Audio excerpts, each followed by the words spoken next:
Chapter 653. Lord Guo's early morning indulgence. At this moment, Shijiao, witnessing Jiang Ning's sudden outburst, hastily rose to offer an apology. I implore you, my lord, to temper your anger and not stoop to the level of this unworthy disciple. Now that Jiangnan has returned to tranquility, firmly held by the court, your return to the capital will undoubtedly be a significant achievement. Do not allow such trivial matters to mar your spirits. Jiang Ning's expression softened slightly as he replied with a smile. Lord Qi, you jest. I merely took a liking to young Master Fang's youthful talents and sought to test him. Shijiao, perceiving the discrepancy between Jiang Ning's words and intentions, chose not to pursue the matter further. Instead, he inquired, might I ask how you envision transforming Songjiang Prefecture? Your guidance would greatly assist me once I take office. Without reservation, Jiang Ning articulated his vision. I intend to develop Songjiang into the largest port and commercial hub along the southeastern coast.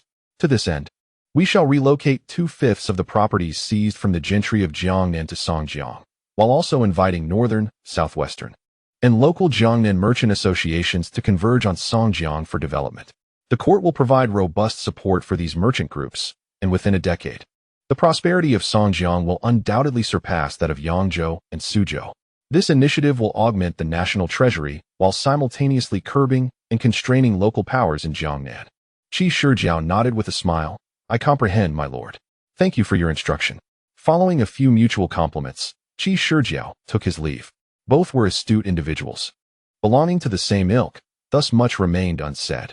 As they parted, Jiang Ning called out to Fang Yuan, smiling. Fang Yuan, I previously assured your grandfather, Fang Changjing, that I would petition the court to posthumously exonerate and honor your ancestor, Fang Xiaoru. Rest assured, I shall fulfill this promise. Fang Yuan's face lit up with joy, and he quickly clasped his fists in gratitude. Thank you, my lord. Jiang Ning nodded, his tone shifting to one of coldness. Your family has a long-standing literary heritage, and I assume you have read extensively. In the era of the Three Kingdoms, there were two prodigies, Kong Rong and Yang Xiao, both of whom were celebrated talents. But do you know their ultimate fates? Take heed of this. Faced with Jiang Ning's unabashed threat, Fang Yuan was taken aback and quickly responded, Rest assured, my lord. I shall devote myself to my studies under my teacher and abandon any schemes or underhanded tactics. Jiang Ning nodded and instructed Gao Wenkai to escort the two out. Before long, Gao Wenkai returned, and Jiang Ning commanded in a cold voice, Xiao Gao, immediately arrange for personnel to lie in wait in Songjiang, keeping a close watch on these two, especially Fang Yuan. Gao Wenkai hesitated. My lord, does Fang Yuan need to be placed on the kill list? After a moment's contemplation, Jiang Ning nodded in acquiescence. Gao Wencai's demeanor grew serious as he promptly acknowledged the order. As a trusted aide of Jiang Ning and commander of the Genie's secret guards, he held a list of targets for elimination, personally compiled by Jiang Ning. This precautionary measure was to ensure that, in the event of his own misfortune, Gao Wenkai could act swiftly to silence all individuals on the list.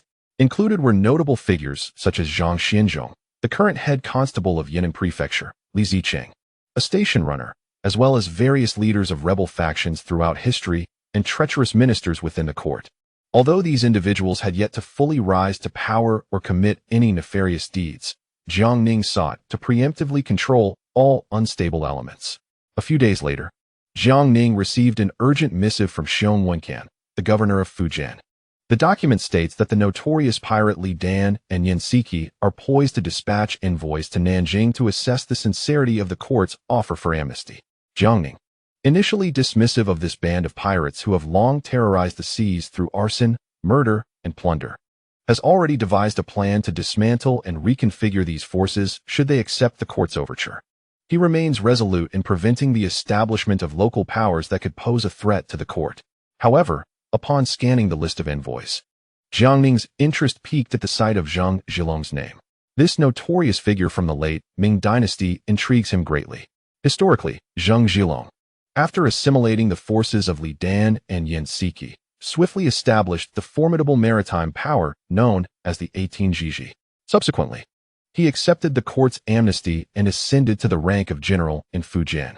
Following the Qing's invasion, the southern Ming Emperor Longwu, supported by Zhang Zhilong, ascended to the throne in Fujian, bestowing upon him high honors, first as Marquis of Pingyi, then as Duke of Chuanzhou, and finally as Duke of Pinghua, attaining the pinnacle of favor.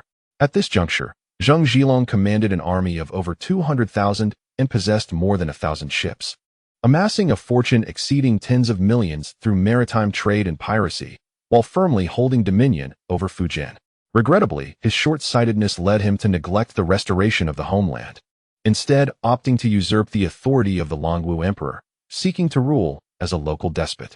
Ultimately, under the hollow promise of a marquis title from the Qing general Lu Qid, he led a contingent of 100,000 and vast wealth northward to submit to the Qing, an act that devastated his son Zheng Qinggong, severing their ties as Zheng Qinggong resolutely opposed the Qing. Upon reaching Beijing, Zheng Zhilong was merely conferred the title of Baron of Tongan and incorporated into the Han Army's Zhenghuang banner. His forces disbanded and diminished.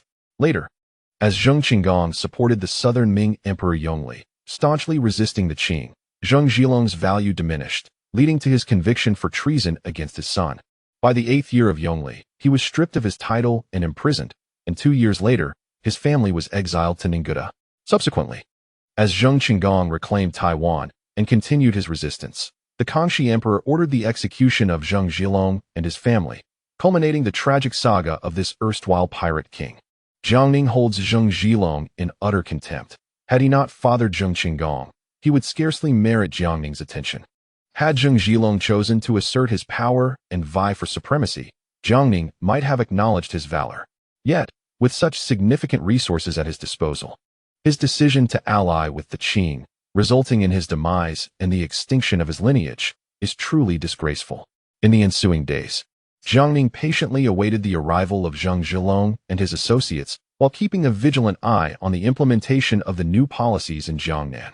Having set his plans in motion, he entrusted the detailed affairs to his subordinates, recognizing the impossibility of overseeing every matter personally, lest he meet an untimely end. Meanwhile, Lao Wei and Zhu Yujian, having received Jiang Ning's orders, commenced their journey back to Nanjing. Concurrently, Li Ruolian, acting on Jiang Ning's command, was undertaking a second major purge of the Jiangnan bureaucracy. During the insurrection led by Su Hongji, the gentry of Suzhou seized the opportunity to incite chaos. To swiftly stabilize the situation, Jiang Ning had previously ordered a purge of the Jiangnan bureaucracy. Although numerous officials were executed, many still evaded capture. This time, in addition to mobilizing the Jinyue, Li Ruolian had the support of the Western Bureau personnel, resulting in a renewed wave of bloodshed in the Jiangnan officialdom. However, the common folk, aside from voicing their grievances against the corrupt officials, had little reaction. After all, the court was fervently implementing new policies in Jiangnan, leaving the populace indifferent to the fate of the captured officials. Upon receiving the news, Yuan Kelly promptly dispatched the reserve officials brought south by He Kegong and others to assume their posts without delay. As Li Ruolian was a capable assistant to Jiang Ning, well-versed in his craft, the Jinyue, being the nemesis of corrupt officials, achieved seamless coordination under Yuan Kelly's guidance. Corrupt officials would be apprehended in the morning, and new appointees would arrive by noon, sometimes even before the current officials were taken into custody. Li Ruolian did not spare the relatives of these officials either, apprehending them all and transporting them to Nanjing for Jiang Ning to deal with personally. A few days later, Old Wei and Zhu Yujian returned to Nanjing, with Jiang Ning personally coming out to greet them. Despite his weary appearance, Old Wei was invigorated. In contrast, Zhu Yujian was covered in blood, and Jiang Ning, upon seeing him, realized that his younger brother had indeed taken many lives during this outing. He led the two back to the Ministry of War, during which Old Wei detailed the various issues and demands raised by the common people in his conversations with them. Jiang Ning took these matters seriously, hurriedly jotting them down before dispatching someone to Suzhou for Yuan Kelly to handle appropriately. Meanwhile, Zhu Yujian animatedly recounted his experiences of personally executing entire families, leaving Jiang Ning at a loss for words. After all, he was a prince of the realm. How could he stoop to such actions? Yet, seeing his younger brother so jubilant, he refrained from criticism and simply listened. Suddenly, Zhu Yujian seemed to recall something and exclaimed, "By the way, elder brother, during the suppression of the gentry and unscrupulous merchants inciting civil unrest, I discovered that they had been in close contact with Westerners and had committed numerous acts that violated the laws of the Ming dynasty. I have apprehended all these individuals, including those from the red-haired, Taixi, and Franks." Upon hearing this, Jiang Ning's expression darkened as he nodded. He had already heard rumors of such matters, but had yet to find the time to address them. Remarkably, his younger brother's expedition had inadvertently resolved the issue for him. At that moment, Zhu Yujian suddenly smacked his forehead and exclaimed, "Oh, and I nearly forgot to mention. There are quite a number of black devils involved. You should have seen them, black as an egg, with only their eyeballs and teeth being white, exuding a foul odor, resembling the Kunlun slaves described in books. Many in Jiangnan also refer to them as Kunlun slaves." Jiang Ning understood that his brother was speaking of the black devils. At that juncture, Old Wei, standing nearby, quickly pounded his chest, his face filled with trepidation, and concurred, "Your Highness, what the prince says is indeed true. Upon first glimpsing those individuals of African descent, our family was nearly convinced that our time was at an end, as if we had encountered a spectral harbinger of death." Jiang Ning chuckled in response, remarking that records from the Tang dynasty noted the existence of barbaric tribes in the western regions, characterized by their pallid skin and foul odor. Lacking in intellect and fortitude, although they bore human form, they possessed no human heart, proving impervious to moral influence and fearing authority over virtue, thus requiring to be herded like livestock. Old Wei nodded in agreement, while Zhu Yujian, with an air of indifference, inquired, "Second brother, should we treat these individuals as we would the Westerners, and eliminate them all?" Jiang Ning replied, "Fifth brother, these Africans represent free labor. Shortly, I shall have Eunuch Wei perform a minor procedure on them, and send them to the Hitao region to assist in fortifying the city. As for the Westerners, I will entrust them to Old Li, instructing him to meticulously investigate any who violate the laws of the Ming. Those found guilty shall face execution, while the innocent shall be detained in prison, with notifications sent to their respective officials to pay a ransom, lest they too be dispatched to Hitao for labor." Zhu Yujian promptly assented. No sooner had he done so than he produced a silver necklace from his breast pocket, presenting it with a grin. "Second brother, take a look at this. Many among them are Catholics, intent on spreading their faith within the Ming territory. Previously, the emperor had decreed that Catholicism was forbidden in the Ming, ordering local authorities to dismantle churches. Yet these individuals have clandestinely continued their missionary work, with several officials even converted to Catholicism." Jiang Ning's expression darkened. The Buddhist faith had already been greatly diminished under his influence. And now these foreign sects sought to propagate their beliefs within the Ming? Such ambition was utterly delusional. He immediately commanded Gao Wenkai, who stood beside him, "Xiao Gao, promptly disseminate an edict declaring Catholicism and the White Lotus sect as heretical organizations. Furthermore, instruct Wen He to publicly announce in the Tianqi Times that Catholicism is not to be tolerated within the Ming. Anyone who dares to profess it shall be treated as a traitor." Gao Wenkai hurriedly accepted the order. At that moment, Zhu Yujian produced a folded piece of paper from his pocket, a mischievous grin spreading across his face. "Second brother, you must see this." Jiang Ning, puzzled, accepted the paper and unfolded it, discovering it to be a copy of the Tianqi Times. Zhu Yujian pointed to one section. "Second brother, look at this poem." Jiang Ning focused intently, his eyes widening in shock. The newspaper prominently featured the title Master Luo's gift to Lord Jiang, followed by a satirical poem. With an air of authority, a murderous aura prevails. "All personal gains must be forfeited. 100 to me, 95 for you. My methods are well known. Advance to the front lines in the north. Set sail to the south as a pirate." Jiang Ning slammed his palm onto the table, erupting with fury. Who the hell penned this poem? Has when he lost his mind to publish such nonsense in the Tianqi Times? Zhu Yujian, startled by Jiang Ning's wrath, whispered, "Second brother, I heard it was Guo Yunho who wrote it in Suzhou, in front of wealthy merchants from Jiangnan, claiming it was a gift from a reclusive master. Master Luo, for you." At this, Jiang Ning's anger surged, his face flushing red as he shouted, "Old Guo is a miser. How dare he exploit my name for such antics? Is he trying to roast me alive?" Beside him, Old Wei interjected, offering a gentle reminder, "My lord, you may have misspoken. Guo Yunho, that old fellow, is likely past his prime and unable to father any more sons. Moreover, he already has 2 sons and even grandchildren, so there is no necessity for him to procreate further." Upon hearing this, Jiang Ning stumbled, nearly losing his balance. Yet, faced with Old Wei's benevolent smile, he refrained from voicing his thoughts and merely sighed deeply, reflecting on how a careless remark had led to this predicament with Guo Yunho. He felt a sense of injustice. Having accomplished so much, why should he endure such humiliation? Chapter 654. A taste of humility. Jiang Ning then turned his gaze towards Zhu Yujian, who looked perplexed under his scrutiny. Second brother, why are you staring at me? Jiang Ning retorted, it appears as if you are carrying a veritable treasure trove. In such a short time, you have produced so many items. Do reveal any remaining treasures. I wish to behold them. Zhu Yujian, taken aback, replied helplessly, Second brother, there is nothing left. I have shown you everything. Jiang Ning breathed a sigh of relief, fearing his younger brother might unveil some astonishing secret. Meanwhile, Old Wei, with a look of confusion, inquired, My lord. Earlier you mentioned performing a minor procedure on those black devils, yet we possess no medical knowledge. If it involves sending them to meet the king of hell, we could certainly arrange that with clarity. Jiang Ning, upon hearing this, donned a mischievous smile and remarked, Wei Gonggong.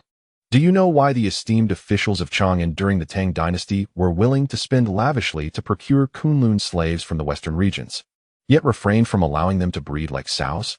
Old Wei, bewildered, responded, My lord, as you know, we lack education and are unfamiliar with the affairs of the Ming dynasty, let alone those of the Tang. Realizing the conversation was veering off course, Jiang Ning stated plainly, Wei Gonggong, you need only administer the castration to them. Old Wei's eyes lit up in sudden understanding as he pointed a finger and grinned, My lord. Your method is truly ingenious. We are undoubtedly adept at this. Jiang Ning nodded in agreement, both of them sharing a moment of levity. Days later, Gao Wenkai suddenly reported that Zheng Zhilong and his entourage had arrived in Nanjing. Upon receiving the news, Jiang Ning promptly dispatched someone to summon He Kegong and Li Ruoyan. After exchanging a few words of caution, everyone wore smiles of anticipation. At that moment, Zheng Zhilong, Su Xinsu, Yang Tiansheng, and the others, having just entered the city, were utterly astounded by the bustling splendor of Nanjing. Having spent years adrift at sea, their brief landings had only been in the coastal counties of Fujian and Guangdong. This grand city was a first for them. Leading the group, Zheng Zhilong inquired about the location of the Ministry of War in Nanjing and proceeded directly there. Gao Wenkai was stationed with a contingent of the Jinyui at the entrance, and upon spotting Zheng Zhilong's group approaching, he smirked inwardly. Soon, they arrived outside the ministry, and Gao Wenkai immediately bellowed, This is a government establishment. Unauthorized persons must leave at once. Zheng Zhilong was taken aback by this unexpected reprimand, and Su Xinsu, seeing this, promptly shouted, We come to pay our respects to the esteemed envoy. Please inform him immediately. Zheng Zhilong and Yang Tiansheng exchanged worried glances and quickly restrained Su Xinsu. Standing on the steps, Gao Wenkai scoffed, Who are you people? How dare you request an audience with the esteemed imperial envoy? The status of the imperial envoy is most exalted. It is not something that mere commoners like yourselves can hope to attain. Depart at once, or you shall face execution for your contempt of the authorities. Upon hearing this, Su Xinsu was consumed with fury. She broke free from the grasp of Yang Tiansheng and Zheng Zhilong, raising her voice to shout, What audacity! We come bearing a personal letter from Governor Xiong of Fujian.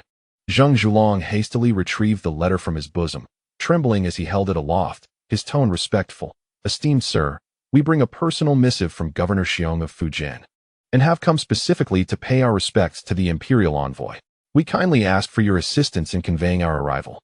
As he spoke, he hurriedly presented several banknotes.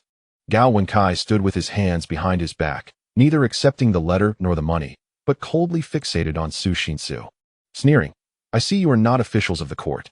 After all this commotion, it turns out you are merely errand runners delivering a message. Yet you dare to speak so boldly at the gates of the government? Let it be known, even if Governor Xiong Winkin himself were present, he would be required to stand respectfully at the entrance, awaiting the summons of the imperial envoy.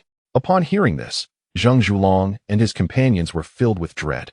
Though they roamed the seas with impunity, committing acts of violence and piracy, they were ultimately of common birth, and their innate fear of the authorities ran deep within them. The highest official they had ever encountered was Governor Xiong Winkin, yet here stood a youth who deemed him inconsequential. Observing the fierce countenance of the imperial guards beside the envoy, Zheng Zhilong's face turned pale, cold sweat beading on his forehead, and he fell to his knees with a thud. Yang Tiansheng, witnessing this, quickly pulled Su Xinsu down beside him, and their companions dutifully knelt as well. Zheng Zhilong promptly apologized. We were ignorant of our manners and have offended your excellency. We implore your forgiveness and offer our sincere apologies." As he spoke, he bowed 3 times with utmost respect, and Yang Tianqi urged Su Xinsu to do the same, with their followers following suit. Gao Wenkai snorted coldly and remarked, "Now you are behaving appropriately. Remain in a respectful kneel outside. I shall go and inform the envoy. However, the imperial envoy is exceedingly busy, and you may not have the opportunity to meet today." Zheng Zhulong quickly replied, "It matters not. We are willing to wait, no matter how long it takes." Satisfied, Gao Wenkai nodded and turned to enter the government office. Meanwhile, Jiang Ning was within the Hall of Affairs, enjoying tea and laughter with Lao Wei, Zhu Yujian, He Kegong, and Li Ruoyan. Upon seeing Gao Wenkai hurriedly enter, Jiang Ning smiled and poured him a cup. "No need to rush, Xiao Gao. Let us leave them waiting while we enjoy our tea." At this, Gao Wenkai took a seat. Outside, Zheng Zhulong's face was ashen as he turned to Su Xinsu, who knelt beside him, and hissed in anger, "Su uncle, what did you say when we set out? That we would not stir up trouble. Why did you provoke this esteemed official?" Su Xinsu, with a look of grievance, replied, "I cannot bear the blame alone. After all, Governor Xiong claimed a close relationship with the imperial envoy. Who would have thought?" Zheng Zhulong, seething with indignation, interjected, "Su uncle, I shall reiterate for the final time. This imperial envoy is a high-ranking minister of the court, a favored confidant of the emperor, and has come south representing the Son of Heaven. You have inadvertently offended the esteemed gentleman at the entrance. When you encounter the imperial envoy later, it is imperative that you conduct yourselves with utmost propriety. Do not provoke his ire, for otherwise, we may find ourselves facing dire consequences." Su Xinsu was about to retort, but Yang Tianqi pulled her back. In a low voice, Yang Tianqi urged, "Leader Su, you must heed the words of this official. Our journey thus far has been marked by the notorious reputation of this imperial envoy, known as Lord Yan Wang of the 9,000 years, whose name has echoed throughout Jiangnan, indicating he is a formidable figure. Do not delay any significant matters." Su Xinsu, her face etched with reluctance, nodded in agreement. Feeling a growing disdain for submitting to the court, they had aspired to reign supreme at sea, enjoying their freedom. Yet upon their arrival at the Ministry of War in Nanjing, they were met with a humiliating setback. As the sun dipped low in the west, Gao Wenkai finally emerged, his expression one of haughty satisfaction. "The imperial envoy has concluded his official duties and is now available. You may accompany me to pay your respects." Zheng Zhulong's heart leapt with joy, and he promptly expressed his gratitude. The group helped one another to rise and followed Gao Wenkai inside.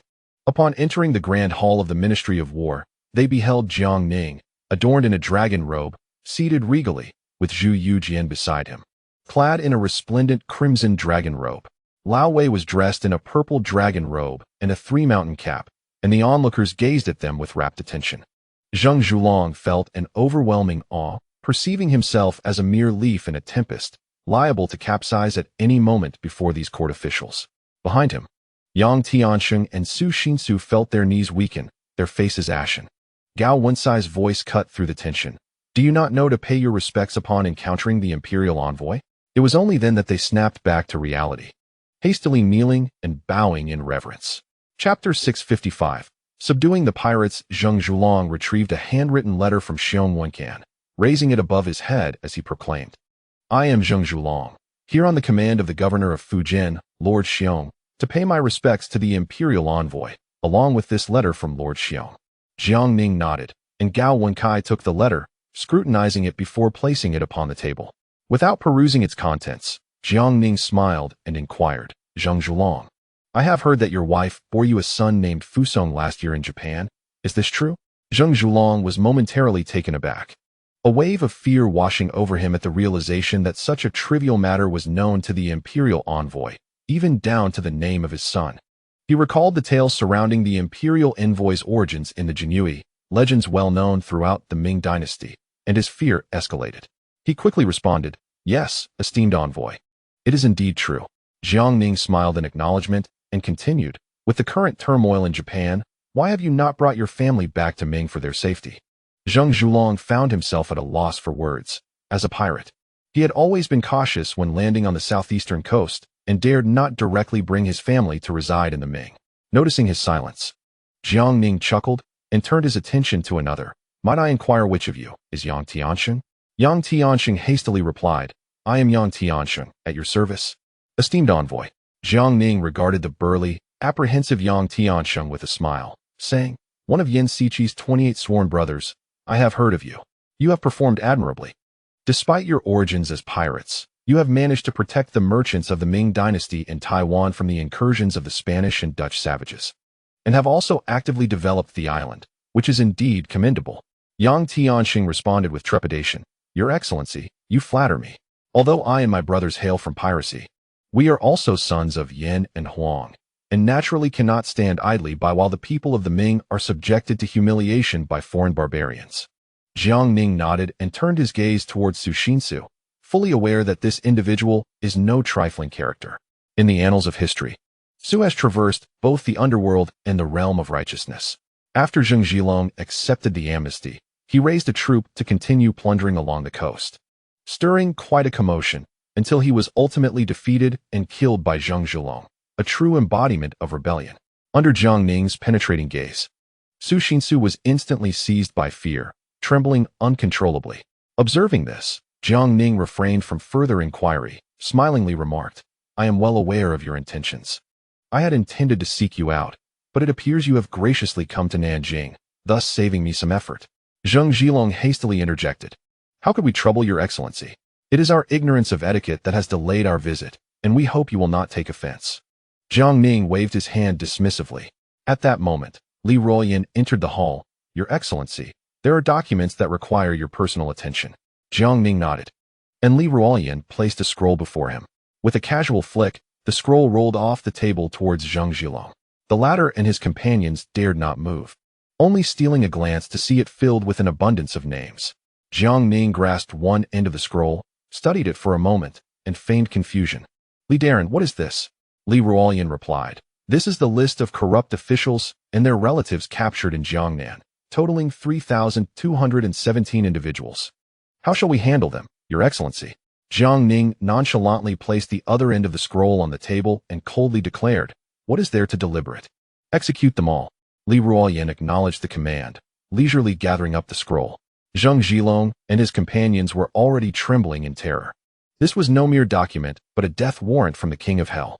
They too had taken lives, yet compared to this esteemed envoy, they felt like mere novices.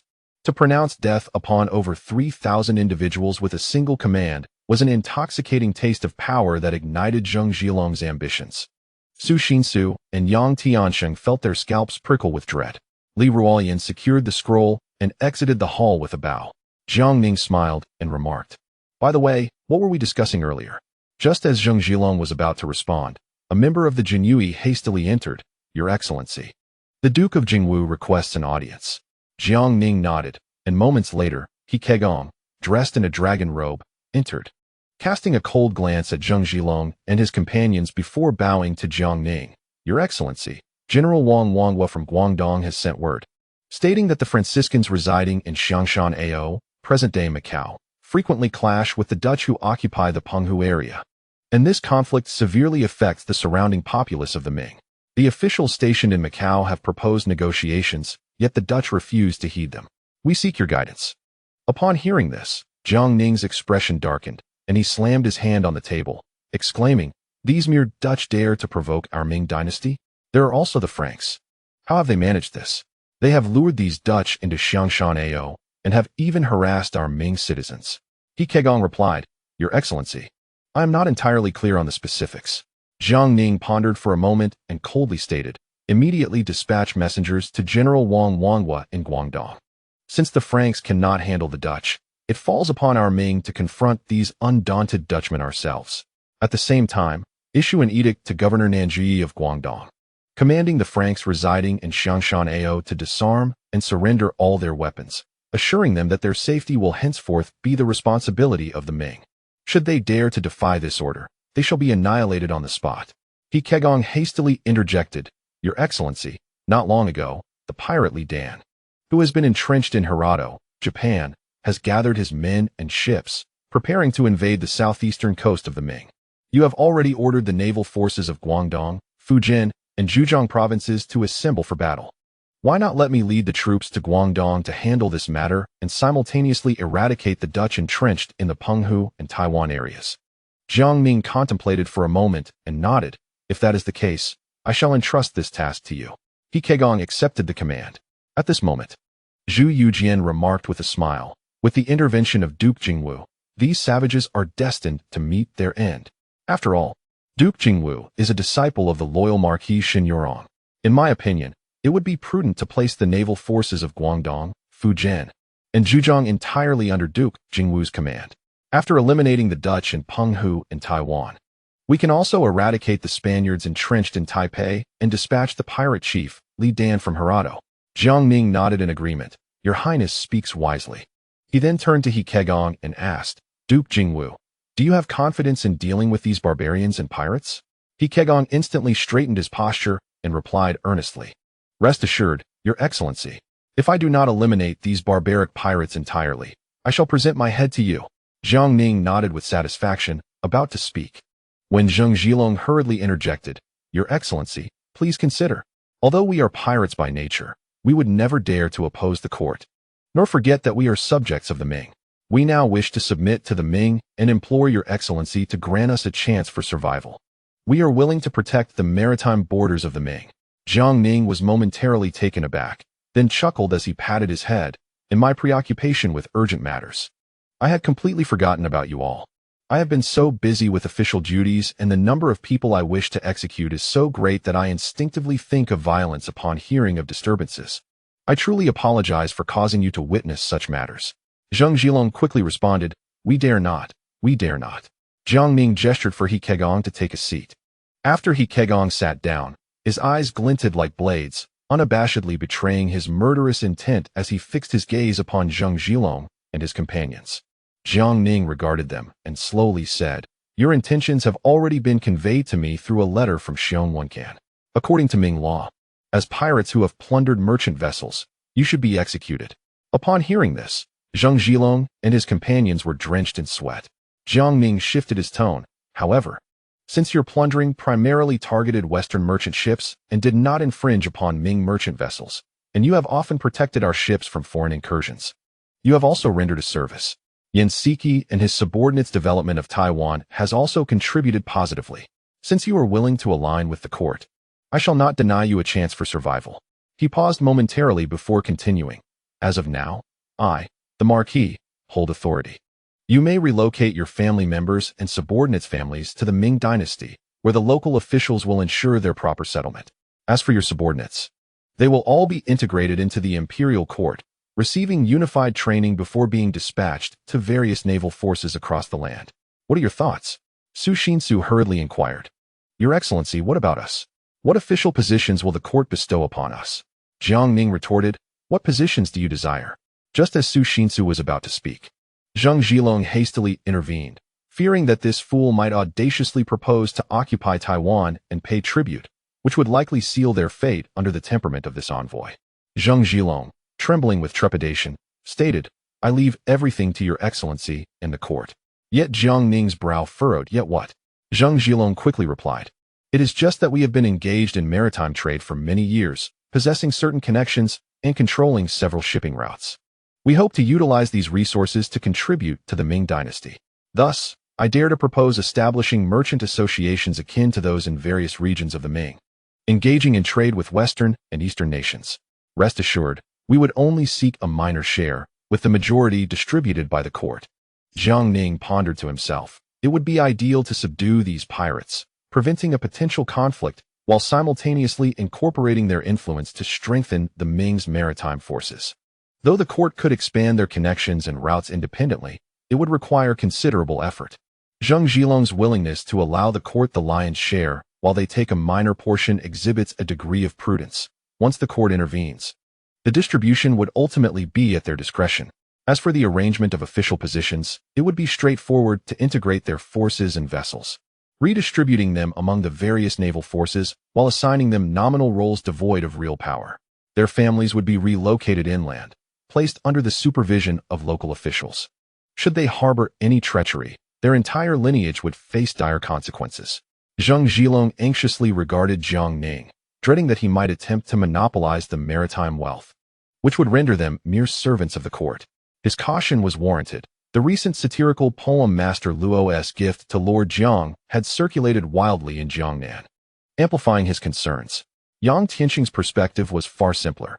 His elder brother, Yansiki's strength and maritime power were no match for Li Dan. Currently, they only occupied a small portion of Taiwan, still under development. If the court were to accept them, it would provide a measure of security, even if not accepted. As long as they did not oppose the court, they could still establish themselves in Taiwan.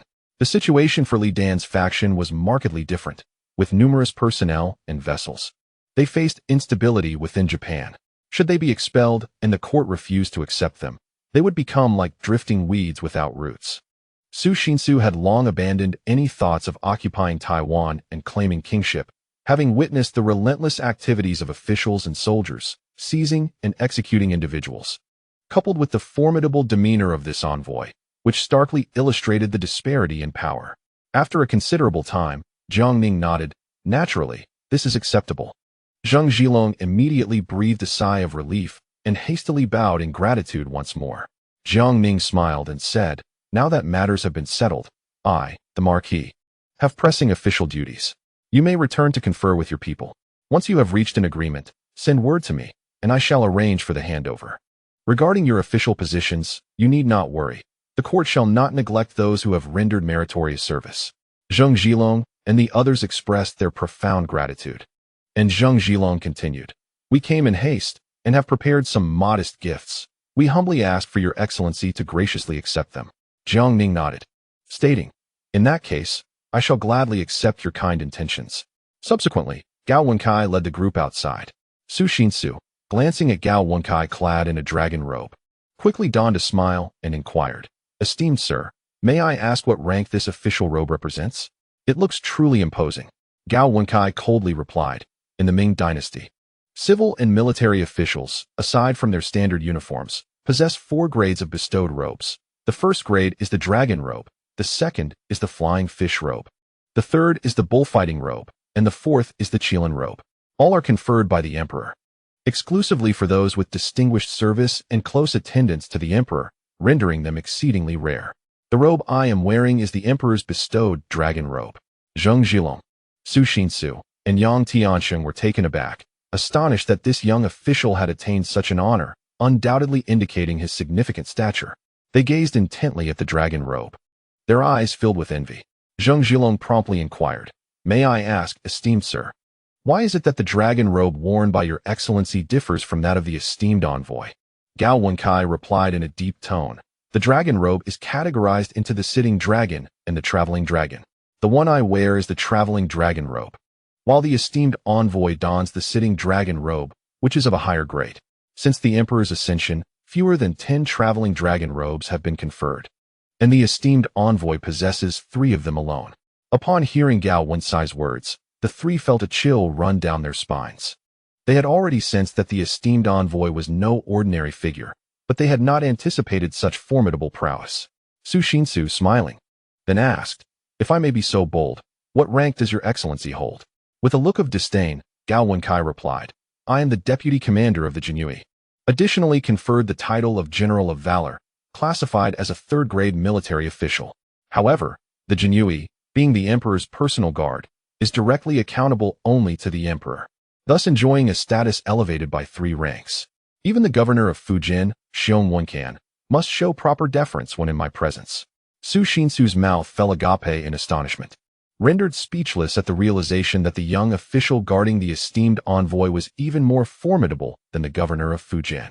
Zheng Zhilong, equally astounded, quickly hatched a scheme.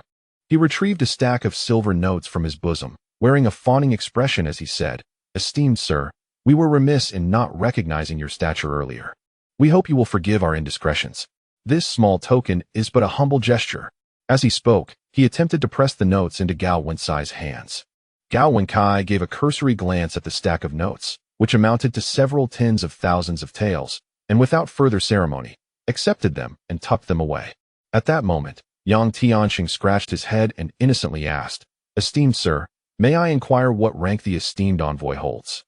Gao Wenkai pondered briefly before responding. The esteemed envoy holds multiple titles. As a hereditary marquis of the current dynasty, he falls into an extraordinary rank, while simultaneously serving as the left general of the central military of the 5 armies, placing him on par with the chief minister of the civil officials. Additionally, they were granted the title of General of Martial Virtue, with the rank of Grand Tutor to the Crown Prince and Special Grand Minister of Rights. Upon hearing this, the 3 men were utterly numbed. They finally understood why Gao Wenkai had previously mentioned that even if the governor of Fujian, Xiong Wenkan, were to personally arrive, he would have to obediently wait at the door for the imperial envoy's summons. Just the title of this imperial envoy alone was of the highest significance. Zheng Zhulong felt a sense of quiet relief. Fortunately, Jiang Ning was willing to accept their allegiance instead of turning them away. Otherwise, they as pirates would either perish beneath the might of the Ming Navy or become wandering souls in foreign lands. At the same time, a flicker of secret delight surged within him. Someone of Jiang Ning's stature would certainly be a man of his word, suggesting that in the future, not only could they cleanse their identities and become officials, but they could also retain a small portion of their maritime interests. Such an outcome was indeed splendid. It was no wonder he held this notion. After all, although he was one of the sworn brothers of Li Dan and Yan Siki, he was merely a leader among pirates, filled with awe and longing for the Ming dynasty at this moment. Unbeknownst to them, Gao Wenkai had escorted the 3 men to the Ministry of War's entrance. Zheng Zhulong hastily summoned his attendants to bring over a dozen carriages, beaming as he said, "We have traveled a great distance and prepared a modest gift. I kindly ask the esteemed official to pass it on to the imperial envoy." Gao Wenkai, observing the numerous boxes in those carriages, nodded with a smile. "Your intentions will be conveyed to the imperial envoy. However, I would like to kindly remind you that the imperial envoy is quite busy with official duties and has a rather poor memory. Should you return, please expedite your internal discussions and send someone to inform him. If you delay, the imperial envoy may forget you, and then Duke Jingwu will lead the navy to hunt you down." Hearing this, Zheng Zhulong promptly nodded in agreement and then took his leave with Yang Tianqi and Su Xinsu. Gao Wenkai ordered the genie Wei to receive the carriages and, upon opening the boxes, could not help but gasp in awe. There were 20 boxes filled with silver, 2 boxes of gold, and nearly 10 boxes brimming with pearls, jade, corals, and other precious gems. He then proceeded to the main hall, presenting the list of gifts from Zheng Zhulong and the others to Jiang Ning. Jiang Ning glanced over it briefly and noted that it amounted to several 100,000 taels of silver, smiling as he remarked, "It seems these individuals are indeed extraordinarily wealthy." Zhu Yujian, standing nearby, quickly snatched the list for a closer inspection, his face lighting up with excitement as he exclaimed, "Second brother, these pirates are so affluent. Why not directly inform Old Gua and have Old He lead troops to exterminate them? Imagine how much silver we could acquire." Jiang Ning chuckled in response, "Fifth brother, the world of Jianghu is not merely about violence. It involves human relationships and social dynamics. If we rashly mobilize troops, even if we were to wipe out this band of pirates, the court's navy would undoubtedly suffer great losses. The best outcome would be to win them over without bloodshed. Once they become part of the court, they will serve it, achieving a harmonious resolution." Zhu Yujian, upon hearing this, nodded thoughtfully. That evening, Zheng Zhulong, Su Xinsu, and the others did not depart, but instead took lodging in an inn within Nanjing. The 3 gathered around a table to confer, and Yang Tianqi looked at Zheng Zhulong and inquired, "One official, do you think that imperial envoy might burn bridges after crossing the river?" Zheng Zhilong shook his head, speaking in a low tone. "Throughout our journey, we have encountered numerous rumors regarding this imperial envoy. This individual is ruthless and merciless, taking lives without hesitation. However, he is a man of his word. The surviving wealthy merchants of Jiangnan are now actively supporting the court in implementing new policies and accepting regulation, indicating that if we sincerely pledge our allegiance, he may not resort to the drastic measure of abandoning us once we have served our purpose. Moreover, the envoy has twice mentioned the contributions of my sworn brother in developing Taiwan, which indicates his ongoing interest in the island. Should we accept his invitation, my elder brother would become the vanguard of the court in Taiwan. Presently, the situation in Taiwan is convoluted, with Spaniards, Dutch, and local indigenous tribes in the central region. Once the court intervenes, these forces will surely be expelled or suppressed, and in that eventuality, our active cooperation would earn us further merit. Additionally, The shipping routes and manpower at our disposal could provide the court with a continuous stream of silver.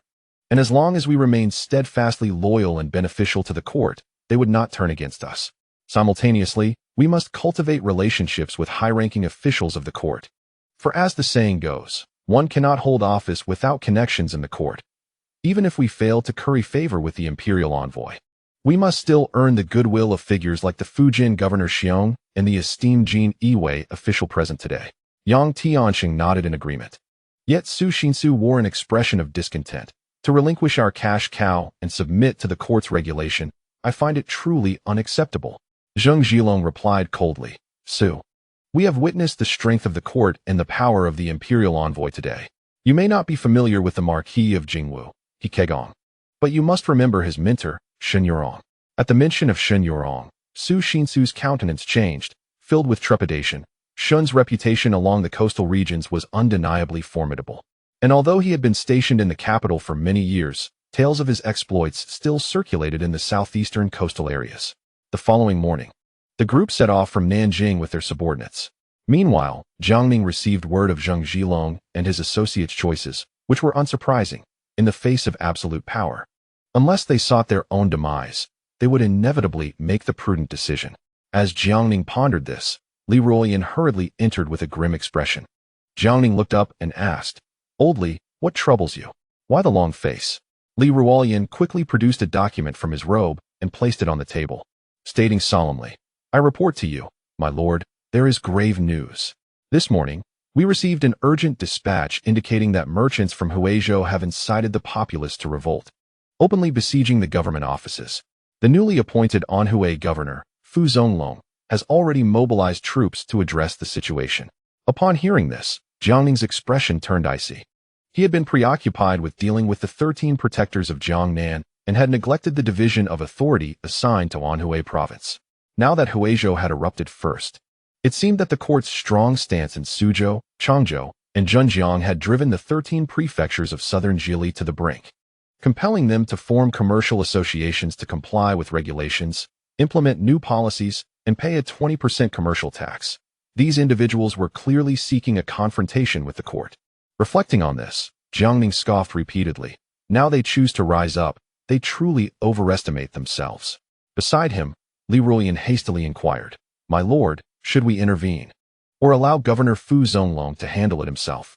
Jiang Ning spoke in a low voice. Fu Zonglong is too inexperienced, and being appointed as governor by His Majesty does not guarantee he can contend with the local Huizhou merchants who have entrenched themselves for centuries. We cannot allow chaos to reign in Huizhou. Old Li, immediately relay a message to Old Gua, Yang Lian, and Old One, who are stationed in Suzhou, instructing them to proceed to Huizhou to assist Fu Zonglong in suppressing the local gentry and merchants participating in the unrest. Li Ruoyan nodded, but his expression turned awkward. My lord, while Yang Lian and Elder One will naturally comply, it may be more challenging to persuade Old Gua. During this time, he has been in Suzhou, re-establishing commercial taxes, forming trade associations, and lending money, amassing considerable wealth from the surviving merchants of Jiangnan. It is uncertain whether he will be willing to go to Huizhou at this juncture. Upon hearing this, Jiang Ning snorted coldly. Inform Old Gua that the paper and tea merchants of Huizhou are exceedingly wealthy, far richer than the small fry of Jiangnan.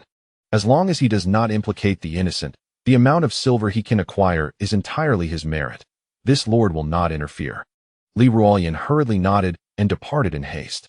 A few days later, when Tiran, stationed in Suzhou, received a letter from Jiang Ning, learning of the merchants' unrest in Huizhou.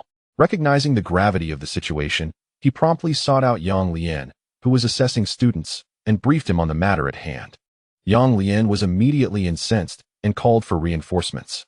Subsequently, the two approached Gui Yunho, who was engaged in casual conversation with Qian Jingqiu and Zhao Chongqing, and informed him of the turmoil caused by the Huizhou merchants, as well as Jiang Ning's orders for them to address the situation.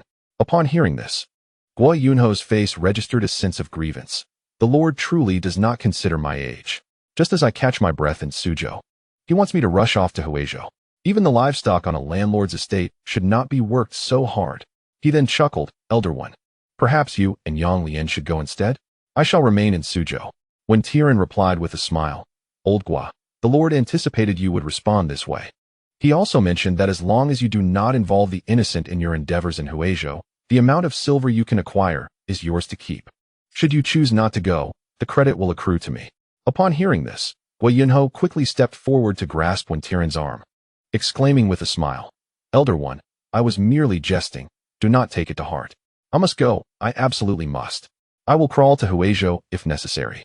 His heart was already filled with joy at Jiang Ning's words, which felt like an open-ended promise, allowing him to take as much as he desired. He was determined to achieve great success in Huizhou. In no time, the group gathered their forces and hastened towards Huizhou. Chapter 657. The Old Port Pacification Office. In the following days, Jiang Ning ceased to concern himself with the unrest among the Huizhou merchants. After all, he had dispatched Wen Tian, Wei Yunho, and Yang Lian to assist the Anhui governor, Fu Zonglong, accompanied by troops. If these individuals could not manage even a group of merchants, then perhaps it was time for them to return to farming. One day, Jiang Ning summoned He Kegong. Observing He's upright posture and military attire as he stood in the hall, Jiang Ning smiled and beckoned. "Old He, please take a seat." He Kegong nodded in response and seated himself nearby. Jiang Ning poured him a cup of tea and inquired with a smile, "What are your impressions of your visit to Nanjing?" He Kegong smiled and candidly replied, "My lord, I owe my rise to your patronage and will not speak insincerely in your presence. I believe His Majesty's decision to station me in Nanjing is already known to you. In matters of troop deployment and strategy, I am not as adept as old Chow. In the realm of valiant endeavors, one might find greater merit in the wisdom of the venerable master man. It was through the auspices of the esteemed lord that I, a humble military officer, had the honor of being mentored by the loyal duke, mastering the art of naval warfare. Presently, the northern territories of the Ming dynasty abound with valiant generals. In light of the recent actions of the duke, I dare to speculate that your next objective lies upon the seas." He paused momentarily, continuing, "Otherwise, the Duke of Zhenhai, Yu Zigao, would not have led 30,000 naval troops southward to establish a stronghold in Suzhou, nor would the court be preparing to establish a naval force in Songjiang. In my estimation, the Ming dynasty is poised to broaden its maritime avenues, engaging in trade with Western nations to enrich the national treasury. However, as the old adage goes, a gentleman conceals his capabilities, awaiting the opportune moment. The coastal province's naval forces are currently only equipped to safeguard the coastal counties and the safety of the populace. Should we venture into the vast oceans, our strength remains insufficient. Thus, the Duke has sought to pacify the pirate factions led by Li Dan and Yan Siki, thereby enhancing the overall combat prowess of our coastal naval forces."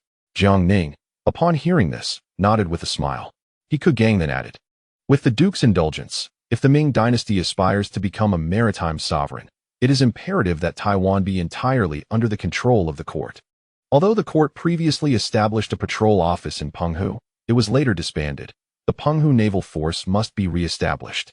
Once Taiwan is reclaimed, it shall serve as a bastion for the Ming naval forces to venture into the open seas."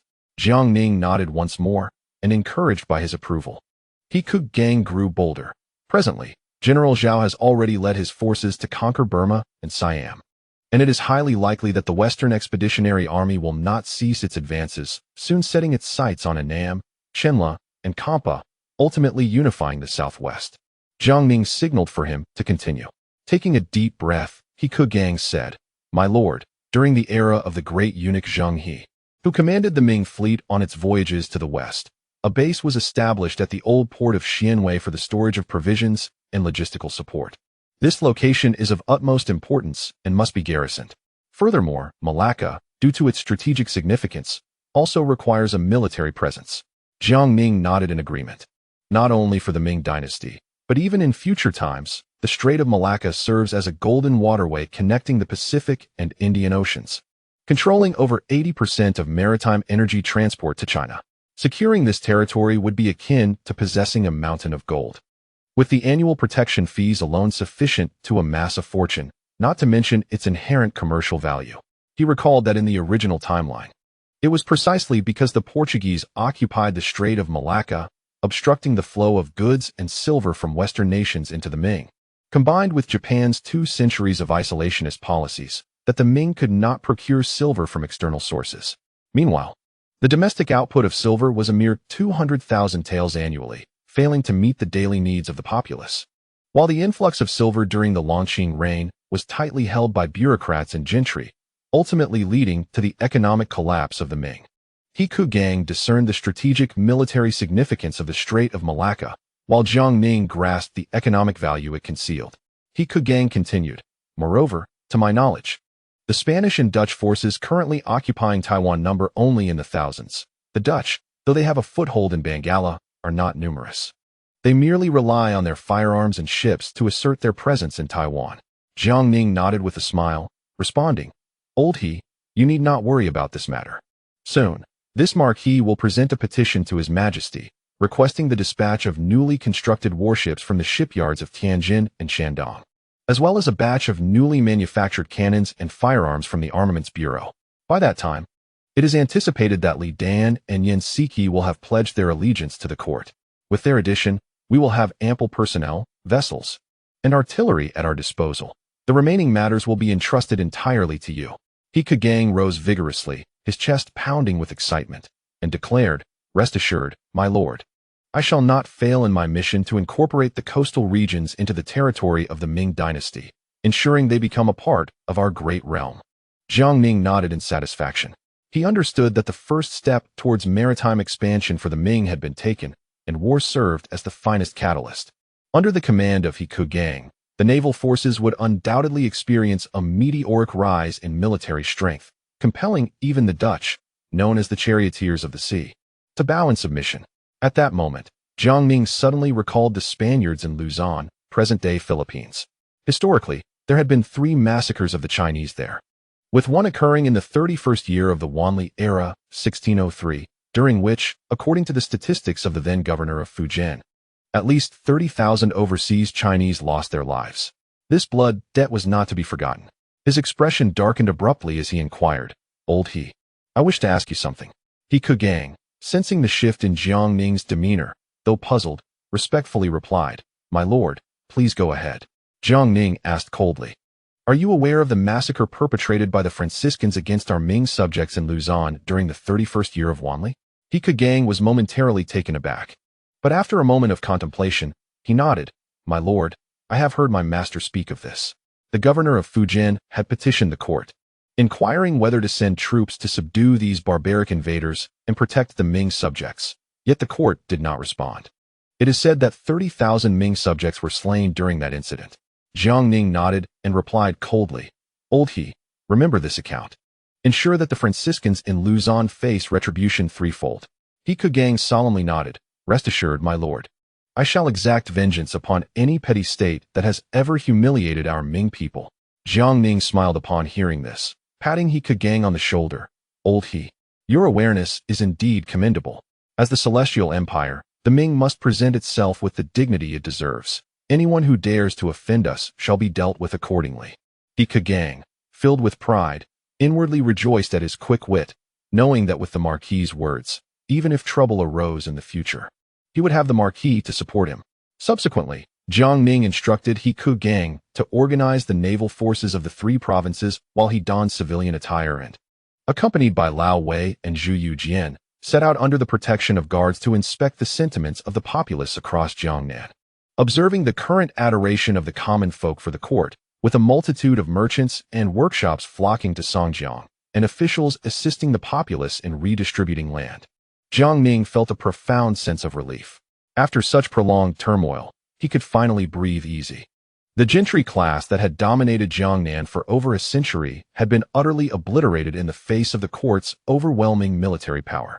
Despite the recent upheaval, the reconstruction efforts in Jiangnan were fervently advancing, and the officialdom was bustling with activity, subtly radiating a sense of renewed vitality. The recent reforms instituted by the court have infused this land with renewed vigor.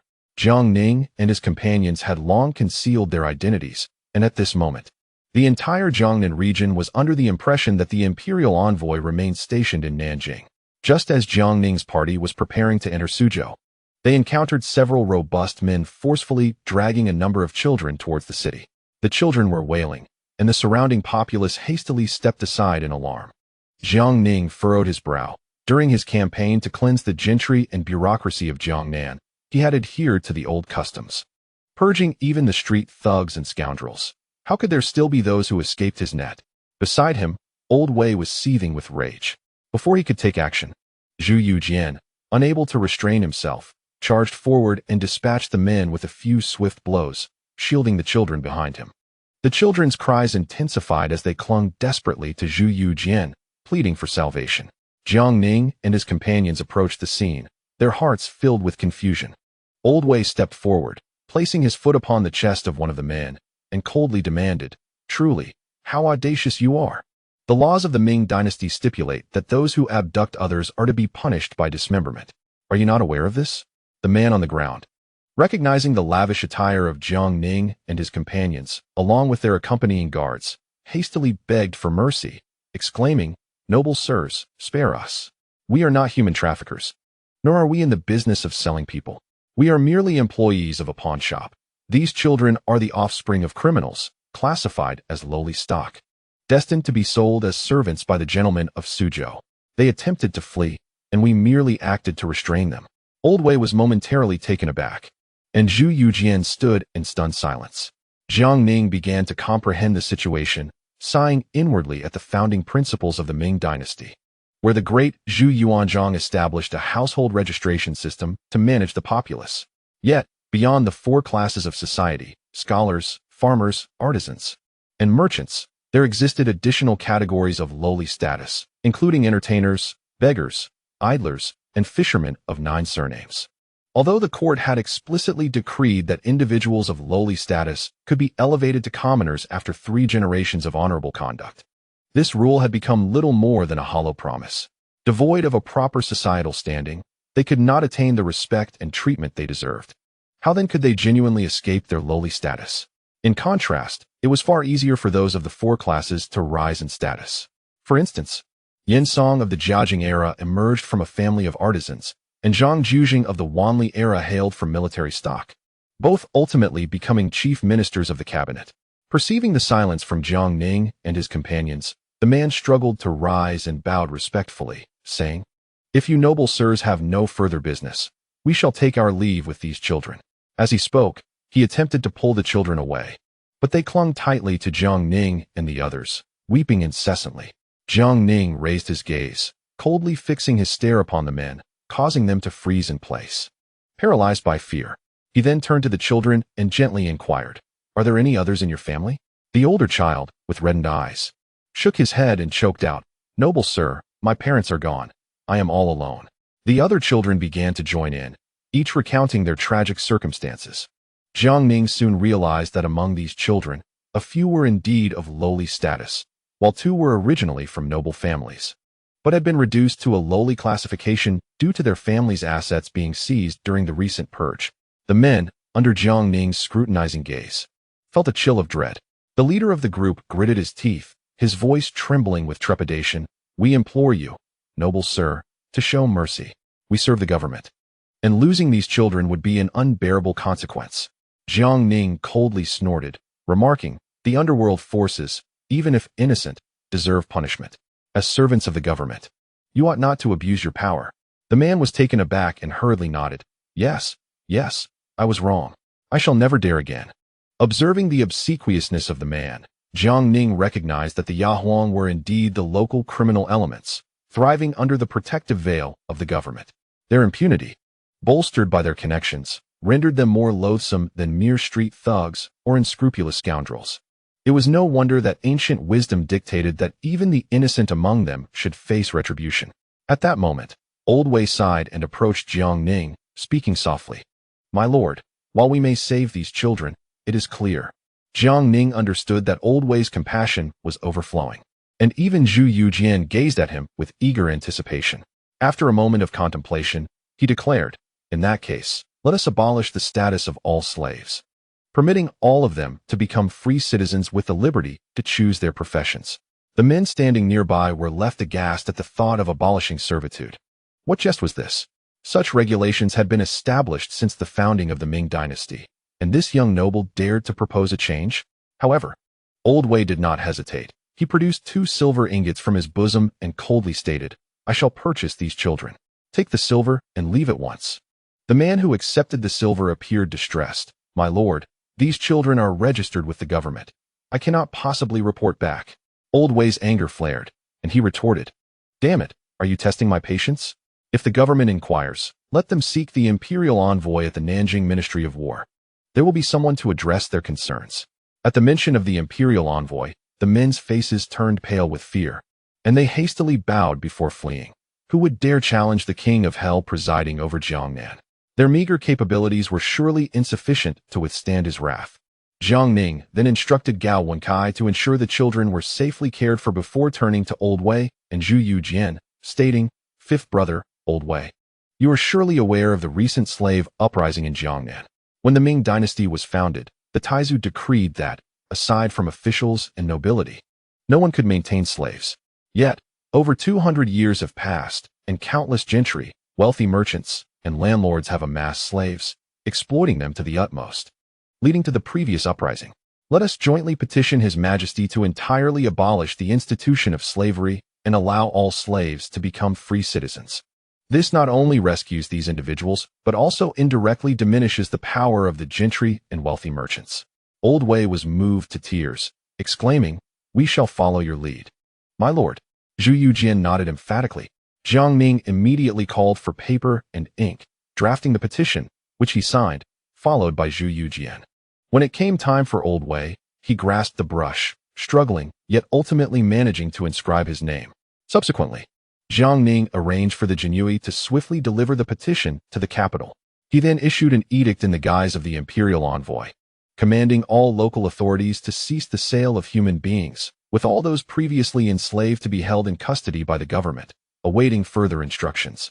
Simultaneously, he ordered a thorough investigation into all Yahuang, declaring that any who committed crimes or oppressed the populace would be executed without exception.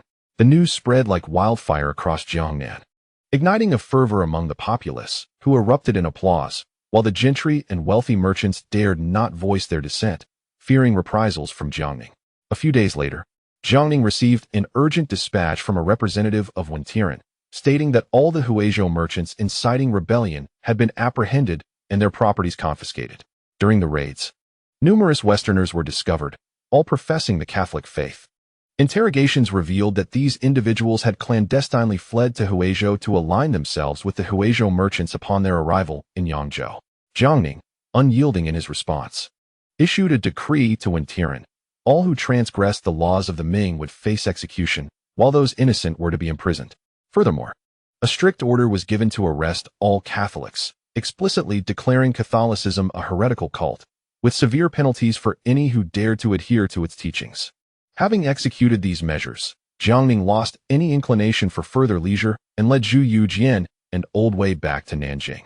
Chapter 658. The old soldier does not die. Meanwhile, Zhu Youjiao, stationed in the capital, was in high spirits. Recent reports from Jiangning indicated that the Jiangnan gentry had been thoroughly purged, with the remaining survivors capitulating to the court's authority. Zhu Youjiao felt a sense of relief. The gentry's defiance had persisted for quite some time, forming a local power that opposed the central government. With this pressing concern eradicated, his heart was lightened. Subsequently, Zhu Youjiao summoned the cabinet, the 5 armies command, and the 8 ministers to the imperial study for deliberation. Upon receiving the summons, the prominent officials hurried to the imperial study. After exchanging formalities, Zhu Youjiao offered them seats and informed them of the latest developments from Jiangning. Upon hearing the details, all present were exhilarated by the pacification of Jiangnan, signifying that this prosperous region would once again serve as the cornerstone of the Ming treasury. They rose in unison, exclaiming, "We congratulate your majesty and the Ming dynasty." Zhu Youjiao smiled and inquired, "Esteemed ministers, how shall we reward the loyal and righteous marquis for his great contributions?" The officials fell into silence, pondering the matter. While it was customary to bestow rewards for merit, the issue lay in the fact that Jiangning's official tenure was nearing its conclusion. His title was already that of a marquis. To elevate him further to a duke would necessitate military achievements, yet the merits of Jiangning's recent accomplishments were somewhat ambiguous, lacking both literary and martial distinction. However, they understood that proposing a dukedom for Jiangning at this juncture would be met with disapproval from Zhu Youjiao, knowing that Jiangning's marquisate had been earned through quelling the southwest tribal insurrections. Thus, the officials found themselves in a conundrum. Observing their silence, Zhu Youjiao recognized their hesitations. Despite their shared loyalty to the throne, Jiang Ning was like a brother to him, and some hesitated to speak out of concern for the delicate balance of power, while others feared Jiang Ning's growing influence, which had begun to overshadow that of the once mighty Zhang Zhuzhing. Yet, such a monumental achievement could not be rewarded merely with trivial gifts, and even Zhu Youjiao felt that would be inadequate. As the prominent officials remained mute, Man Gui and Chao Wenjiao could no longer contain themselves. Their years of campaigning had been driven by the desire for advancement, but with Jiang Ning's dominance, their own progress seemed stymied. Moreover, as both men were martial generals, their political acumen was far less astute than their prowess on the battlefield. Chao Wenjiao promptly stepped forward with cupped fists, proclaiming, "Your Majesty, I propose that we elevate Lord Zhongyi to the esteemed rank of Special Grand Master of Honor and Prosperity." Man Gui quickly echoed, "I second the motion." The prominent military leaders, including Zhang Weixian, looked on in silence, internally lamenting their youthful eagerness to advance. How could they rush to speak without first gauging Zhu Youjiao's sentiments? Upon hearing this, Zhu Youjiao was further displeased. Was the title of merely a Special Grand Master of Honor and Prosperity not akin to dismissing a beggar? Did this not signify a lack of gratitude towards meritorious subjects? He immediately cast a glance at Duke Ding Yuan, Deng Wenming, as an anomaly among the nobility. Deng Wenming had collaborated with Jiang Ning for many years and possessed a keen political instinct. He quickly grasped Zhu Youjiao's dissatisfaction with the meager rewards for Jiang Ning and stepped forward, stating, "Your Majesty, I believe we should elevate Lord Zhongyi to the rank of left pillar of the state and promote him to Grand Tutor of the Crown Prince." This proclamation stunned the room. Even Zhang Weixian appeared dazed. The last individual to receive such an honor was Zhang Zhuzhing during the Wanli era, who had done so at the venerable age nearing 60, while Jiang Ning was barely in his early 20s. Zhang Weixian let out a bitter smile, realizing he had truly aged. At this moment, Grand Secretary Shui Guoguan also rose to concur, stating, "Your Majesty, I wholeheartedly agree with Duke Deng's assertion. Lord Zhongyi's contributions in pacifying the gentry of Jiangnan are monumental. He rightfully deserves this elevation." Zhu Youjiao remained unsatisfied and pondered for a moment before declaring, "Given Lord Zhongyi's arduous efforts and significant achievements, how about we further confer upon him the title of Grand General of Valor?" As soon as the words left his mouth, the imperial study fell into a profound silence. Both civil and military officials were taken aback. Since the founding of the Ming dynasty, the title of Grand General of Valor had only been bestowed once, to Zhu Shou, also known as Zhu Hozhao, the very emperor of the Zhengde reign. No one anticipated that Zhu Youjiao would bestow this title upon Jiang Ning. Deng Wenming was the quickest to react, exclaiming, "Your Majesty is indeed wise." Only then did the others regain their composure, with Chao Wenjiao, Man Gui, Zhang Weixian, and other prominent officials, along with Shui Guoguan, Lu Wenming, and Gu Bingqian, all shouting in unison, "Your Majesty is sagacious." Zhu Youjiao nodded in satisfaction and continued, "Yuan Kelly, Wen Tian, and Gui Yunho have also made significant contributions. I am resolved to elevate Yuan Kelly to the rank of Special Grand Master of Honor and Prosperity, Grand Tutor of the Crown Prince, and Left Pillar of the State. Wen Tian and Gui Yunho shall also be conferred the title of Special Grand Master of Honor and Prosperity." The assembly responded affirmatively.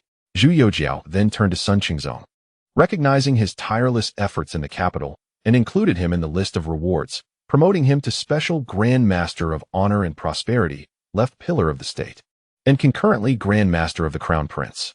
Sun Qingzong was overwhelmed with emotion, shedding tears of gratitude as he knelt in thanks for the imperial favor. Zhu Youjiao similarly rewarded all relevant officials. Even Zhang Weixian was elevated to the rank of Right Pillar of the State.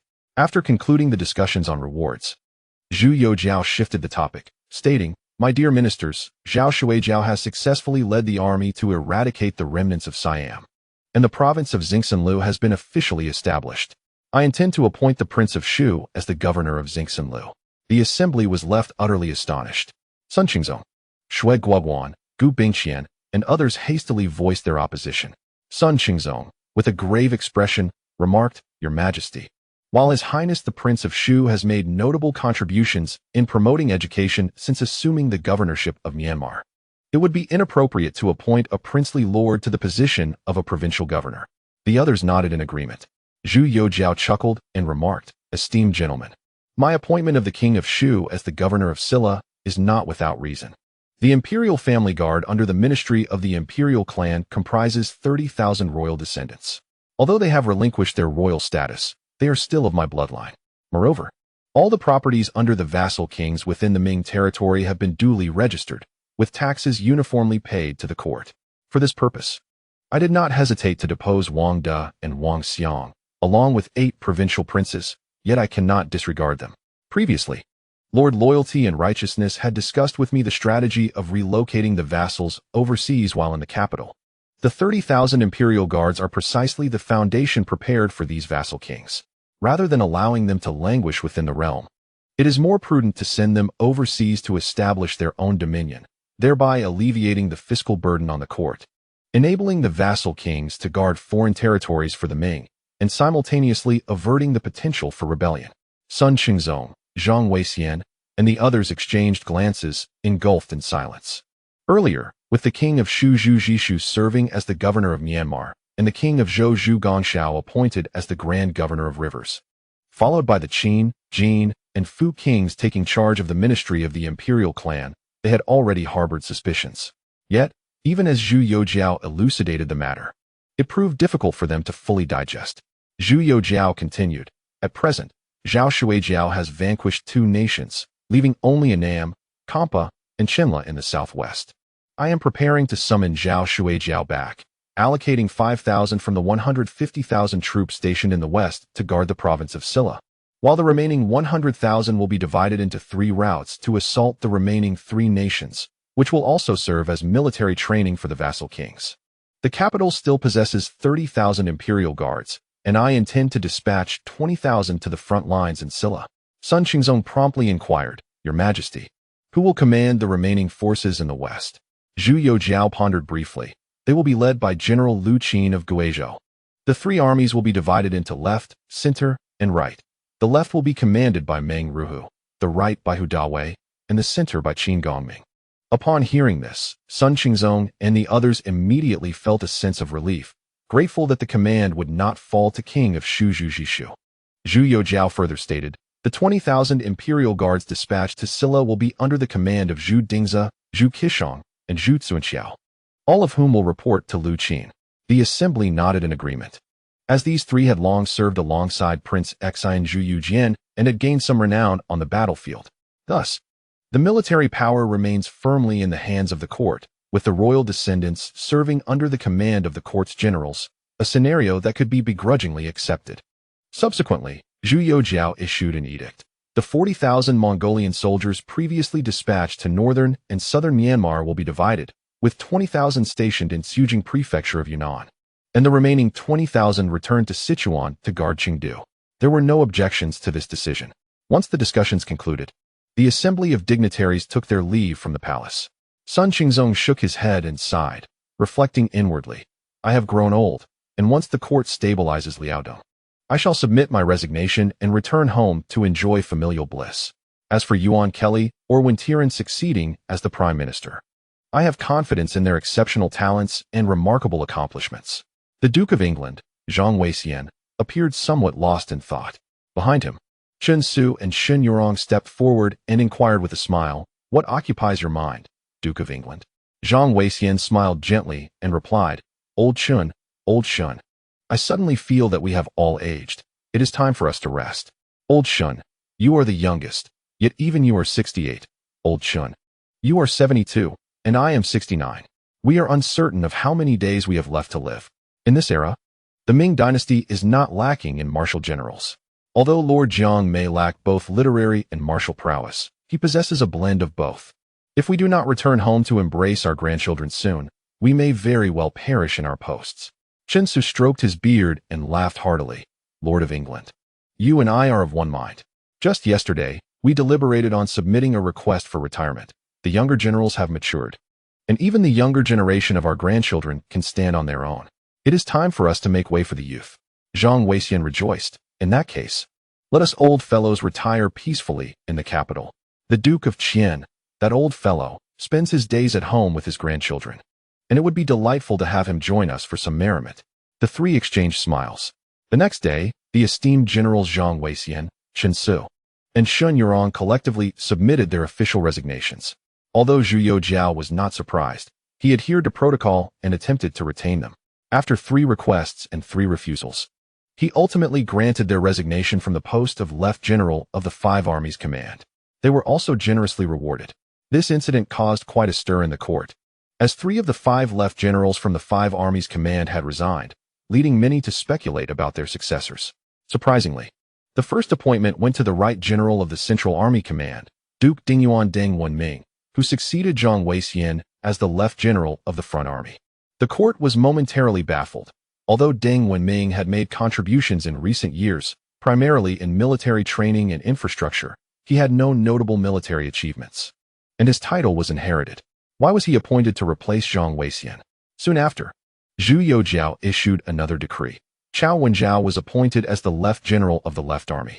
This news drew no surprise from the court, as Cao Wenjiao had fought valiantly in campaigns across the south and north, and in recent years had been tasked with reorganizing the 9 borders, purging local military families, and reconstructing the military formations, earning him this well-deserved appointment.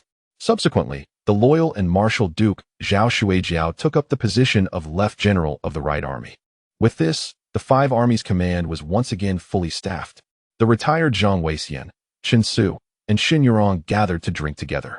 Chen Su remarked, "His Majesty's arrangements are indeed astute." Xin Yurong nodded in agreement, and Zhang Weixian sighed in relief. He had feared that Zhu Youjiao would replace them with fierce warriors, but instead, he promoted the politically astute Deng Wenming and the accomplished Cao Wenjiao and Zhao Shuijiao, an arrangement that could not be more fitting. Most martial generals possess limited political acumen, often lacking in cunning compared to their civil counterparts. Although the Ming dynasty currently maintains a separation of civil and military authority, Zhang Weixian's foresight was more far-reaching. The left general of the Central Army, Qin Liangyu, is adept in battle but lacks in political strategy. Jiang Ning may be both literate and martial, yet he often ventures afar. The pacification of Liaodong will inevitably fall under his command. If the 5 Armies Command lacks a political expert at the helm, any shift in the political landscape could lead to the suppression of martial generals by civil officials once again. After all, the civil and military factions are inherently opposed. The current peace is sustained only by Zhu Youjiao's and Jiang Ning's arrangements, along with their shared goals and interests, which cannot last indefinitely. The presence of Deng Wenming and Zhao Shuijiao changes the dynamics.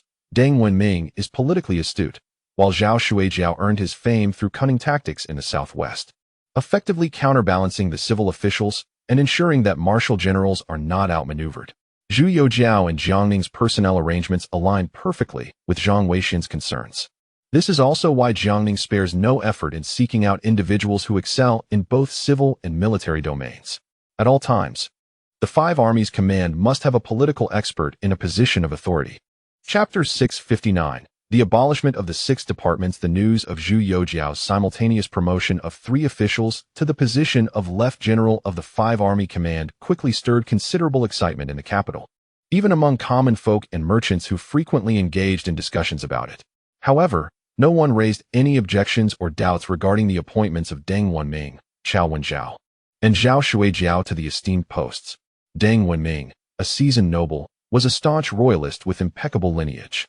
Although his military prowess was rather average, having spent several years as the right general of the 5 Army Command merely assisting Qin Liangyu in training new troops in the northern provinces without ever stepping onto the battlefield, his political acumen was remarkable, and he had a penchant for infrastructure development. Cao Wenjiao hailed from the capital's military command, known for his bravery and strategic mind. Over the years, he had fought valiantly in numerous campaigns, earning great respect within the military for his rigorous discipline. Zhao Shuijiao, despite his polarizing reputation and somewhat tarnished name, had an undefeated record in battle and was credited with the conquest of 2 nations. Thus, the appointment of these 3 men as left generals was met with general approval. Moreover, all 3 belonged to the younger generation, signifying the rise of youthful leaders within the Ming dynasty's military ranks. The fervor among the military personnel in the capital was palpable, as the dominance of the younger faction in the 5 Army Command indicated a future filled with opportunities for expansion and glory. Soldiers and commanders alike were increasingly driven to hone their skills, eager to secure prosperous futures through valor on the battlefield. In contrast, the sentiments among civil officials were markedly divided. Some rejoiced while others despaired. The optimistic faction believed the emergence of capable military leaders would ensure a seamless transition of power and resources, allowing the Ming to acquire more territories, resources, and population under their stewardship. They anticipated that as military leaders expanded their dominion, civil officials would also benefit from the territories gained, necessitating their governance. In light of the recent appointments, significant changes were expected in the cabinet and the 8 ministries in the coming years. Senior officials such as Sun Qingzong, Yuan Kelly, and Shui Guoguan were aging and nearing retirement, leaving younger figures like Wen Tiren and Zhu Tongming to take the helm. Several secretaries among the 8 were also of considerable age. Given Zhu Youjiao's tendency to favor the younger faction, many civil officials saw this as an opportunity for advancement. Conversely, the pessimists feared the unstoppable rise of military leaders, particularly with the young Jiang Ning at the forefront. They were uncertain of the future trajectory of the Ming dynasty under such leadership. Additionally, Zhu Youjiao's disdain for the lofty rhetoric of the so-called refined officials, alongside his preference for pragmatic young officials dedicated to tangible results, left the self-righteous literati feeling sidelined. The severing of their roots in Jiangnan by Jiang Ning only intensified their alarm and anger, leaving them powerless. However, they were unwilling to passively watch their influence and power dwindle in the court. Thus, they immediately convened to discuss counter-strategies. Directly impeaching Jiang Ning was out of the question, as they were well aware of the corruption within the Ming court, and with Zhu Youjiao's protection, such an act would only backfire. Ultimately, they resolved to employ a strategy of subtle sabotage against Jiang Ning. The following day, Inspector Li Xian and Hanlin Academy scholar Wen Zhenming presented a petition to Zhu Youjiao, asserting that Jiang Ning's diligent efforts warranted his elevation to the rank of duke. Numerous officials from the Qinglu faction echoed their sentiments. Perched upon the dragon throne, Zhu Youjiao nearly doubted his hearing. This assembly of Qinglu officials audaciously sought to bestow a ducal title upon Jiang Ning, an overt attempt to undermine him. The cabinet members Sun Qingzong and Shui Guoguan exchanged knowing glances, instantly recognizing the Qinglu faction's ploy to elevate Jiang Ning only to set him up for a fall. Deng Wenming discerned the scheme with clarity and discreetly signaled to Chao Wenjiao and Qin Liangyu behind him. Consequently, Sun Qingzong, Shui Guoguan, Deng Wenming, and other staunch royalists promptly stepped forward to counter the proposition. Sun Qingzong, with a grave countenance, addressed the emperor, "Your Majesty, while the loyal and righteous Marquis has indeed accomplished much during his southern campaign, it is not a military achievement. Moreover, Your Majesty has already bestowed upon him the titles of Special Grand Scholar, Grand Minister of Rights, Left Minister, Grand Tutor to the Crown Prince, and Commander of the Mighty Army. Such generosity cannot be further extended with a ducal title." Deng Wenming quickly concurred. "Your Majesty, elder son speaks with wisdom. The Marquis's merits do not stem from military exploits, and Your Majesty has already granted him ample rewards. Should he be elevated to a duke now, what sentiments will the soldiers on the frontier harbor, who would wish to fight valiantly in pursuit of merit in the future?" Upon hearing this, Zhu Youjiao nodded and promptly rejected the requests of Li Xian and Wen Zhenming. The two attempted to argue further, only to notice the Minister of Personnel, Yang He, grinning mischievously at them, incessantly polishing his tablet, as if ready to take action at the slightest provocation. Thus, they begrudgingly withdrew. After the court session, Zhu Youjiao returned to the imperial study, his countenance darkened with fury. These Qinglu officials have grown increasingly audacious, daring to engage in such unbecoming antics before me. Do they not seek to elevate Brother Jiang to a status that would incite my jealousy, thereby sowing discord between us? Standing nearby, Fang Zhenghua hastily offered counsel. "Your Majesty, your wisdom cannot be obscured by such treacherous schemes. Moreover, your bond with Marquis Jiang is steadfast and will not be fractured by these petty individuals." Zhu Youjiao scoffed. "I am well aware of their tactics. Yet these people, drawing salaries from me, neglect their duties and impede progress. How infuriating." Fang Zhenghua inquired, "Your Majesty, shall we administer corporal punishment to these Qinglu officials?" Zhu Youjiao replied with a cold smile, "They are merely advocating for Brother Jiang's merits. Should I drag them out and punish them, it would seem as though I am unjustly treating a loyal minister, thus enhancing their reputation. That would be counterproductive." Fang Zhenghua paused, having not considered this perspective. Zhu Youjiao then paced the hall for a while before speaking. Fang Zhenghua, summon Minister Yang He to me. Puzzled, Fang Zhenghua mused to himself. Is His Majesty planning to host the 6th unrestricted martial arts competition of the Ming Dynasty, appointing Minister Yang as the chief combatant? While he thought this, he dared not voice it, promptly exiting the hall to find Yang He. Fang Zhenghua hurried to the Ministry of Personnel and conveyed Zhu Youjiao's instructions. Yang He, upon hearing the message, was momentarily taken aback. Then his face lit up with excitement. Master Fang, does His Majesty intend to take action against these Qinglu officials at the next Grand Court Assembly? Fang Zhenghua let out a sigh, saying, Lord Yang, we are uncertain of the circumstances. Perhaps you should first accompany us to meet His Majesty. Yang He eagerly nodded, his heart swelling with joy at the prospect of showcasing his abilities once more. However, Fang Zhenghua was filled with a sense of helplessness. How had this Lord Yang transformed into such a figure? Once universally recognized as an honest man in the court, dedicated solely to his duties and never uttering a word beyond necessity, he had now metamorphosed into the most notorious bandit of the Ming Dynasty, engaging in abductions.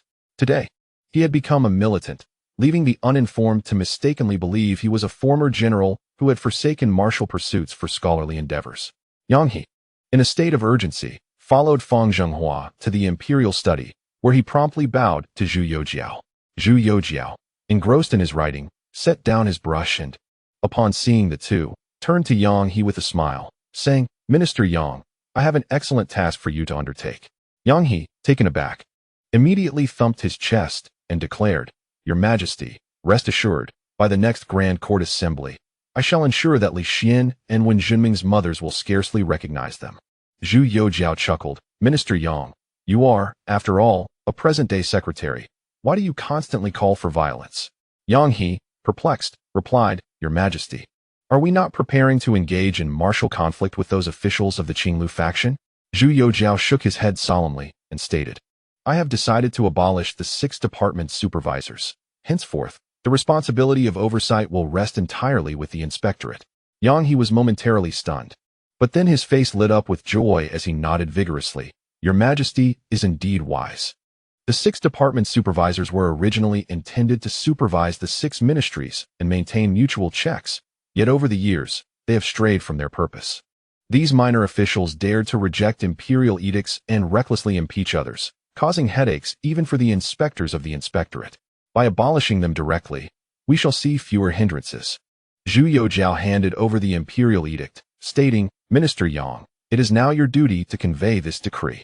Yang He accepted the edict, bowed, and was about to take his leave when Zhu Youjiao called out, Minister Yang, how prepared are the officials of the Xinlu province?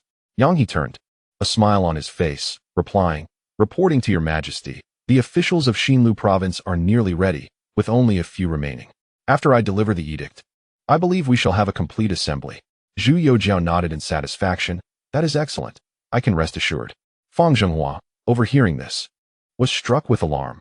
Was this Lord Yang about to return to his old ways of abduction? Yang He took his leave, hastily exiting the palace with the imperial edict in hand. Upon leaving, he rushed back to the Ministry of Personnel, gathering his aides and bringing along ropes and chains, heading straight for the 6 departments corridor.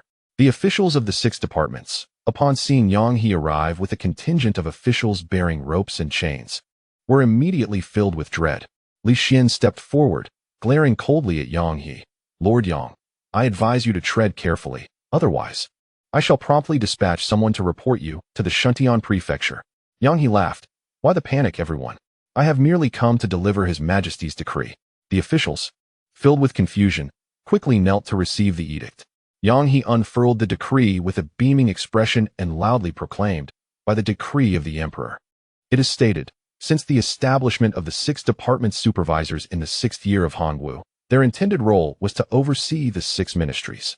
However, over the years, this institution has lost its principle, forgotten its original intentions, abandoned its mission, and has never remained loyal to the court or concerned for the populace. Lacking any standards or principles, only knowing to heed rumors and haphazardly impeach others. The collusion between officials and merchants has brought significant losses to both the court and the populace, frequently disrupting the normal policies of the state. Henceforth, the powers of the 6 departments shall be abolished, and the authority of supervision shall be returned to the inspection court. Thus decreed. Yang He gazed with a broad smile at the 6 department officials, who stood in stunned silence, while Li Xian, Wen Zhenming, and others were left utterly astonished. Their mouths agape, never having anticipated that Zhu Youjiao would directly issue a decree to abolish the 6 departments. Esteemed officials, why do you not accept the decree? Do you intend to defy it? Yang He urged. Li Xian, trembling with rage, his eyes bulging, pointed an accusing finger at Yang He. You treacherous scoundrel. Dare you counterfeit the imperial edict? I shall impeach you. I demand an audience with His Majesty. The other officials of the 6 departments echoed his outcry, attempting to rush out. Observing this, Yang He waved his hand, and the officials from the Ministry of Personnel quickly surrounded them. Esteemed officials, the imperial decree has been issued. Your refusal to accept it and your questioning of its legitimacy constitute the grave offenses of defiance and deception against the emperor. Yang He maintained his cheerful demeanor, adding, however, I am benevolent and shall not make things difficult for you. Your destinations have been arranged. You shall all go to the province of Xinlua to educate the local populace. At first, Li Xian and the others were taken aback, but they soon erupted in fury, struggling to charge towards the imperial palace. Yang He, disinterested in further entanglement, ordered the officials from the Ministry of Personnel to bind this group securely with iron chains, loading them into carts along with official documents, and dispatch them to their new posts in the province of Xinlua. In the afternoon, Yang He hastily arrived at the imperial study to report. Zhu Youjiao, his face beaming with delight, remarked, Yang Aiqing, you have worked hard. Have you made proper arrangements for those officials of the 6 departments? Yang He replied with a smile. In response to His Majesty, I have arranged for them all to go to the province of Xinlua to educate the local populace. Zhu Youjiao nodded. Then they expressed no dissatisfaction, I presume? Yang He quickly responded, in reply to His Majesty. Both Li Xian and Wen Zhenming were so overjoyed at the prospect of going to Xinlua to serve the court that they wept tears of joy, exclaiming how wise your Majesty is, stating they had long desired to contribute to the state in the provinces. Zhu Youjiao, satisfied, said, That is splendid, splendid indeed. As he spoke, he adeptly picked up 2 plates of pastries, wrapped them in rice paper, and instructed Fang Zhenghua to present them to Yang He. Yang He, brimming with excitement, accepted the pastries, while Fang Zhenghua stood by, speechless, wondering if the pastries were truly that delectable. If Lord Jiang were present, he would likely have expressed his discontent. Indeed, this young Darren was quite the simpleton. A mere 2 packets of pastries sufficed to placate him. With the pastries cheerfully in hand, Yang He departed the palace, and Zhu Youjiao finally breathed a sigh of relief. Meanwhile, news of the abolition of the 6 departments spread throughout the capital, astonishing all within the court, yet no one spoke on their behalf. The clear-minded scholars of the Hanlin Academy, upon hearing that it was Yang He who had taken action, were infuriated but dared not confront Zhu Youjiao, fearing they would be dispatched to Xinlua for reformation before even entering the palace. Nevertheless, their resentment could not be suppressed. That very night, a few young officials from the Hanlin Academy massed themselves and lay in wait along Yang He's route home, intending to ambush him. Little did they know that Chao Wenjiao and Qin Liangyu of the military governor's office had just concluded business with Yang He at the Ministry of Personnel, discussing the transfer of a group of capital garrison commanders to serve as local officials. To express his gratitude, Yang He intended to treat the 2 to a meal. Thus, the 3 of them exited the Ministry of Personnel and made their way towards Yang He's residence. They had scarcely ventured far when they found both ends of the alley blocked by a group of over a dozen men clad in black, wielding wooden clubs. Yang He, bewildered and yet to comprehend the situation, was swiftly acted upon by Chao Wenjiao and Qin Liangyu, who took decisive action. The officials from the Qinglu faction, who had intended to confront Yang He, were struck with fear upon realizing that both Chao Wenjiao and Qin Liangyu were present, initially intending to inflict harm upon Yang He. They turned to flee, yet they could not escape the prowess of Qin Liangyu and Chao Wenjiao. They were soon overtaken and met with a severe beating, left sprawled on the ground. Upon unmasking a few of them, Yang He recognized them as officials from the supervisory court, and the realization dawned that they were indeed targeting him. He ordered that they be bound and taken back to the Ministry of Personnel, preparing to send them to Xinlu the following day. Unexpectedly, that very night, Zhu Youjiao received confidential reports from the Jinyue, Dongchang, and Shijiao, revealing that several officials from the Hanlin Academy had conspired to assault Yang He. Enraged, he summoned an audience the next morning, announcing the incident publicly, startling all present in the court. With a grim expression, he declared that had it not been for the loyal Duke and the Marquis of Anwu visiting the Ministry of Personnel to liaise with Minister Yang, the latter might have fallen victim to these treacherous miscreants. In broad daylight, under the celestial heavens, and at the feet of the emperor. How dare they plot against a minister of the court? He ordered them to be dragged out and executed. The prominent loyalists in attendance voiced their agreement. At that moment, Yang He slowly rose, adopting a solemn demeanor, and addressed the emperor. Your Majesty, the officials from the Hanlin Academy sought to assault me merely out of personal grievances. They approached armed only with wooden clubs, lacking any lethal weapons. I beseech your Majesty to show leniency. The assembly gasped in astonishment. The victim himself was pleading for the offenders. Zhu Youjiao, maintaining a serious countenance, replied, Minister Yang, I understand your benevolence, yet the state must adhere to its laws. Plotting against a minister is akin to rebellion. Though they bore no weapons, their actions are profoundly treasonous, and mercy cannot be extended. I shall execute these treacherous officials to uphold the law of the land. Upon hearing this, Yang He was overcome with emotion, pleading fervently. Ultimately, Zhu Youjiao declared a pardon for the Qinglu officials who had assaulted Yang He. However, while they were spared death, they could not escape punishment and would be demoted. After the court session, as they departed the palace, the loyalists commended Yang He. Deng Wenming remarked, Minister Yang repays malice with virtue, embodying the spirit of ancient gentlemen. Gu Bingxian concurred, indeed, Minister Yang is a rare exemplar of great benevolence. Had I encountered such an incident, I would not only have refrained from advocating for their execution, but would have imprisoned them in the Zhaojing. Yang He, with a serious expression, responded, Gentlemen, we serve in the same court. It is natural for us to have differing political views. As the ancients say, a prime minister must possess the capacity to tolerate. Though I am not a prime minister, I too have a measure of tolerance. The officials present erupted in further praise. In the distance, Qin Liangyu sighed and shook her head, while Chao Wenjiao, looking resigned, remarked, Had we known last night, we would not have intervened. Let us see if Minister Yang could speak thus today. Qin Liangyu nodded earnestly in agreement. At this moment, Yang He was overjoyed. For one who does not manage a household cannot appreciate the value of grain and oil. He was acutely aware of how desperately the court needed personnel, a fact that might elude others. To him, eliminating these dozen officials would only result in a significant loss. Instead, it would be more prudent to send them to the province of Silla to educate the populace, thereby utilizing their talents and resources effectively. This strategy would not only create a favorable impression before Zhu Youjiao, but also earn him a commendable reputation. With the abolition of the 6 ministries, the authority of inspection was transferred to the supervisory court. In the ensuing days, both the morning court and grand assemblies saw a notable uplift in the spirits of the officials. Apart from the occasional memorials of impeachment from the inspectors of the supervisory court, discussions on state affairs became more lively and collaborative.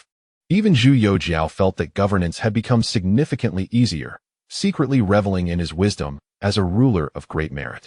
Believing that his decision to abolish the 6 ministries was indeed justified. A few days later, Tianqi hurriedly rushed to the palace to seek an audience with Zhu Youjiao. Upon being summoned, Tianqi promptly presented an urgent document, his expression grave as he stated, Your Majesty, the former servant Nurhasai has achieved a decisive victory over the allied forces of Lin Danhan and Keitun in Zungaria. Now, Keitun leads the remnants fleeing westward, and the Jianzhou have already taken control of Zungaria.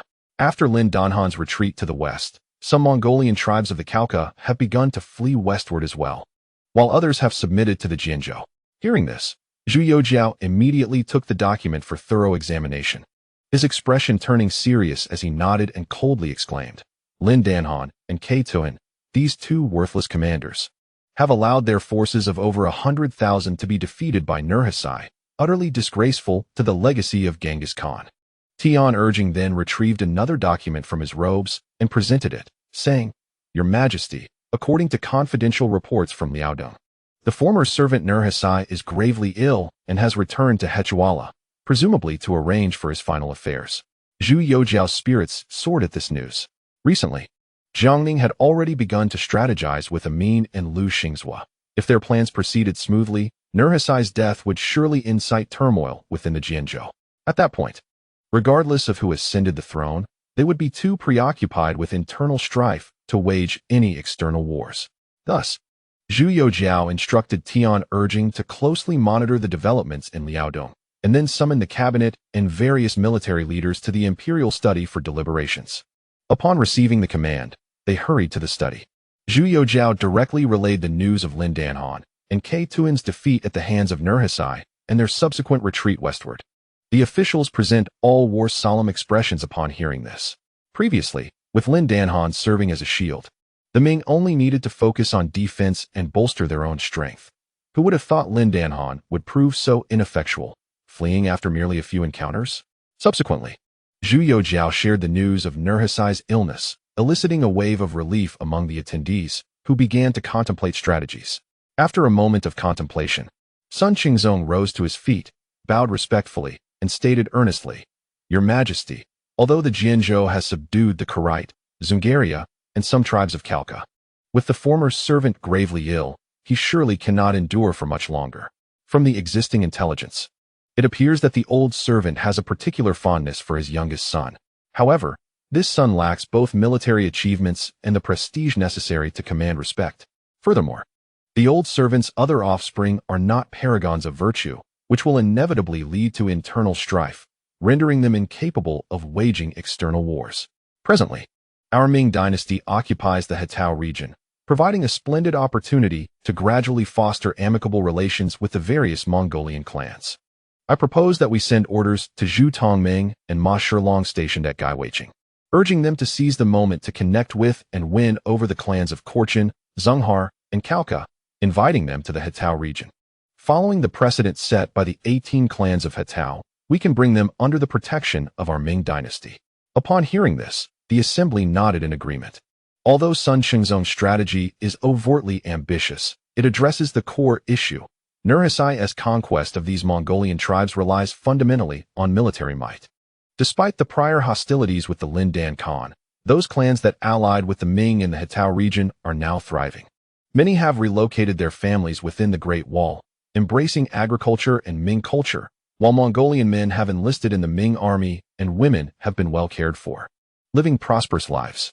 Moreover, the Ming now wields the initiative in trade. As long as they are willing to submit, resources will never be scarce. In contrast, those who follow Lin Dan Khan suffer relentless beatings, while those under Nurhasai endure starvation. Any rational being would know which path to choose. Zhu Youjiao immediately adopted this counsel and promptly dispatched envoys to convey his edicts to Zhu Tongming and Ma Shilong, instructing them to engage with the Mongolian tribes to secure their allegiance to the Ming, thereby diminishing Nurhasai's power. A few days later, Bai Zian, the left minister of the Ministry of Revenue, returned to the capital after being ordered to inspect several northern provinces. Zhu Youjiao summoned him to the imperial study without delay. At that moment, only Zhu Youjiao, Fang Zhenghua, and Bai Zian were present, while Fang Dachui stood guard outside the hall. Observing Bai Zian, who bore the marks of travel and toil, Zhu Youjiao smiled and remarked, "Minister Bai, you have worked hard on this journey." Bai Zian promptly rose, his expression serious, and replied, "As a servant of the state, it is my duty to be concerned for my sovereign. I dare not speak of hardship." Zhu Youjiao nodded with a smile and asked, "Minister Bai, how did your inspection of the northern provinces fare?" Bai Zian, taking the cue, quickly retrieved a memorial from his sleeve and presented it. Fang Zhenghua accepted it and placed it before Zhu Youjiao. Bai Zian then gravely reported, "Your Majesty, the actual conditions in the northern provinces are even more dire than what Lord Jiang, Elder One, and Lord Guo anticipated. Although the gentry and landlords have been rectified multiple times by the court and certain privileges abolished, the concealment of population and land remains rampant. Were it not for the issuance of household registers to the common folk, I would not have realized the vast discrepancies between the actual population and landholdings and those recorded in the court's yellow registers." He paused for emphasis and provided an example. Take Shaanxi province, for instance. The Ministry of Revenue's records indicate a population of 8.37 million. Yet the actual number of issued household registers reaches 11.54 million, a staggering difference of 3.17 million. Furthermore, the court's fish scale map records 38.41 million acres of arable land in Shaanxi, but through my extensive investigations, I ascertained that the actual arable land amounts to 46. 57 million acres, a shortfall of 61 million acres. The conditions in the northern provinces are fundamentally similar. Upon hearing this, Zhu Youjiao's expression darkened significantly. It is essential to note that the current records of the court date back to the tenure of Zhang Jiujing as the chief minister, specifically from the 10th year of the Wanli era when the land was meticulously measured and documented. Little did he expect that, merely after a few years, such a vast disparity would emerge. Moreover, the taxation standards enforced by the court now only managed to capture half of the registered data. And this was achieved only after severe punitive measures were implemented in the northern regions. Reviewing the data submitted by Baizian, it became apparent that in the province of Shaanxi alone, nearly 30 million acres of land were exempt from taxation, with most of these lands being controlled by the gentry and aristocrats. Contemplating this, a surge of murderous intent flickered in Zhu Youjiao's eyes, and his face turned a sullen shade. He coldly inquired, Minister Bai, if the northern situation is thus, I fear the circumstances in the south must be even more dire. Baizian, upon hearing this, nodded gravely and sighed. He continued, previously, Lord Jiang submitted a memorial. An elder when indicated in the capital that the current population of the Ming dynasty is estimated to be between 150 million to 180 million. However, based on my calculations, this figure may need to be doubled, suggesting that the current population of the Ming dynasty is approaching 400 million. Zhu Youjiao nodded, and Baizian elaborated, Your Majesty. According to the estimates conducted with Minister Liu from the Taxation Department, excluding the newly added provinces of Fujian South, Myanmar North, and Silla, the previous 2 capitals and 13 provinces, if we adhere to the current taxation standards established by the court, we should collect approximately 150 million taels in taxes annually. Even accounting for disasters that necessitate tax reductions and relief efforts, we could still collect between 100 million to 150 million taels each year. He further added, I have learned that recently, in Jiangnan, Minister Gui's standard for commercial tax collection was set at 2/10. If we apply this standard, in years free from calamity, the annual tax revenue could soar to as much as 200 million taels. Even in the event of local disasters, it would not fall below 150 million taels. Zhu Youjiao, with a grave expression, nodded and stated solemnly, Minister Bai, this authentic data must not be disclosed to anyone. I shall bestow a reward shortly. Baizian, with a serious demeanor, nodded in compliance. I shall obey your command.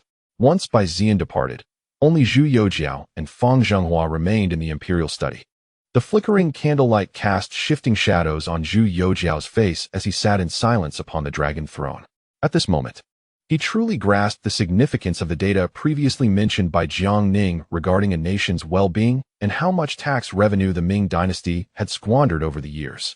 As for solutions, Jiang Ning had previously suggested the reminting of currency and the public allocation of fire expenses, as well as the redistribution of burdens per acre.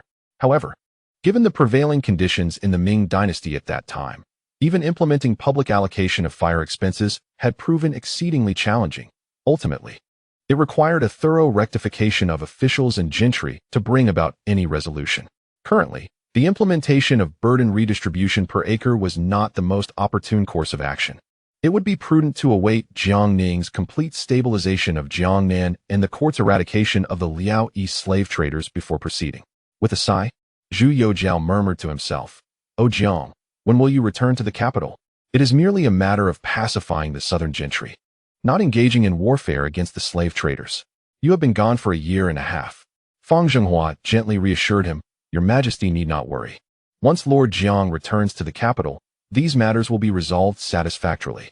Zhu Youjiao nodded, and at that moment, a commotion arose from outside the palace, prompting Fang Zhenghua to hastily step out to investigate.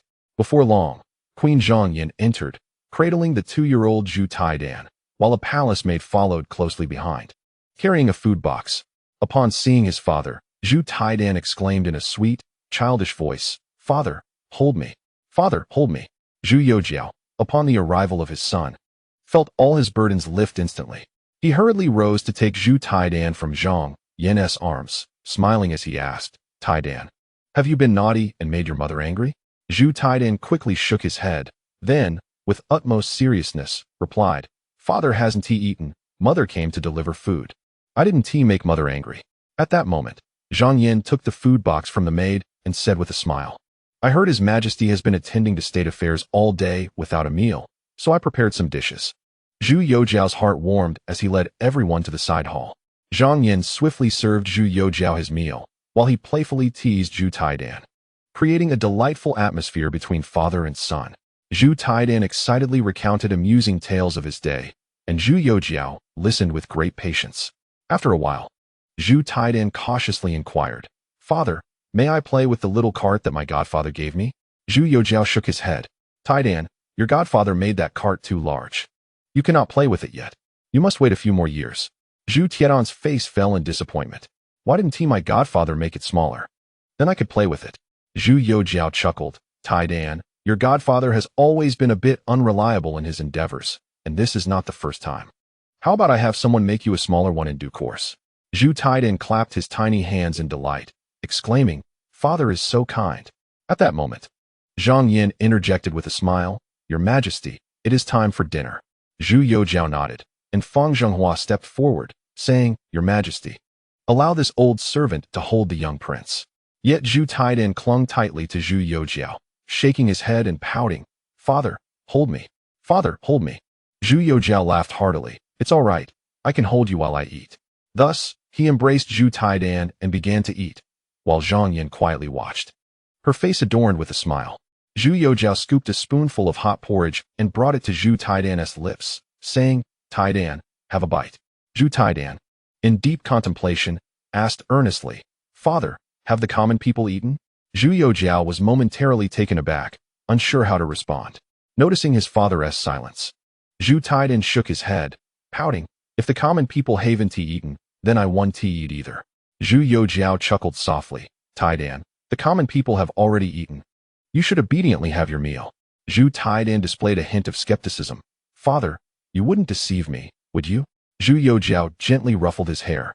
"I am the sovereign of a nation. How could I possibly lie?" Zhu Taidan continued to probe. "Father, did the common people eat their fill?" Zhu Youjiao found himself in a more precarious position. The concepts of eating and being full were entirely different. After a moment of thought, he replied with a smile, "The common people should be satisfied. If they weren't, your godfather is out there working hard to ensure they have enough to eat." Zhu Tiedan's cheeks flushed slightly. "Father always praises my godfather's greatness, yet also says he has a poor memory and is unreliable. When will I get to meet my godfather? I want to ask him why he made such a large cart for me." Zhu Youjiao affectionately stroked his little face and said, "Taidan, when your godfather returns to the capital, you may ask him directly. He has always been very kind to you, and might even bring you some small trinkets." Zhu Taidan immediately clapped his tiny hands in delight, exclaiming, "That would be wonderful. I shall also have something to gift to my godfather." Subsequently, the father and son engaged in cheerful banter, with Zhu Youjiao feeding Zhu Taidan several spoonfuls of warm porridge. After finishing his meal, Zhu Youjiao casually wiped Zhu Tiedan's mouth with his sleeve and asked with a smile, "Taidan, are you full?" Zhu Taidan nodded earnestly and replied, "Father, I am satisfied." At that moment, the Empress Zhang Yin approached and said with a smile, "Taidan, let us return to the palace. Your father still has state affairs to attend to. When he is free, I will bring you back to see him." Upon hearing this, Zhu Taidan pouted and looked distressed. "Father is busy, but I miss him. Can I stay a little longer?" Seeing this, Zhu Youjiao gently patted Zhu Tiedan's head and said to Zhang Yin with a chuckle, "Baozhu, I have nearly finished with state matters for today. I will spend a bit more time with Taidan." Zhang Yin nodded with a smile. Zhu Taidan eagerly tugged at Zhu Youjiao's sleeve and said, "Father, I have good news to share." Zhu Youjiao perked up with interest and replied, "Oh, do tell your father. Let him share in your joy." With his little hands clasped behind his back and a proud expression, Zhu Taidan announced, "Father, I can recite the three-character classic now, taught to me by Fang Banban. Allow me to demonstrate." He then began to recite earnestly. "At the beginning of man, nature is inherently good. Although similar in nature, habits can diverge. If not taught, nature will change." Zhu Youjiao's face lit up with joy at these words, and even Zhang Yin, standing nearby, wore a beaming smile.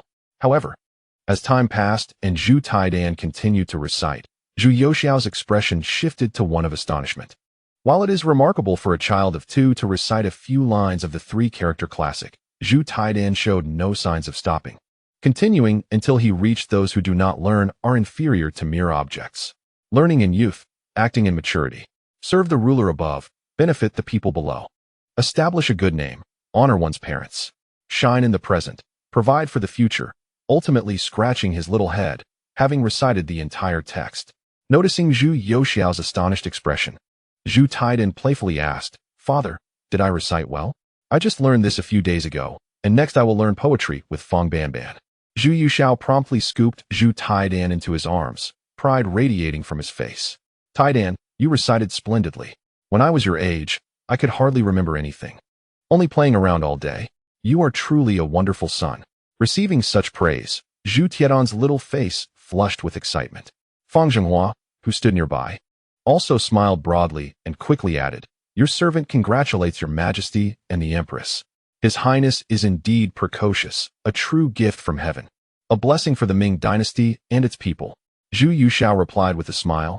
Fang Banban later issue a decree to reward Fang Xiaozhou.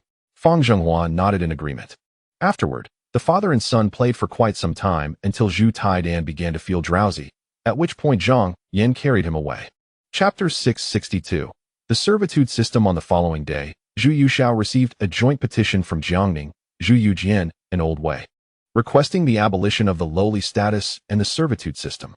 In the petition, Jiang Ning meticulously detailed the previous events of servitude revolts in Jiangnan, as well as the detrimental effects of landlords and gentry amassing servants, which fostered personal power and even encouraged the trafficking of people.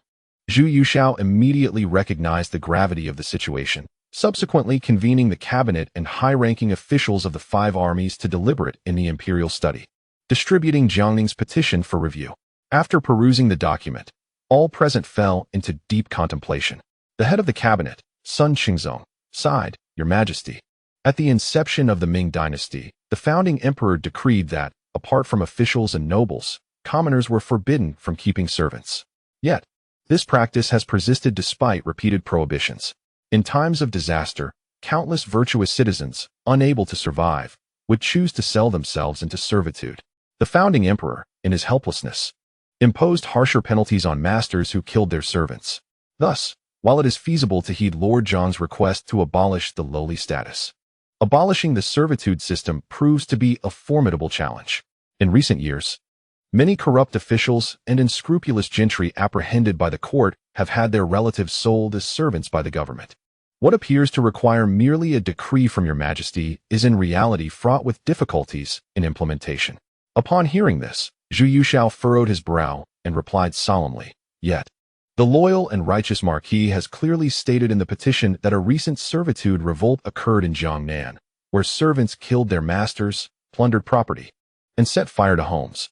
Moreover, numerous gentry have amassed servants, forming local powers that covertly oppose the court. If we continue to allow this, I fear that before long, I shall be compelled to send forces to Jiangnan to quell another rebellion." The attendees were taken aback, realizing that Zhu Youxiao was resolutely determined to rectify the servitude system. At that moment, Gu Bingxian, the Minister of Rights, hastily stood and spoke, "Your Majesty, I believe this matter can be approached in 2 stages. The first step would be for your Majesty to issue a decree abolishing the lowly status, permitting the lowly populace to transition to commoners, thereby allowing them to choose their professions freely, thus demonstrating the imperial grace. The second step would be to explicitly regulate the number of servants that officials, nobles, and local gentry may keep, requiring registration with the government. Simultaneously, the court should establish relevant laws stipulating that if a servant commits a minor infraction, the master may administer punishment. For grave offenses, the matter must be referred to the authorities, and the master should not be allowed to exercise private punishment. If a master unlawfully kills a servant, they shall face severe penalties. Furthermore, the children of servants born thereafter shall not be classified as servants, but recognized as commoners. Additionally, it should be explicitly stated that commoners are not permitted to sell themselves into servitude.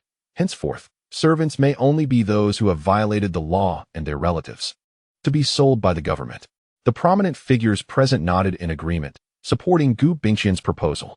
However, Zhu Youxiao furrowed his brow slightly and inquired, "But after the court's vigorous rectification over the past 2 years, the number of individuals violating the law has diminished, and the common people are gradually finding peace and prosperity. The officialdom has also become significantly clearer. Where then are the criminals available for sale? Surely, some will continue to engage in the illicit trade of servants in secret. And over time, this practice will escalate, rendering the court's edicts mere empty words. Gu Bingxian, upon hearing this, appeared troubled, as this was the best solution he could conceive, though it merely addressed the symptoms rather than the root of the issue. At that moment, the Duke of Dingyuan, Deng Wenming, rose with a cheerful expression. The esteemed individuals present were momentarily taken aback. What business did Lord Deng, a figure of civil affairs, have in this matter? Deng Wenming slowly spoke. Your Majesty, I have a proposal. Upon seeing him step forward, Zhu Youjiao nodded in acknowledgement. Deng Wenming, adopting a serious demeanor, stated, what Minister Gu just mentioned is indeed feasible. However, the sole issue is that the court does not possess enough criminals available for sale. Prolonged reliance on this could inevitably lead to a shortage of servants and the resurgence of clandestine trades among the gentry and nobles. Ultimately, it is merely a matter of availability. Outside of our Ming dynasty, there is no lack of population. Previously, General Zhao Shijiao of the Western Expedition transported hundreds of thousands of Burmese people to Hunan, the Xishan coal mines, and the Hetao region. Similarly, General Mao Wenlong had escorted thousands of Korean refugees to the Xishan coal mines. Upon hearing this, the assembly experienced a moment of clarity. Zhu Youjiao felt an overwhelming joy, realizing how he had overlooked this point. While there were insufficient criminals within the Ming dynasty to sell into servitude, there was no shortage of people beyond its borders. The court had engaged in continuous warfare over the past 2 years, capturing numerous prisoners, and now faced the dilemma of where to house them. Even the Xishan coal mines, managed by Old Wei, had become overcrowded multiple times. This did not account for the tens of thousands of Burmese individuals involved in river management and irrigation projects in Hunan, nor the thousands assisting in the construction of fortifications in Hetao. Sun Xingzong, Gu Bingxian, and the other civil officials displayed expressions of delight. Deng Wenming's suggestion was splendid. After all, these individuals were not subjects of the Ming dynasty, and selling them into servitude posed no ethical concern. Gu Bingxian promptly interjected, Your Majesty, what the Duke of Dingyuan has articulated is entirely accurate. These individuals are indeed criminals and not subjects of our Ming dynasty, thus can be assigned for sale by the authorities. The court simply needs to enforce strict oversight to prevent local gentry from amassing power through the acquisition of servants. Zhu Youjiao nodded with a smile, solemnly declaring, In that case, let us proceed according to the proposals of Minister Gu and Duke Dingyuan. Convey my decree, the abolition of the lowly status, transforming all lowly people into good citizens, permitting them to choose their professions freely. Henceforth, any subjects of our Ming dynasty who violate the law shall only be sold into servitude, with their descendants recognized as good citizens. Officials, nobles, and local gentry must adhere strictly to court laws regarding the purchase of servants, with limitations on numbers and mandatory registration. Deng Wenming quickly added with a smile, Your Majesty, I have just received an official document from General Zhao Shijiao of the Western Expedition. He has already returned to court with his troops and escorted 50,000 new Korean refugees and 500,000 share of rice. It is likely that he will arrive at the capital shortly. Upon hearing this, Zhu Youjiao's smile broadened. This is indeed splendid news. However, I trust that your 5 armies command will remain vigilant. Should there be a shortage of population, arrangements must be made to procure more. Deng Wenming and the other military leaders promptly nodded in agreement, as this arrangement allowed them to frequently venture out to procure supplies while also earning merit, a truly favorable outcome for all. Subsequently, Zhu Youjiao regarded Deng Wenming and the others, inquiring, Duke Dingyuan, do you have suitable candidates for the position of commander of the Songjiang naval forces? Deng Wenming promptly stood, responding solemnly, Your Majesty, the position of Songjiang is of utmost importance. After deliberation, we recommend Duke Yuzigao of Zhenhai for the role of commander of the Songjiang naval forces. Furthermore, Duke Yu is currently in Suzhou, commanding 30,000 naval officers and soldiers, allowing him to assume the position in Songjiang without necessitating additional troops or vessels from the court. Zhu Youjiao, upon hearing this, further inquired, And who shall succeed the commander of the Denglai naval forces? Qin Liangyu hurriedly rose to his feet and reported, Your Majesty, after our discussions, we propose Zhang Pan, the Deputy General of Shandong, to take over the position of the Grand Admiral of the Denglai Navy. He has previously been responsible for coastal defenses in the Denglai region, is well versed in naval warfare, and is fully capable of this role. Zhu Youjiao nodded in agreement. If that is the case, let Zhang Pan assume the position of Grand Admiral of the Denglai Navy. As the meeting concluded, the attendees bid farewell and made their way out of the palace, engaged in lively conversation and laughter. Gu Bingxian smiled and remarked to Deng Wenming, Lord Deng, your tactics are truly commendable. I am amazed you could devise such a solution. Deng Wenming chuckled. This lord was merely grasping at straws. Unworthy of your praise, Minister Gu. Beside them, Shui Guoguan also chimed in. Lord, your proposal today is simply splendid. I was contemplating seeking assistance from Lord Yang, considering he often resorts to extreme measures. Little did I expect you would resolve this issue so elegantly. Deng Wenming quickly waved his hand. Elder Shui, you flatter me.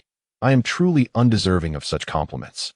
At that moment, Yang He's face turned dark, his nose wrinkled in indignation as he interjected, Elder Shui, one may indulge in frivolous banter over meals, but words must be chosen with care. I am a person of integrity, wholly devoted to the nation, abiding by the law. How could your words paint me as a bandit? Shui Guoguan burst into laughter. Ah, Lord Yang, we are all comrades here. Do not feign innocence. Perhaps you might enlighten us on how the 6 departments of censors came to be dismantled? Yang He's face flushed with embarrassment, and he quickly retorted. I was merely carrying out His Majesty's orders. Due to a shortage of personnel in Xinluo, I requested their assistance. It was not abduction. If you doubt my words, feel free to inquire with His Majesty. Nearby, the Minister of Justice, Wei Guangwei, stroked his beard and chuckled. Lord Yang, when you delivered the edict, why did you have officials from the Ministry of Personnel accompany you, equipped with chains and ropes? At this, Yang He's face grew even redder, wishing he could vanish into the ground. Laughter erupted among the crowd as they exited the palace and returned to their respective offices. Days later, Zhu Youjiao received a request from Jiang Ning to allocate firearms and vessels to bolster the naval forces along the southeastern coast, which he promptly approved. Thus, both Zhu Youjiao, stationed in the capital, and Jiang Ning, in Nanjing, found their spirits lifted. The entire Ming dynasty was once again engulfed in a fervent atmosphere of industriousness, with all officials contributing to the revival of the Ming. Just as the realm united under the sovereign's vision for rejuvenation, Nurhaci, leading his forces against Mongolia, had returned to Hechuala. Upon his return, he refrained from bestowing rewards. Instead, he immediately ordered the city into a state of martial law. Dispatching his trusted minister Helu to command the 2 Yellow Banner troops stationed at strategic locations and enforcing strict security around the Khan's palace. Without his explicit command, no one was permitted to enter or exit, not even the 4 great princes. This was due to Nurhaci's health having deteriorated severely during the expedition. As he battled a recurring ailment, the atmosphere in Hechuala grew increasingly tense. Not long after, Nurhaci secretly summoned his confidant, Gong Zhenglu. Upon entering the Khan's palace and seeing Nurhaci, Gong Zhenglu felt a heavy weight in his heart. The once mighty Nurhaci now appeared frail and emaciated, his complexion ashen. He hurriedly knelt and bowed. I am Gong Zhenglu, paying my respects to the great Khan. Nurhaci, with great effort, leaned on the bed and spoke, Mr. Gong. There is no need for excessive formality. Please rise and speak. Gong Zhenglu promptly stood at attention beside him. Chapter 663. The meeting. Nurhaci inquired gravely, Mr. Gong. The strategy you devised for me has only been half realized. Although we have defeated Khan Linden and Khan Kwaidu, forcing them to flee westward, and have subdued various Mongolian tribes, including the Korchin and Zungar, many among them harbor divided loyalties. Furthermore, the Ming court will not idly observe the rise of the later Jin. However, my time is limited, and I lack the strength to manage the Mongolian factions any longer. Hearing this, Gong Zhenglu felt a shiver run through him, and quickly replied, Great Khan, you are merely overworked. With some rest, you shall surely recover. Nurhaci shook his head with a bitter smile. I am well aware of my own condition. I have summoned you today for a matter of great importance. Gong Zhenglu nodded eagerly. Please, Great Khan, speak. After a moment of silence, Nurhaci slowly asked, Mr. Gong, among my sons, who do you believe is fit to inherit the throne? Gong Zhenglu's heart tightened as he realized Nurhaci was about to establish a successor. Having served Nurhaci for many years, he understood his cunning and suspicion well. He knew that any careless words could jeopardize his life. Thus, he promptly replied, The matter of succession is of utmost significance, and I dare not speak without your command. It is entirely up to your judgment, Great Khan. Nurhasai sighed deeply and stated solemnly, Mr. Gong, among my sons, Dalgan resembles me the most, and I wish to appoint him as my successor. However, Dalgan is still too young, lacking the military achievements and prestige to command the respect of his brothers. I implore you to offer me counsel. Gong Zhenglu's expression turned troubled.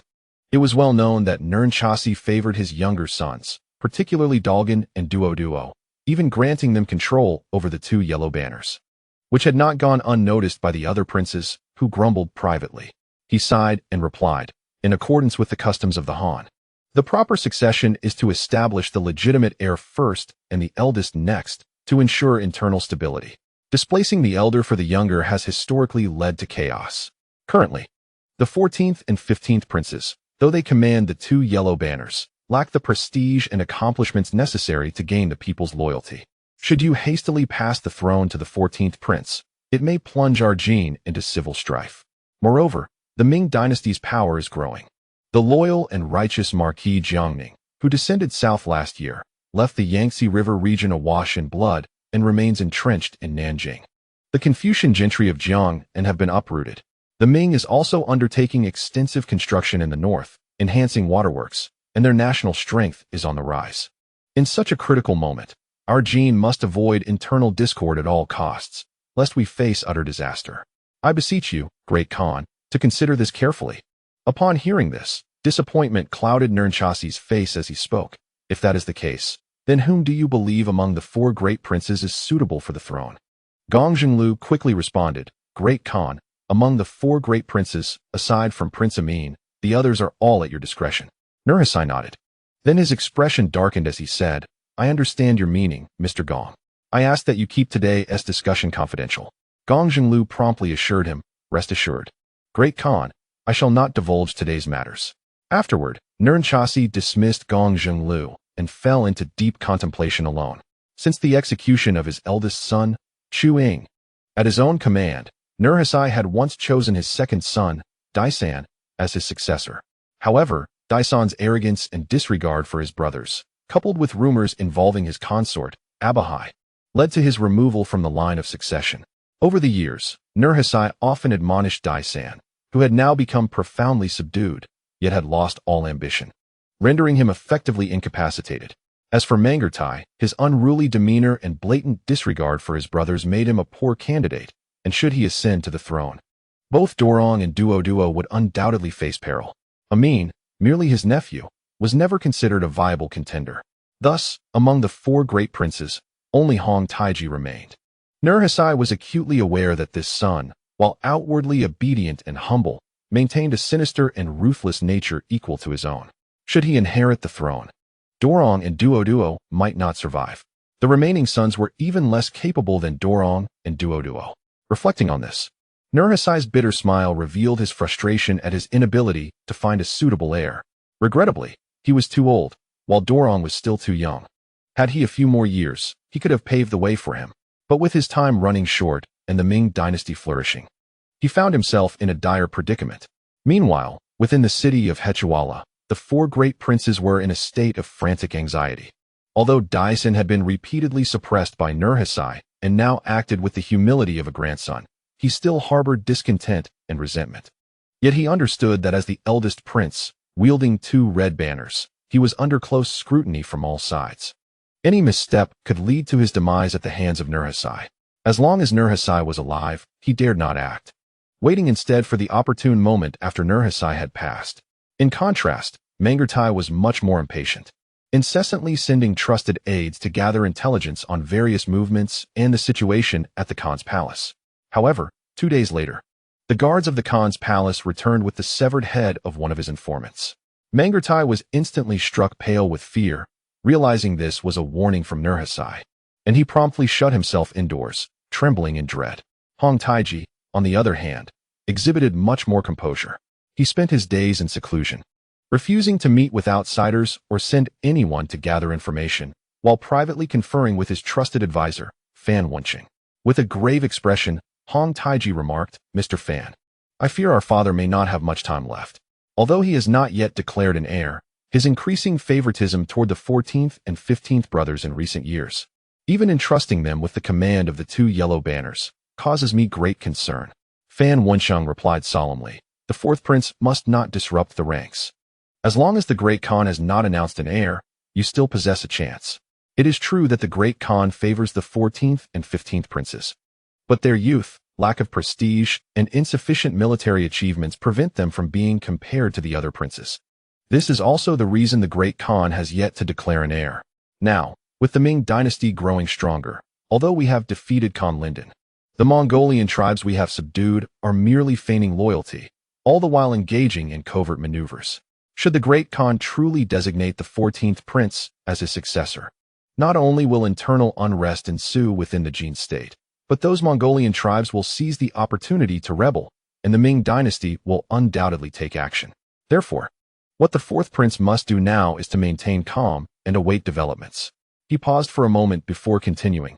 Moreover, the 4th prince maintains amicable relations with the other princes. Currently, the only contenders against you are the 1st and 3rd princes, as well as the 14th and 15th princes. However, the latter 2 are quite young, leaving only the 1st and 3rd princes as true rivals. The 3rd prince is notoriously arrogant and at odds with the other princes, which diminishes his advantage. Although the 1st prince commands 2 banners, given the current circumstances, the Khan will undoubtedly prioritize his vigilance against him.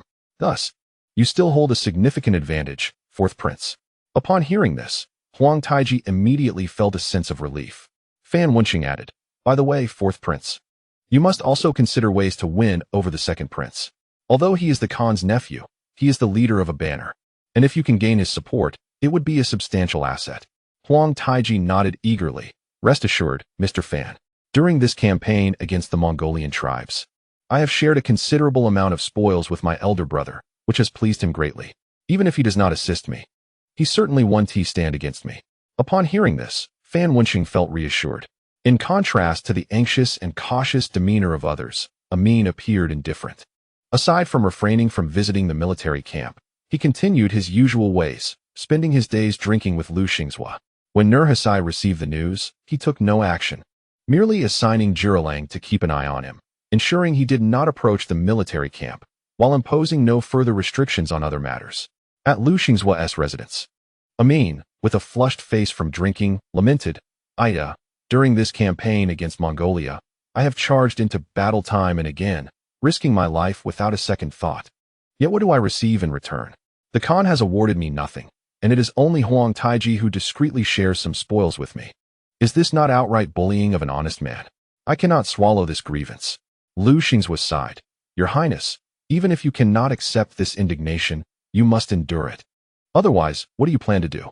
Amin sighed repeatedly, then his expression brightened. However, it seems the Khan may not last much longer. It's only a matter of time before the lights go out. Lu Xingzhua, upon hearing this, hurriedly covered his mouth, whispering, Your Highness, be cautious with your words. Amin chuckled and lowered his voice. Ida, I have a scheme. Do you wish to hear it? Lu Xingzhua, resigned to Amin's nature, wondered what plan could possibly arise, but still nodded. Please, Your Highness, share. Amin smiled. Once the Khan takes his last breath, everyone will be preoccupied with vying for power.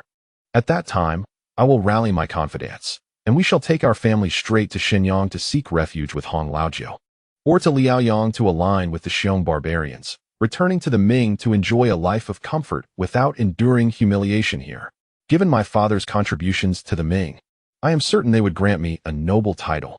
Listening to this, Lu Xingzhua felt utterly speechless.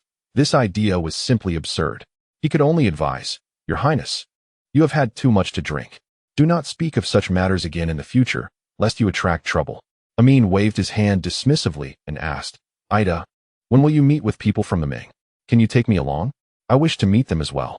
At the very least, to let the Ming Emperor know of my existence as a descendant of their brave heroes. Lu Xingzhua immediately showed signs of distress. Amin quickly added, Ida, please take me with you.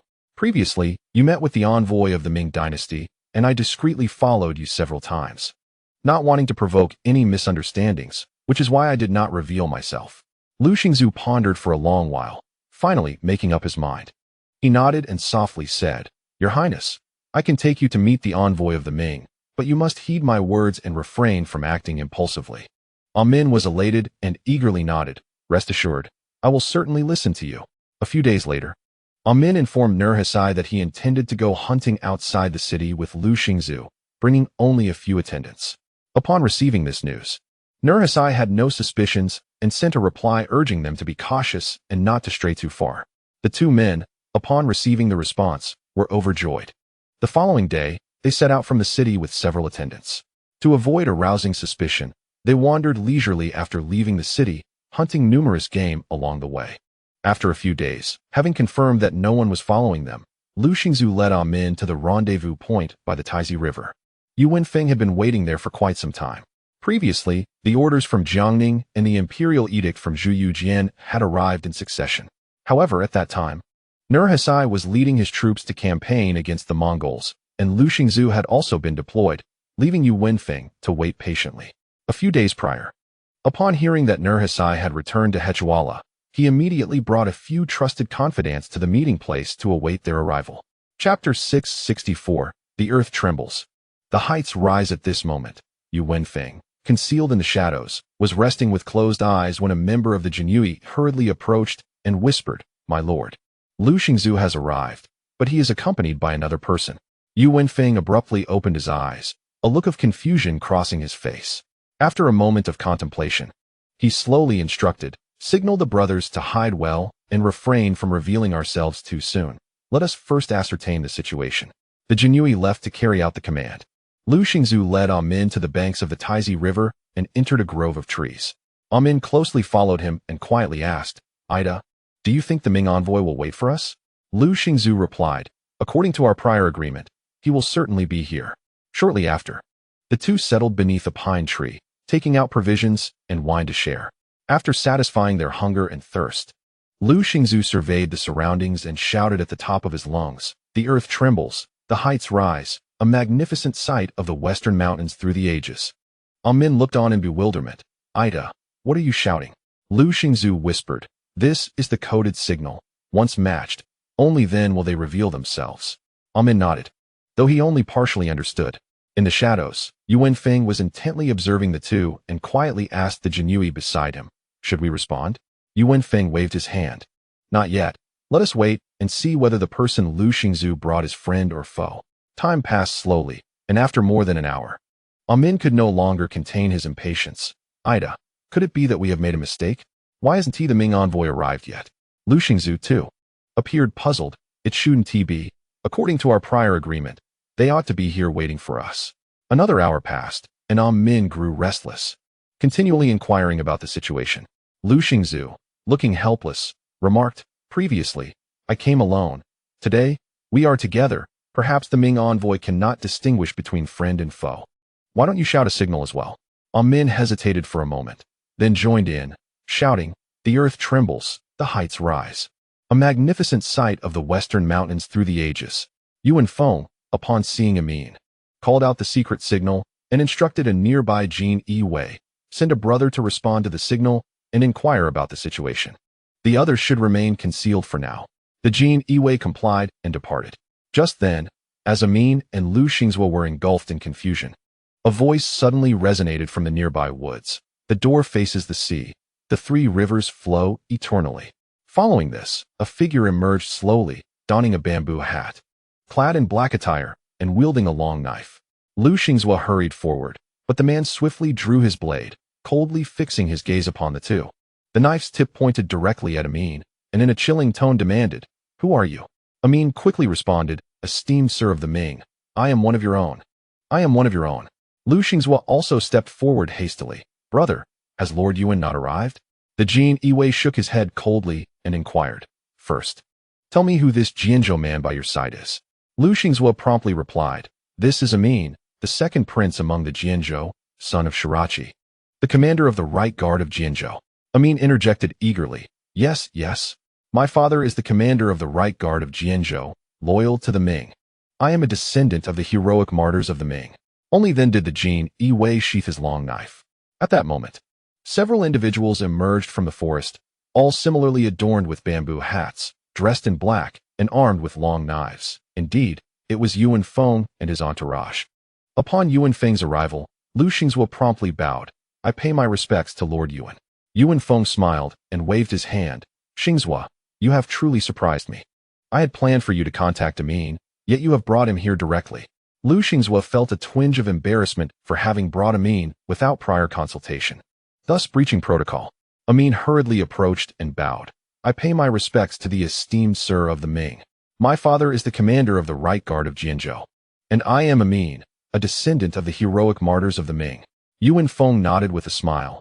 Ah, a descendant of loyalty and righteousness. With that, he produced a document from Jiang Ning and a secret edict from Zhu Youjiao, handing them to Lu Xingzhua with a serious expression. These documents and edicts have been sent by the chief commander and his majesty respectively. After reading them, be sure to incinerate them. Lu Xingzhua nodded hastily, opening the secret edict from Zhu Youjiao to examine, while Amin leaned in closely. Upon finishing their reading, they were left utterly astonished. The edict acknowledged Shirachi as a loyal minister of the Ming, posthumously awarding him the title of Loyal and Brave, and conferring upon him the title of Duke of Jianzhou, inheritable without replacement, with the promise of public acknowledgement once the Ming pacified Liaodong. Amin, with a stunned visage, turned to Lu Xingzhua and exclaimed, Ida, the Son of Heaven of the Ming has actually bestowed a posthumous title upon my father and granted him the title of Duke of Jianzhou, allowing for hereditary succession. Truly, the heavens have eyes. As he spoke, he knelt down, embracing his head in grief. Father, can you see this? Your loyalty has not gone unnoticed by the Son of Heaven. He has even conferred a title upon you, and in the future, he will publicly acknowledge your name. Hearing Amin's words, even Yuan Feng was inwardly astonished. This Jianzhou figure had unexpectedly transformed into the son of a marquis, a truly unforeseen turn of events. Amin rose, his face alight with excitement, and asked, Ida, does that mean I am also a marquis of the Ming? Yuan Feng replied solemnly, you are not yet. Your father has been posthumously elevated to Duke of Jianzhou. For now, you can only be regarded as the heir apparent to the Duke of Jianzhou. To inherit the title, you will require the decree of His Majesty. Once the Ming has pacified Liaodong, you will be able to assume the title of Duke of Jianzhou. Amin hurriedly nodded in excitement, expressing his gratitude. Thank you for your reminder, my lord. Thank you for your reminder. Yu Wenfeng returned the gesture with a fist salute, stating, there is no need for such formalities, young master. Upon witnessing Yu Wenfeng's courteous demeanor, a swell of pride surged within Amin. This was the treatment he rightfully deserved, especially after the hardships he endured under the later Jin. Subsequently, Lu Xingzhua opened the official document from Jiang Ning for review. After reading it, his expression turned grave, and he immediately took out a fire stick to incinerate the document, stating solemnly, please convey to Lord Commander Yuan that I am aware of the situation and will act according to the plan. Yu Wenfeng nodded, and Lu Xingzhua reached for the secret edict from Amin's grasp, intending to burn it as well. However, Amin clutched it tightly to his chest, exclaiming in shock, Ida, this is the imperial edict from the Ming Emperor posthumously honoring my father. You cannot burn it. If it must be destroyed, then burn me first. Lu Xingzhua replied helplessly. Just now, Lord Yuan stated that it must be incinerated immediately after reading. It cannot be left behind. If this document were to be discovered, we would face dire consequences. Moreover, the edict clearly states that once the situation in Liaodong is resolved, your father will be posthumously honored. But that is not an immediate concern. Reluctantly, Amin handed over the edict, which Lu Xingzhua then set ablaze until it turned to ash. He then produced a secret letter from his robe and handed it over, speaking in a low voice. Lord Yuan, this contains the latest intelligence from Hechuala. Yu Wenfeng accepted the letter with a nod, smiling. Xingzhua, congratulations on your promotion. Lu Xingzhua was taken aback, and Yu Wenfeng elaborated. The Lord Commander has personally promoted you to the position of captain of the Jiangnan and granted you 1,000 taels of silver. I will keep the rewards and documents for you until the time is right. Lu Xingzhua nodded appreciatively. Thank you, brother Yuan. Yu Wenfeng continued with a smile. By the way, Xingzhua, I have good news as well. The commander has appointed me as the deputy of the Jiangnan. Lu Xingzhua was momentarily stunned but quickly offered his congratulations. Congratulations, Lord Yuan. Meanwhile, Amin eagerly inquired, Lord Yuan, has His Majesty granted me any rewards? Yu Wenfeng responded with a smile. As the young master of the Ming Marquisate, you are destined to inherit the title, and surely, the Emperor's rewards will not be scant. However, even if you were to receive them now, you cannot announce it to the world, nor can you take them back with you. Amin nodded, somewhat understanding. Thank you. Lord Yuan, I comprehend. After a brief exchange, they parted ways. On the way back, Amin was in high spirits, occasionally breaking into a silly grin, while Lu Xingzuo wore a somber expression. Noticing this, Amin asked, Ida, what troubles you? Lu Xingzuo managed to smile. Young master, you may not know, but the commander has assigned us a rather challenging task. Amin's expression darkened, and he coldly retorted, Lu Qianhu, while I allow you to call me young master in Hechuala. With just the two of us here, what do you think you should call me? Lu Xingzuo hesitated before promptly responding, young master. Amin nodded in satisfaction. That's more like it, Lu Qianhu. He then inquired, what task did the commander assign us? Lu Xingzuo sighed. The commander has ordered us to, after Nurhasai's demise, spare no effort and go to any lengths to support Hong Taiji's ascension to the throne. Amin was taken aback, his face filled with confusion. Isn't it too lenient to support Hong Taiji after having killed Nurhasai? Why should we assist him in claiming the throne? Could it be that the commander is under some delusion? Lu Xingzu hastily whispered, Your Highness, please be cautious with your words. In the Ming dynasty, this could be considered slander against a superior, and one would face punishment for it. Amin shrugged and inquired, Ida, what should we do then? Lu Xingzu pondered for a moment. Though I am uncertain of the commander's true intentions, we should comply with orders. Moreover, since Huang Taiji has maintained a good rapport with your highness, once Nurhasai passes, we shall immediately devise a means to support his ascent to power. For now, let us complete the task assigned by the commander. Amin nodded in agreement. A few days later, the two returned to Hechuala with several attendants and a bounty of game. Strangely, their return garnered little attention from the city. Shortly thereafter, Nurhasai summoned the brothers Doran and Duo to the royal palace. Upon receiving the command, the two hurriedly made their way, and upon seeing Nurhasai, who lay frail and emaciated upon the bed, they immediately knelt in reverence. Nurhasai beckoned them closer, gently stroking their cheeks. With tears streaming down their faces, Doran choked out, Father, how have you become so haggard? You promised to take us to campaign against Lin Danan. Chapter 665. Recruiting troops. Nurhasai forced a smile. Father is merely unwell. I will surely take you in due time. He turned to the solemn Doran and glanced at the weeping Duo, then cleared his throat and asked, Doran, I have a question for you, and I wish for you to answer it earnestly. Doran quickly nodded. Please proceed, Father. Nurhasai fixed his gaze intently upon him. If I were to entrust you with the position of Khan, would you have the confidence to lead the great Jin to dominate Liaodong and conquer the Ming? Doran, with resolute determination, replied, I have confidence, Father, not only to conquer the Ming, but to obliterate them and seize their lands. Hearing these words, Nurhasai felt as though he were gazing upon his younger self, and his resolve to pass the throne to Doran solidified. As for Gong Zhenglu's notion of establishing the legitimate heir, those were merely customs of the Han. Nurhasai did not believe in fate, nor in the doctrines of the virtuous. He firmly believed that Doran could fulfill his lifelong aspirations. Turning to the still weeping Duo, he smiled and said, Duo, you brothers have shared a deep bond since childhood. Remember my words. Always support your brother and do not allow others to bully him. Duo nodded while wiping away his tears. Nurhasai then summoned Doran closer.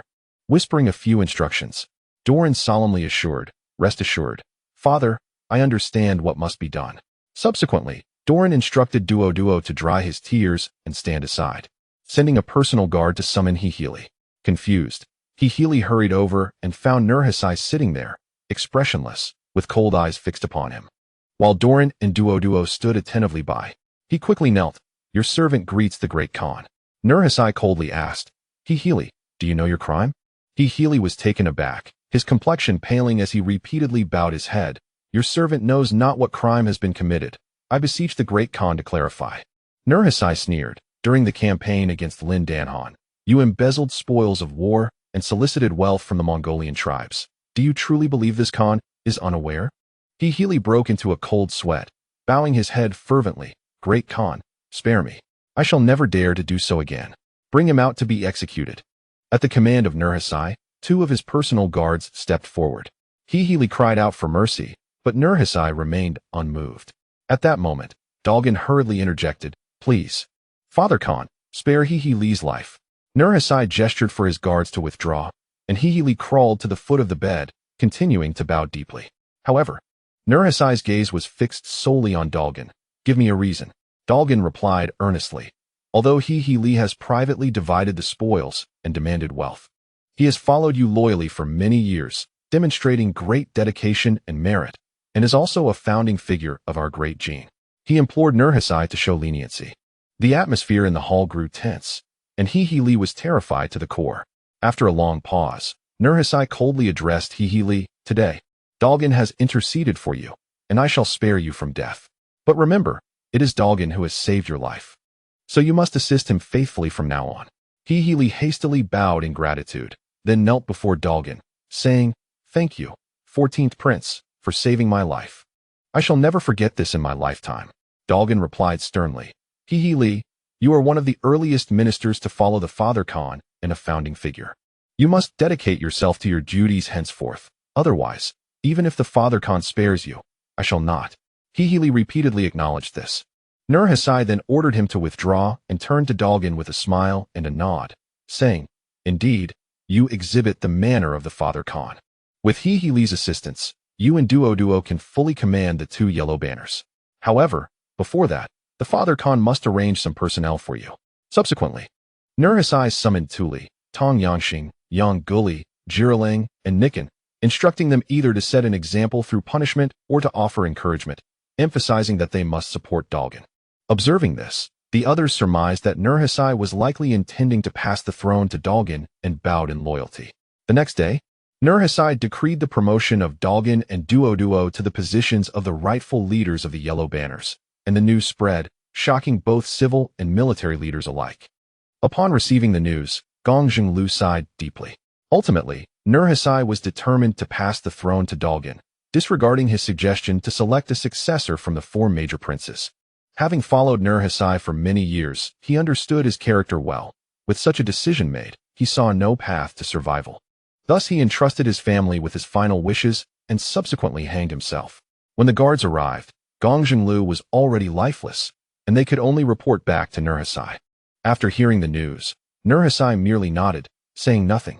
The following day, the news of Gong Zhenglu's death spread throughout Hechuala. Daishan trembled in fear. Meng Gertai looked on in disbelief, while Huang Taiji's expression turned extremely cold, no longer displaying his previous geniality, but instead scheming with Fan Wenxiang in the study. "Mr. Fan," Huang Taiji said with an expression so grim it seemed to drip with water, "the Father Khan has appointed my 14th brother and 15th brother as the rightful leaders of the 2 yellow banners, commanding Li to assist them, and has summoned numerous ministers. It seems he is resolutely determined to pass the throne to my 14th brother. Even the esteemed Gong, who has followed the Father Khan for many years, has been granted death." Fan Wenxiang furrowed his brow. He had believed Gong Zhenglu, being well-versed in Han studies, would certainly point out the shortcomings of Dalgan and Duo, yet he had not anticipated that Nurhasai would act so stubbornly. "Mr. Fan, what should I do now?" Huang Taiji inquired. After a long period of contemplation, Fan Wenxiang spoke. "Your Highness, at present, there is naught you can do. Any action taken will undoubtedly provide the Khan with leverage against you. Previously, the Khan feigned intentions to execute Li, but after the 14th Prince interceded on his behalf, it was merely a ploy to secure Li's loyalty. Others have been busy in their efforts to curry favor and placate, all to pave the way for the 14th Prince. Among the 4 major princes, aside from the 2nd Prince Amin, both you and the 1st and 3rd princes must tread carefully.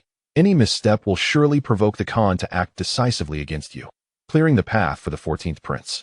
He continued, "For now, we must wait. Although the 14th Prince has the Khan's backing, he is far too young to manage the current situation, a fact well understood by both the Khan and others. Once the Khan has departed this world, you could unite with the other princes, arguing for shared governance on account of the 14th Prince's youth, thereby garnering their support. Moreover, your reputation for wisdom and benevolence precedes you, those elder ministers, now loyal to the 14th Prince out of fear of the Khan, will hardly remain obedient to a mere child once the Khan is gone. At that time, you may seize the opportunity to win over others, while the few die-hard loyalists will pose no significant threat." Prince Huang Taiji nodded. "If that is the case, I shall heed your counsel." Meanwhile, Amin sought out Lu Xingzu for a drink, his face flushed with wine. "Ida, you have observed the circumstances of late. What should we do next?" Lu Xingzu frowned. I never anticipated the Khan would insist on bequeathing the throne to the 14th prince.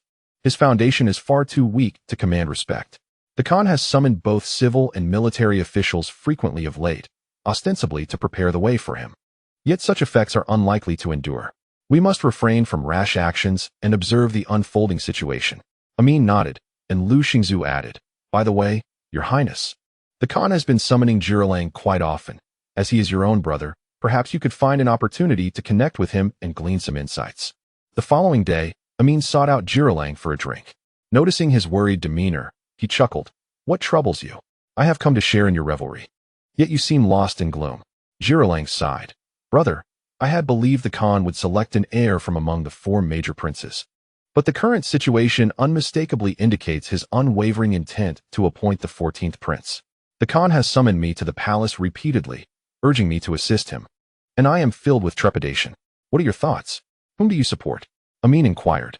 Jirelang, thinking his brother was vying for the position, quickly replied, "Brother, we are ultimately the Khan's nephews. The throne is not our destiny. Do not be foolish, lest you attract perilous consequences." Amin laughed. "Fear not. I possess self-awareness and harbor no inappropriate ambitions." Jirelang breathed a sigh of relief, yet Amin secretly mused. What value is there in contending for the throne?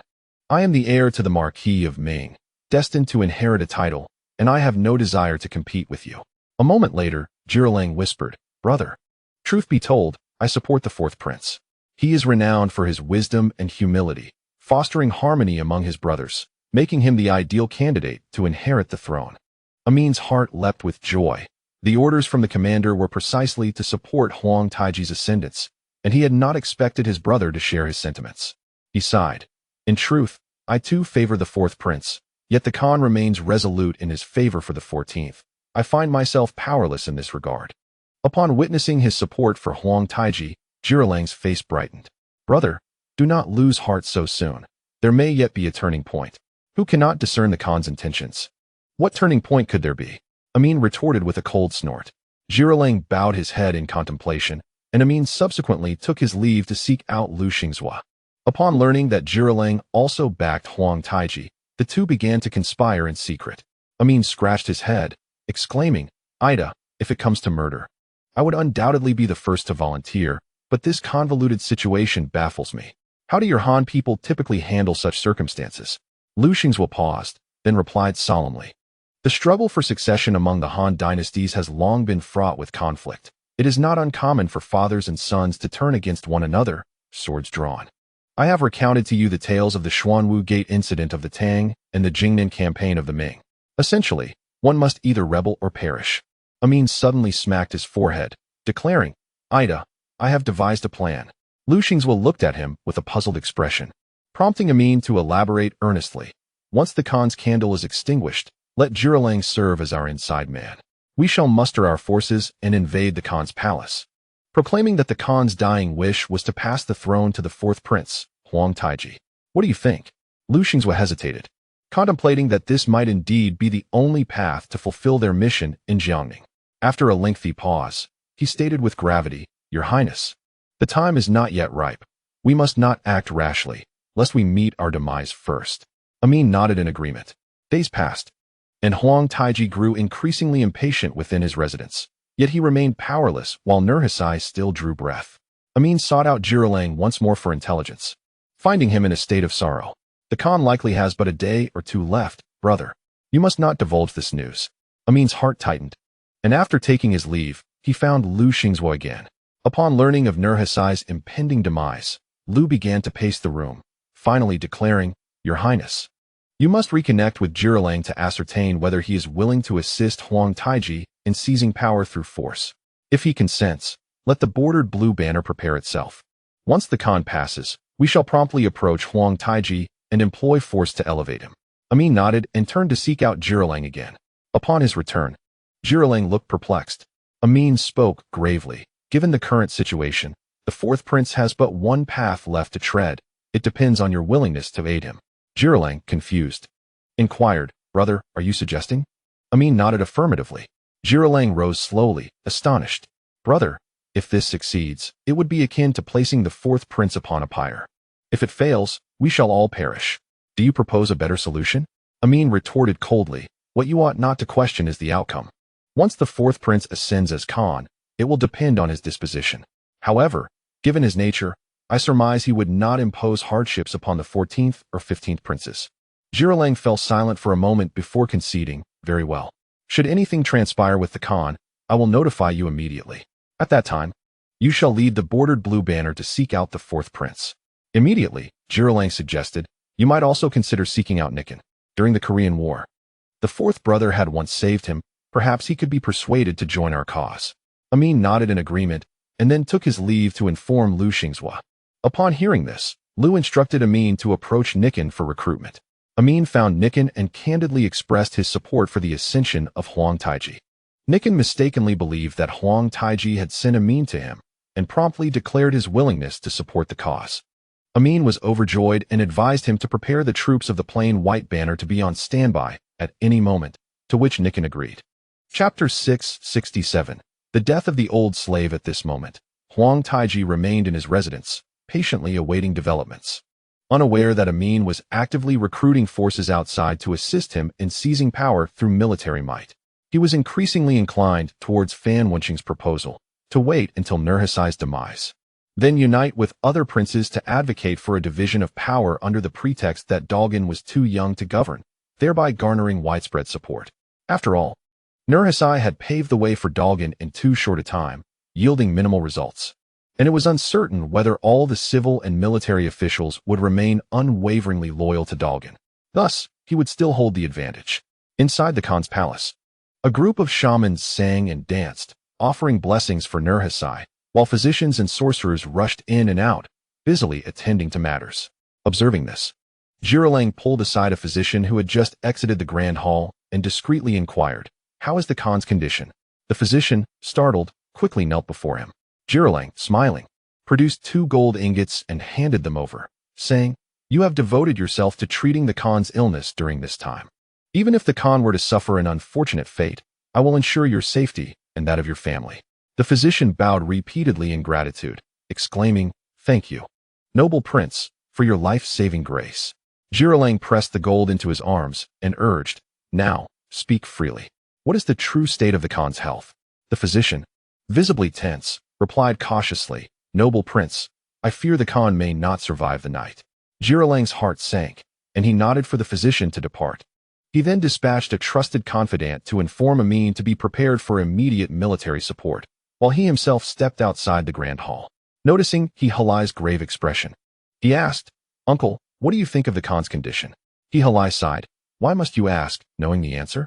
Jiang sighed again, "Uncle, do you believe that if the 14th brother were to succeed the Khan, he could lead the great Jin to greatness? Would the other 4 princes acquiesce?" He-Halai paused, then shook his head with a wry smile. "Whether the eldest or 4th prince ascends, they would be preferable to the 14th.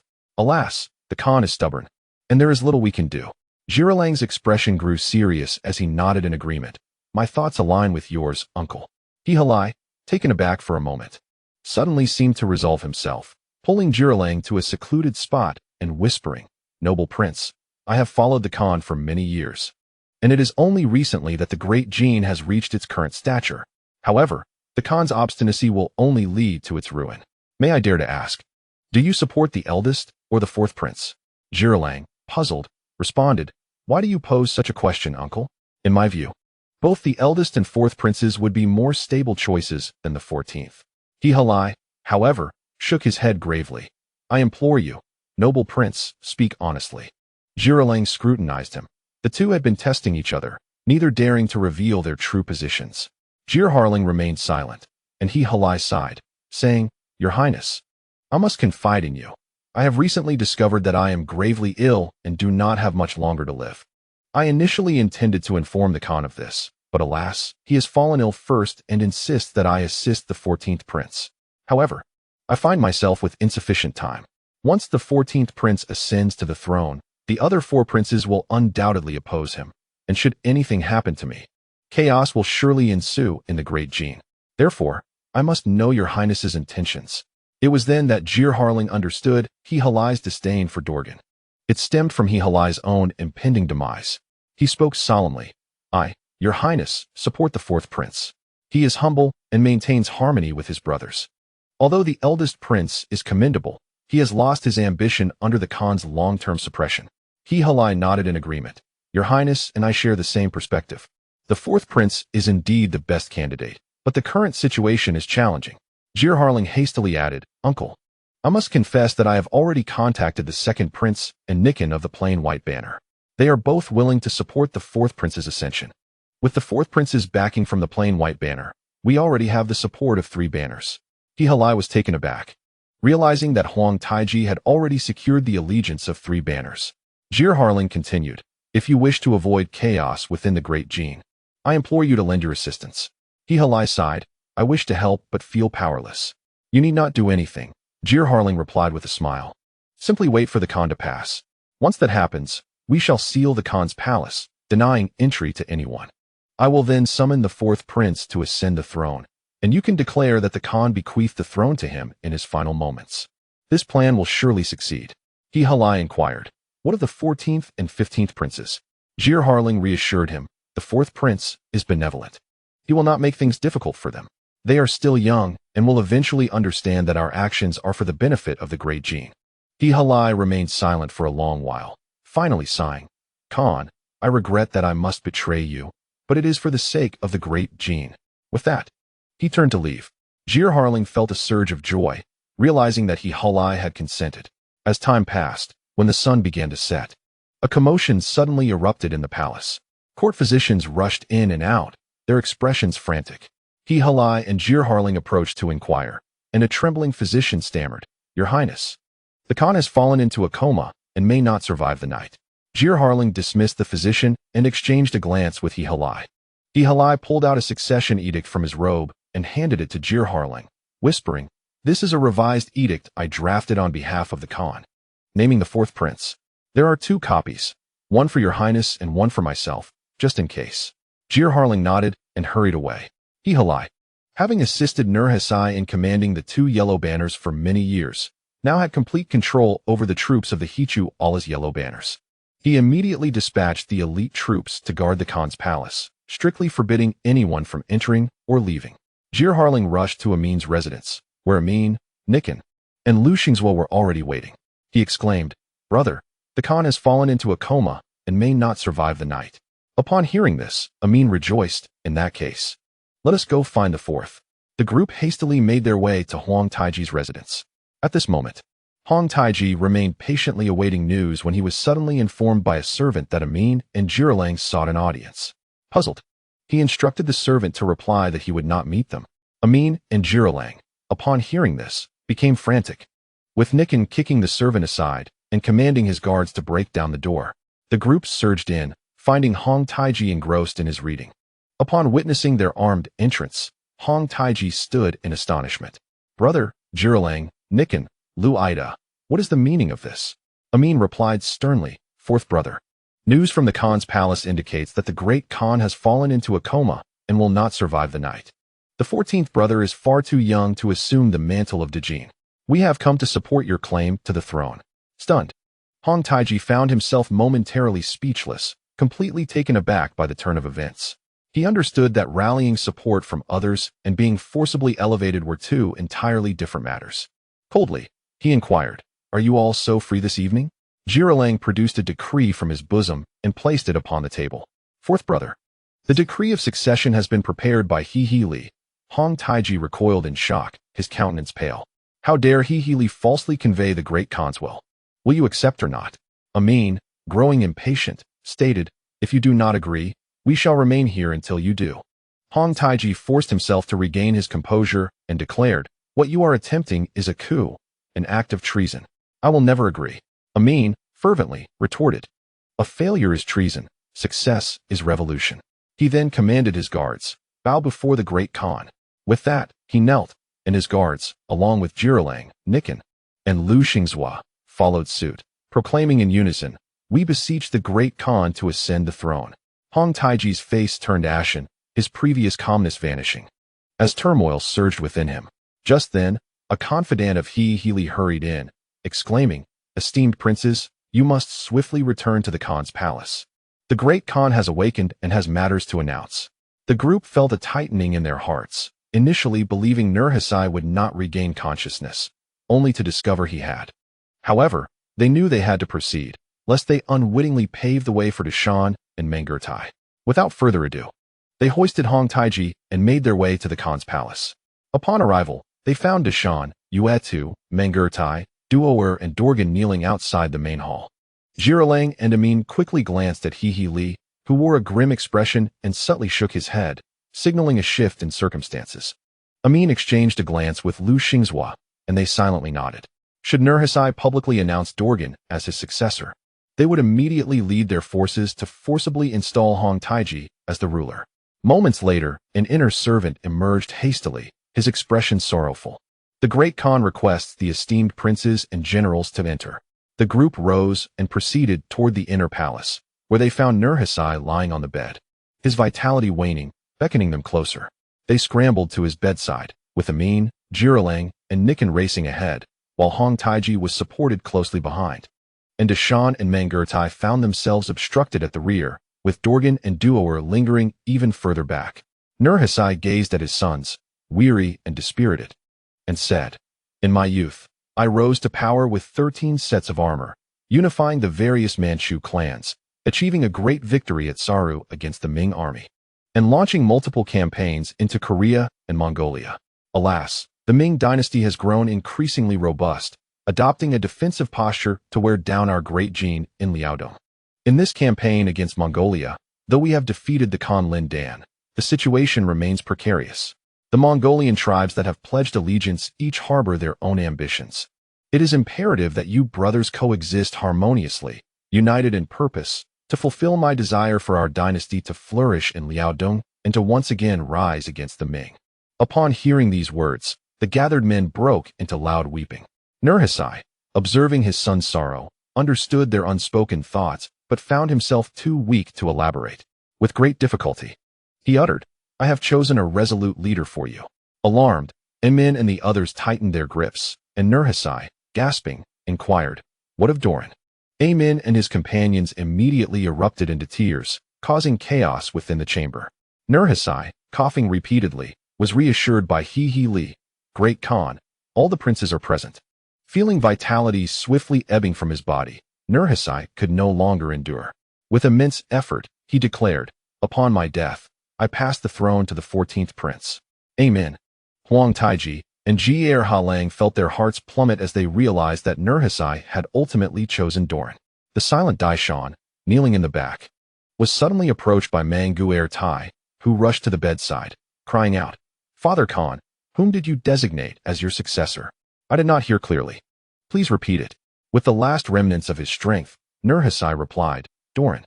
With that, his head tilted, and he closed his eyes. Li, witnessing this, cried out, "The Great Khan has departed." Instantly, the palace erupted in mourning, with ministers both inside and outside the hall prostrating and weeping aloud. After a moment, Li looked at Jier Halang, silently signaling what to do next. Jier Halang understood and stood up, saying, "Gentlemen, the Great Khan has passed. We must honor his final wishes and install the new Khan." Chapter 668. Huang Taiji's trials. The crowd ceased their lamentations, and Duoer led the way, saying, "Brother, please assume the throne." Doran, with a complex expression, gazed at his silent brothers, fully aware of their ulterior motives and recognizing that his ascension today would be fraught with challenges. "What are you shouting about?" Manguer Tai snapped at Duoer. "When did Father Khan say he would pass the throne to Doran?" Duoer, his face flushed with anger, retorted, "Father Khan clearly stated that he would pass the throne to the 14th prince. I heard it distinctly." Amin interjected quickly. There was indeed a 4-character phrase. But it was not the 14th prince. It was the 4 princes. "If you do not believe me, ask an Ican." And Ican immediately chimed in, "Yes. The Great Khan said to pass the throne to the 4 princes, not the 14th prince. You are defying the wishes of our father." Duoer erupted in anger. Manguer Tai stood frozen, realizing that this matter seemed detached from himself. The leader of the Red Banner, Youthful, rose and declared, "The Great Khan clearly called out Doran's name at the end and spoke of passing the throne to the 14th prince, not the 4 princes." "Nonsense." Amin shot back, glaring. "The Great Khan distinctly said to pass it to the 4 princes." The latter part was directed at Manguer Tai to leave. Not to Doran. Manguer Tai was left bewildered, realizing that he had gained nothing and was now being told to depart. He immediately changed his tune. Father clearly stated the succession of the 14th prince, not the 4th prince. I heard it distinctly. Jiang sneered, third brother. You just said it was the 4th prince, and now you claim it's the 14th. Is there something amiss with your hearing? Did you not comprehend the Great Khan's command to leave? Manguer Tai's face flushed with rage, trembling all over as he pointed at the assembly. He solemnly declared, Esteemed princes, let us cease this contention. The Great Khan has left behind a will. I implore Prince Jiang to join me in its reading. Jiang nodded. And both Li and he produced 2 copies of the will, reading aloud identical texts, which all decreed the succession of the 4th prince, Huang Taiji. Manguer Tai Yuetuo and Duo Luo turned ashen with fury. Seeing this, Dyson swiftly restrained Yuetuo, preventing him from speaking further. Yuetuo clenched his teeth in silence. However, Manguer Tai was unwilling to relent, vociferously accusing them. You are forging the Great Khan's decree. He stepped forward, unfurling the edict. It bears the Great Khan's seal, 3rd prince. Please do not create further discord. Manguer Tai trembled with indignation and turned to Dyson. Brother, what do you say of this matter? Aware that his chances were dwindling, he nonetheless resolved to vex Huang Taiji, subsequently deciding to support Daisan's ascension. Dyson sighed heavily. I have heard clearly. Father bestowed the succession upon the 4th prince. Let us all cease our disputes. Manguer Tai was struck as if by lightning. He had never anticipated Dyson would so readily abdicate. He glanced at Doran and Duo Luo. Addressing Doran, 14th brother, the Great Khans will bequeath the throne to you. Why don't we gather the forces of the 2 yellow flags and the plain blue flag to quell these treasonous ministers? Duo Luo nodded vigorously, yet Doran remained silent. Manguer Tai, accompanied by Duo Luo, attempted to exit the hall, only to find the soldiers of the 2 yellow flags had surrounded the palace. Duo Luo cursed, You base dogs. Dare you draw your blades against me? Manguer Tai sought to force his way through, but was met with blades pressed to his neck. He approached Huang Taiji and knelt. Your servant pays homage to the Great Khan. May the Great Khan ascend. Amin and others followed suit, surprisingly. Even Doran knelt down. Observing this, Duo Luo collapsed helplessly to the ground. He commanded the assembly to prepare the morning hall for Nurhasai, with civil and military officials kneeling on either side. Manguer Tai, still not resigned, leaned close to Doran and whispered, 14th brother, with 3rd brother here. They shall not dare to bully you. I will summon the forces of the plain blue flag to encircle the Khan's palace and eliminate these treasonous ministers. Doran remained unresponsive. At that moment, Amin and Nikan approached, casting cold glares at Manguer Tai. Amin remarked with a sneer, Old Third, I warn you one last time. Cease this disturbance. With your plain blue flag, do you still wish to overturn the situation? To be frank, outside the Khan's palace, the forces of the plain white, bordered white, and bordered blue flags are already assembled and ready. Should you wish to court your own demise, we could easily eradicate the plain blue flag at a mere command. You would do well to recognize your place. Faced with their threats, Manguer Tai's previously restless heart finally found some semblance of calm. Huang Taiji's ascension was now a foregone conclusion. Even Doran had submitted, and Daisan had bowed his head first. Fearing for his own life if he continued to resist, he gritted his teeth and knelt down. Thus, with the martial support of the crowd, Huang Taiji ascended to the throne of Khan, yet he found no joy in his heart. Those within the inner palace had largely overheard the dying words of Nurhasai, who had declared the succession to the 14th prince, calling out the name of Dalgan in the end. Unbeknownst to him, he had been thrust into power by the 3 fools, Amin, Jiang, and Nikan. Although Daisan and his son expressed their allegiance, Huang Taiji was acutely aware that they would harbor resentment towards his usurpation through force. The boisterous Manku Tai was no less a threat. At this moment, he felt as if he were being roasted alive. Yet he could not unleash his fury upon Amin and the others, for they had risked their lives to elevate him. Should he punish them now? Who would support him in stabilizing the situation?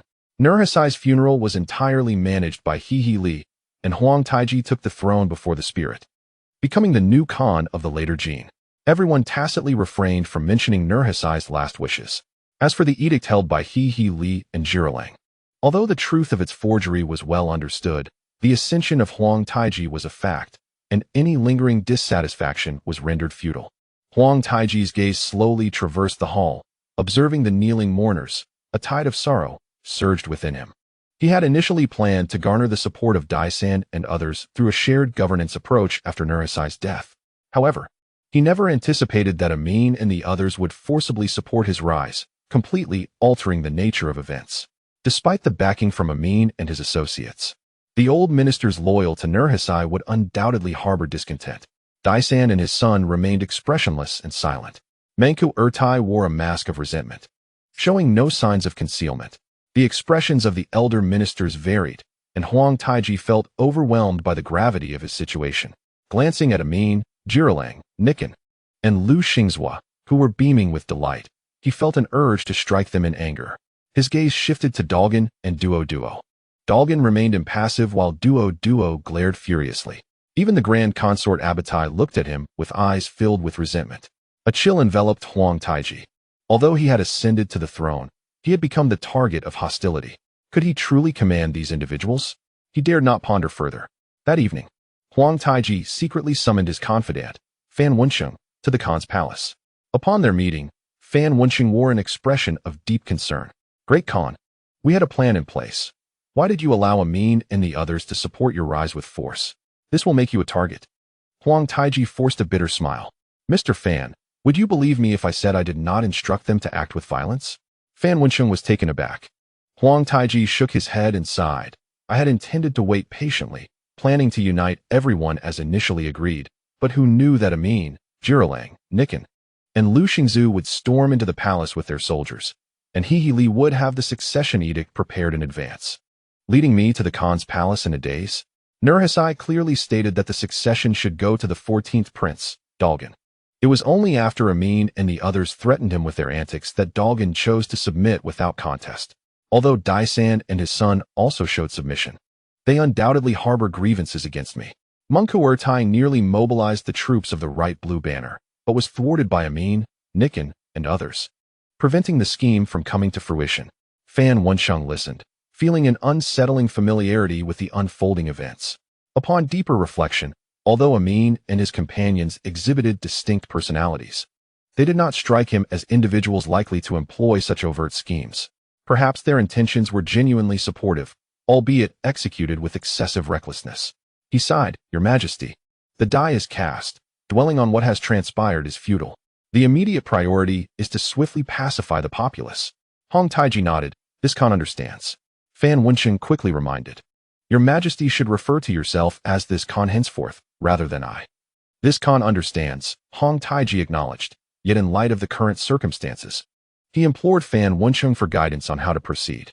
Fan Wensheng furrowed his brow and, after a moment of contemplation, advised, for now, we must endeavor to soothe and unite the various princes and ministers, particularly ensuring the stability of Li and the father-son duo of Daishan. As for Amin and Nikan, they must be kept in check, for their volatile natures make them prone to impulsive actions. Huang Taiji nodded and continued. On the night of my father's passing, Li approached me, expressing a desire to place his confidence within the two yellow banners to assist the 14th and 15th princes. Clearly, he fears that I might act against them, seeking to consolidate their control over the two yellow banners. Fan Wensheng concurred.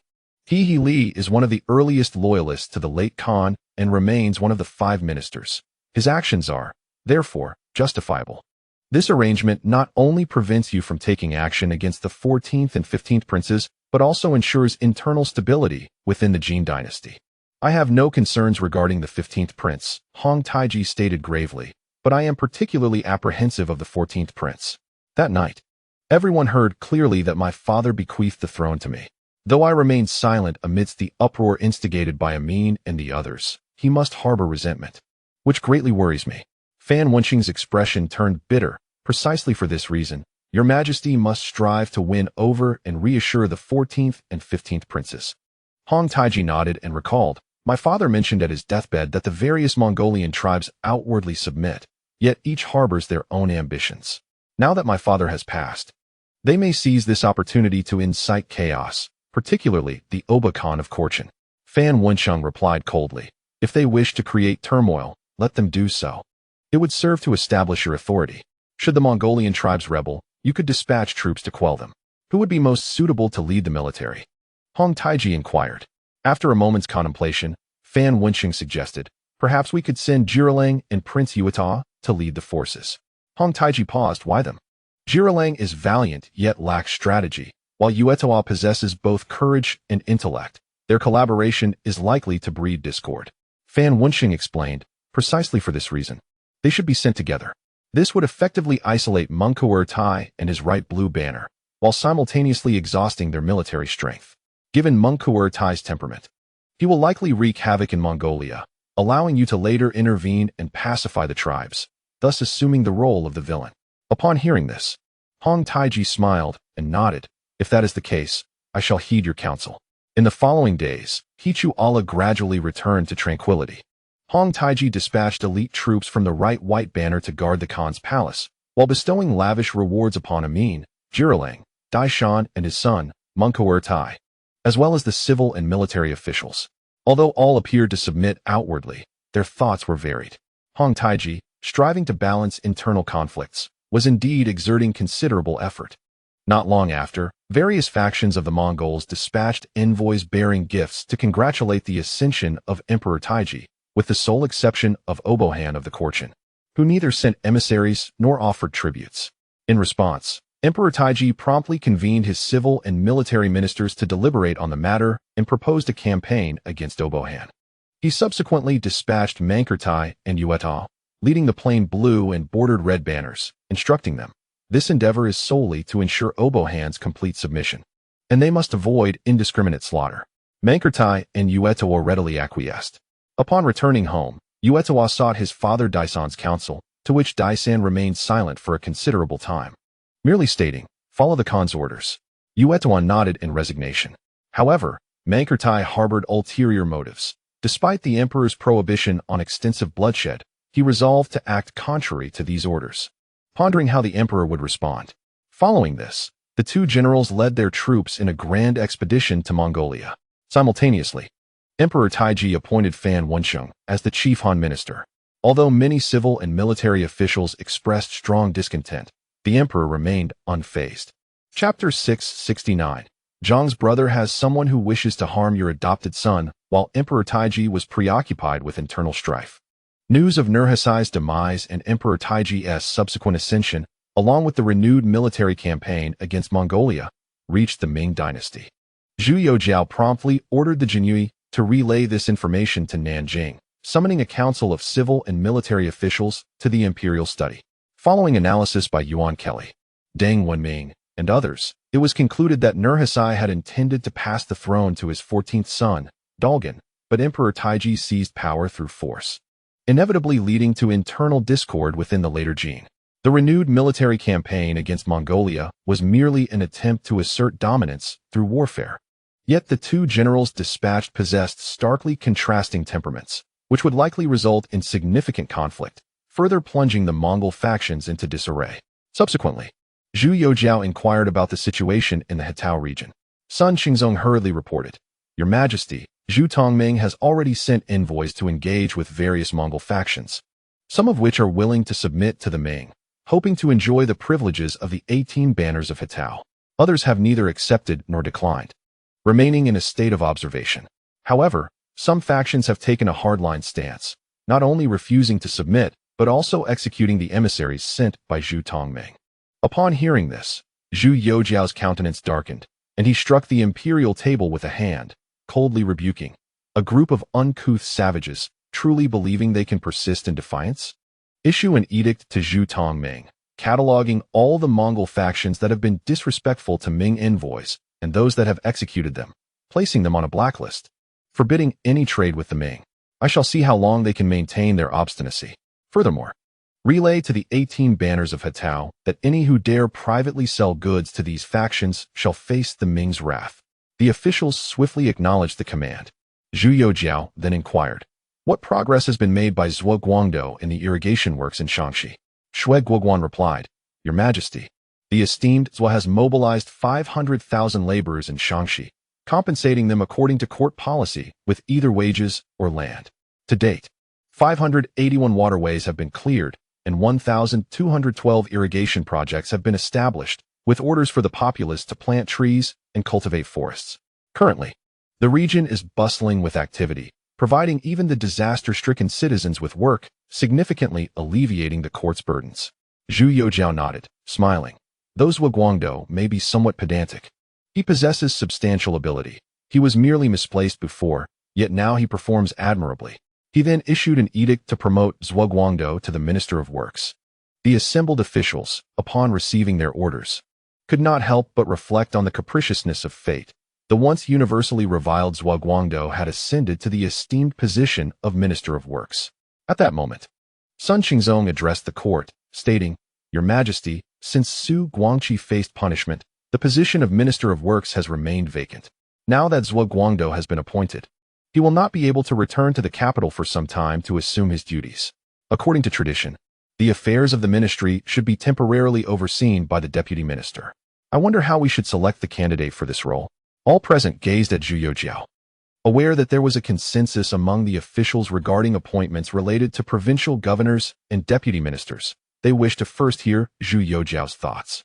If he had no suitable candidate, they would then deliberate collectively. Zhu Youjiao had a known preference for promoting youthful officials.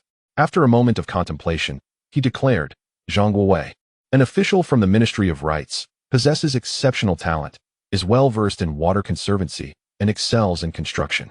Therefore, I appoint him as the Deputy Minister of Works to temporarily handle the ministry's affairs in Zhuo Guangdou's absence. The crowd responded eagerly, filled with admiration for the relatively unknown Zhang Guowei, who at merely 30 years of age had been elevated to such a significant role, a feat that, by conventional standards, was already a remarkable achievement.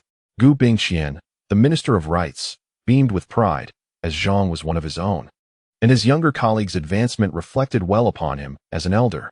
Subsequently, Zhu Youjiao turned to Lu Wenming, the Minister of the Board of Rights, and inquired, What is the current status of foreign nations purchasing our firearms? Lu Wenming replied with a smile, Your Majesty, the number of Japanese daimyos seeking to acquire firearms from our great Ming dynasty is steadily increasing. Just a few days ago, a messenger from Tokugawa Ieyasu arrived, expressing his desire to double their order and requesting our assistance in training their soldiers. Zhu Youjiao nodded thoughtfully and then addressed Deng Wenming. What is your opinion on this matter? Deng Wenming responded, Your Majesty, we still have a significant stockpile of outdated firearms that can be sold, along with those that the Divine Machine Camp has phased out. Zhu Youjiao nodded again and asked, How many soldiers should we send to assist Tokugawa Ieyasu with training?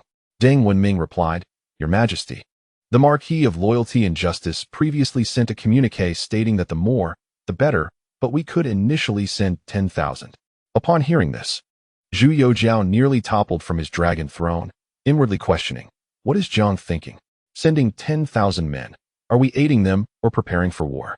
Nevertheless, he donned a mischievous smile and remarked, This matter can be discussed with the emissaries of Tokugawa Ieyasu. Naturally, the more personnel we can dispatch, the better. Deng Wenming and Lu Wenming accepted their orders. After addressing these matters, the officials took their leave, and Zhu Youjiao commenced reviewing memorials. Before long, Fang Zhenghua approached quietly and said, Your Majesty, this morning, Fang Xiaozhong reported that several maids within the palace were secretly inquiring about the status of the crown prince. I have apprehended them and, upon personal interrogation, discovered that some are linked to certain gentry families in Suzhou, Jiangnan. Zhu Youjiao sneered, Truly, a centipede with 100 legs does not die easily. Jiang has slain so many in Jiangnan, yet they dare to reach into the palace? He instructed, Take note of their names and send them to Jiang, informing him that someone seeks to harm his godson, and let him handle it as he sees fit. Fang Zhenghua received his orders.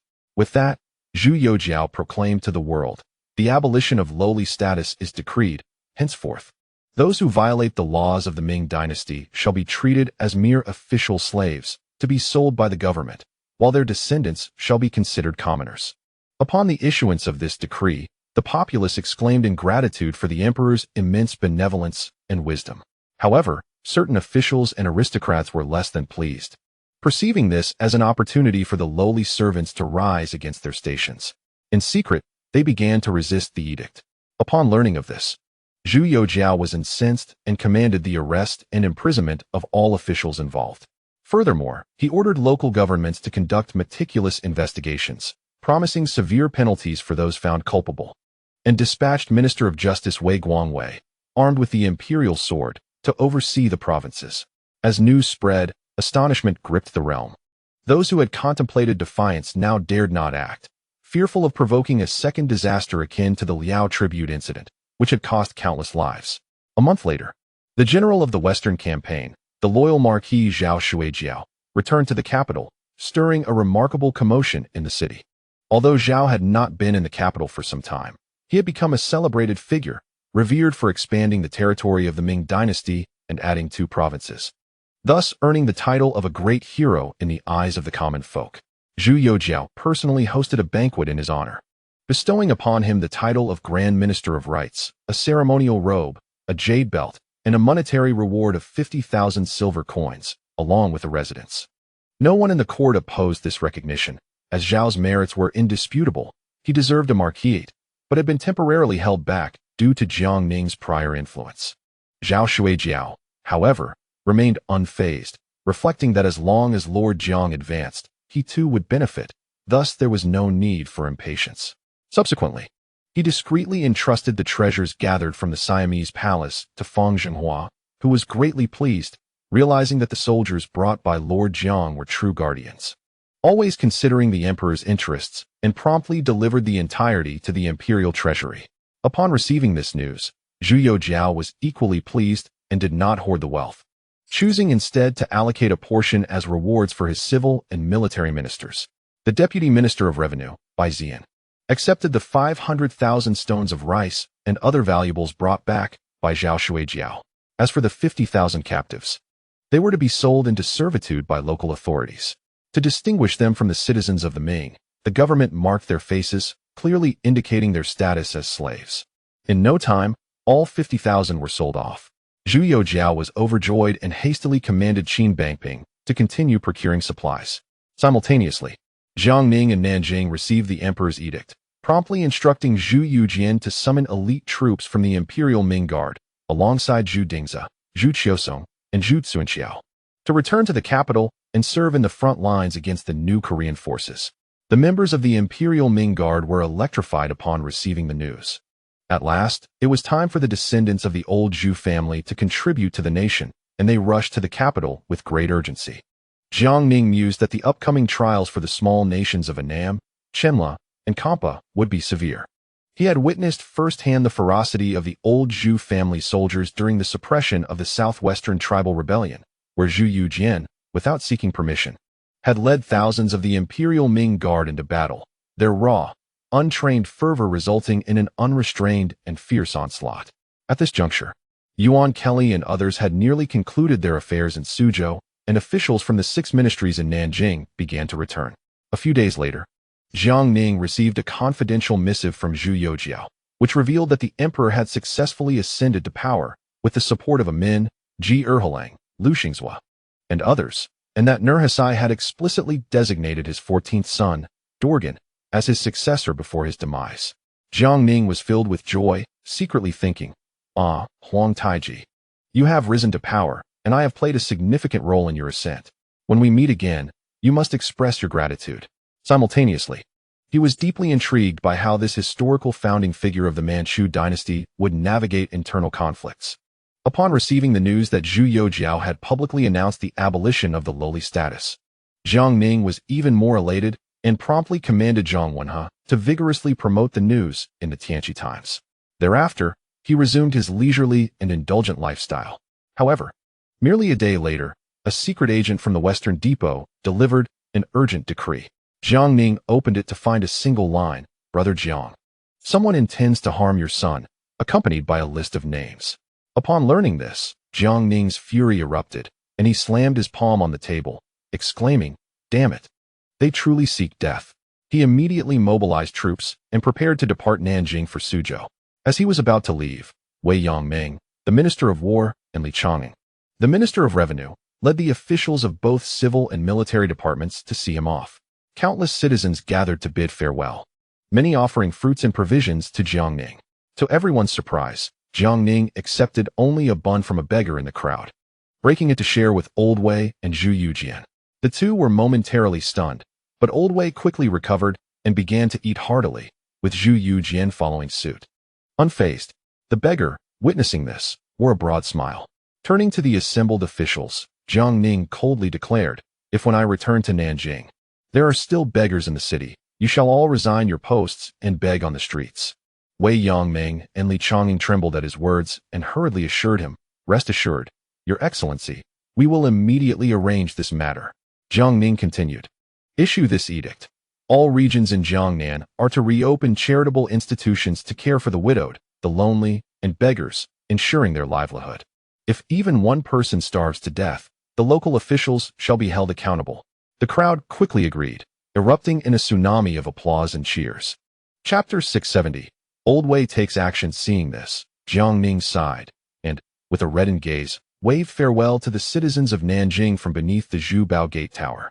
As tears streamed down many faces kneeling in farewell. However, upon turning, he noticed a few officials laughing and chatting, causing him to frown slightly as he approached them. The officials paled in fear, trembling in their boots. Jiang Ning coldly asked, "What are you so frightened about?" The officials stammered, replying, "To Your Excellency, we are not afraid." "I can see you gasping for breath and hear the pounding of your hearts," Jiang Ning replied coldly. "I am aware of my imminent departure from Nanjing. Many of you genuinely wish me well, but some surely think that this plague is finally leaving. But let me tell you, you feast on the people's grain and must bear their burdens. If you exploit the populace, you must ensure their safety.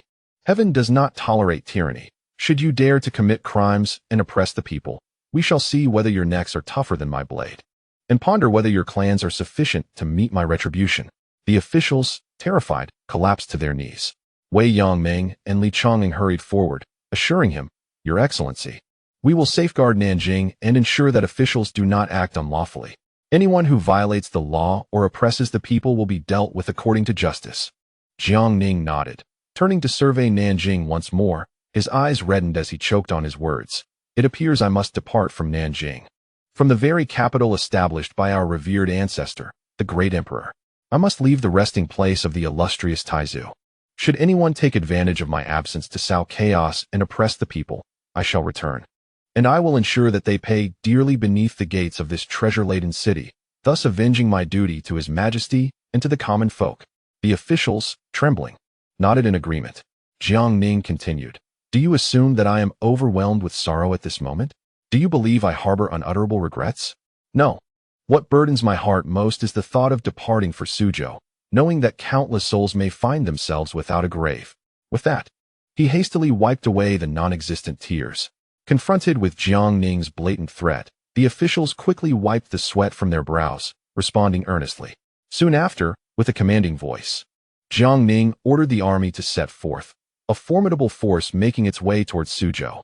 The commander, Mei Chun, glanced back at the receding silhouette of Nanjing, then at the distant Purple Mountain, the land protected by his family for over 2 centuries. A surge of unbridled ambition welled up within him. At last, he could contribute to the nation's glory. Days later, upon arriving in Suzhou, Jiang Ning was greeted by Yuan Ku Li and a host of officials. After exchanging pleasantries, he summoned Yuan Ku Li, Zhu Yujian, and Old Wei, producing a secret edict from Zhu Youjiao. Upon reading it, Yuan Ku Li's complexion turned ashen. Many names on the list were those he had encountered just days prior, and he was astounded that they dared to reach into the imperial palace. Plotting against a prince of the Ming dynasty, Zhu Yujian drew his sword in fury, while Old Wei rolled up his sleeves, his face equally pale. Jiang Ning handed the list to Zhu Yujian and Old Wei, instructing them to lead the Eastern Depot agents and the Imperial Guards directly to the offenders, sparing no words, and to unleash a massacre. This struck terror into the hearts of Suzhou's gentry and wealthy merchants. Previously, while Jiang Ning and his associates had apprehended and executed individuals, there had been some semblance of justification. Now, however, they needed no such pretext, sending everyone scurrying into hiding, too frightened to emerge. Days later, Jiang Ning, under the guise of an imperial envoy, issued a proclamation declaring that these gentry and wealthy merchants had conspired to rebel. Subsequently, he hosted a banquet for the gentry and officials of Jiangnan, vociferously condemning these individuals for their treachery, asserting that their deaths would be of no consequence. The gentry and merchants quickly echoed his sentiments, with no one concerned about the truth, merely hoping that this imperial envoy would cease his actions and spare them further bloodshed. Otherwise, the wealthy and influential of Suzhou might face utter ruin. As Jiang Ning departed from Nanjing towards Suzhou, he had two objectives. First, to uproot those gentry and wealthy merchants who conspired to harm his adopted son, Zhu Taidan. Second, to race against time, for he was acutely aware of its scarcity. Ordinarily, even with the imperial army pressing down, causing rivers of blood to flow, it would take 3 to 5 years to fully implement new policies. Yet Jiang Ning could not afford to squander that much time in Jiangnan. He understood that with the onset of the Little Ice Age, natural disasters would become increasingly frequent in the north. The Liao Don's Huang Taiji had already ascended to power, albeit through a forceful coup catalyzed by Jiang Ning's interference, temporarily stymied by internal strife. However, in terms of strategy, Huang Taiji was far more adept at winning hearts and employing cunning than Nurhasai, who was solely inclined toward bloodshed. Jiang Ning harbored no confidence that the combined might of the Xiong Manzi and Hong Laojiu could withstand him. Therefore, it is imperative that the new policies of the 13 prefectures of southern Zhili be fully implemented without delay, laying a solid foundation. As anticipated, following the eradication of several conspirators involved in plotting against Zhu Taidan from Jiangning to Suzhou, the wealthy merchants and gentry of southern Zhili were struck with fear. For life and death were at stake. Consequently, the pace of implementing the court's new policies hastened considerably. As autumn deepened, Jiang Ning unexpectedly received an urgent report from Tianqi. Upon opening it, he could not help but gasp in shock. The confidential report detailed that Guo Yunho and his men, upon reaching Huizhou, had first suppressed the instigators among the local merchants and gentry, capturing those who deserved capture, executing those who deserved execution, and confiscating properties as warranted, all conducted in an orderly manner. The paper merchants and tea merchants of Huizhou, renowned across the land, found themselves subjected to a tax rate of 20%, as dictated by Guo Yunho in accordance with the standards of the 13 prefectures of southern Zhili. However, the merchants collectively opposed this, insisting on the northern court's standard of 10%, leading to a fierce standoff. Ultimately, Guo Yunho revealed a humorous poem gifted by Master Luo to Jiang Ning in an attempt to intimidate the Huizhou merchants, but instead, he only incited their desperation. The merchants rallied their workshops, tea gardens, and the local populace to revolt, even resorting to vandalizing government offices, displaying a defiance akin to a fish fighting for survival in a net. When Tianqi and his associates acted swiftly, ordering Yang Lian to execute a number of individuals to instill fear, but the effect was negligible, necessitating the deployment of imperial troops for suppression. Once the imperial forces intervened, they swiftly quelled the leading merchants' rebellion, resulting in the deaths of several thousand. Yet, Guo Yunho deemed the merchants far too arrogant and initiated a retrospective investigation spanning a decade, demanding they pay back taxes at the 20% rate. This action provoked even the previously compliant merchants to revolt, prompting Tianqi to panic and seek assistance. After reading the official document, Jiang Ning's expression fluctuated between anger and concern. Noticing his demeanor, Yuan Kelly inquired, "My lord, has something transpired in Huizhou?" Jiang Ning handed him the document, and upon reading it, Yuan Kelly was left speechless, eventually stammering, "My lord, how could Lord Guo dare to act in such a manner? Was it your directive?" Jiang Ning, darkening his expression, replied, "Yuan Go Lao, while one may indulge in the luxuries of life, one must not speak carelessly. When did I authorize such actions? This is clearly Guo's own avarice at play. Nonetheless, these Huizhou merchants have indeed grown too brazen. Given the current situation, I implore you to advise, should we suppress them or seek to placate them?" Yuan Kelly, adopting a serious demeanor, stroked his beard in contemplation, then, with a grave countenance, remarked, "My lord, at present, this may not be a detrimental turn of events. Whether early or late, they will inevitably rebel. During the previous cleansing of the 13 prefectures, the prefectures reassigned to Anhui were not included in the reckoning, allowing these merchants to act with such audacity. Even if they do not rebel this year, or next, they will certainly do so in the years to come, as the court's new policies are akin to carving their flesh and draining their blood.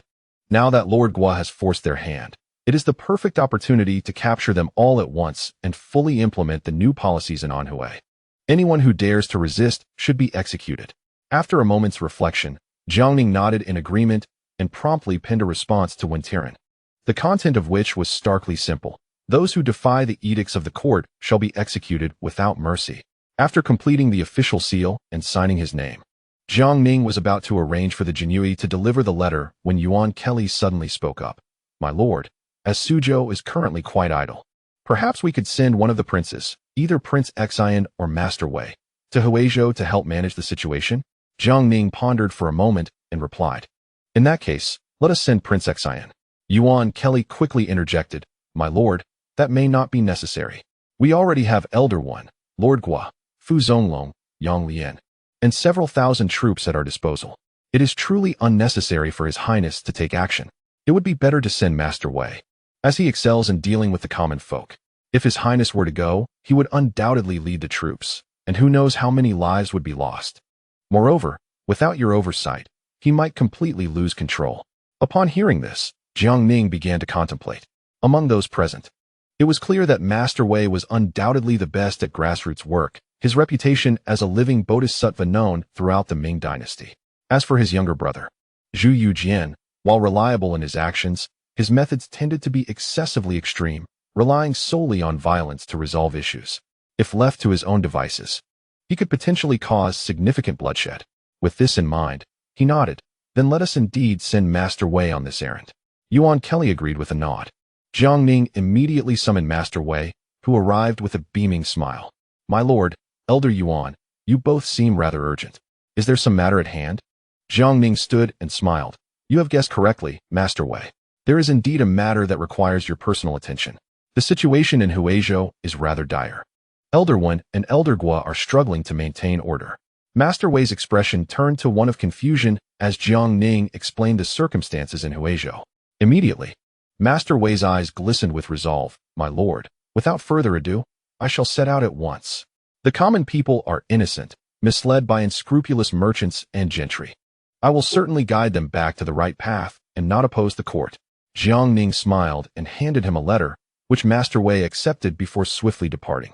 However, not long after he left, Zhu Yujian rushed in, visibly anxious. Elder brother, Elder Yuan, what has happened? Why has Master Wei left with the group? Jiang Ning replied with a smile, there has been some trouble in Huizhou, and we have sent Master Wei to help restore order. Zhu Yujian's face fell. Elder brother, why am I not allowed to go? If Master Wei can manage the situation, why can't I? Jiang Ning reassured him, fifth brother, it is now late autumn, and we cannot return this year. After all this commotion, it is time for us to rest. Moreover, Master Wei's mission to Huizhou is not only to restore order, but also to perform acts of virtue and alleviate suffering. He is the most suitable candidate for this task. Zhu Yujian looked puzzled. Elder brother, what do you mean? Is Master Wei the one to save the suffering, while I am to be the harbinger of death and destruction? Jiang Ning laughed. How could you think such a thing? Each of us has our own expertise. Your strengths lie in leading troops and engaging in battle, which Suzhou needs from a general like you. Upon hearing this, Zhu Yujian nodded proudly. Yuan Kelly, standing nearby, felt a sense of exasperation. How is it that His Highness is so easily swayed by Lord Zhang's reasoning? Chapter 671. The three heroes of early Han. After Wei led his men to Huizhou, a few days later, Jiang Ning received another imperial decree from Zhu Youjiao. Upon seeing the decree appointing the Duke of Zhenhai, Yu Zigao, as the commander of the Songjiang naval forces, he did not hesitate, immediately summoning Yu to present the decree. Yu, upon reading the decree, stood in stunned silence, utterly unprepared for the unexpected twist of fate. He had merely come to assist on a temporary basis and now found himself unable to return. Noticing his bewilderment, Jiang Ning chuckled. Duke Zhenhai, why do you linger in shock? Are you not pleased to assume the role of commander of the Songjiang naval forces? With an awkward smile, Yu replied, my lord, it is not that I am unwilling. It is simply that I have spent several years in Shandong, becoming accustomed to it. The sudden transfer to Songjiang has caught me off guard. Jiang Ning reassured him, Duke Zhenhai, the geographic significance of Songjiang is paramount, which is why His Majesty has appointed you. Once you take office, make sure to fulfill your duties diligently. Yu solemnly assured him. Rest assured, my lord, I understand. Jiang Ning nodded and added quietly, once you arrive in Songjiang, be vigilant regarding any news from Japan. Should any urgent matters arise, you may directly contact the Songjiang Jianui to report to me at once. Yu nodded, though still somewhat perplexed, remaining motionless. Jiang Ning inquired, is there anything else, Duke Zhenhai? Yu's face flushed with embarrassment as he stammered, my lord, may I take these warships along to Songjiang? Jiang Ning burst into hearty laughter. Of course. As naval officers. Would you walk to your destination instead of sailing on warships? I will make the necessary arrangements with the court. You need only focus on your journey to assume your post. You nodded eagerly and hurried off. Watching his retreating figure, Yuan Kelly let out a long sigh. Jiang Ning turned to him and asked, "Why the sigh, Elder Yuan?" Yuan Kelly replied somberly, "In years past, Yu Long and Qi who were renowned throughout the realm. Yet Qi Jiguang met a tragic end due to the repercussions of the Zhang Juzheng case, ultimately passing away in despair. Yu Daio also faced imprisonment multiple times. Despite their numerous accomplishments in battles, their fates are indeed lamentable. Thus, once this Duke of Xinhai arrives in Suzhou, he will likely proceed with utmost caution, fearful of following in his father's footsteps." Jiang Ning smiled. "Elder Yuan, those events are long past. His Majesty has already issued edicts to exonerate Qi Jiguang and Yu Daio, even posthumously elevating them to nobility. Moreover, the establishment of the Songjiang Prefecture was proposed by me, and with Yu Zigao under the command of the Wujuan Dudafu. Who would dare to trouble him when he has my support? I will have Lord Wei engage him in a heartfelt conversation." Yuan Kelly suddenly coughed. His face flushed with embarrassment and pointed at Jiang Ning, exclaiming, "You rascal! Look at how you've manipulated His Highness the Prince of Xian and Lord Wei into your schemes. In the entire court, only you would dare to pull such tricks. Anyone else would find themselves buried beneath a mountain of grass." Jiang Ning dismissed his concerns with a carefree demeanor. "How can Elder Yuan malign my intentions? Lord Wei is devoted to virtuous deeds, benefiting the people, while His Highness the Prince of Xian aspires to expand the borders of the Ming dynasty and pacify the barbarians. Is that not commendable?" Yuan Kelly was momentarily speechless and could only snort in response. Subsequently, Jiang Ning inquired about the recent circumstances of Yin and Yuan, Shen Mingyu, and Feng Dunhao, whom Yuan Kelly had previously mentioned in a letter. Upon speaking of these three individuals, Yuan Kelly immediately smiled and remarked, "Indeed, indeed. Although these young men are still in their youth, they possess genuine talent and knowledge. In the past, I often tested them." Yin and Yuan, well-versed in literature and proficient in military strategy, engages in conversation with me effortlessly, and his unique insights into military tactics have even astonished me at times. Chen Mingyu is composed and decisive, adept at coordinating internal and external affairs, and excels in managing provisions. Feng Dunhao, on the other hand, is pragmatic and sincere, calm under pressure, and skilled in strategy. Jiang Ning paused for a moment, slightly puzzled. "Isn't your praise for these young talents a bit excessive, Elder Yuan?" Yuan Kelly stroked his beard and laughed. "Not at all. In my view, Yin Yuan possesses the talents of Han Xian. Chen Mingyu embodies the capabilities of Xiao He, and Feng Dunhao possesses the skills of Zhang Liang." Jiang Ning was rendered speechless for a while, taken aback. Historically, although these three held lowly positions, they led the defense of the small city of Jiangnan, rallying 140,000 soldiers and civilians to initially resist 100,000 Qing troops and later withstand an onslaught of 240,000, ultimately enduring for 81 days and decimating 3 kings and 18 generals of the Qing army, marking one of the most brutal confrontations during the Qing's entry into the Central Plains. However, he never anticipated that Yuan Kelly would bestow such high praise upon them. He then remarked, "Elder Yuan, though these three indeed possess extraordinary talent, do you not think it excessive to liken them to the 3 heroes of the early Han dynasty?" Yuan Kelly, with unabashed pride, replied, "Not at all. These 3 young men are exceptionally gifted. I have taken them as my disciples and will train them closely for several years. In the future, our Ming dynasty will surely benefit from 3 more pillars of the nation." Jiang Ning's jaw dropped in astonishment, leaving him momentarily speechless. Yuan Kelly quickly added with a grin, "My lord, I have already taken these 3 as my disciples, so please do not entertain any thoughts of them." Jiang Ning was at a loss for words. And Yuan Kelly continued with a smile, "Your discernment in recognizing talent is unparalleled in the entire Ming dynasty. Perhaps you could also scout for other talented young individuals in the Jiangnan region to assist me? After all, whether teaching 1 or 10, it is still teaching, and I welcome more." Jiang Ning rolled his eyes. "Elder Yuan, you know well that such talents are rare, like finding a gem among a sea of stones. Where would I find more for you? They are not mere weeds that can be plucked at will. Moreover, you are rather greedy. Why not share a few with Elder One or Elder Gua?" Yuan Kelly looked on with suspicion, What are you suggesting? Elder Wen is still young and can take his time in selecting disciples. As for Lord Gua, given his reputation, who would dare to apprentice under him? Jiang Ning was momentarily speechless. At that moment, he suddenly recalled another historical figure, Zhang Huanyan, known for his literary and martial prowess, unwavering loyalty, and service as Minister of War in the Southern Ming, who had steadfastly resisted the Qing for over 20 years, vowing never to yield.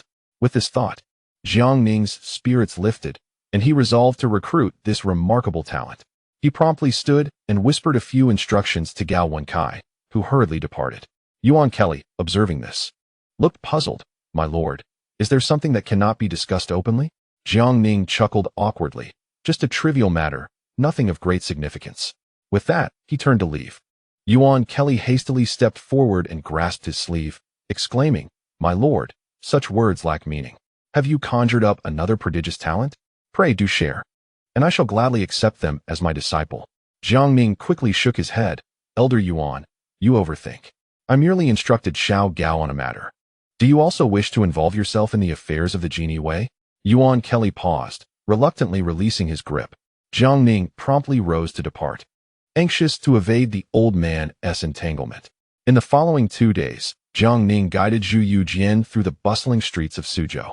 Observing the throngs of people and the vibrant scene of the city, he could not help but extol, indeed, this city is the most formidable among the 13 prefectures of southern Jili. It has survived numerous purges and still retains such depth. Zhu Yujian, somewhat perplexed, inquired, Second brother, what do you mean? Are you suggesting another cleansing of Suzhou? Jiang Ning swiftly refuted, Nay, do not misinterpret my words. I merely lament the prosperity of Suzhou, and I do not propose further purges. Should that occur, Suzhou would surely be left in ruins. Zhu Yujian shrugged, displaying indifference. After several days of leisurely exploration, Jiang Ning was in high spirits, having acquired a plethora of trinkets, which he arranged to send back to the capital for Zhu Yuxiao, Zhu Taidan, and his own children and family. One day, while Jiang Ning was enjoying tea with Yuan Kelly and Zhu Yujian, Gao Wenkai hurriedly approached, announcing, Your Excellency, young Lord Deng requests an audience. Jiang Ning's face lit up with joy. Has Yunfei returned? Quickly admit him. Gao Wenkai obeyed, and soon, clad in armor, Deng Yunfei appeared before them. Saluting, I pay my respects to His Highness, the Prince of Exine, Elder Yuan, and Lord Jiang. The three acknowledged him with nods. Jiang Ning smiled warmly. Yunfei, you have worked hard during this time. Now that Jiangnan is peaceful, take the opportunity to rest well. Deng Yunfei nodded, but blushed as he gazed at Jiang Ning, hesitating to speak. Noticing his unusual demeanor, Jiang Ning inquired, Yunfei, what troubles you? Is there something else on your mind? Deng Yunfei quickly shook his head. Nothing at all. Jiang Ning, sensing something amiss, banged the table and said sternly, Yunfei, speak plainly before your uncle Jiang. Do not conceal anything. Deng Yunfei lowered his head in shame, murmuring, Uncle Jiang, I have a matter I wish to request your assistance with. Jiang Ning chuckled. Now you're speaking like a true nephew. What is it? Speak freely. I shall not decline if I am able to assist. Deng Yunfei's face grew even redder as he whispered, Uncle Jiang, I have taken a liking to a young lady and seek your help in matchmaking. Jiang Ning burst into hearty laughter. No wonder you were so hesitant. It seems you have a sweetheart. Fear not. Your father recently wrote to me, asking for my help with this very matter. You are no longer a child, and your father is eager for grandchildren. Pray tell, which lady has captured your heart? I shall personally propose. Deng Yunfei, visibly excited, replied, Uncle Jiang, the lady I admire is named Bai Yueying. Jiang Ning turned to Yuan Kelly and asked, Elder Yuan, are you aware of the Bai family in Suzhou? Yuan Kelly pondered for a moment before shaking his head. My lord, I have not heard of a Bai family in Suzhou. Jiang Ning then glanced at Deng Yunfei, who, with a flushed face, lowered his gaze in silence. Jiang Ning chuckled. It doesn't matter if one comes from a humble background. Even those of modest means are acceptable. Yunfei, enlighten Uncle Jiang about the origins of this Miss Bai. Deng Yunfei gritted his teeth and replied solemnly, Uncle Jiang, Miss Bai is the foremost courtesan at the Golden Jade Pavilion. Jiang Ning felt as if struck by lightning, left speechless for a moment. Yuan Kelly was equally stunned. His mouth agape, while Zhu Yujian spluttered the tea he had just sipped. After a brief pause, Deng Yunfei knelt before Jiang Ning and earnestly said, Uncle Jiang, I am aware of Miss Bai's background in the brothel, and my father would certainly disapprove, hence I seek your assistance." Jiang Ning was momentarily at a loss for words. Yuan Kelly spoke gravely. "Young Marquis, your family has a long lineage of nobility, and the Duke of Dingyuan places great importance on family reputation. Given Miss Bai's origins, it is unlikely that the Duke would consent to her being a wife, let alone a concubine." Zhu Yujian quickly interjected, "Yunfei, having affection for someone is a wonderful thing. When love strikes, one must pursue it boldly. Do not heed the nonsense of Elder Yuan. If your father disagrees, let him speak with me." Jiang Ning shot Zhu Yujian an irritated glare. "Do not meddle without understanding the situation." He then turned to Deng Yunfei, his expression complex. He understood that Yunfei sought him out not only because he had always regarded him as a beloved nephew, but also due to the fact that both of his wives came from similar backgrounds. Yet, his circumstances were unique, entangled with numerous external and internal factors. However, seeing Yunfei's earnest demeanor made him hesitant to crush the young man's hopes. After a moment of contemplation, Jiang Ning rose and stated, "Yunfei, matters of marriage are not to be taken lightly. Uncle will first arrange for someone to investigate this, Miss Bai. Do not let yourself be deceived." Deng Yunfei nodded eagerly. Excitement etched across his face, and then departed. Jiang Ning immediately summoned Gao Wenkai, instructing him to look into Bai Yueying's background. Gao Wenkai accepted the order and hastily left. Shortly thereafter, Yuan Kelly fixed Jiang Ning with a complex gaze and said gravely, "Marquis, this matter requires careful consideration. Despite your deep friendship with the Duke of Dingyuan, such affairs are not to be trifled with." Jiang Ning nodded, responding earnestly, "Rest assured, Elder Yuan, I am well aware of the stakes." Chapter 672, Northern Snow Disaster. After Deng Yunfei's departure, Jiang Ning too prepared to leave. His nephew's unconventional path had indeed posed a dilemma for him. Before long, Zhu Yujian hurried after him, seriousness etched on his face. "Second brother, you are oblivious to the plight of those less fortunate. Yunfei is a grown man, and finally has an affection for someone. Why can't you support him? You always say one should boldly pursue love when it arises. Do you also disdain Miss Bai for her origins?" Jiang Ning patiently explained, "Fifth brother, I harbor no prejudice against her background. Rather, have you considered our current situation? If someone with ill intentions from Jiangnan were to exploit this, it could lead to great turmoil. Not only Yunfei, but even the Duke of Dingyuan could suffer the consequences." Zhu Yujian then realized, given that even their own nephew Zhu Taidan was not immune to the schemes of Jiangnan, how much more vulnerable Deng Yunfei was in Suzhou, a place rife with intrigue. That evening, Gao Wenkai hurriedly approached Jiang Ning and reported solemnly, "I must inform you, Marquis, I have ascertained the truth. Miss Bai has significant issues. Her identity is fabricated." Jiang Ning's countenance darkened immediately. "Xiao Gao, what else have you uncovered?" Gao Wenkai hastily responded, in reply to the Marquis, "Her name, origin, and age are all fabricated. This woman was originally a singer in the household of the wealthy merchant Wen Tairan from Ningbo, raised within the confines of his estate. Shortly after our arrival in Nanjing, someone altered her identity and household registration, allowing her to sell herself at the Golden Jade Pavilion. Due to her exceptional talents and beauty, she swiftly became renowned as a celebrated courtesan in Suzhou, garnering considerable fame. I have meticulously investigated, and her acquaintance with young Lord Deng appears coincidental, yet it is, in truth, a meticulously orchestrated affair. Furthermore, she had privately inquired about you from young Lord Deng. Fortunately, he was inebriated at the time and divulged little." Jiang Ning nodded, his expression frosty. "It seems the maritime merchants of Zhujiang are not at rest. Even before we venture there, they have extended their reach into Suzhou." Gao Wenkai made a gesture across his throat. "My lord, should I take action?" Jiang Ning shook his head. "Some matters are best resolved discreetly, while others must be brought to light. First, share what you have discovered with Yunfei and observe his reaction." Gao Wenkai nodded and hurried away. Jiang Ning's gaze was sharp. He wished to discern whether his nephew was worthy of significant responsibility. If he were merely a sentimental fool, he would not warrant extensive cultivation. Half an hour later, the sound of hurried footsteps echoed as Deng Yunfei burst in, visibly agitated, followed closely by Gao Wenkai and Zhu Yujian. He asked in torment, "Uncle Jiang, is what Lord Gao said true? Does the young lady truly harbor ulterior motives towards me?" Jiang Ning sighed. "Yunfei, you have grown up in the capital. Your father must have shared numerous tales of the intrigues among the powerful. In this world, Aside from your parents, no one is likely to offer you kindness without reason, especially not a courtesan. If you doubt my words, let Xiao Gao accompany you to confront her directly. With red-rimmed eyes, Deng Yunfei wiped away his tears and declared, I must ask her face to face.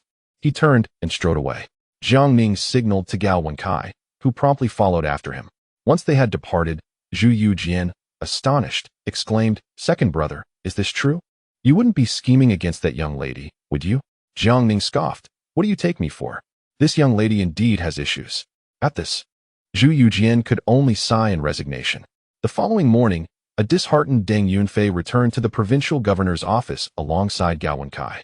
Upon noticing his state, Jiang Ning quickly approached, only to see Deng Yunfei collapse to the ground in tears, exclaiming, How could she deceive me?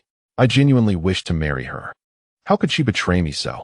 Jiang Ning glanced at Gao Wenkai, who subtly shook his head. Jiang Ning nodded, while Zhu Yujian's expression darkened with fury.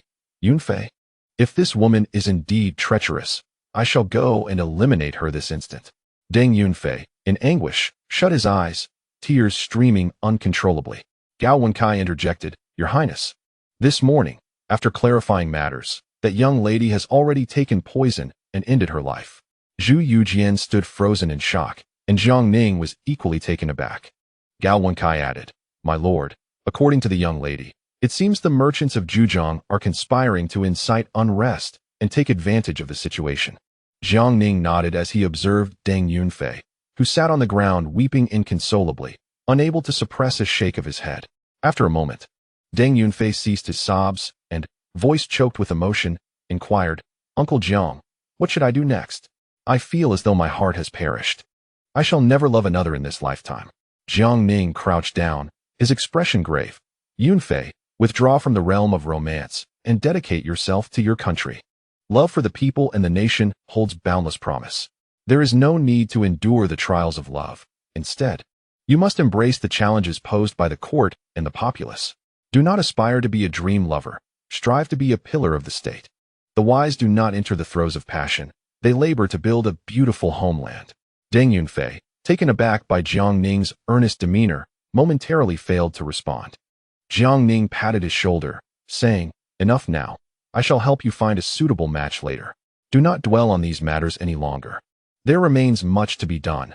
Do not languish in despondency over romantic entanglements. Deng Yunfei nodded solemnly, his face suddenly aflame with anger. Those wretched merchants from Zhujiang have conspired against me. I will not let them escape unscathed. Jiang Ning, seeing him regain his composure, nodded in agreement and instructed Gao Wenkai and Zhu Yujian to escort him away. He then hurried to find Yuan Kelly to inform him of the conspiracy brewing among the Zhujiang merchants. Upon hearing the news, Yuan Kelly's countenance darkened as he stroked his beard, deep in thought. Jiang Ning waited quietly by his side.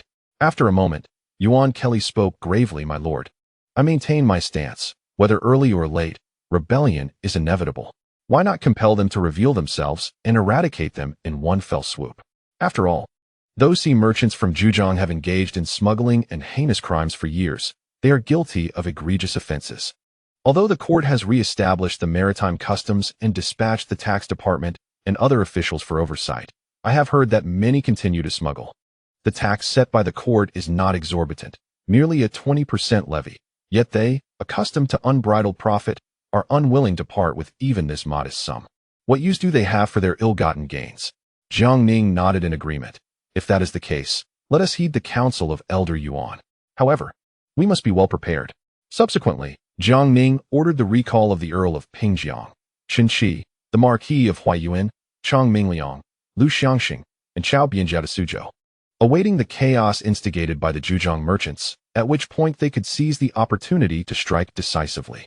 Simultaneously, he dispatched official documents to Wentiran and Guiyunhou in Huizhou, urging them to act swiftly. Once arrangements were in place, Jiang Ning began to patiently await developments. As Jiang Ning and his companions maintained their vigil in Suzhou, winter descended upon them. A sudden blizzard struck the northern provinces of Shaanxi and Henan, persisting for dozens of days.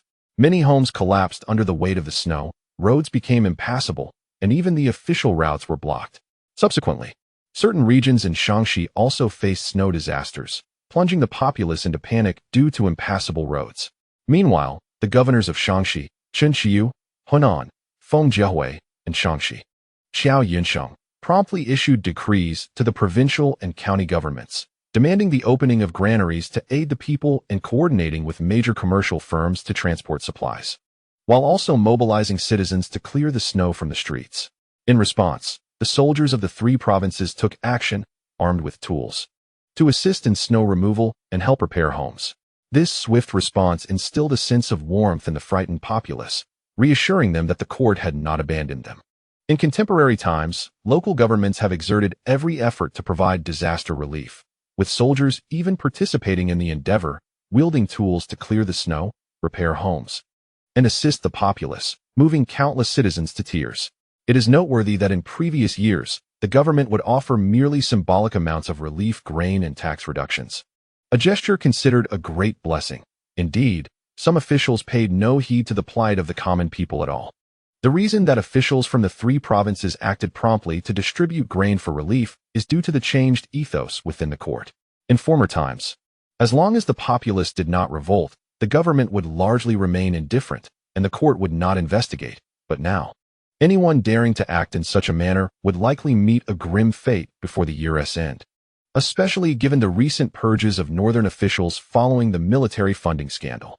Today's officials, apart from those selected by the court for their virtue and capability, include a cadre of local civil servants reassigned from the military garrisons. While serving in the capital, they were accustomed to assisting the populace in spring planting and autumn harvesting, and repairing bridges and roads had become second nature. Thus, the soldiers from the three provinces, originally formed from the garrison leaders, have ingrained the habit of serving the people. Therefore, without needing a decree from the court, the soldiers from the three provinces swiftly engaged in relief efforts. Before long, Emperor Jiao of the capital received urgent reports concerning the disaster in the three provinces. He immediately commanded the Ministry of Revenue to dispatch grain, cloth, medicinal supplies, and cotton to the affected areas at great speed, while also sending representatives from the Ministry of Justice, the Ministry of Revenue, the Supervisory Office, and the Imperial Guards to inspect the disaster zones. Subsequently, he ordered the mobilization of a significant quantity of honeycomb coal from the western mountain coal mines and from those developed in Shaanxi to be transported to the disaster areas. Following this, he convened officials from the Ming Chamber of Commerce, urging them to stabilize grain prices and control costs across the regions. As Emperor Jiao issued these successive edicts, the court dedicated itself entirely to disaster relief, plunging the entire northern bureaucracy into a flurry of activity. Thanks to the timely intervention of the government, fortunately, the loss of life was not as severe as it could have been. 2 weeks later, the heavy snowfall gradually ceased, and relief efforts accelerated, with even the provincial governors visiting the affected areas in person, wary of their subordinates potentially misrepresenting the situation. In no time, the relief work across the three provinces proceeded in an orderly fashion, with inspectors and guards dispatched by the court conducting thorough examinations. According to the statistics compiled by local governments and court inspectors, the three provinces suffered a total of 1,895 casualties and 4,657 destroyed homes. Simultaneously, the Mongolian territories beyond the Great Wall also faced an unprecedented white disaster, resulting in numerous fatalities and livestock losses. This situation led the Mongolian tribes that had allied with the Ming to secretly rejoice at having attached themselves to such a formidable ally, for without this timely alliance, they might have faced devastating losses. The neutral tribes, to varying degrees, exchanged goods with the Ming, managing to survive. Conversely, those tribes that had slain Ming envoys and boasted of their defiance against the Mongolian warriors had seen their numbers dwindle by nearly half in this calamity. Chapter 673. Undertaking a grand project in the imperial study of the capital, Jiao gazed at the memorial before him, which contained the statistics compiled by local officials and inspectors, and glanced at the honeycomb coal stove burning in the study, lost in contemplation. After a long while, he sighed and, with a quavering voice, lamented, "Despite all we have done, why have so many lives still been lost? Have I not done enough?" Sun Qingzong hastily rose, his face etched with sorrow, and replied, "Your Majesty, you have done more than enough. The timely efforts of both local governments and the court have minimized the suffering of the affected populace and the extent of the losses. If this snow disaster had occurred in previous years, it would have claimed the lives of tens of thousands of common folk. Zhu Youjiao remained silent for a long while before speaking. Yet these unfortunate souls are equally subjects of our Ming dynasty. How did such a calamity arise? The court and local officials have evidently exerted their utmost efforts in disaster relief. Bai Zisu, the left deputy minister of the Ministry of Revenue, rose and solemnly replied, "Your Majesty, as elder son has articulated, both the local governments and the court have spared no effort in disaster relief, minimizing the casualties and losses. The court has been reducing taxes and redistributing land for years, and most households have sufficient grain stored. The deaths of over 1,000 people can be attributed to two primary reasons. First, many reside in remote areas where access is challenging, leading to delays in relief efforts, which is not the fault of the officials. Second, the majority of homes are constructed of wood, making them vulnerable to destruction by heavy snowfall." At this juncture, Zhang Guowei, the newly appointed left deputy minister of the Ministry of Works, also stood to speak. "Your Majesty, the primary cause of the deaths of over 1,000 commoners is indeed the wooden and thatched structures which fail to withstand the tempest. However, investigations reveal that in the 3 counties where the court has built homes in Hunan province, not a single soul perished, and the court-constructed houses withstood the test of the elements. Had the populace resided in brick and tile houses, the death toll could have been significantly lower." Wiping away his tears, Zhu Youjiao solemnly declared, "If that is the case, beginning next year, we shall relocate the populace from narrow villages to wider ones for unified resettlement, while simultaneously restoring the official roads in each province to ensure that in times of disaster, court assistance can arrive promptly." The assembly fell into stunned silence. Although the Ming dynasty currently possesses wealth and grain, Zhu Youjiao's proposal was undoubtedly a monumental undertaking. Noticing the silence, Zhu Youjiao coldly remarked, "What is this? Is it so difficult to undertake a task for the benefit of the common people?" The gathered officials trembled in fear, and Bai Zisu hastily replied, "Your Majesty, such an undertaking is indeed vast and cannot be accomplished in a short time. In my opinion, we could set a project timeline, with the court united in purpose. It can be completed within a decade." Zhu Youjiao shook his head with a stern expression. "I shall grant you a maximum of 5 years. If it cannot be accomplished, I will find someone capable of achieving it." Taken aback, Bai Zisu clenched his teeth and responded, "Your Majesty, the Ministry of Revenue will offer full support to ensure this matter is resolved within 5 years." Zhu Youjiao then turned to Zhang Guowei, who also gritted his teeth and asserted, "Your Majesty, with our full backing, this can indeed be accomplished within 5 years." Zhu Youjiao smiled brightly. As the saying goes, when the hearts of the people are united, even Mount Tai can be moved. Together, as sovereign and subjects, we can achieve this within 5 years. This endeavor will surely be remembered in history. After Emperor Wen of Han, no dynasty has ensured that all commoners can afford brick and tile homes. His excitement palpable at the mention of Emperor Wen of Han. At that moment, Deng Wenming from the office of the 5 armies stood, clasping his fists in salute. "Your Majesty, the office of the 5 armies can also contribute to the construction of homes for the common people." Zhu Youjiao replied with a smile, "Indeed, how could I forget the office of the 5 armies? The Marquis of Dingyuan is quite adept at undertaking large projects. Therefore, the relocation of the populace and the restoration of official roads will be managed by the Ministries of Revenue and Works, while the construction of homes will be entrusted entirely to the office of the 5 armies. Should there be any needs for support, feel free to approach me." The officials quickly nodded in agreement. As the cabinet convened, the prominent figures of the 8 ministries breathed a sigh of relief upon witnessing Deng Wenming proactively undertake the task of constructing homes for the people. After all, Deng Wenming was renowned as a construction aficionado, celebrated as the foremost engineer of the Ming dynasty. Concurrently, news of the calamity in the north reached Suzhou, prompting Jiang Ning to swiftly employ the Jiangnan intelligence system for inquiries. Upon learning that the court had enacted a series of disaster relief measures, he too felt a sense of relief, knowing that amidst natural disasters, fatalities were inevitable, yet the court's vigorous intervention would undoubtedly mitigate the loss of life. Moreover, he expressed immense satisfaction with Zhu Youjiao's arrangements.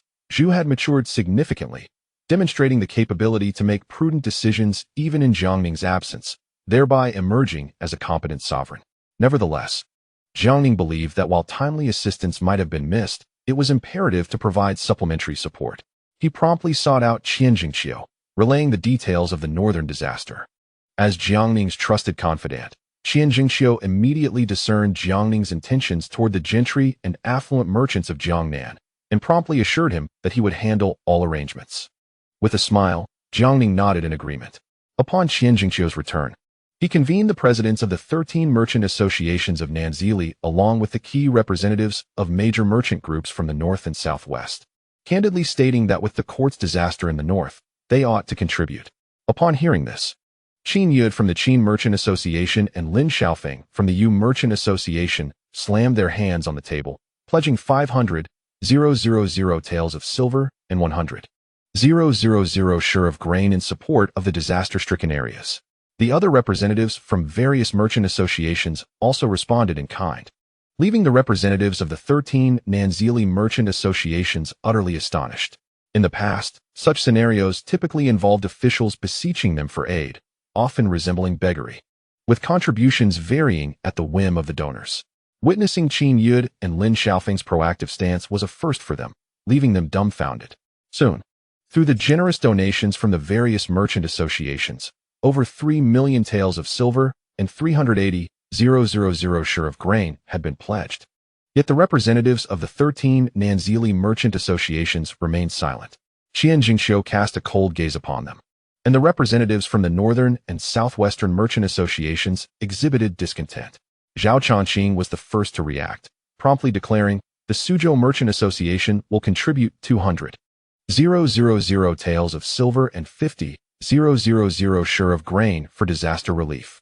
With Zhao Chongqing leading the way, the representatives from the remaining 12 associations reluctantly began to contribute, albeit with a sense of exasperation toward their northern and southwestern counterparts. All were merchants, and while earning profits was not shameful, voluntarily offering silver to the court seemed inconceivable. However, with Jiang Ning, the formidable figure in Suzhou, presiding over matters, they feared inciting his wrath, which could lead to dire consequences for their families. After all the contributions were made, Qian, in his capacity as the president of the Ming Industrial and Commercial Association, hosted a banquet for all. This was Zhao Chongqing's first encounter with such a situation, prompting him to quietly inquire with Qian. With a smile, Qian replied, "President Zhao, while this is your first experience with such a scenario, it certainly will not be the last." Previously in the north, major merchant associations frequently donated funds and provisions to the court. For instance, the Royal Ming Merchant Association alone has contributed millions of taels over the years, with grain donations reaching several 100,000 shur. Upon hearing this, all present were left in a state of disbelief.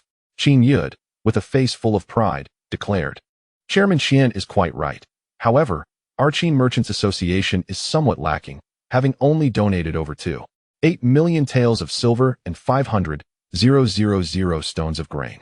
Following this, various merchant associations reported their donation figures, and once they concluded, the representatives from the 13 merchant associations of southern Jili were utterly dumbfounded. Qian chuckled, "Gentlemen, our current prosperous situation is entirely due to the unwavering support of the court. Without the court's backing, not only would our present circumstances be at risk, but one might even question whether you could safeguard your own interests from being usurped by others. Should we fail to appreciate the grace of the court, we might as well abandon our businesses and return home to embrace our children." Zhao Chongqing hastily nodded in agreement. "Chairman Qian speaks the truth. We merchants owe our current success to the court's substantial assistance. It is only right that we contribute our efforts in return. Naturally, with your generous donations, the court will not neglect your interests." Qian continued. "Regarding the salt licenses we discussed earlier, I shall ensure they are arranged for you before the year concludes." Upon hearing this, the eyes of the crowd sparkled with excitement. The court had recently granted the direct selling rights for salt, with the government stepping back to oversee the process, leading to unimaginable profits. Observing the representatives from the 13 merchant associations grinning from ear to ear, Qin Yud, Lin Xiaofeng, and others wore expressions of disdain, while Qian coldly scoffed inwardly, "A group of unsophisticated bumpkins. What a joy they find in this triviality. Just wait until you witness the methods of the Marquis. It may very well frighten you to death." After the banquet, Qian delivered the list of donations from each merchant association to Jiang Ning. After reviewing it, Jiang Ning nodded with a smile, with Jinxiu in charge. "I am at ease. Expedite the preparation of funds and grain for dispatch to the capital, from where the court will allocate them to the disaster-stricken areas. Jiangxiao nodded and cautiously inquired, "What about the salt licenses for the 13 merchant associations of southern Jili?" Jiang Ning responded with a smile, "For that matter, you should consult Elder Yuan. I have already given him a heads up. Additionally, each region must have 3 sellers. One cannot dominate the market." Jiangxiao nodded and then left in haste. Meanwhile, Jiang Ning instructed his subordinates to prepare, as he sensed that the maritime merchants of Zhujiang were poised to stir trouble. With the recent calamities in the northern provinces, these individuals might seize the opportunity to instigate unrest. A few days later, Jiang Ning received urgent dispatches from the governor of Fujian, Xiong Wenkan, and Hekegang. In the correspondence, Xiong Wenkan clearly stated that upon returning, Zheng Zhilong and others first went to Taiwan to meet Yansiki. Delighted by the court's overtures, Yansiki expressed his willingness to bring his family and followers into submission, while also requesting the court not to abandon Taiwan and to intensify development efforts. Jiang Ning was exceedingly pleased.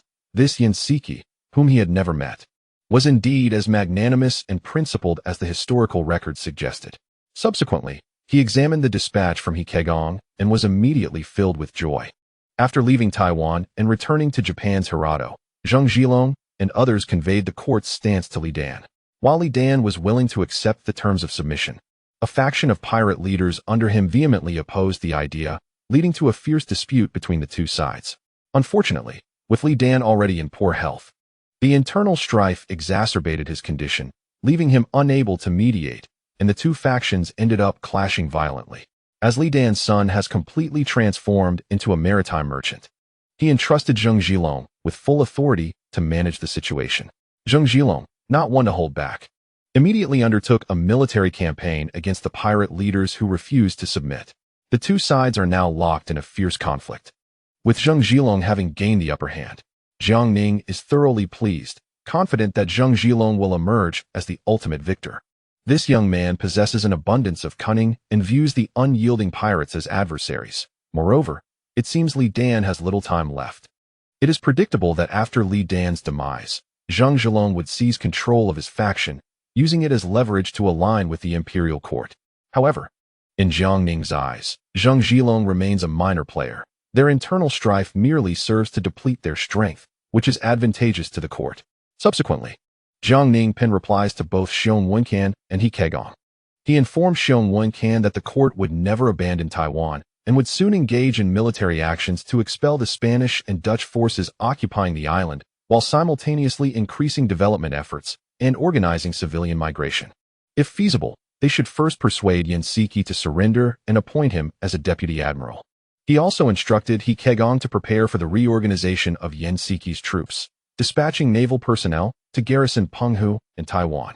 As for the internal conflict within Li Dan's faction, he advised against interference, allowing them to continue their struggle. Having accomplished all of this, Jiang Ning finally felt a sense of relief. Chapter 674. Old Gua feigns illness. With everything arranged, Jiang Ning patiently awaited the arrival of the new year. Although there were many individuals traveling south, they were rather dispersed. Within Suzhou, he spent his days in the company of Yuan Kelly and Zhu Yujian. Having completed official duties, Yuan Kelly took the opportunity to lecture Jiang Ning incessantly, treating him like a grandson. To which Jiang Ning could only muster a forced smile in response to Yuan Kelly's admonishments. Yuan Kelly was known for his stern and impartial demeanor, and Zhu Yujian had long since slipped away unnoticed. At that moment, Jiang Ning suddenly found himself missing the company of Old One, Old Wei, and Old Gua. As the eve of the new year approached, Jiang Ning was unexpectedly delighted to receive news of the return of Wentiren, Guiyanho, Old Wei, and others. He immediately set out with Zhu Yujian and Gao Wenkai to welcome them. Upon reaching the outskirts of Suzhou, they were greeted by an endless line of carriages, each laden with large trunks, the accompanying soldiers appearing weary. Jiang Ning was taken aback by the sight, while Zhu Yujian looked equally astonished. Second brother, Lord Wei, Elder One, and Old Gua, they must have captured all the merchants from Huizhou, right? Just look at this spectacle. Jiang Ning, somewhat uncertain, replied, surely that can't be the case. Lord Wei had always regarded wealth as worthless. Old One was known for his prudence, and Yang Lian only sought to punish corrupt officials, with them present. Old Gua would not have acted recklessly. Soon, several carriages approached, and Jiang Ning lifted his gaze to see the travel-worn figures of Wen Tian, Old Wei, and Yang Lian. The group quickly moved forward, exchanging cheerful greetings. After a brief conversation, Jiang Ning scanned the area and noted the absence of Guo Yunho, asking in curiosity, Old One, where has Old Guo gone? Why is this old fellow missing? Wen Tian, with a complex expression, replied, Lord, the esteemed Guo is unwell. Upon hearing this, Jiang Ning froze in place, urgently inquiring, when did Old Guo fall ill? How serious is it? Wen Tian sighed, just a few days ago, the esteemed Lord Guo unexpectedly fell ill. Upon summoning a physician, it was determined that he had succumbed to excessive fatigue, compounded by an affliction of wind cold and some issues with local conditions. Upon hearing this, Jiang Ning could no longer remain seated and hurriedly rushed over to assess the situation. After all, Guo Yunho was over 60, nearing 70, and although he had caused Jiang Ning considerable distress in the past, he had never truly harbored anger towards him. He genuinely wished for Guo's well-being. He hastily approached the carriage, lifted the curtain, and entered. Inside, he found Guo Yunho lying beneath a quilt, his complexion pale. Without delay, he exclaimed, Old Guo, how are you faring? At the sound of his voice, Guo Yunho opened his murky eyes and weakly replied, My lord, I never expected to see you again. This sentiment only heightened Jiang Ning's anxiety, prompting him to urgently say, Old Guo, what nonsense are you speaking? I have been eagerly awaiting your visit to Suzhou for the new year. How did you come to be in such a state? Guo Yunho sighed, My lord. One cannot defy the passage of time. I fear I may not withstand this illness and may soon be extinguished. Yet, I find solace in the thought of seeing you once more before I depart this world. Jiang Ning's face was filled with urgency as he fumbled through his belongings, producing a small porcelain vial from which he extracted a pill the size of a longan, urging, Old Guo, please take this. This is a Luyang pill crafted by my master. While it may not be a panacea, it is indeed a miraculous remedy. Guo Yunho coughed violently and waved his hand, saying, My lord, I am well aware of my own condition. There is no need to waste this precious pill. Seeing this, Jiang Ning attempted to pry his mouth open, but Guo Yunho repeatedly refused. Frustrated, Jiang Ning stomped his foot and hurriedly led everyone back to the city of Suzhou. Upon reaching the governor's office, he immediately instructed Gao Wenkai to summon all the renowned physicians in Suzhou. Even Yuan Kelly, upon learning of Guo Yunho's illness, rushed over to assess the situation. Outside the courtyard where Guo Yunho resided, the crowd paced anxiously as several doctors entered and exited. Jiang Ning, his face etched with worry, queried, Old One, Old Wei, what on earth has happened to Old Guo? He was quite spirited when we left. Wen Tian, looking helpless, replied, My lord, when we departed, Lord Guo was in good health. Who could have foreseen his sudden illness just days later? The doctors prescribed medication, but there has been no improvement, which is why we hastened our return to Suzhou. Old Wei sighed. Old Guo has always been robust. How could he fall ill so suddenly? Yuan Kelly, his expression grave, asserted, regardless of the circumstances, we must ensure Lord Guo's recovery. If anything were to happen to him, our subsequent plans would be severely hindered. The others nodded in agreement. Before long, a white-haired physician emerged from the house and approached Jiang Ning and the others, bowing respectfully. Your Excellency, I must report that Lord Guo's condition is not critical. It is merely a result of travel fatigue, and with some rest, he will recover. Jiang Ning furrowed his brow, responding sternly, Is that all? The elderly doctor looked momentarily taken aback, but quickly nodded. Jiang Ning, clearly skeptical, retorted, Are you truly capable of diagnosing ailments? This man appears to be on the brink of death, and you claim this is his only affliction? The doctor, looking innocent, replied, Your Excellency, please see reason. Indeed, Master Guo possesses only these minor ailments and is in no perilous condition. Subsequently, several esteemed physicians emerged, and upon inquiry, they all arrived at the same conclusion. Upon hearing this, Jiang Ning found himself somewhat perplexed and requested a collection of rare medicinal herbs for Guo Yunho's treatment before leading everyone into the room to assess the situation. There, they found Guo Yunho lying on the bed, his complexion pale. As he attempted to rise upon their arrival, Jiang Ning quickly interjected, Old Guo, remain at ease. We are all friends here, no need for formality. Guo Yunho nodded, and Jiang Ning approached him, offering reassurance. Old Guo, there is nothing of great concern. Focus on your recovery. With a face full of urgency, Gui Yunho inquired. My lord, you are not deceiving me, are you? I feel as though I am on the brink of extinguishing my candle.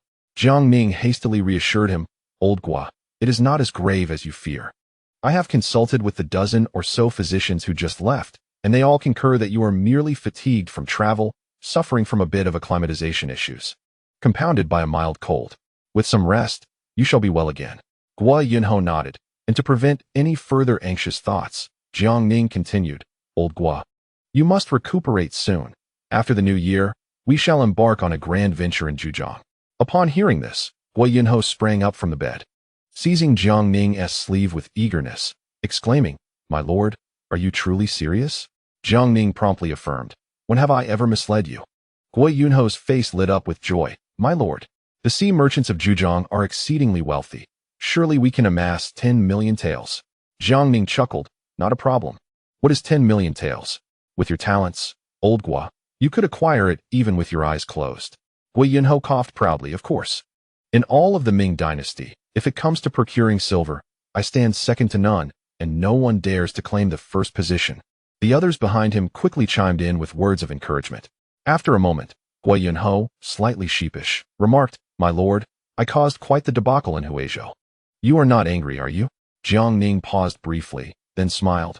Old Gua, it is but a trifling matter. The situation has been resolved. Why would I be upset? Furthermore, you acted in the interest of the nation. Those Huizhou merchants deserve their fate. You have not only committed no offense, but have also rendered a service. Soon, I shall personally commend you to His Majesty. Gua Yunho beamed with delight, nodding vigorously. Jiang Ning then advised him to rest well before departing with the others. That evening, Jiang Ning continued his diligent review of the intelligence reports sent by the Jinyui from various locales, working tirelessly until the deep hours of the night. Feeling a pang of hunger, he intended to summon Zhu Yujian for a meal. However, as he stepped outside, he was greeted by an enticing aroma of meat, which led him directly to the courtyard where Gua Yunho resided, where he found Zhu Yujian also standing outside. Upon seeing Jiang Ning, Zhu Yujian eagerly approached, greeting him. Second brother, you are still awake at this late hour? Jiang Ning replied curtly, I have just completed my tasks. When would I have the leisure to sleep? I am a bit hungry, and was planning to find you to share a meal.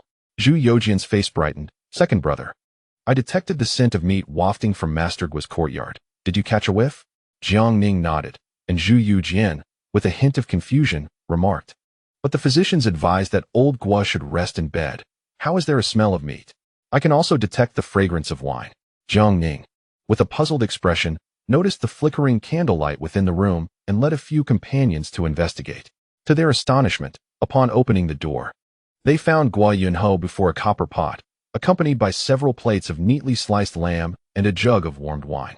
At that moment, he was rolling up his sleeves, shoving a chicken wing into his mouth, and eating with abandon.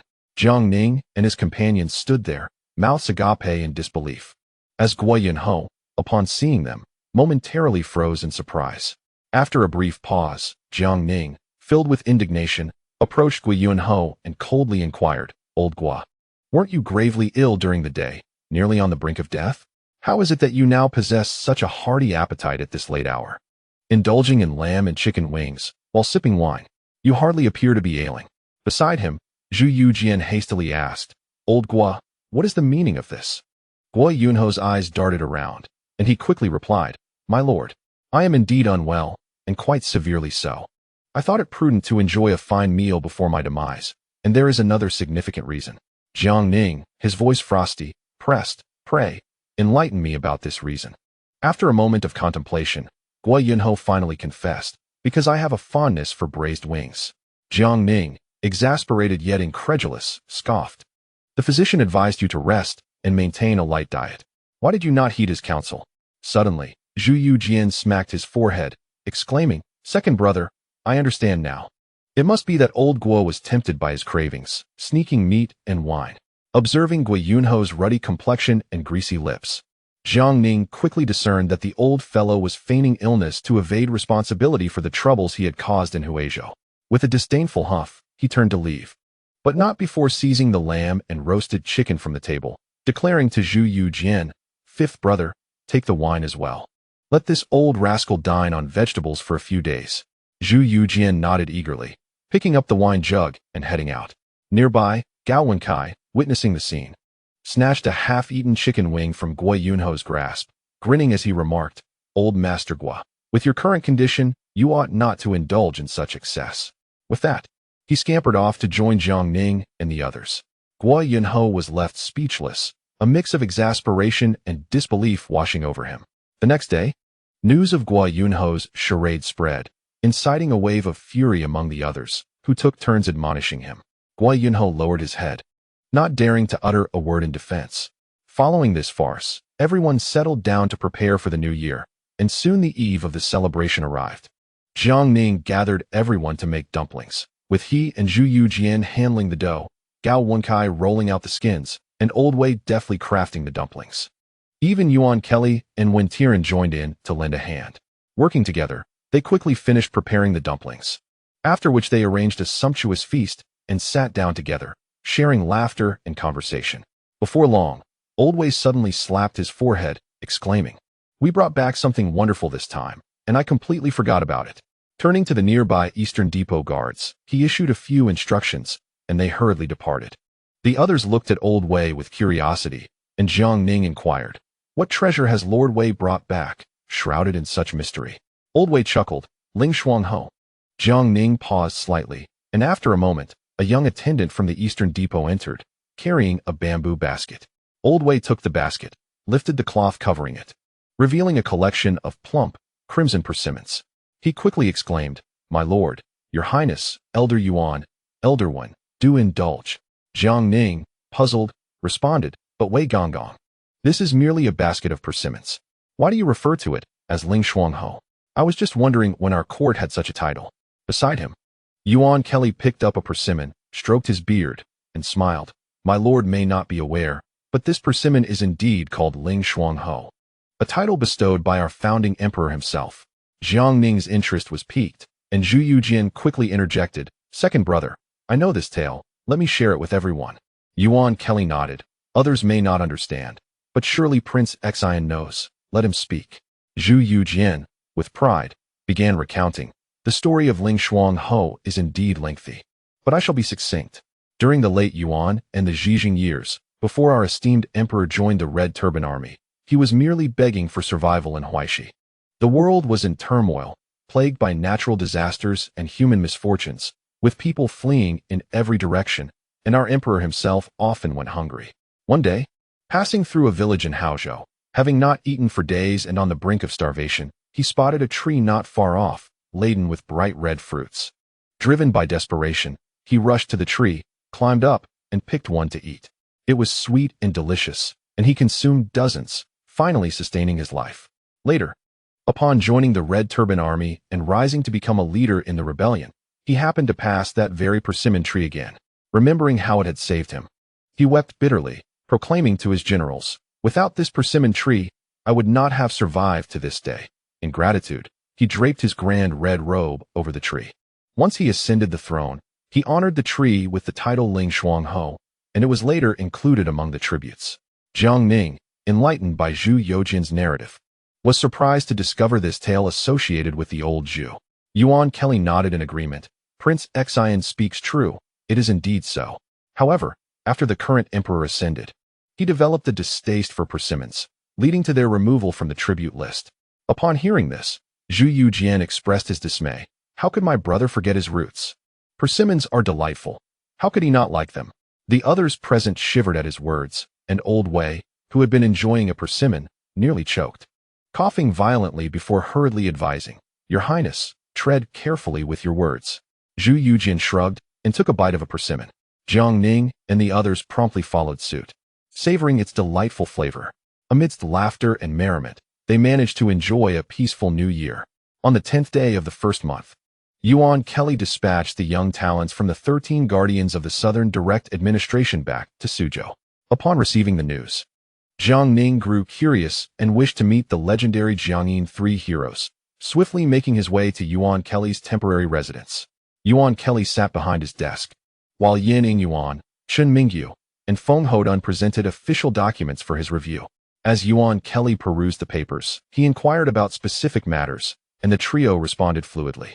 Pleased with their answers, he occasionally offered compliments, yet the three maintained their composure, displaying no signs of pride.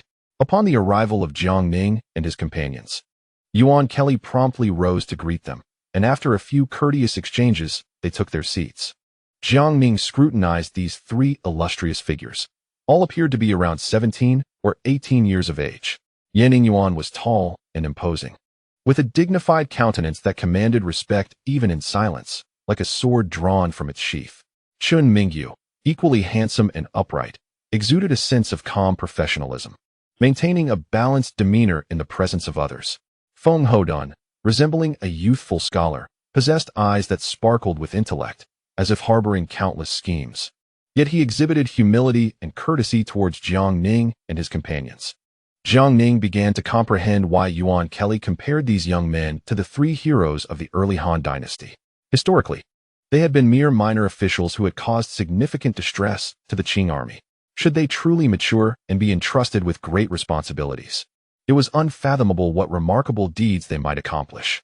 At this moment, when Tian, seated nearby, looked on with envy and whispered to Jiang Ning, "The Marquis is indeed partial." While scouring for talents in Jiangnan for the court, these three stand out as the most exceptional, yet due to your letter, Elder Yuan has swiftly taken them all as disciples, leaving me with none. Jiang Ning smiled awkwardly. "Old one, taking on disciples requires fate. Your time has yet to arrive. I will keep an eye out for you." When Tian seized his sleeve, urgency evident in his voice, "My lord, we are all friends here. Please do not keep me in suspense. I heard from Lord Gao that recently you instructed the Jinyui to seek someone named Zhang Huanyan. I know you have no relatives in Jiangnan, so this young man must be exceptionally talented, right? If he is truly gifted, I must take him as my disciple. I cannot allow Elder Yuan to snatch him away." Jiang Ning nodded with a smile. "If that is the case, when Zhang Huanyan arrives, you may directly accept him as your disciple and mentor him diligently." When Tian was instantly overjoyed, "Thank you, my lord, for your kindness." Sitting beside them, Guo Yunho interjected eagerly, "My lord, when will you find a disciple for me as well? My talents must not go unpassed." Jiang Ning rolled his eyes. "Old Guo, perhaps you should inquire about your own reputation. Even if you wish to take a disciple, who would dare come to you? While there are many young and talented individuals, they must possess both skill and audacity. Such talents are not easily found." Guo Yunho felt embarrassed yet remained obstinate. "That is your concern, not mine. In any case, you owe me a disciple, and I shall not rest until I receive one." Jiang Ning found himself in a delightful yet troublesome predicament, having come merely to enjoy the occasion. At that moment, Yuan Kelly finished reviewing the trio's documents, clearly satisfied, and began to introduce Jiang Ning and the others. Everyone nodded in agreement, and when he introduced Jiang Ning, Yan Yuan, Chun Mingyu, and Feng Hodun all stood in reverence. They had heard of Jiang Ning's esteemed reputation and were taken aback to discover that the legendary 9,000 years was so remarkably youthful, prompting them to step forward and pay their respects. Jiang Ning smiled and nodded. When Yan Yuan suddenly spoke up, "My lord, I have a question that troubles me, and I seek your enlightenment." Jiang Ning nodded in agreement. Yan Yuan glanced at Yuan Kelly, who stroked his beard and chuckled. "Li Heng, if you have any doubts, do not hesitate to consult Lord Jiang. Such an opportunity is rare." Yan Yuan nodded and clasped his fists in salute. "I wish to inquire, my lord. Why do you not deploy a grand army to capture all the gentry and wealthy merchants of Jiangnan in one fell swoop? Instead, you persistently cleanse them. Yet many remain to this day. Why not eradicate them completely?" Jiang Ning chuckled lightly and replied, "Li Heng, my purpose in coming south is indeed to eradicate the unlawful gentry, yet it is not my intention to uproot all gentry. The court requires a Jiangnan that abides by laws and is ready for mobilization, rather than a desolate wasteland. Moreover, many common folk depend on these gentry and merchants for their livelihoods. If they were all to perish, how would the people survive? The court can manage thousands or tens of thousands, yet it cannot oversee the livelihoods of hundreds of thousands or even millions. Furthermore, should the gentry and merchants of Jiangnan be entirely eradicated, commerce in Jiangnan would face catastrophic ruin, and who would be responsible for the people's basic needs?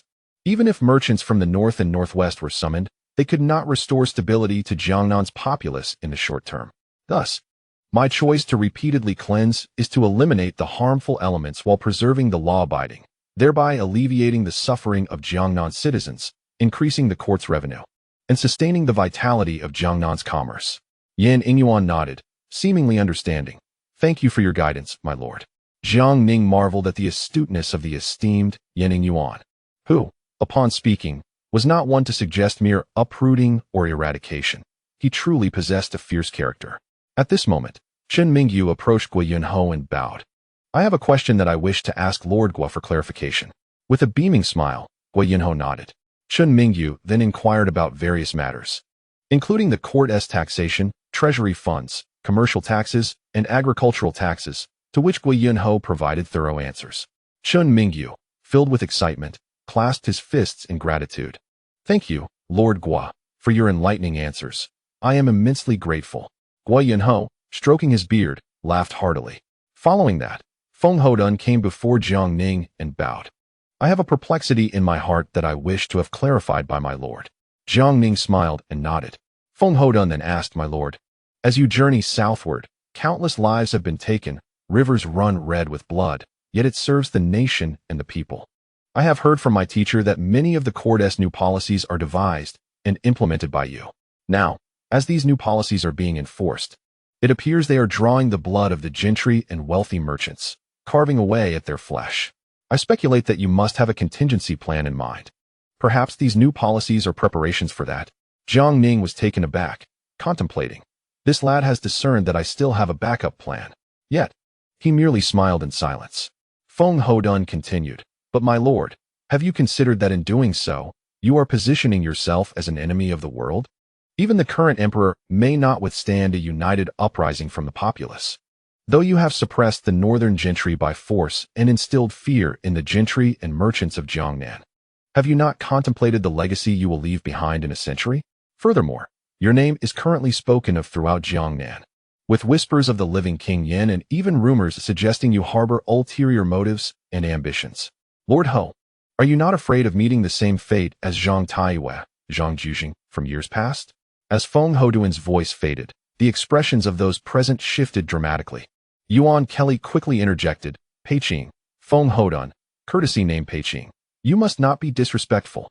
However, Jiang Ning chuckled, waving his hand dismissively, and turned to Feng Hodun with an untroubled demeanor, stating, throughout history, those who achieve greatness have always faced both praise and condemnation. It is only the nameless who live mundane lives. My actions are solely for the peace of the nation and the well-being of the people. As for my reputation, I have never given it a second thought. Even if I were to be dragged out and desecrated a century hence, so be it. There is a saying, the rich live in luxury while the poor freeze to death on the streets. The humble masses, born voiceless and dying in silence, even when their bones form mountains, are merely ants in the eyes of the powerful, a fleeting note in the annals of history. Yet I, Lord Ho, shall ensure that the world knows. Are those born of humble origins truly voiceless? The multitude may be silent, but I shall be their voice. In the eyes of scholars, I may appear to be a grim reaper, but some matters must be addressed. If the capable and intelligent choose to retreat into inaction, I am left with no choice but to step forward. If the populace remains silent, the world will undoubtedly fall into a hushed stillness. My journey southward is to demonstrate to the wise that there still exists someone willing to speak for the common people. How can mere gentry and aristocrats claim to represent the entirety of the populace? I do not stand alone against them. Within the court, I have the support of the emperor and my esteemed colleagues. As I embark on this journey south, my fellow comrades are equally dedicated, risking their lives and uniting in purpose. I refuse to believe that a handful of gentry and aristocrats can overturn the world. As long as I can provide food and clothing for the people, ensuring they are no longer oppressed, I would not hesitate to trample over the bones of the nobility, even if it means their mansions are left in ruins. Peiqing, now that you three have entered the service of Elder Yuan, who is known among the common folk as Yuan Qingtian for his integrity and impartiality, remember this: whether you assist the emperor in court or protect a region in his stead, always stand with the people and speak for them. Listening to Jiang Ning's words, Feng Hodun felt a surge of inspiration. What does it mean to be a pioneer for the world? What does it mean to serve the nation and its people? Before him stood Lord Jiang, a living example, unafraid of bearing the weight of infamy, a true model worthy of emulation. He immediately bowed respectfully, his face earnest, and expressed, "Thank you, Lord Ho, for enlightening me. I shall remember your words and never forget them." Jiang Ning nodded in satisfaction. In the days that followed, Yan Ingyuan, Chen Mingyu, and Feng Hodun frequently sought Jiang Ning's counsel, and he generously offered his insights, guiding them thoughtfully, enriching their understanding immensely. They often consulted with Wen Tiren, Gui Yunho, and others, recognizing the rarity of such a gathering of esteemed figures in the court. Even though they had pledged their allegiance to Yuan Kelly, they understood that their future likely lay beyond the capital, and thus cherished the present, committed to learning diligently.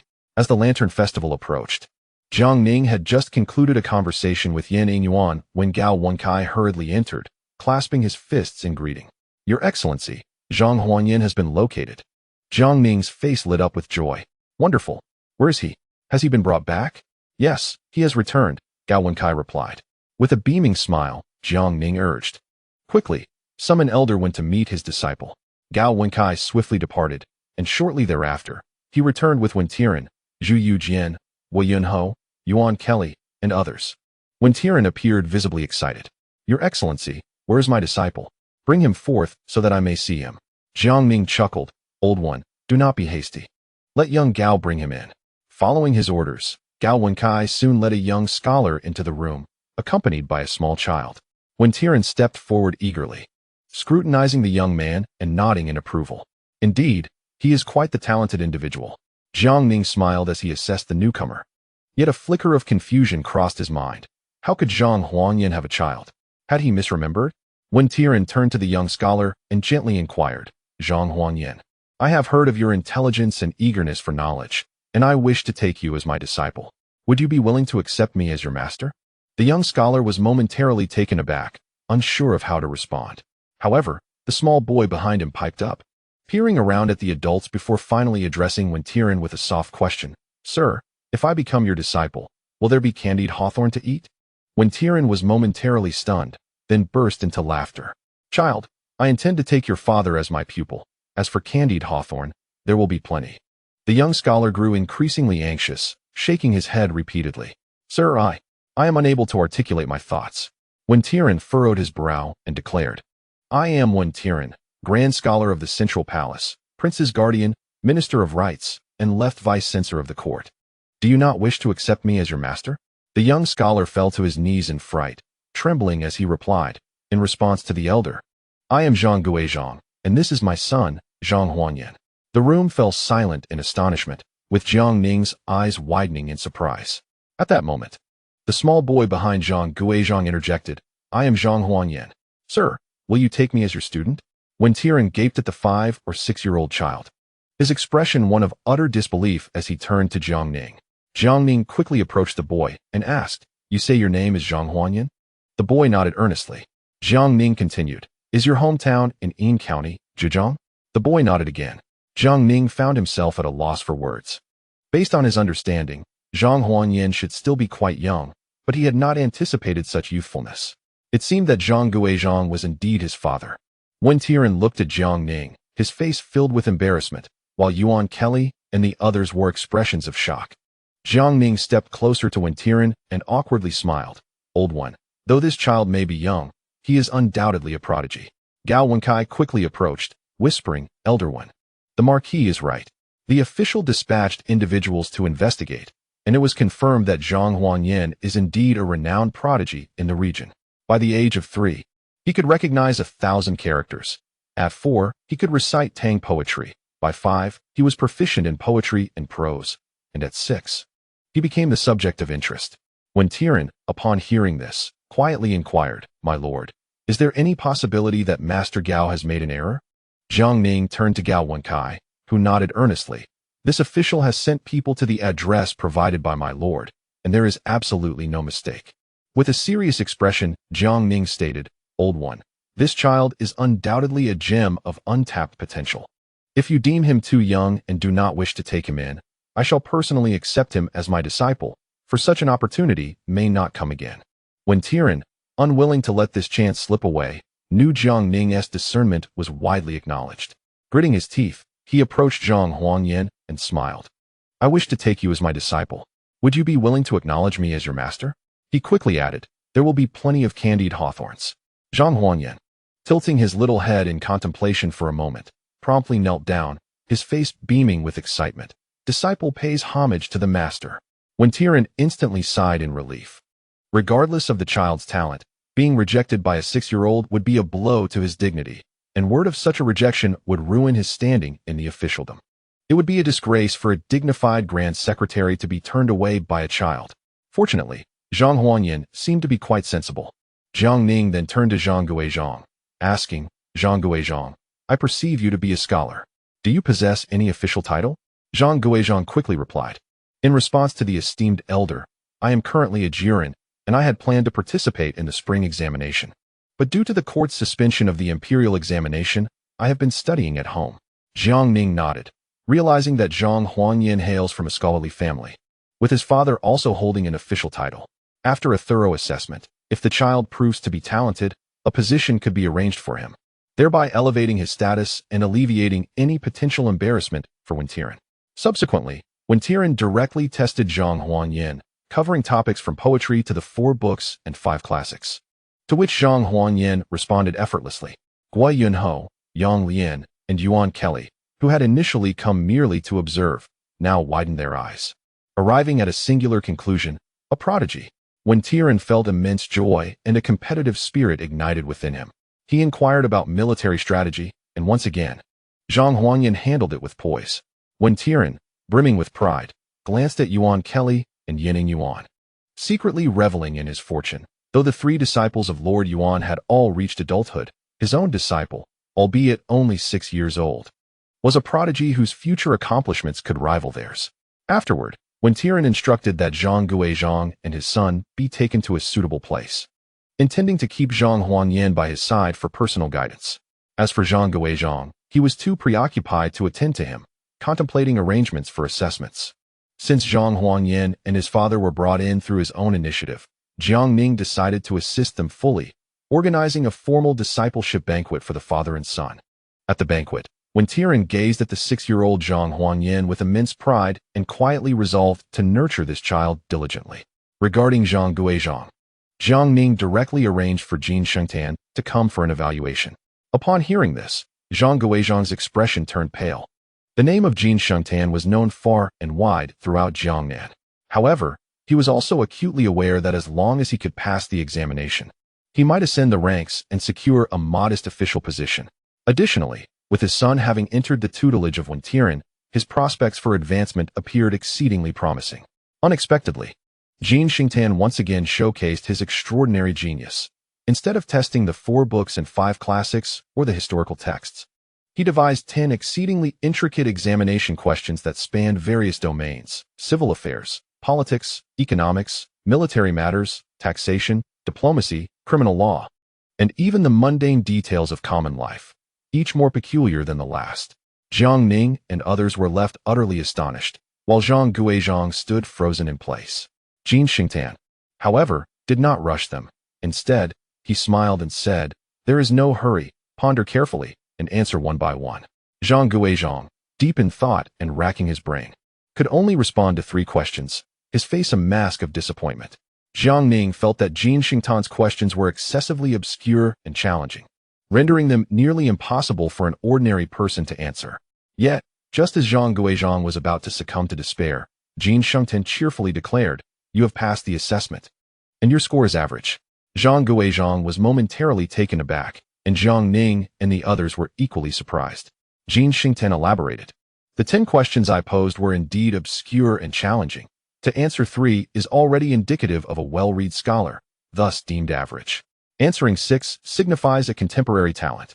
While Yuan Golao's 3 esteemed disciples all answered 6 correctly, Jiang Ning inquired with a smile, "Then, if one were to answer 9 correctly, would that not warrant a distinction?" Jin Shengtan shook his head with a laugh. "In response to your question, my lord, this is a mixed assessment. Failing to answer 1 is typical for an ordinary individual. Answering 3 suggests a rare talent. Answering 6 is peculiar. Such individuals require guidance, but still possess potential. Answering 9, however, indicates a maniac, practically beyond redemption. Should one answer all 10, that would classify them as a deranged maniac, warranting immediate execution." Jiang Ning was left speechless, unsure of how to respond. The three figures behind Yuan Ku, Yin Yuan, Chen Mingyu, and Feng Hodun, each snorted disdainfully. Zhang Guizhong felt a bead of sweat form on his forehead, relieved that his performance had been unremarkable. Had he answered a few more correctly, he might have genuinely faced execution. When Tian hastily intervened, smiling at Zhang Guizhong, you have successfully passed the examination. Shortly, I shall personally advocate for you to the court. Zhang Guizhong, filled with excitement, bowed deeply. I am eternally grateful for Elder Wen's recommendation. I shall never forget this kindness. Chapter 677. The arrival of the treasure ship seated nearby. Jin Shengtan laughed heartily, carefree, while Jiang Ning pondered silently. This man truly lives up to his reputation as a genius, yet he is undeniably peculiar. Keeping him close could be somewhat perilous. Killing him would be a grave loss, so I must find a suitable place for him to reside.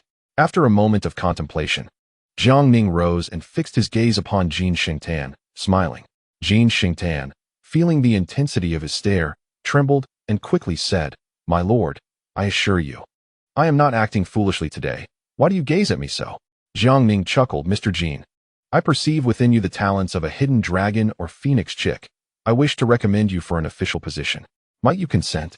Jin Shengtan shook his head vigorously, like a rattle. "My aspirations do not lie within the court. I appreciate your kind intentions, my lord." Jiang Ning's smile deepened. "Mr. Jin, we are old acquaintances. There is no need for such formality. Those whom I recommend invariably ascend to great heights. Are you unwilling to grant me this small favor?" As he spoke, revealing a set of pearly white teeth, Jin Shengtan instinctively recoiled, hurriedly responding, "If the Marquis insists, then I shall respectfully comply. However, should any mishap occur, I hope the Marquis will take responsibility." "Of course," Jiang Ning replied, while Yuan Kelly, standing nearby, wore a tense expression, repeatedly signaling that Jin Shengtan possessed talent but acted erratically, often defying conventions. If utilized wisely, he could achieve great things. If mismanaged, he could incite considerable trouble. Jiang Ning returned a reassuring glance and informed Jin Shengtan, "I intend to recommend you as the Grand Scholar of the Nanjing National Academy, tasked with reforming the educational governance across the 6 provinces of Jiangsu, Zhejiang, Jiangxi, Anhui, Fujian, Guangdong, and Guangxi. Furthermore, private academies will be abolished within the Ming territory, with all educational institutions directly overseen by the court and appointed officials dispatched to instruct the students. This responsibility shall be entrusted to you." Jin Shengtan was immediately invigorated. This meant he would oversee the scholars of the 6 provinces. He had long harbored disdain for these scholars and saw this as the perfect opportunity to impose some discipline. He nodded eagerly, exclaiming, "I am willing. Thank you, Marquis, for your gracious recommendation." Jiang Ning chuckled, "If that is the case, I shall compose a memorial to the court post-haste." Witnessing this, when Tian, Yuan Kelly, Gui Yunho, and others discerned Jiang Ning's ulterior motives, Jin Shengtan was far from a conventional scholar. Indeed, he was considered a maverick within the scholarly community. Placing him in charge of the educational governance of the 6 provinces was likely to bring discontent among Southern scholars. Yet, this could also prove beneficial. Southern literati were accustomed to banding together against the court, and Jin Shengtan would undoubtedly serve as an effective instrument. Without delay, Jiang Ning penned the memorial, recommending Jin Shengtan as the Grand Scholar of the Nanjing National Academy, responsible for educational reform in the 6 provinces. After signing and sealing it, he entrusted it to Gao Wenkai for swift delivery to the capital. In the ensuing days, everyone patiently awaited developments, not out of indulgence in the gentle charms of Jiangnan, but in anticipation of unrest from the maritime merchants of Zhejiang, ready to be quelled with decisive force. A few days later, Jiang Ning received an imperial edict from Jiao. The edict first addressed the snow disasters in several northern provinces and the court's relief efforts, mentioning plans to implement a policy of relocating residents from narrow rural areas to broader ones for better communal living, along with the court taking the initiative to construct homes and restore official roads for the populace. Upon reading this, Jiang Ning could not help but exclaim, "Jiao possesses remarkable ambition. Just the initiative to build homes for the people is something that his ancestor, the founding Emperor Zhu, once contemplated but ultimately shelved due to limitations in national strength. Who would have thought that Jiao would now take up this cause?" He wholeheartedly supported this endeavor, Recognizing that the Ming economy was on the rise, and the court's involvement would not only provide livelihoods for countless citizens, but also garner public support. Furthermore, it would offer layered protection for the people's lives during potential natural disasters in the coming Little Ice Age. At the end of the edict, Zhu Youjiao shared delightful news. Following Empress Jiangnan, both the virtuous consort Fan and the gentle consort Ren were pregnant in succession. More importantly, Zhu Youjiao announced that by the end of the 6th year of the Tianqi reign, he would formally establish his eldest son, Zhu Siren, as the crown prince, expressing a desire for Jiang Ning, as the child's godfather, to return to the capital to celebrate. Jiang Ning understood that this was to establish a solid foundation for the state and stabilize public sentiment. By the end of the year, the crown prince would be 3 years old, and with 2 consorts expecting, failing to appoint a crown prince early could lead to contention over succession. He presented the edict to Yuan Kelly and the others, who were all exceedingly pleased. Most of them held official titles associated with the 3 dukes and 3 guardians and would be responsible for educating the crown prince. The enthronement of the crown prince serves to solidify the loyalty of the officials, allowing both civil and military leaders to devote themselves to their duties with greater assurance.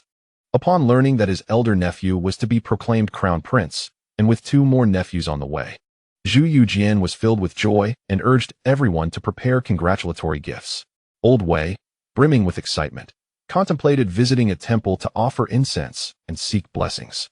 However, after a round of exploration, he found that the temples and monasteries in Suzhou had been reorganized following the court's restructuring, leaving only a few with dwindling incense offerings, prompting him to abandon his plan. A few days later, 10 colossal ships unexpectedly arrived at the Lijiagang Wharf in Suzhou, astonishing the gathered crowd. Lijiagang, located on the southern bank of the Yangtze River's estuary, typically hosted numerous merchant and official vessels, predominantly riverboats. Yet, the 10 vessels that day were evidently ocean-going ships, flying the imperial flag, which elicited gasps of wonder from the onlookers. Before long, Jiang Ning and his associates received the news.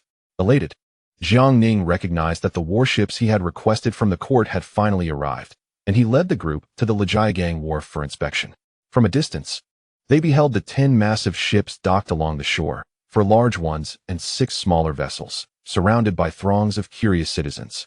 As the officials cleared a path, Jiang Ning and his companions gradually approached the wharf, and those trailing behind him, including Yuan Kelly, Wen Tiren, Gui Yunho, and Wang Xiaowei, expressed their astonishment.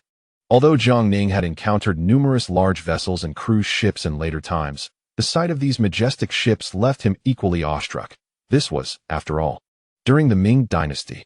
He gazed up at the 4 largest ships, each nearly 60 meters wide and 150 meters long, their decks adorned with 9 masts and 12 sails, manned by rows of soldiers. Even more astonishing were the dozens of cannons mounted on either side. Yuan Kelly, walking beside Jiang Ning, furrowed his brow in slight confusion and remarked, "Could these be the treasure ships from Zheng He's voyages to the west?" He recalled having heard Old Shen casually describe some records about the treasure ships while they were in the capital. Wen Tiren, eager to contribute, quickly added, "Indeed, they must be the treasure ships. After all, since the 2nd year of the Tianqi reign, the court has established shipyards in Tianjin and Shandong, recruiting shipbuilders and skilled artisans, and eventually acquiring the blueprints for the treasure ships.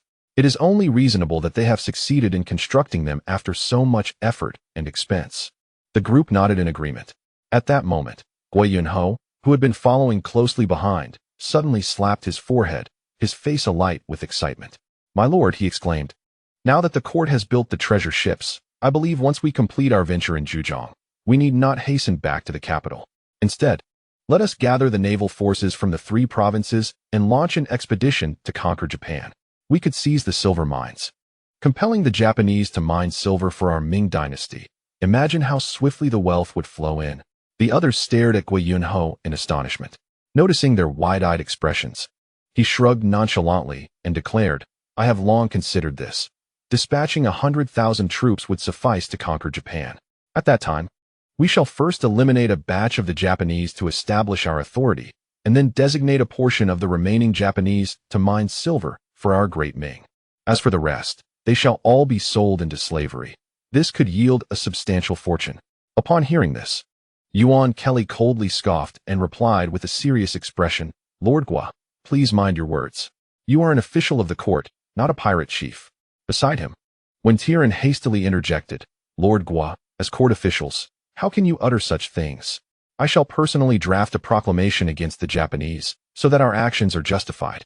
Gua Yunho, upon hearing this, quickly smiled and said, Indeed, Elder One is most prudent. I have been reckless.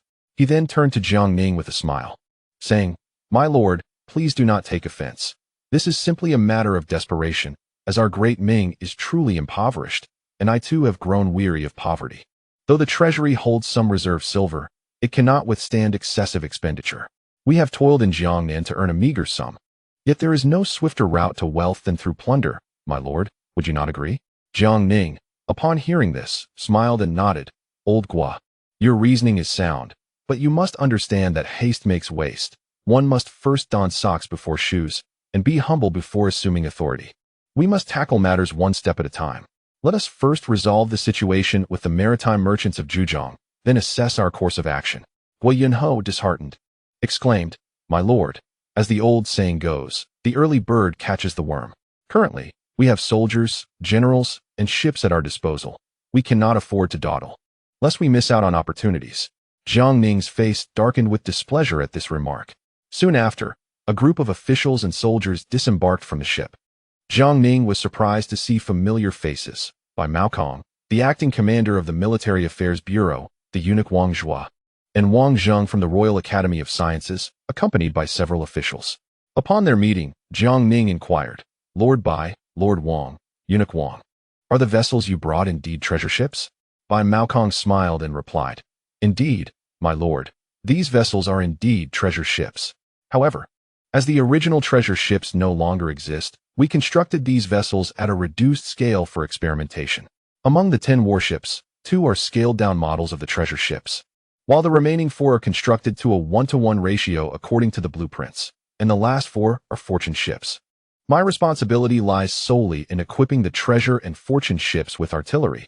For specifics regarding the ships, we must consult Lord Shun. Jiang Ning then turned to a middle-aged official clad in a blue robe. The official, noticing this, quickly bowed and said, I am Shun Hai, the Deputy Minister of Works. At your service, my lord. Jiang Ning, upon hearing this, smiled and nodded. Lord Shun, were you responsible for the construction of these treasure and fortune ships? Shun Hai promptly nodded and replied, Indeed, my lord, I was tasked with their construction. Due to the absence of blueprints, my craftsmen and I had to experiment through trial and error, and progress has been slow. However, ever since the blueprints for the treasure ship emerged, many issues have been effortlessly resolved. For the sake of safety, I led the craftsmen to initially construct 2 scaled-down versions of the treasure ship, reducing its size by 1/3. Following a series of explorations, fortuitously blessed by heaven, we ultimately succeeded in building 4 treasure ships. With the experience gained from constructing the treasure ships, the creation of the fortune ships proceeded with remarkable ease. Jiang Ning, upon hearing this, smiled and nodded, saying, Lord Shun, you have rendered great service to the court. Shortly, I shall personally petition His Majesty on your behalf, as well as for all the craftsmen involved in the construction of the treasure ships. Hearing this, Shun Hai, filled with excitement, quickly nodded in gratitude. Thank you, my lord. At that moment, Jiang Ning, somewhat puzzled, inquired, Lord Shun, I am quite curious. Given the immense size of the treasure ship, aside from relying on wind power for sailing, how does it navigate during calm waters? Shun Hai, with a smile, replied, My lord, even in the absence of wind, the treasure ship can still sail as usual. This is largely thanks to the steam-powered engine designed by Lord Wang Zheng of the Royal Academy of Technology. Currently, each treasure ship is equipped with 8 steam engines that utilize coal as fuel to generate power and propel the ship's wheels. Jiang Ning, taken aback by this revelation, quickly turned to Wang Zheng, who was standing beside him, and asked, Lord Wang, has your steam engine been developed? Wang Zheng nodded with a beaming smile, saying, Indeed, my lord, it has long been developed, though it has undergone continuous refinement. 2 years ago, when Lord Shun constructed the scaled-down treasure ships and tested them in the seas near Danglai and other regions, we found that traditional sails and paddle wheels relied excessively on wind and human power. Thus, I boldly proposed the installation of steam engines on the treasure ships to replace human labor. After several trials, we ultimately achieved success. Upon hearing this, Jiang Ning, filled with excitement, patted Wang Zheng on the shoulder, exclaiming, Lord Wang, you have accomplished a tremendous feat. Later, I shall personally petition His Majesty on your behalf. Wang Zheng, in response, quickly shook his head, smiling. My lord, if you truly wish to petition for my merit, could you grant me the privilege of freely accessing the Wenlu to consult the Yongle Encyclopedia? Jiang Ning, smiling in agreement, replied, Of course. Wang Zheng's eyes sparkled with excitement. Knowing that for a talent in technology like himself, no high office or wealth could rival the allure of the Yongle Encyclopedia. Chapter 678. The Turmoil in Zhujiang. Subsequently, Shanhai, Wang Zheng, by Maokong, and others accompanied Jiang Ning aboard the treasure ship for an inspection. Shanhai, with a proud expression, stated, My lord, the treasure ship is now divided into 3 levels. It can accommodate 250 soldiers. The upper deck serves as living quarters for the soldiers and storage for weapons, while the lower deck is designated for various supplies and provisions. As for the very bottom level, it houses the steam engines and coal fuel. Jiang Ning, gazing at the deck that resembled the size of a football field, was utterly astonished. Following this, under Shanhai's guidance, the group entered the ship's cabin for further examination. Inside, they discovered that the lower section of the cabin was partitioned into numerous tightly packed chambers. Jiang Ning, perplexed, inquired, Lord Shun, what are the purposes of these chambers? Upon hearing this, Shanhai smiled and replied, My lord, we have employed the watertight compartment method, dividing the lower deck into dozens of independent chambers. This design not only facilitates the storage of provisions, but also ensures that, should we engage in battle at sea, the ship will not succumb to sinking even if the hull is breached. This technique has been in practice since the Song dynasty. Jiang Ning nodded in acknowledgement. Soon after, Shanhai and Wang Zheng escorted Jiang Ning and the others to the lowest level, the 3rd tier, where they beheld not only the isolated chambers, but also several operational rooms designated for steam-powered engines at both the bow and stern of the treasure ship. As the vessel was not currently in motion, the steam engines remained dormant. Gazing at the magnificent steel structure, along with the interconnected gears and ship's wheel, Jiang Ning marveled in awe. He then inquired, Master Shun, regarding the earlier trials conducted with the scaled-down treasure ships, did you venture far? Shanhai, slightly embarrassed, responded, My lord, under my command, we sailed as far as the vicinity of Korea before returning to Denglai, fearing to stray too far. After all, the Ming lacks seasoned seafarers for long-distance voyages. Venturing too far could easily lead to disorientation in the vast ocean, which is perilous. Jiang Ning nodded in understanding and further asked, Master Shun, what can you tell me about the ship's sturdiness and resistance to decay? With a smile, Shanhai replied, My lord, the treasure ship employs a 3-section keel design, enhancing its fortitude. I specifically sought His Majesty's permission to utilize golden silk Namu wood for its resistance to decay. We have incorporated substantial amounts of cedar and camphor wood, both lightweight and rot-resistant. Additionally, we reinforced it with tung oil, glutinous rice juice, hemp fibers, and bamboo strips, applying multiple coats for excellent waterproofing. Furthermore, to prevent the ship from running aground, we have stored ample backup materials in the 3rd tier, ensuring timely repairs even in the event of hull damage.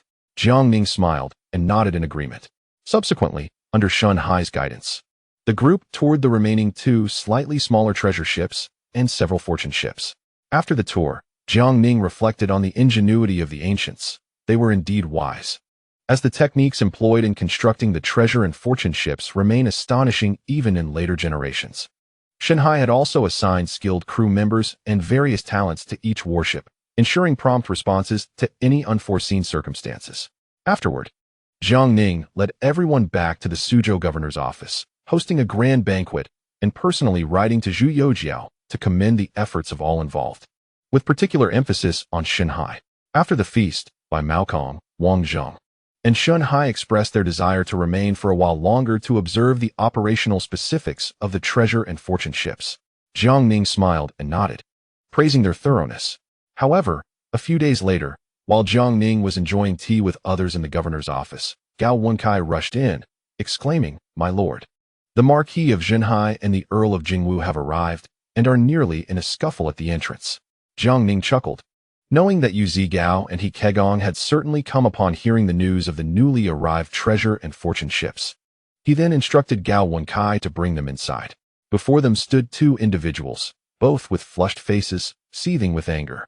Upon their initial encounter, Yu Zigao, with a countenance full of grievance, exclaimed, "My lord, you must provide justice for me. As the newly appointed commander of the Songjiang Navy, I find myself in a dire situation. The fleet is newly established and utterly impoverished, lacking in every essential.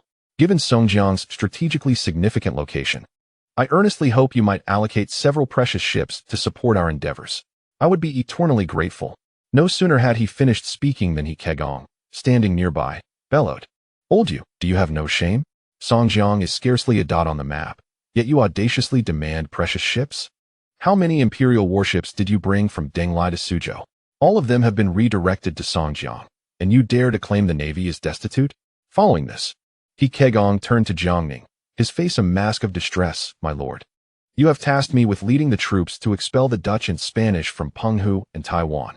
However, you are well aware of the state of the fleets in Zhejiang, Fujian, Guangdong, and on the Yangtze River. Those antiquated vessels are utterly unfit for service. I implore you to allocate all those precious ships to me. I would gladly stake my life upon a military oath to reclaim Penghu and Taiwan this year." Observing the heated exchange, Jiang Ning chuckled and replied, "Lord Jinhai, while the Songjiang Navy does indeed require fortification, the situation on Old He's front is far more pressing. Thus, I cannot allocate the precious ships to you. However, among the 10 warships dispatched by the court, I can grant you 2 smaller precious vessels to bolster the Songjiang Navy, which should suffice, as these ships are destined for long voyages." Upon hearing this, Yu Zigao promptly bowed in gratitude. "Thank you, my lord." Jiang Ning then turned to He Kegong with a smile. "Old He, the remainder is entrusted to you. But remember your earlier words. You must reclaim Penghu and Taiwan this year." He Kegong immediately nodded, assuring, "Rest easy, my lord." Subsequently, Jiang Ning issued them orders, and both men hurried to Lijiagang dock to procure the ships. News of the court's shipbuilding endeavors reverberated through Jiangnan like thunder, and the merchant associations across the 13 prefectures of South Zhili keenly sensed a burgeoning opportunity. After all, the court had invested vast resources in constructing these precious ships, and it was inconceivable that such an undertaking was merely for show. Reflecting on the past, one recalled the voyages of the eunuch Zheng He, whose 7 expeditions to the western seas ostensibly aimed to promote the grandeur of the Ming dynasty and bestow gifts upon foreign nations, projecting a facade of goodwill. Yet, that rhetoric was likely intended for the common folk. In truth, each expedition returned laden with exotic treasures, which had significantly enriched the imperial treasury and amassed untold wealth. Moreover, the multitude of soldiers accompanying these voyages were not mere innocents. Zheng He had once directly captured the defiant king of Ceylon and brought him back to the Ming court. This was hardly a simple act of friendly trade. It was rumored that Zheng He had established overly stringent regulations, equating commerce to outright plunder. The king of Ceylon, unwilling to abide by Zheng He's terms, sought to set his own rules and was promptly met with forceful appropriation to further intimidate other small nations. Zheng He had even taken the Ceylonese king captive. In recent times, the court has fervently promoted maritime trade, with a succession of ports along the southeastern coast being opened. The northern Tianjin port and Shandong's Denglai port have been designated as exclusive trade ports with the small nations of the east. At this juncture, the majestic treasure ships re-emerge, and those with discerning eyes can perceive that a new era of maritime expansion is poised to commence. Merchants flock to Qianjingxiu in search of information, and representatives from northern and southwestern merchant associations gather in unison, all eager to seize this favorable opportunity. Even a mere whisper of news from the court would be sufficient for them to reap substantial rewards. However, with no word from Jiang Ning, Qianjingxiu refrains from making any promises, citing ignorance. The crowd does not dare to approach Jiang Ning directly, yet they gaze at him with the hungry eyes of wolves eyeing their prey, fearful of missing the chance. However, shortly after the Lunar New Year, Jiang Ning received an urgent missive from the Zhejiang governor, Fan Jingwen. A civil uprising has erupted in Zhejiang. Countless scholars and students have taken to the streets, inciting the populace to seize the wealth of various merchants, rioting and vandalizing, with slogans calling for the elimination of gentry and wealthy merchants to redistribute wealth to the people. In an instant, The entire Zhejiang province is engulfed in chaos, akin to a wildfire. Upon reading the missive, Jiang Ning's face darkened with fury, and Yuan Kelly and others were equally astonished. They had not anticipated that these maritime merchants from Zhejiang would turn against their own. Yuan Kelly solemnly remarked that this would thoroughly disrupt Zhejiang, creating a murky situation from which to profit. The common people have ultimately been deceived. With furrowed brows, Jiang Ning realized that he could no longer allow this madness to continue. He coldly declared that the Ming dynasty governs the realm by law, and those who violate these laws shall face severe punishment. He immediately issued orders. Chao Bianjiao, Lu Xiangxing, Tianqi, and Yu Shiwei were to enter Zhejiang from 4 directions to quell the unrest, with strict instructions to avoid unnecessary bloodshed unless absolutely necessary, and to apprehend all instigators. Simultaneously, he commanded He Kegong to mobilize the naval forces to blockade all ports along the Zhejiang coastline. Without his personal decree, no vessel was permitted to set sail, with violators facing immediate execution. Subsequently, Jiang Ning, accompanied by Yuan Kelly and others, personally led troops to Zhejiang. However, upon entering Zhejiang, Lu Xiangxing and Chao Bianjiao found themselves in a predicament. After capturing a group of instigators, another wave would emerge almost immediately, as scholars and students continued to incite the populace on the streets. These individuals clamored for justice, asserting their innocence, and instigating the common people to resist the officials. In a fit of rage, Lu Xiangxing and Chao Bianjiao ordered the execution of the ringleaders as a warning to others. Unexpectedly, the populace erupted in a tirade against the officials, accusing them of injustice and favoritism towards the gentry, leading to a complete riot as they took up farming tools and weapons in defiance. The 2 commanders, infuriated, had no choice but to decree that anyone who resisted the officials would be killed without mercy. In a brutal crackdown, they ended up executing over 1,000 rioters. Governor Fan Jingwen, in a state of panic, issued repeated orders to local officials to restrain the populace, but the local authorities turned a blind eye, allowing chaos to proliferate uncontrollably. By the 15th of March, Jiang Ning and his entourage arrived in Hangzhou, only to witness a scene of utter devastation. Ruffians capitalized on the turmoil. Though Fan Jingwen commanded 3,000 of his elite guards, the current situation was so ambiguous that distinguishing friend from foe was perilous, and he dared not assert his authority through bloodshed. I am incompetent and have failed to govern Zhejiang properly. I beseech your excellency to impose punishment. Upon seeing Jiang Ning, Fan Jingwen immediately knelt, his face flushed with shame. There is no need for you to feel remorse, Master Fan. Jiang Ning helped him up, his expression grave. The turmoil in Zhejiang is not your fault. The pressing matter is to swiftly quell the chaos. If it continues to escalate, great calamity will ensue, and none will be able to protect you. Yuan Kelly stepped forward to offer words of comfort. Dream Zhang, Fan Jingwen, anticipated that the Zhejiang maritime merchants would stir unrest. However, we did not foresee their ability to incite so many commoners, including scholars and literati, to join their cause. This situation is beyond your control, so do not blame yourself. Upon hearing these words, Fan Jingwen, full of shame, nodded and rose to inquire, Your Excellency, what should we do next? Jiang Ning scoffed, naturally. We must apprehend all those who take advantage of this chaos. He promptly issued orders for Deng Yunfei to lead the troops in suppressing the rioters, thugs, and disorderly citizens within the city. Following his command, Deng Yunfei swiftly executed over 1,000 individuals, restoring order to Hangzhou. Subsequently, Jiang Ning instructed Gao Wenkai and Yang Lian to lead the imperial guards and detain all local officials in Zhejiang who had failed to control the civil unrest, bringing them back to Hangzhou for judgment. He also decreed that the entire Zhejiang province would be taken over by imperial forces, with local officials and garrison troops required to await orders. Any who acted independently would face execution without mercy. However, even after these arrangements were made, the chaos in Zhejiang had not been completely quelled. Just as the soldiers suppressed one area, unrest erupted elsewhere, with citizens brandishing farming tools and weapons confronting the troops, escalating the situation further. Soon, official documents from various military factions began arriving, inquiring whether they were permitted to unleash a massacre.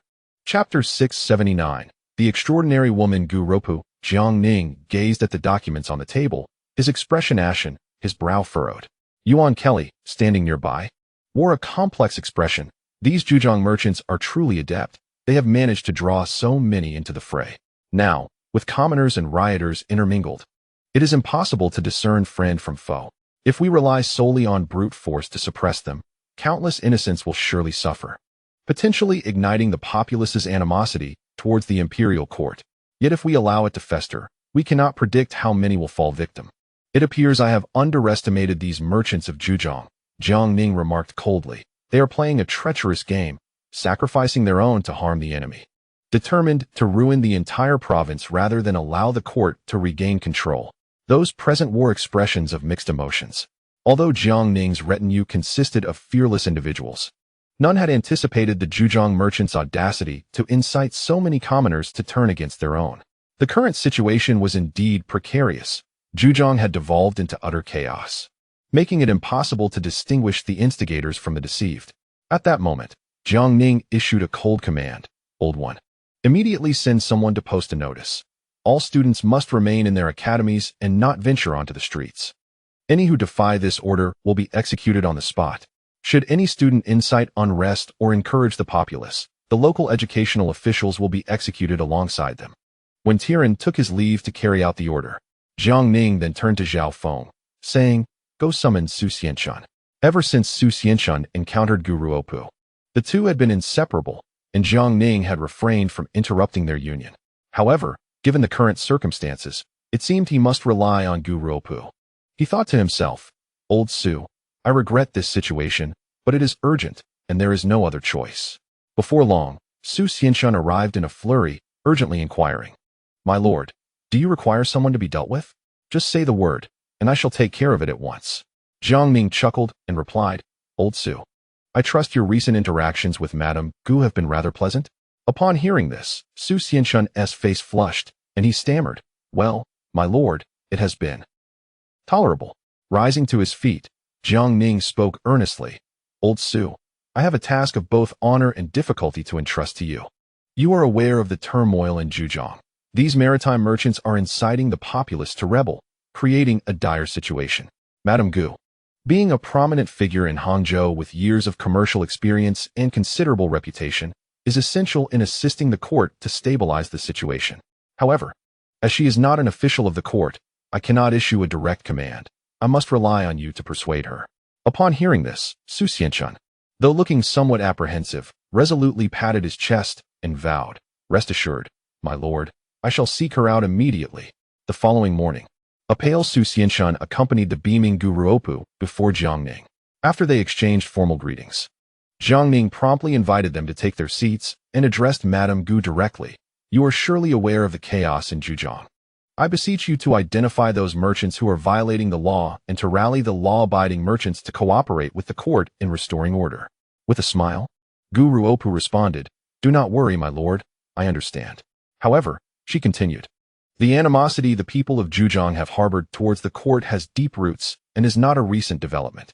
In the early days of the Ming dynasty, when the founding emperor contended with Zhang Shiqing for supremacy, the merchants of Zhujiang rallied behind Zhang, providing financial and material support. Even after Zhang's defeat, the people of Zhujiang often rebelled in secret, even leading efforts to resist taxation. In response, the emperor, in his fury, imposed heavy taxes on Zhujiang, decreeing they would never be lifted, and established a rule that no one from Zhujiang could hold office in the Ministry of Revenue. With a sigh, she continued, "Over the years, while the merchants of Zhujiang have profited immensely from smuggling along the coast, the common folk have suffered under the burden of heavy taxes, fostering deep-seated resentment that makes them susceptible to incitement. If you wish to quell the unrest comprehensively, relying solely on execution to establish authority will not suffice." Jiang Ning nodded in agreement, acknowledging the wisdom in her words. "Then, what do you suggest?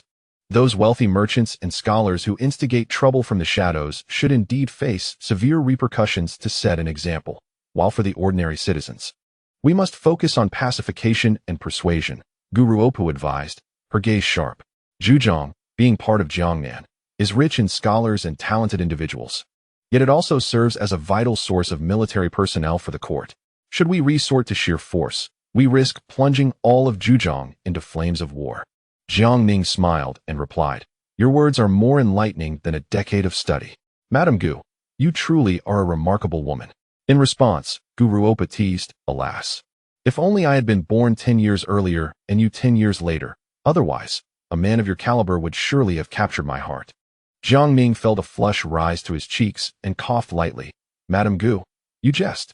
Please, do compile a list of the offending merchants promptly and reach out to the law-abiding traders to cooperate with the court. Guru Opa nodded in agreement, taking up her brush and ink to swiftly draft a lengthy list, for she was well acquainted with the merchant community in Zhujiang.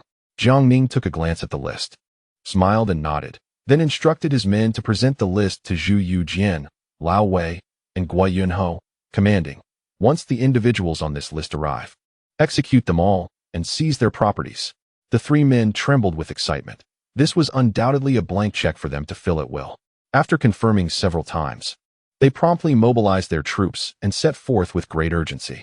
Subsequently, under the authority of the imperial court, Jiang Ning announced a 1-year exemption from taxes and corvée labor for the entire province of Zhujiang, offering substantial rewards to encourage the populace to report any wealthy merchants, gentry, or scholars inciting chaos. Jiang Ning then summoned his foremost disciple, Chen Zilong, along with his newly recruited subordinate, Feng Menglong, instructing them to collaborate with the 3 disciples of Yuan Kelly to rally a portion of the literati in Zhujiang to serve the imperial court. Aware of the precarious situation, Chen Zilong nodded in acceptance and swiftly departed Hangzhou with his companions, heading towards various locales in Zhujiang. As Jiang Ning's edicts were issued, the previously chaotic province of Zhujiang became increasingly tumultuous, akin to oil igniting in fire. Yet, Jiang Ning understood that in striving to rectify the disorder, greater turmoil was inevitable. He had to endure resolutely, for any retreat on his part would signify the court's capitulation to the maritime merchants of Zhujiang. The chaos persisted for over half a month. Zhu Yujian, Lao Wei, and Guo Yunho personally took action, executing all they encountered, leaving no one alive, and confiscating the properties of numerous esteemed merchants. Concurrently, Guru Apu took the initiative to win over several local wealthy merchants from Zhujiang and Hangzhou. Jiang Ning dispatched Qian Jingxiu to navigate these negotiations, employing both coercion and enticement to rally their support for the court. Chen Zilong, Feng Menglong, alongside Yan Ingyuan, Chen Mingyu, and Feng Hodan, took the opportunity to gather a significant number of Zhujiang scholars to serve the imperial court. With the combined efforts of military force and Jiang Ning's proclamation of a 1-year tax exemption alongside generous rewards for whistleblowers, countless commoners stepped forward to expose the instigators of chaos. This series of measures left the maritime merchants, who had been lurking in the shadows, filled with trepidation. Yet, having reached this point, they could only stubbornly resist the court. As the number of incited commoners dwindled, these clandestine merchants resorted to inciting their tenants and workers to cause disturbances. However, the imperial troops showed no mercy, capturing the ringleaders and executing them publicly. Soon, the raucous populace was suppressed, and the situation in Zhujiang gradually returned to calm. Jiang Ning recognized that the moment for ultimate victory had yet to arrive and that further efforts were necessary.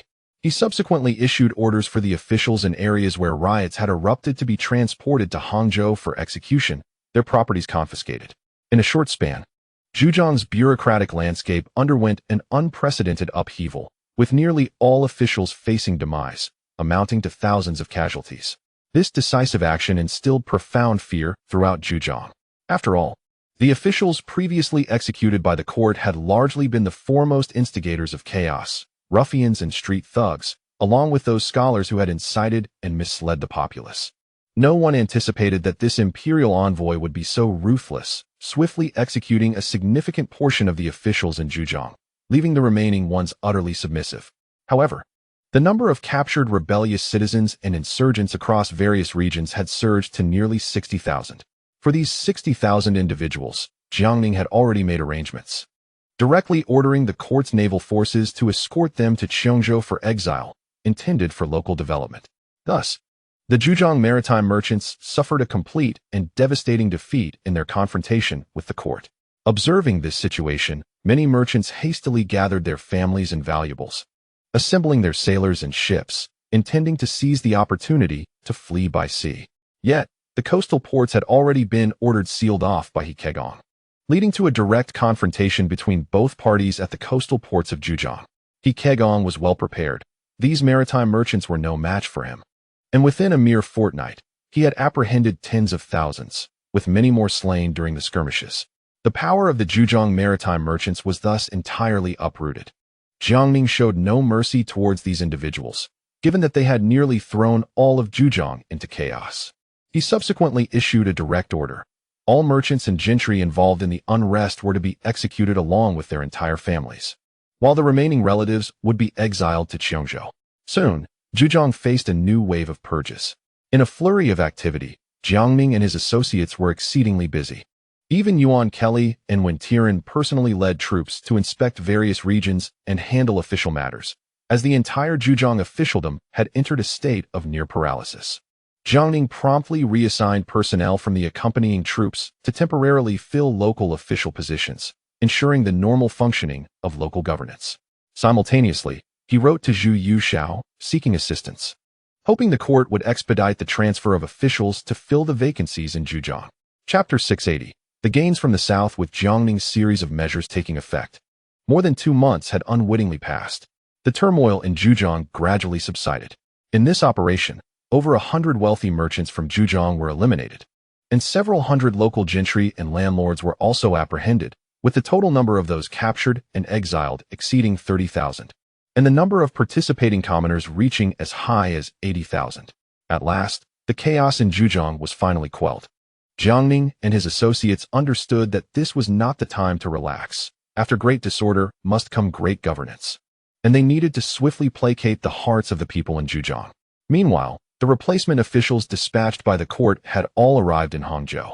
Upon receiving the news, Jiang Ning promptly led Yuan Kelly, Wen Tian, and others to greet them, surprisingly led by his old acquaintance, Fang Zhenghua's adopted son, Fang Dachui. Upon seeing Jiang Ning and the others, Fang Dachui hurriedly approached to pay his respects. I have seen His Highness, Prince of Faith, the Marquis, Elder Yuan, Elder One, and Lord Gua. The group nodded with smiles. And after exchanging pleasantries, Jiang Ning remarked with a beaming expression, "Little Fang, you have worked hard this time, making such a long journey." Fang Dachui quickly replied, "Your Excellency is too kind. It is my duty to alleviate the Emperor's concerns. How could I dare to speak of hardship? His Majesty is very concerned about the unrest in Zhejiang, and Minister Yang of the Ministry of Personnel has exhausted himself to gather the replacement officials. Before departing, His Majesty specifically instructed me to convey to you, Your Excellency, that we must swiftly restore peace in Zhejiang and win back the hearts of the people." Jiang Ning nodded in agreement, then turned to observe the several hundred replacement officials behind Fang Dachui, all of whom were young. At this moment, he slightly furrowed his brows, spotting numerous familiar faces amidst the crowd, young generals who had abandoned the literary path for martial pursuits and joined the imperial forces. Jiang Ning inwardly cursed, "Yang He, you rascal, have you come to the capital to poach once more?" However, considering the current circumstances, he refrained from voicing his thoughts, merely advising Yuan Kelly and Wen Tian to offer a few words of guidance to these young officials before urging them to assume their posts promptly. Once the supplementary officials were arranged, Fang Dachui produced an imperial edict from within his robes, smiling as he said, "My lord, His Majesty has instructed me to deliver this to you. Apart from decreeing a 1-year tax exemption for the people of Zhejiang, His Majesty has also declared that henceforth, Zhejiang will be treated equally with other provinces of the Ming, abolishing the tripled tax." Jiang Ning nodded with a smile, handing the edict to Fan Jingwen, Minister Fan. "As the governor of Zhejiang, it is your responsibility to convey His Majesty's wishes." Fan Jingwen felt a surge of joy, realizing Jiang Ning intended for him to win the hearts of the populace, and quickly expressed his gratitude. "Thank you, my lord." Jiang Ning smiled in acknowledgement, and Fang Dachui leaned in closer, whispering, "My lord, His Majesty has specifically instructed that you expedite the arrangements for the subsequent affairs in Jiangnan and ensure your return to the capital before the year's end. His Majesty often speaks of you."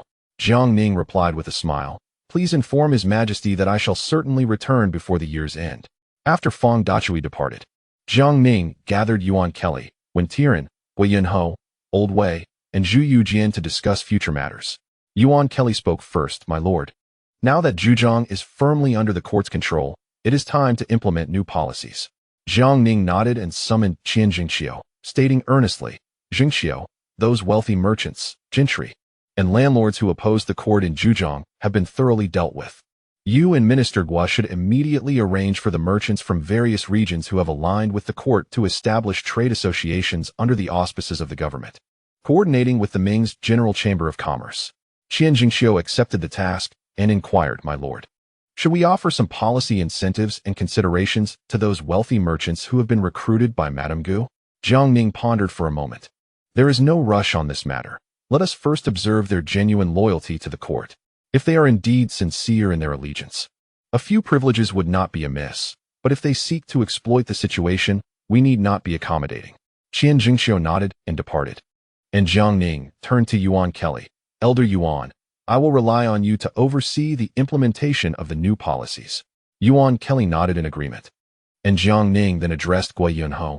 Old Gua, how much silver have we confiscated during our southern expedition? Gua Yunho reflected for a moment and replied, my lord, we have seized a total of 38 million taels, but to placate the populace, implement the new policies, and distribute land to the people, we have spent 65 million taels, leaving us with 31,500,000 taels. Jiang Ning was astonished. So much? Gua Yunho chuckled. My lord, we confiscated over 10 million taels just from Shijiao, 25 million taels from Fengyang, 85 million taels from Yangzhou, along with the estates of noble families in Nanjing and the wealthy merchants from 13 prefectures in South Chile. Hui merchants and Zhejiang merchants. This is merely a lenient outcome. Had we taken everything, I estimate it could have reached 60 million taels. Hearing this figure, Jiang Ning swallowed hard. He understood that the Ming had always concealed wealth among the populace, with deep-rooted affluence.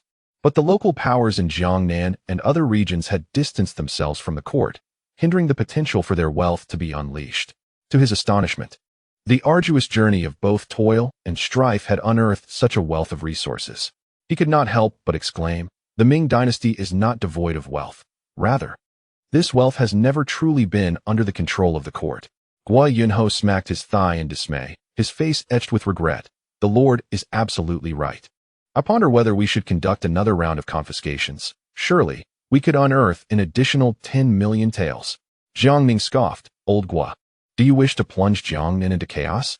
We may acquire the silver, but at what cost to Jiangnan? Can you not discern the gravity of the situation? Gua Yunho sheepishly scratched his head. I was merely jesting. Do not take my words to heart, my lord. Jiang Ning refrained from further banter, stating earnestly, Old Gua, since we have confiscated such a substantial amount of silver, and a considerable portion has already been transported back to the capital, we can now establish a branch of the Royal Bank of Ming in Jiangnan and introduce the new currency. Gua Yunho nodded vigorously. Rest assured, my lord. All the silver transported back to the capital has been reminted into silver dollars, and the copper coins have been prepared by the Ministry of Revenue. I shall entrust this matter to you. It must be executed with urgency. Only when the royal bank secures its foothold in Jiangnan can the court truly gain control over the wealth here. Jiang Ning instructed. Gua Yunho nodded solemnly. While Wen Tian promptly interjected, my lord, with Zhejiang now pacified, should we not appoint the Zhejiang governor to reside in Hangzhou, eliminating the need for the annual back and forth between Hangzhou and Zhenhai? With old he reorganizing the Zhejiang navy, it seems unnecessary for Lord Fan to travel extensively. Let him remain in Hangzhou. Jiang Ning acquiesced. Wen Tian acknowledged and Zhu Yujian added, second brother, with the people's livelihood and new policies arranged, we must also attend to the military in Zhejiang. During the recent upheaval, the forces of Zhejiang were nearly ineffective, with many commanders colluding with local gentry and wealthy merchants. Just days ago, when old he attempted to suppress the sea merchants fleeing by sea, some officials even stood by, aiding the merchants' escape. Jiang Ning's expression darkened. It is not only Zhejiang. The military in Fujian, Guangdong, and Guangxi also requires reorganization. Zhu Yujian, filled with enthusiasm, proclaimed, second brother, I can assist with this. Jiang Ning smiled and nodded. Gentlemen, old he is about to lead troops to reclaim Penghu and Taiwan. The court must intensify its development efforts in Taiwan. I intend to petition His Majesty to establish Taiwan as a provincial administration, dispatch officials and troops, and create a navy. Everyone nodded in agreement, understanding that the future wealth of the Ming dynasty would largely stem from maritime endeavors, making the development of Taiwan paramount. Yuan Kelly solemnly suggested, in light of this, I recommend Huang Daozhou, the governor of Tianjin, for the position of governor of Taiwan. Jiang Ning and the others concurred. Huang Daozhou had demonstrated remarkable governance in Tianjin, but with its limited jurisdiction, he needed to assume a more significant role. I plan to appoint Tianqi, the Earl of Pingjiang, as the General of Taiwan, concurrently serving as the commander of the Taiwan Navy, and designate Yan Siki as the Deputy General to assist Old He in reclaiming Taiwan, Jiang Ning elaborated. The assembly unanimously agreed, and Jiang Ning subsequently summoned Tianqi, stating with a smile, Earl of Pingjiang, I am preparing to submit a petition to the court to recommend you as the General of Taiwan, while also appointing you as the commander of the Taiwan Navy. Tianqi, overwhelmed with excitement, bowed deeply. Thank you, my lord, for your elevation. I shall not fail to meet your high expectations. Jiang Ning continued. I have also arranged for Yan Siki in Taiwan to serve as Deputy General. Upon your arrival in Taiwan, do not harbor any disdain for him due to his piratical origins. This individual possesses a profound understanding of righteousness and is remarkably magnanimous, which earns my esteemed approval. Rest assured, my lord, upon my appointment, I shall wholeheartedly collaborate with Yan Siki to develop Taiwan. Tianqi solemnly assented. In that case, proceed to seek out Old He to report and accompany him in the reclamation of Taiwan. Jiang Ning nodded in agreement. Tianqi accepted the command and departed. While in the ensuing days, everyone diligently attended to their respective duties, immersed in a flurry of activity. The court's new policies were comprehensively implemented in Zhejiang. Taxes were reduced. Land was redistributed to the populace. An industrial and commercial association was established to connect various provincial chambers of commerce, and the properties seized were sold off, along with a restructured commercial tax system and the sale of salt licenses. Gradually, Zhejiang began to exhibit a flourishing scene, as Yuan Kelly, Wen Tian, Gui Yunho, and others busied themselves in stabilizing local order. Simultaneously, Jiang Ning commanded Lu Xiangxing, Chao Bianjiao, Yu Shiwei, and Deng Yunfei to lead troops to Fujian, Guangdong, Guangxi, and Zhejiang respectively, to organize a new army, with a determined troop allocation of 30,000 for each province, recruiting key personnel from the southern station troops. He also issued orders to Zhang Ziqi, Li Ruoyan, Zhu Yujian, and Chen Zilong stationed in Nanjing with imperial edicts, to assist Lu Xiangxing and others in reorganizing the existing military personnel. The elderly, weak, ill, and disabled were to be dismissed, with compensation in the form of funds and grain. Those with minor infractions were to be advised to withdraw, while those with severe cases were to be apprehended on the spot and sent to Hangzhou for his personal adjudication. Concurrently, a thorough re-examination of military lands was to be conducted, with any deficiencies supplemented from the seized lands. Upon receiving the orders, everyone acted swiftly, and Jiang Ning allocated a portion of the confiscated maritime merchant vessels from Zhejiang to Hekegang to bolster the naval forces of the three provinces.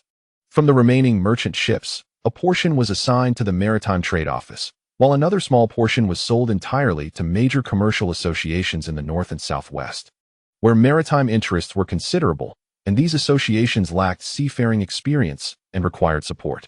As for those sailors and shipwrights who aided the Zhejiang maritime merchants in their turmoil, they were all assigned to various major associations. Chapter 681. Military reorganization. Having arranged everything, Jiang Ning decided to relinquish his burdens entirely. The implementation of new policies and coordination with major commercial associations was well handled by Yuan Kelly, Wen Tian, Gui Yunho, Qin Jingqiu, and others, who were already well acquainted with the processes. The organization of the new army and military affairs was under the capable hands of Lu Xiangxing, Chao Bianjiao, Yu Shiwei, Deng Yunfei, along with Zhang Ziqi, Li Ruoyan, Zhu Yujian, and Chen Zilong, who were equally knowledgeable in these matters. Although at this moment, he harbored numerous thoughts, Jiang Ning understood that his relentless march southward, supported by iron-fisted measures and his military strength, had eradicated the various forces that had long held sway in Jiangnan. While these forces had now dissipated, the resilience of the Jiangnan populace had reached its limits, necessitating a period of recuperation. Should he recklessly implement further policies, it would likely impose additional burdens on the people. Thus, he spent his days idly wandering around Hangzhou. Meanwhile, the four armies proceeded to their respective provinces, with clear division of labor. Some were recruiting soldiers, while others were reorganizing military affairs, causing a stir across the four provinces. The local garrison leaders, who had anticipated that Jiang Ning would cease his tumultuous actions after confiscating such wealth, were taken aback to learn that he intended to make cuts among their local military personnel. The multitude, initially intent on a desperate struggle, found themselves thwarted by the swift actions of the forces arranged by Jiang Ning. Before the local military officials could devise a counter-strategy, Zhang Ziqi, Zhu Yujian, Li Ruoyan, Chun Zilong, and others led their troops to the gates, executing those below the rank of 1,000 households who had breached the law, appropriated military lands, or oppressed military households. Without exception, those above the rank of 1,000 households, upon verification of their offenses, were all sent to Hangzhou to await Jiang Ning's personal judgment. As for the elderly, infirm, and disabled military households, their military status was entirely revoked, and they were reclassified as commoners, receiving compensation in silver and land. A decision that prompted countless military households to proclaim the heavens had indeed opened their eyes. Meanwhile, the recruitment efforts of figures such as Liu Xiangxing and Qiao Bianjiao proceeded remarkably well.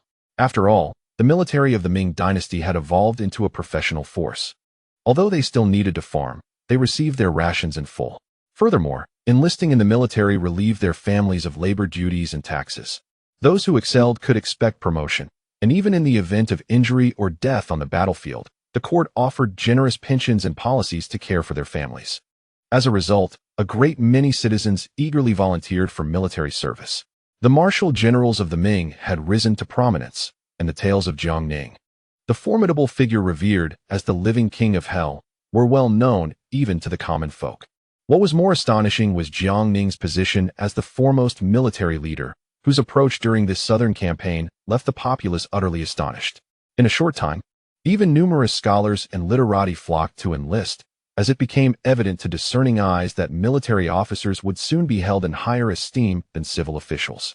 Before long, Jiang Ning received urgent correspondences from Liu Xiangxing and Qiao Bianjiao, informing him that the number of citizens responding to the call for recruits far exceeded the allocated quota of 30,000, and expressing concern that allowing such promising candidates to slip away would be a great loss.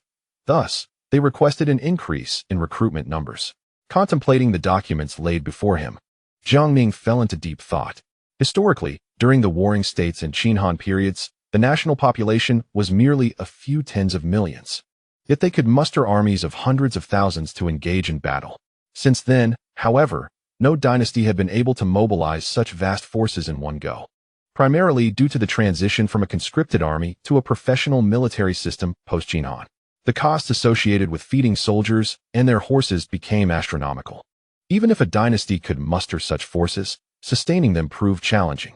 At the dawn of the Ming dynasty, Zhu Yuanzhang had proudly declared his ability to support 1 million troops without exhausting the populace's grain, relying on the system where soldiers farmed in peacetime and fought in wartime. Yet, after over 2 centuries, the military system had deteriorated significantly. Nowadays, aside from the 9 border garrisons, all other provinces, including the capital's military, operated under the military farming system. To address this, Jiang Ning allocated ample military lands to each province, enabling them to be self-sufficient, with the court only needing to provide a portion of military pay and certain favorable policies.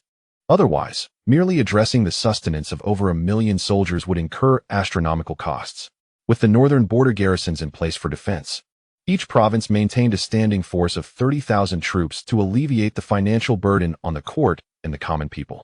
At this moment, the northern borders of the Ming dynasty, along with the garrison in the capital and various provinces, combined with the troops from several southwestern provinces, amount to over 1 million. Among them, nearly 2/3 are self-sufficient, cultivating their own land and sustaining themselves. In this era of rising firearms, which are continually evolving, the Ming dynasty intends to adopt a strategy focused on elite troops rather than merely relying on sheer numbers. Consequently, Jiang Ning penned a directive: it is not the quantity of soldiers that matters, but their quality.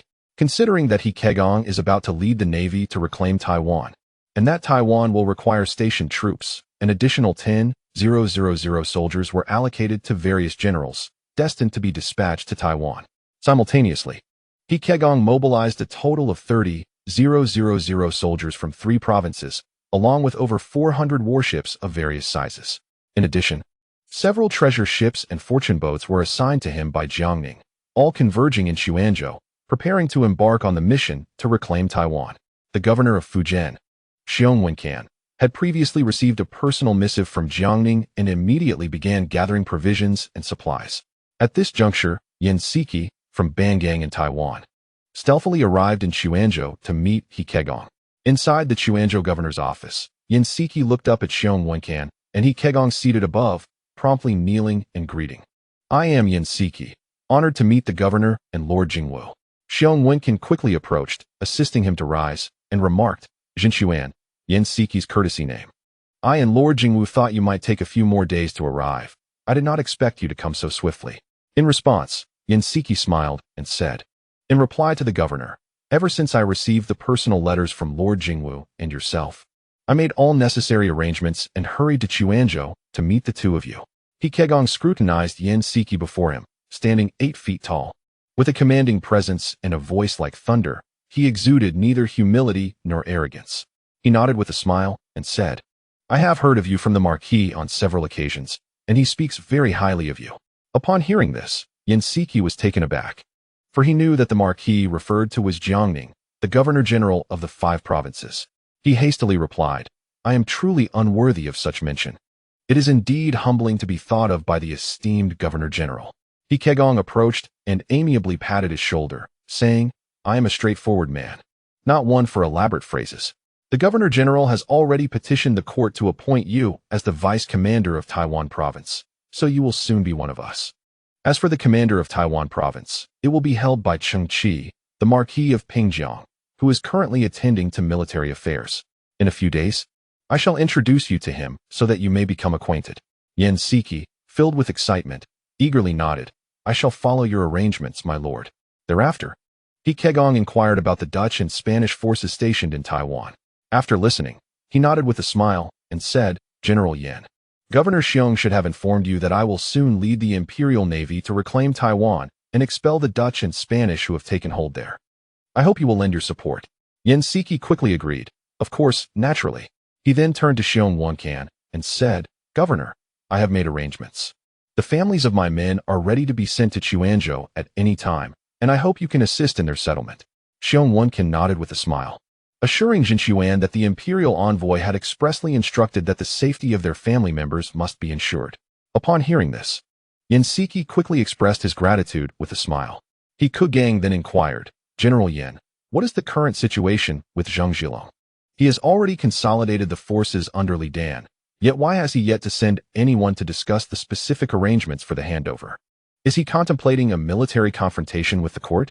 After a moment of contemplation, Yan Siki responded, in reply to your esteemed lordship, Zhang Zhilong has just unified the forces under Li Dan and is likely occupied with internal matters. It should not be long before he dispatches someone to communicate. He Kegong nodded in acknowledgement, then coldly remarked, that would be for the best. Should Zhang Zhilong dare to entertain any thoughts of defying the court, I shall be the first to eliminate him once Taiwan is reclaimed.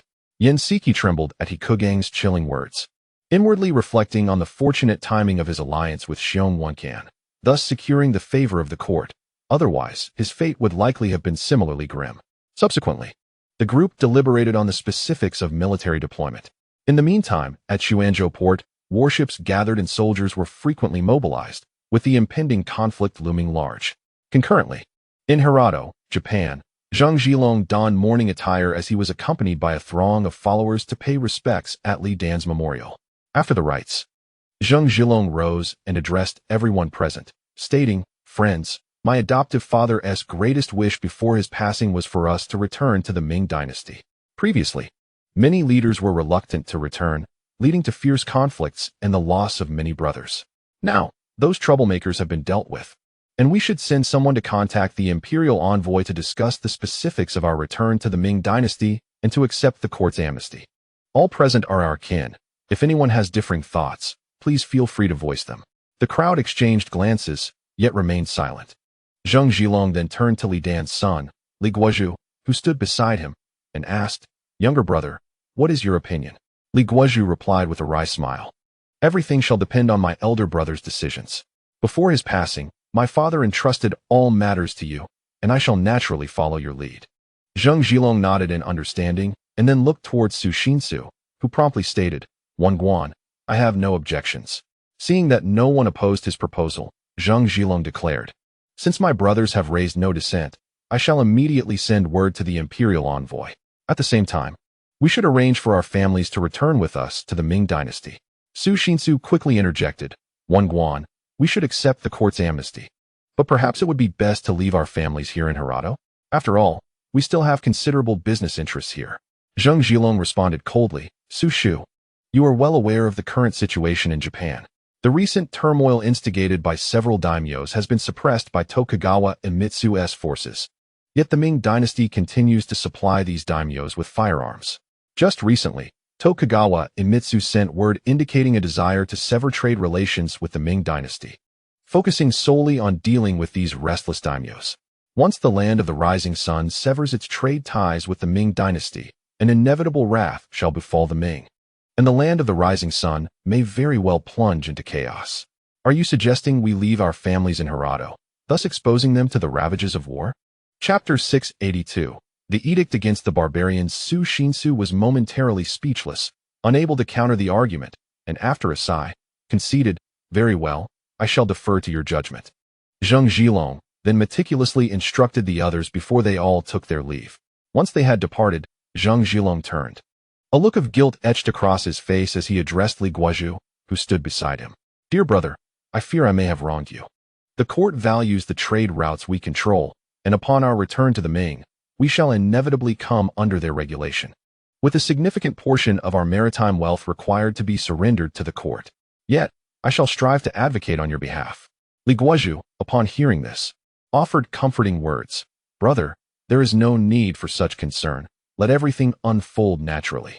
After exchanging a few more words, Li Guozhu took his leave. At this juncture, Zheng Zhihu, standing behind Zheng Zhilong, voiced his dissatisfaction. Elder brother, you have now completely inherited Li Dan's power, and all those who opposed us have been eliminated. With our forces numbering in the tens of thousands, we could certainly renegotiate with the court for a more favorable distribution of benefits. Why then the haste to contact the court? Zheng Zhilong shot a cold glance at his brother and replied sternly, what are you thinking? Do you believe this is merely a business transaction that we can renegotiate with the court? Do you comprehend the stature of that imperial envoy? Do you think we have the right to sit at the same table as the court? Su Xinsu was already audacious. After his last audience with the imperial envoy, he returned subdued, as you have observed. If even someone like Su Xinsu has completely submitted, do you still wish to challenge the court? Do you seek to bring ruin upon our family? Startled, Zheng Zhihu quickly responded, Elder brother, that was not my intention. I merely feel discontented that, despite wielding such power and wealth, we must surrender a significant portion of it. The thought of it weighs heavily on my heart. Zheng Zhilong scoffed before sighing. Zhihu, wealth is ultimately but an external possession. If we accept the court's decree and secure official positions, will we not have opportunities to amass riches?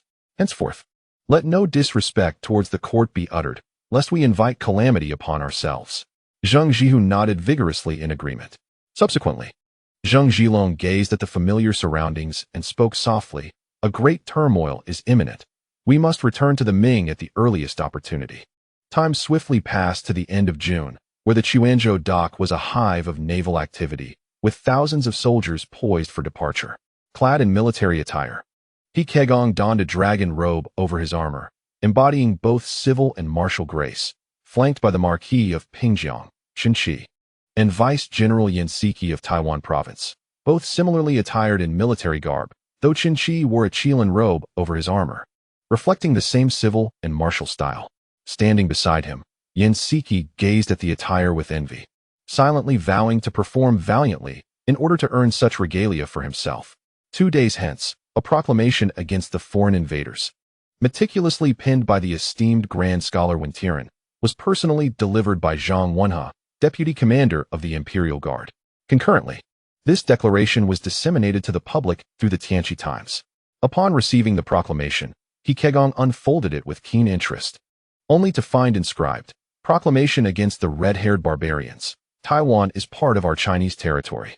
Since ancient times, our ancestors have cultivated this land, which has been inhabited through generations by the loyal subjects of our celestial empire.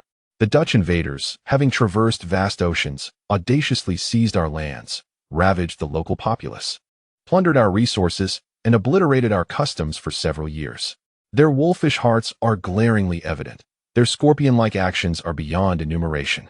Now, our celestial army, endowed with divine mandate, gathering valiant and loyal souls, shall sharpen our blades and set sail across the seas, directly assaulting their lair.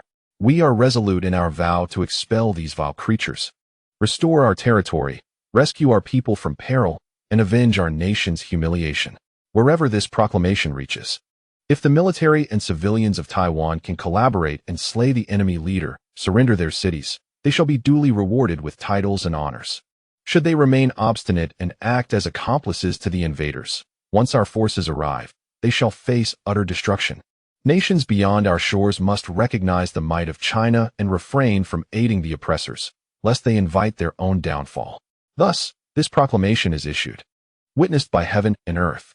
After reading, He Kegong felt a surge of fervor, his spirit alight with excitement, and immediately commanded the entire army to prepare for mobilization.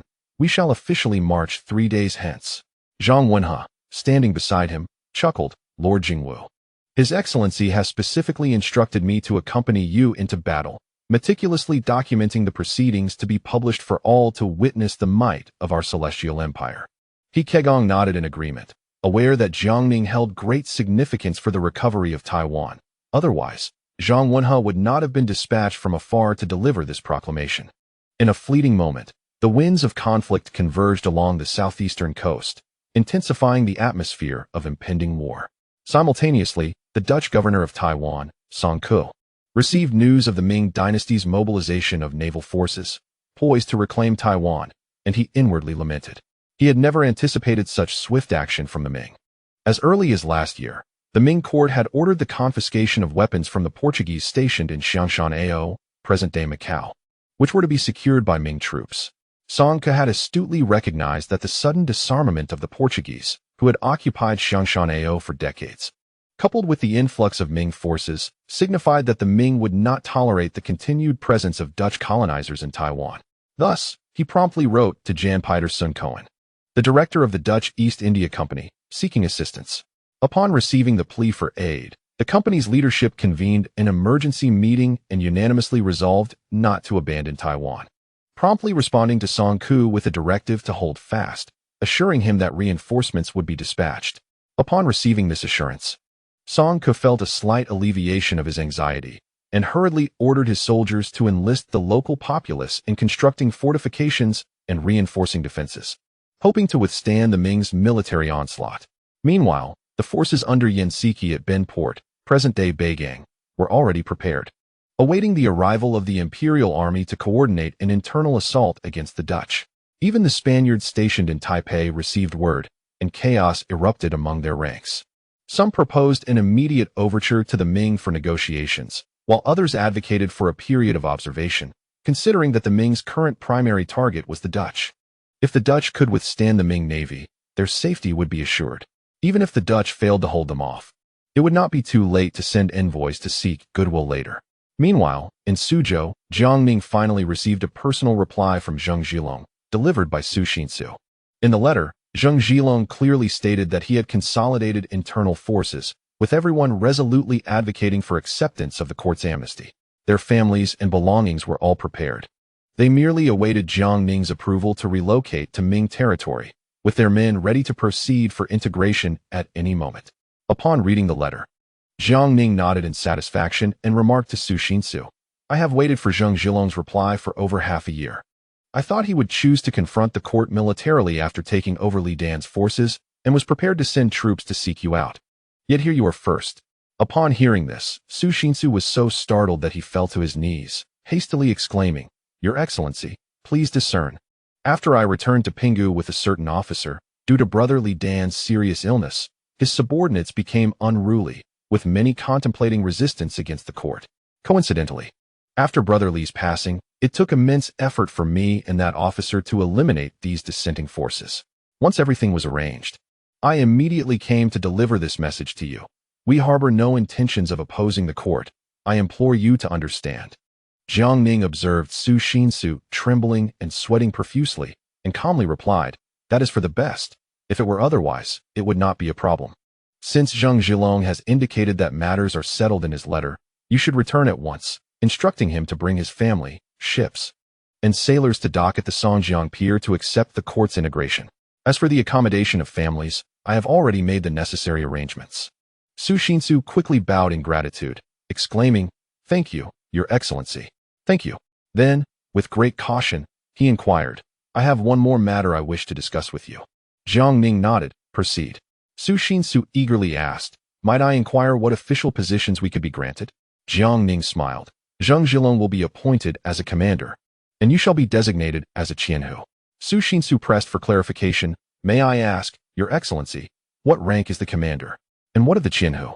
Jiang Ning replied, "The commander holds the third rank among military officials, while the qianhu is a fifth-rank military officer."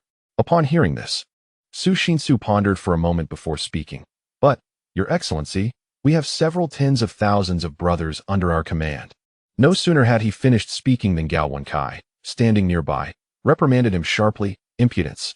How dare you speak to His Excellency in such a manner?" Su Xinsu, startled, quickly stammered, "I meant no offense.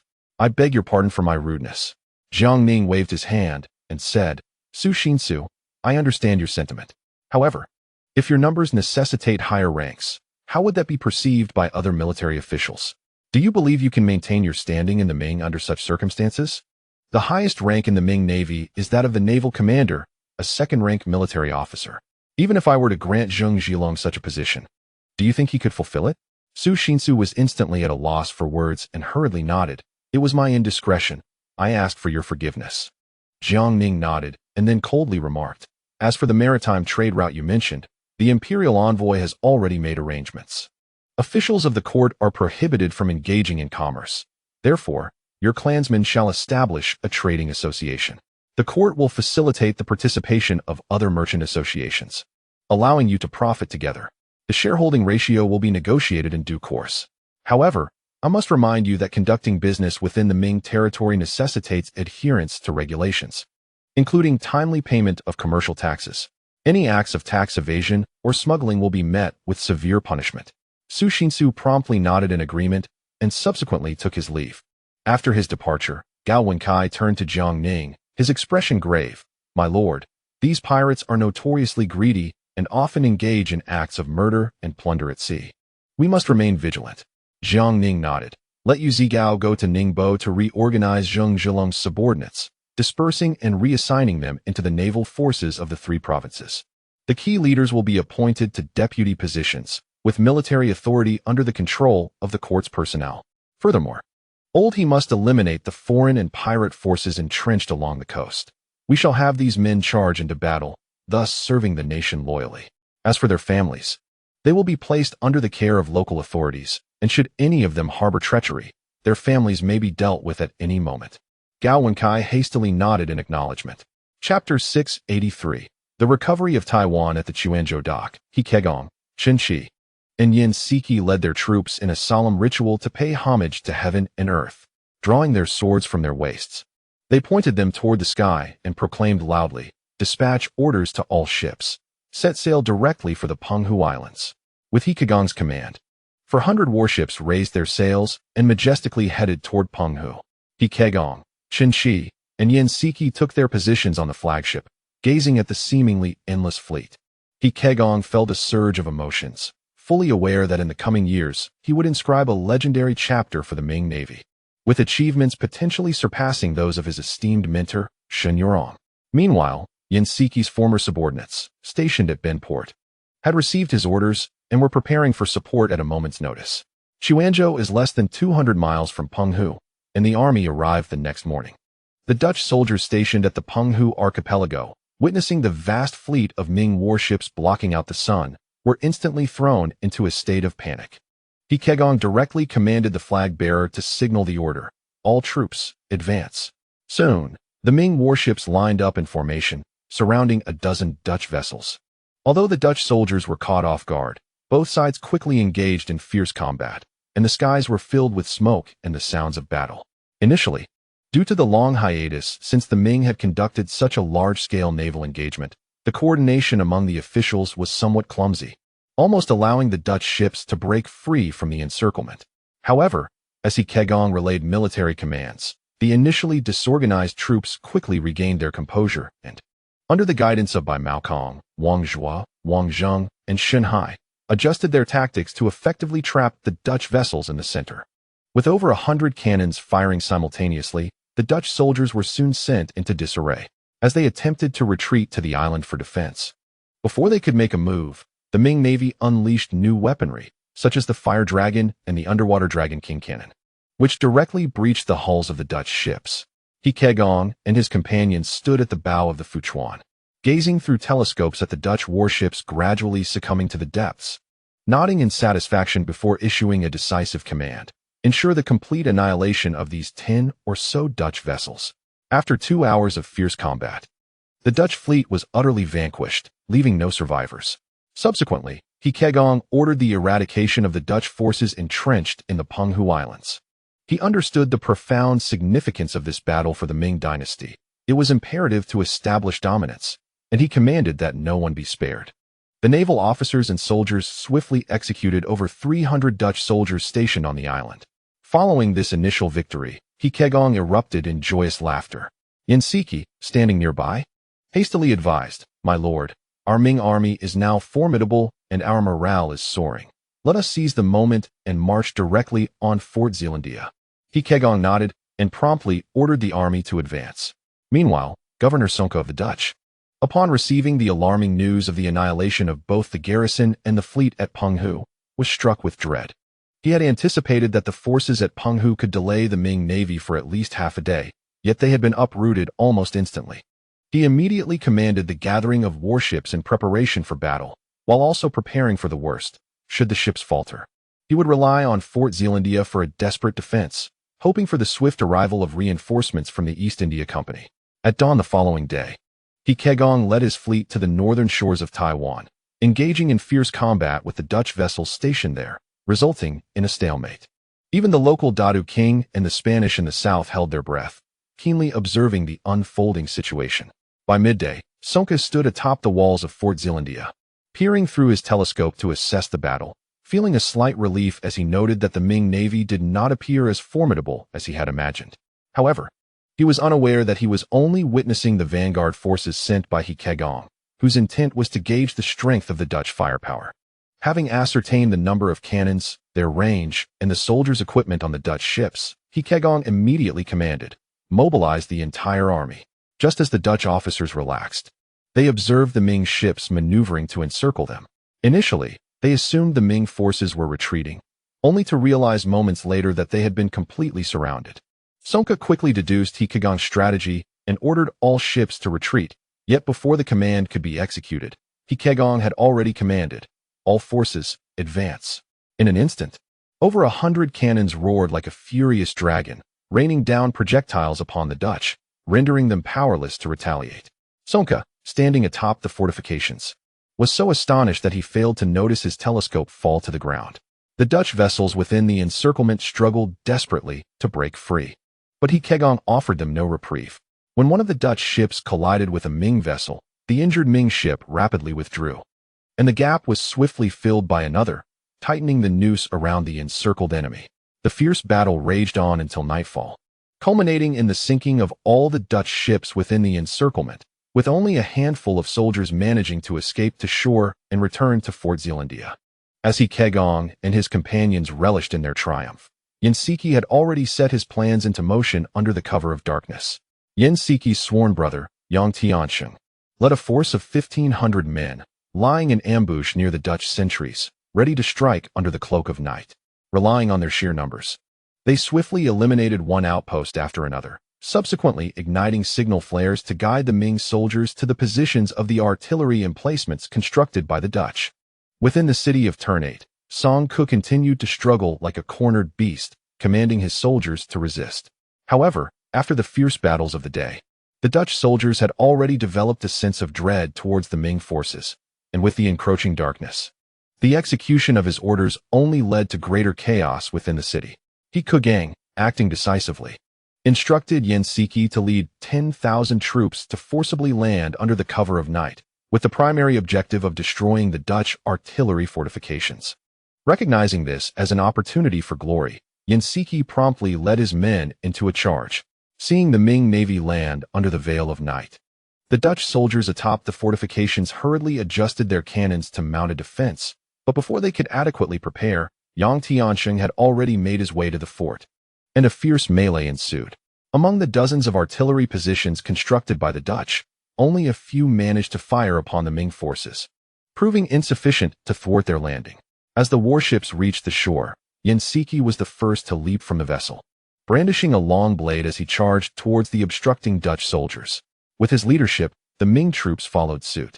The moment the two sides clashed, the Dutch soldiers, in fright, turned to flee.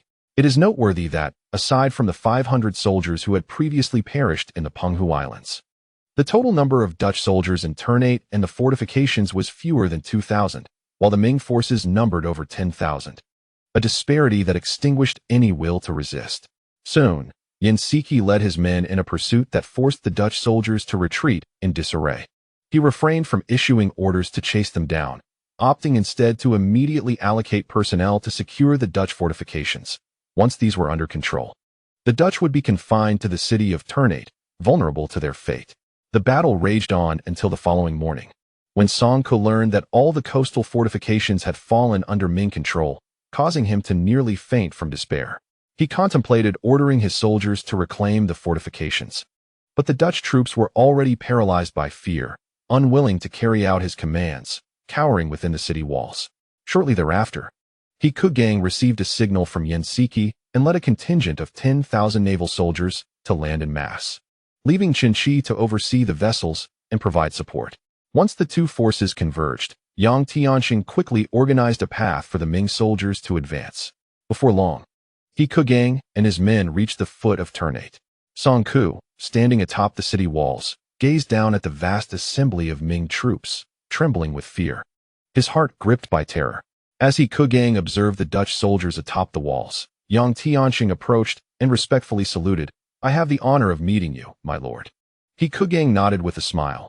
"You are Yansiki's brother and now a member of the Ming forces. We are all of the same kin, so no need for formality." Yang Tianqi quickly replied, "Thank you, my lord. However, I must report a matter. This Dutch governor, Song Ke, has previously captured many local Taiwanese citizens and Ming merchants, all imprisoned within Ternate." He Kugang nodded and promptly instructed Yansiki to arrange for someone fluent in Dutch to call out to Song Ke, demanding his surrender, the relinquishment of weapons, and a prohibition against resistance. Upon hearing the call from below, Song Ke gritted his teeth and ordered the captured Ming merchants and Taiwanese citizens to be brought to the city walls, declaring his intent to resist to the death, shouting, "If you dare to assault the city, I shall execute these people." Translate Song Ke's words to He Kugang. Upon hearing them, He Kugang's face turned ashen, and a murderous glint flickered in his eyes. After years of warfare, this was the first time he had been so openly threatened. However, given the current situation, a forceful assault on the city would undoubtedly harm the innocent citizens and merchants within. He had witnessed such tactics during his campaigns against the Jurchens in Liaodong, where they frequently resorted to similar intimidation, leading to much blame being placed on Xiong Yanbi. Although he now had Jiang Ning as a support, He Kugang was acutely aware that he had already burdened Jiang Ning too much and could not add to their troubles. After conferring with Yansiki and others, he resolved to seize Pulimin's city first. The garrison at Pulimin's was merely a few hundred, and it was swiftly overrun under the relentless bombardment of the Ming forces. Of the over 400 Dutch defenders within, more than 300 perished in the cannon fire, while over 60 were captured. He Kugang immediately ordered that these captives be brought to the foot of Helen's city, proclaiming, "If Song Ke does not wish to witness the slaughter of his soldiers, he should surrender the city at once. Otherwise, these men will meet a grim fate." Upon hearing this proclamation from the city walls, Song Ke was incensed and began to stomp his feet, yet he dared not issue further threats. His forces were already limited, and if he provoked the Ming army, a forced assault would mean certain death for all his men. Thus, both sides found themselves in a standoff. However, upon learning from the captives that Song Ke had sought aid from the East India Company and that reinforcements were on the way, He Kugang promptly commanded Yansiki to lead 100 warships and 5,000 soldiers to intercept the aid, while he himself would continue to besiege Helen's city with the main army. As He Kugang's forces encircled Helen's city, the entire island of Taiwan was thrown into turmoil. The king of Dadu immediately ordered his subjects to rise against the Dutch and Spanish oppressors of the local populace. The Spanish, in a state of utter panic, had initially believed that even if Song Ke's Dutch soldiers and ships could not defeat the Ming, they could at least hold their ground. To their shock, within just a few days of engagement, the Dutch forces had been thoroughly routed by the Ming navy, retreating to Helen City to make a last stand. Upon learning that the Ming had dispatched 30,000 naval troops and over 400 warships, the Spanish were left speechless. They had previously engaged in battles with the Portuguese and Dutch, where the numbers rarely exceeded a few hundred, and so-called large-scale operations often involved only dozens or 100 participants. Though they understood the vastness of the Ming Empire and its populous nature, they never anticipated such a formidable deployment of 30,000 troops, a force they could not hope to contend with. Consequently, the Spanish hastily sent envoys to meet with He Kegong, expressing their willingness to submit to the Ming. At this moment, He Kegong was preoccupied, his mind fixated solely on one thought. After breaching Helen City, he would ensure that the Jinyui took action, subjecting Song Ke to torment until death, to alleviate his deep-seated resentment. Chapter 684. Taking on Disciples, Zheng Qinggong Brothers. I apologize for the delay in today's update, as I have been afflicted with the flu these past few days. Thank you for your understanding. Recently, during the peak season of influenza, it is essential for everyone to take precautions against the flu. At the moment when He Kegong led the naval officers to besiege the Dutch forces stationed in Taiwan, Zheng Zhilong had already arrived at Songjiang Pier with over 50,000 followers and family members, accompanied by more than 800 ships. The governor of Songjiang, Shijiao, and the admiral of the Songjiang Navy, Yu Zigao, had been awaiting their arrival for quite some time, and the pier had been completely surrounded by soldiers. As Zheng Zhilong and his entourage disembarked, they were taken aback by the sight. Zheng Zhihu, standing beside him, whispered, "Brother, could it be that the court intends to abandon us?" Zheng Zhilong coldly reprimanded him. Silence.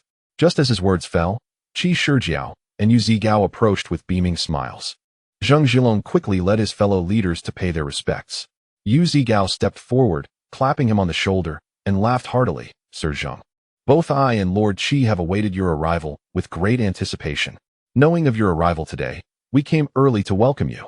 Zheng Zhilong hurriedly donned a smile, saying, "I apologize for my tardiness. It truly troubles both Lord Yu and Lord Qi." Yu Zigao replied with a grin, "From now on, you should refer to yourself as a humble subordinate or a minor general, for you are now a third-ranking military official of the court. However, your specific appointment will be determined personally by Lord Jiang."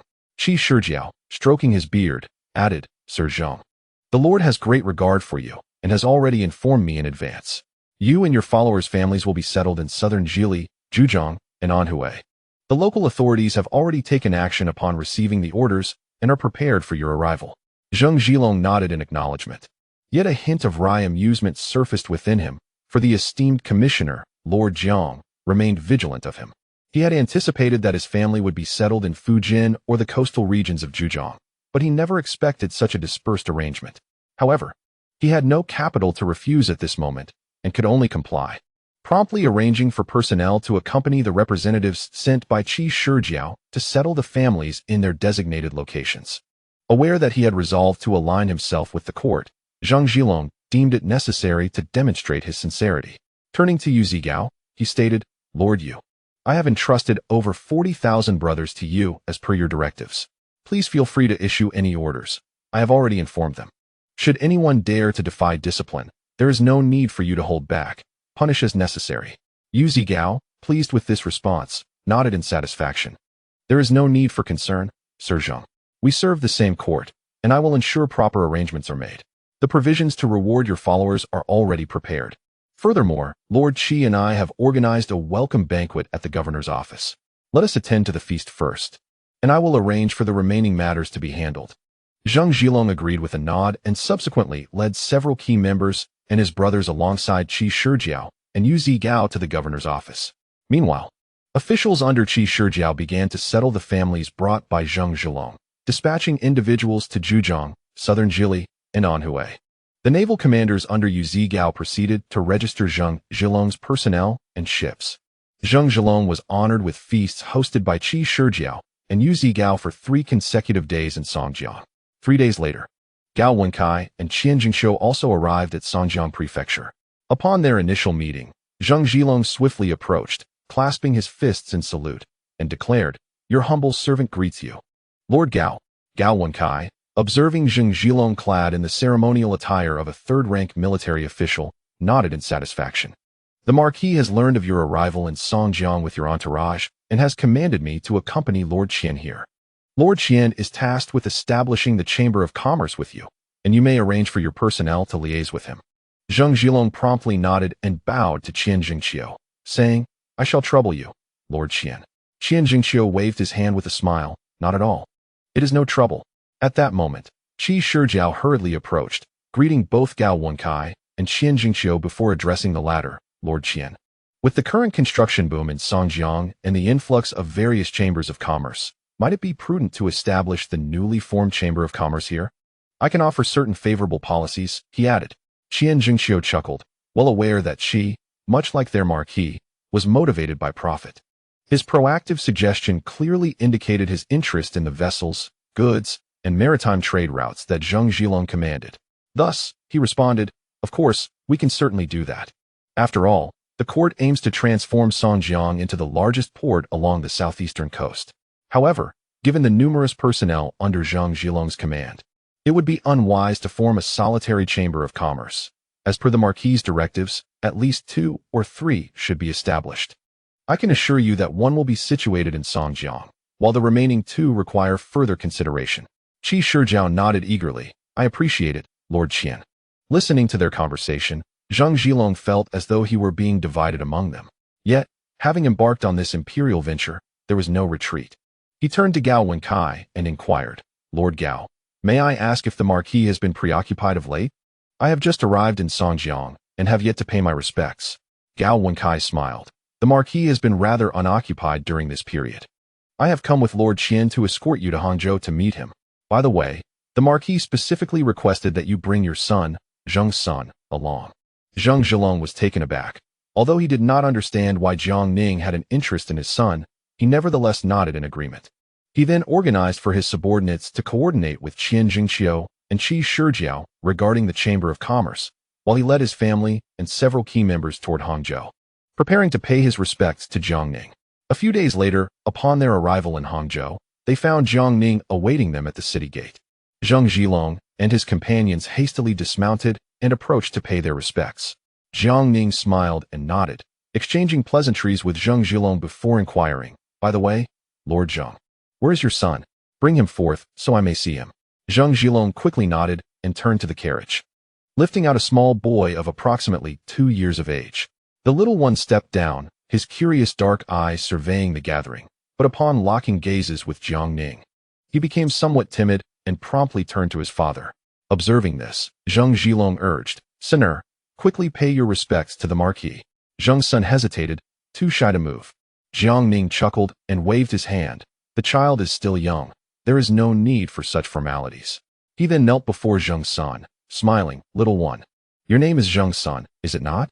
Zheng's son timidly nodded. Jiang Ning gently patted the little boy's head and declared in a clear voice, "I perceive great talent in this child.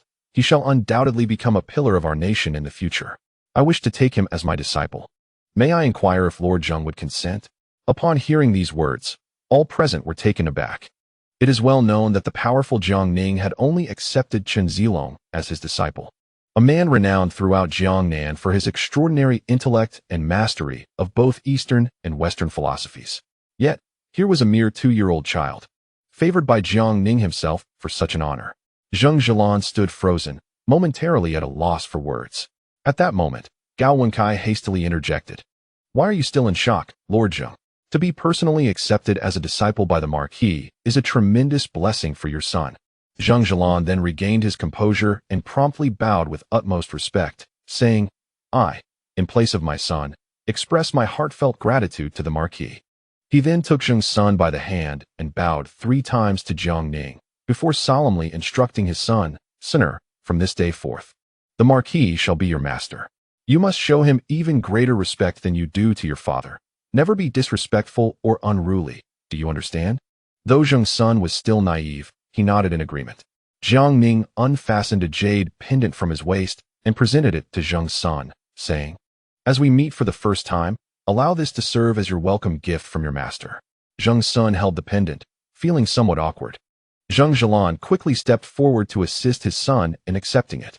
Subsequently, to everyone's astonishment, Jiang Ning personally lifted Zheng's son into his arms, leading the group back to the Hangzhou governor's office. This scene left everyone in disbelief, and Zheng Zhilan, utterly bewildered, quietly inquired of Gao Wenkai, "May I ask, is the Marquis married?" Gao Wenkai replied in a low voice, "The Marquis has indeed taken a wife. His two ladies are both granddaughters of the prominent officials, Sun and Yuan, and their marriages were personally arranged by His Majesty. During the 4th year of the Tianqi era, when I accompanied the Marquis southward, both ladies had already borne him a pair of children, who I imagine are now of a similar age to your son." Zheng Zhilan suddenly understood. It seemed Jiang Ning, upon seeing his son, was reminded of his own children far away in the capital, hence his attentive demeanor. Upon their arrival at the governor's office, Fan Jingwen had already arranged a banquet, and Zhu Yujian along with Old Wei joined in the festivities. Upon learning that Jiang Ning had taken this 2-year-old boy as his disciple, both men became quite animated. Old Wei embraced Zheng's son like a kindly neighbor, while Zhu Yujian playfully interacted with him, creating a lively atmosphere. Zheng Zhilan surveyed the illustrious gathering, which included the emperor's brother, a current prince, the chief eunuch of the Grand Council, the director of the Eastern Depot, provincial governors, and the prominent Jiang Ning himself, and felt as though he had reached the pinnacle of his life. Naturally adept at navigating social circles, Zheng Zhilan seized the opportunity during the banquet to humbly request Jiang Ning to name his son. Jiang Ning, momentarily taken aback by this honorable task, accepted without demur and successfully bestowed a name upon Zheng's senator. Upon hearing the successful outcome, Zheng Zhilan was overwhelmed with emotion, pulling his son close to bow 3 times in gratitude to Jiang Ning. As the banquet drew to a close, Jiang Ning remarked, "Lord Zheng, your son is still quite young. It would be best for you to keep him close for now. In a few years, when he is older, you may send him to the capital, where I shall personally instruct him." Zheng Zhilan was moved to tears, repeatedly expressing his thanks to Jiang Ning. He understood that with this connection to Jiang Ning, his son's future achievements would surely be remarkable, and he silently reflected on the wisdom of aligning himself with the court. Subsequently, Zheng Zhilong produced a booklet from his sleeve and presented it, stating, "I am a humble pirate by origin, having drifted through life for half my days. Fortunately, I encountered your excellency, which allowed me to find my way back and serve the court. Having just pledged my allegiance, I have yet to contribute even a modicum of merit to the state. This is but a token of my loyalty to the Ming dynasty, and I humbly request your excellency to accept it." Jiang Ning nodded and accepted the booklet, feeling a sense of approval for Zheng's thoughtfulness. With a heart finally at ease, Zheng understood well the adage that a man may be innocent, yet possessing wealth can bring about envy. He had inherited Li Dan's power and accumulated wealth over the years. If he did not proactively offer a portion to honor the court, he would inevitably attract the attention of those with ulterior motives. Thus, he resolved to present it early, both to demonstrate his loyalty and to win Jiang Ning's favor.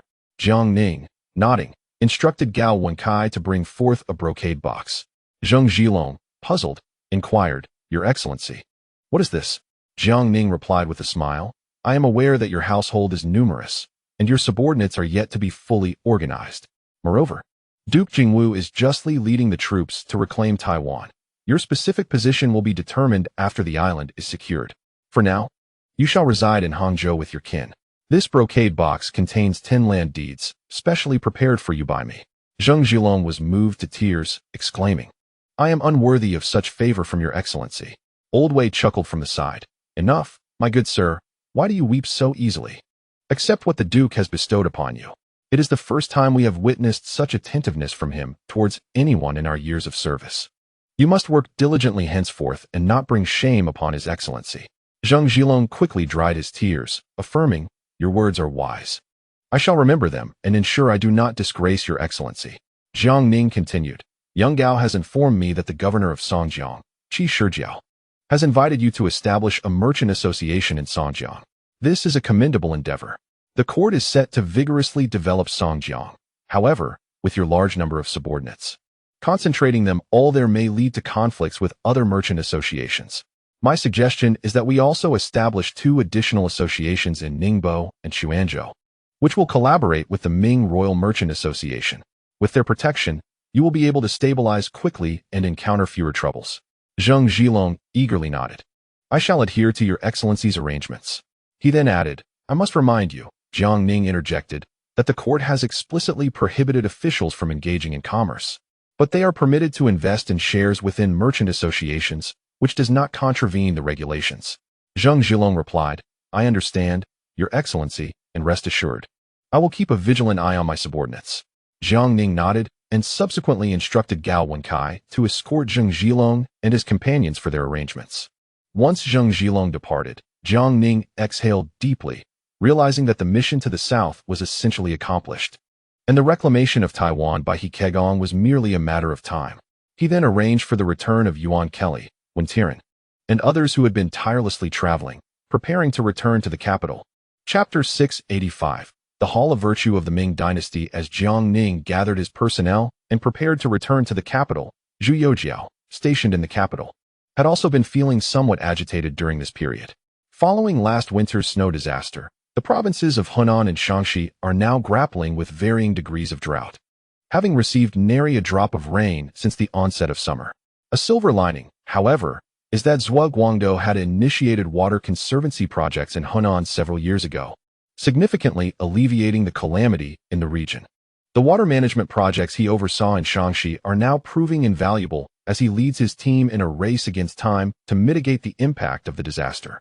Furthermore, the northern provinces have been cultivating new types of crops for several years, which the populace has fully embraced, resulting in abundant yields and ample grain reserves in many households, as well as in the local government granaries and military depots. Despite these positive developments, Zhu Youjiao remains apprehensive and dispatches officials to conduct inspections throughout the affected areas. He recalls the words of Jiang Ning, natural disasters are not to be feared, but human calamities arising from them pose a far greater threat. Should a natural disaster occur, without timely intervention from the court, there is a risk that opportunistic individuals may instigate human tragedies, potentially delivering a devastating blow to the dynasty. Simultaneously, local officials in Hunan and Shaanxi remain vigilant regarding the unfolding disaster. Many of them have personally endured the horrors of the Liao tribute scandal and fear that lower-ranking officials may resort to deceit, inciting the emperor's wrath and giving rise to a second Liao tribute incident, which would spell doom for them. Even the Grand Canal supervisor, Zhou Wangzhu Gongxiao, has taken it upon himself to traverse Hunan, assessing the disaster and providing medical aid to the populace. Although Zhu Gongxiao specializes in medicine, his years of collaboration with the water conservancy expert Zhuguangdou have equipped him with a modicum of engineering knowledge. This initiative serves both to soothe the affected citizens and to convey the court's concern for the ongoing disaster. At this juncture, Zhuguangdou, now in Shaanxi, has long shed the arrogance he once displayed at court after years of arduous toil. Standing by the banks of the Wei River, clad in a coarse linen shirt and rolled-up trousers, he wields a hoe, personally leading the construction efforts. Along the entire stretch of the Wei River, thousands of common folk and laborers are fervently engaged in work. Witnessing this scene stirs deep emotions within Zhuguangdou, intensifying his admiration for Jiang Ning. Fortunately, his earlier endeavors in Hunan to construct multiple water conservancy projects and clear numerous waterways, alongside prioritizing water management in Shaanxi, have paid off. Otherwise, given this year's drought, famine would surely have gripped both Hunan and Shaanxi, resulting in untold casualties. Reflecting on this, Zhuguangdou spat twice into his hands and, alongside the throng of laborers, resumed his diligent work. In stark contrast to the fervent anti-drought efforts within the Ming realm, the Mongolian tribes on the grasslands have been enduring considerable hardship during this period. Following last year's white disaster, the neutral factions and Mongolian tribes friendly to the Ming hastily migrated to the Hatao region to seek refuge under Ming protection. The devastating losses inflicted by that white disaster, which have their population and livestock, left them with no choice. In sharp contrast, the 18 banners of Hatao suffered minimal losses, having long aligned themselves with the Ming, thus benefiting from their various policies. Whether it be clothing, food, or other resources, they could access provisions at any time, ensuring the safety and well-being of their people. Furthermore, in the present day, many young and able-bodied individuals from the 18 banners of Hatao have enlisted in the military of the Great Ming, becoming frontier soldiers who receive a military stipend. Even numerous elderly, weak, and women have been relocated within the borders to learn agriculture, while their children have entered the social schools of the Great Ming to acquire literacy. Consequently, life in the 18 banners of Hetao has been quite prosperous.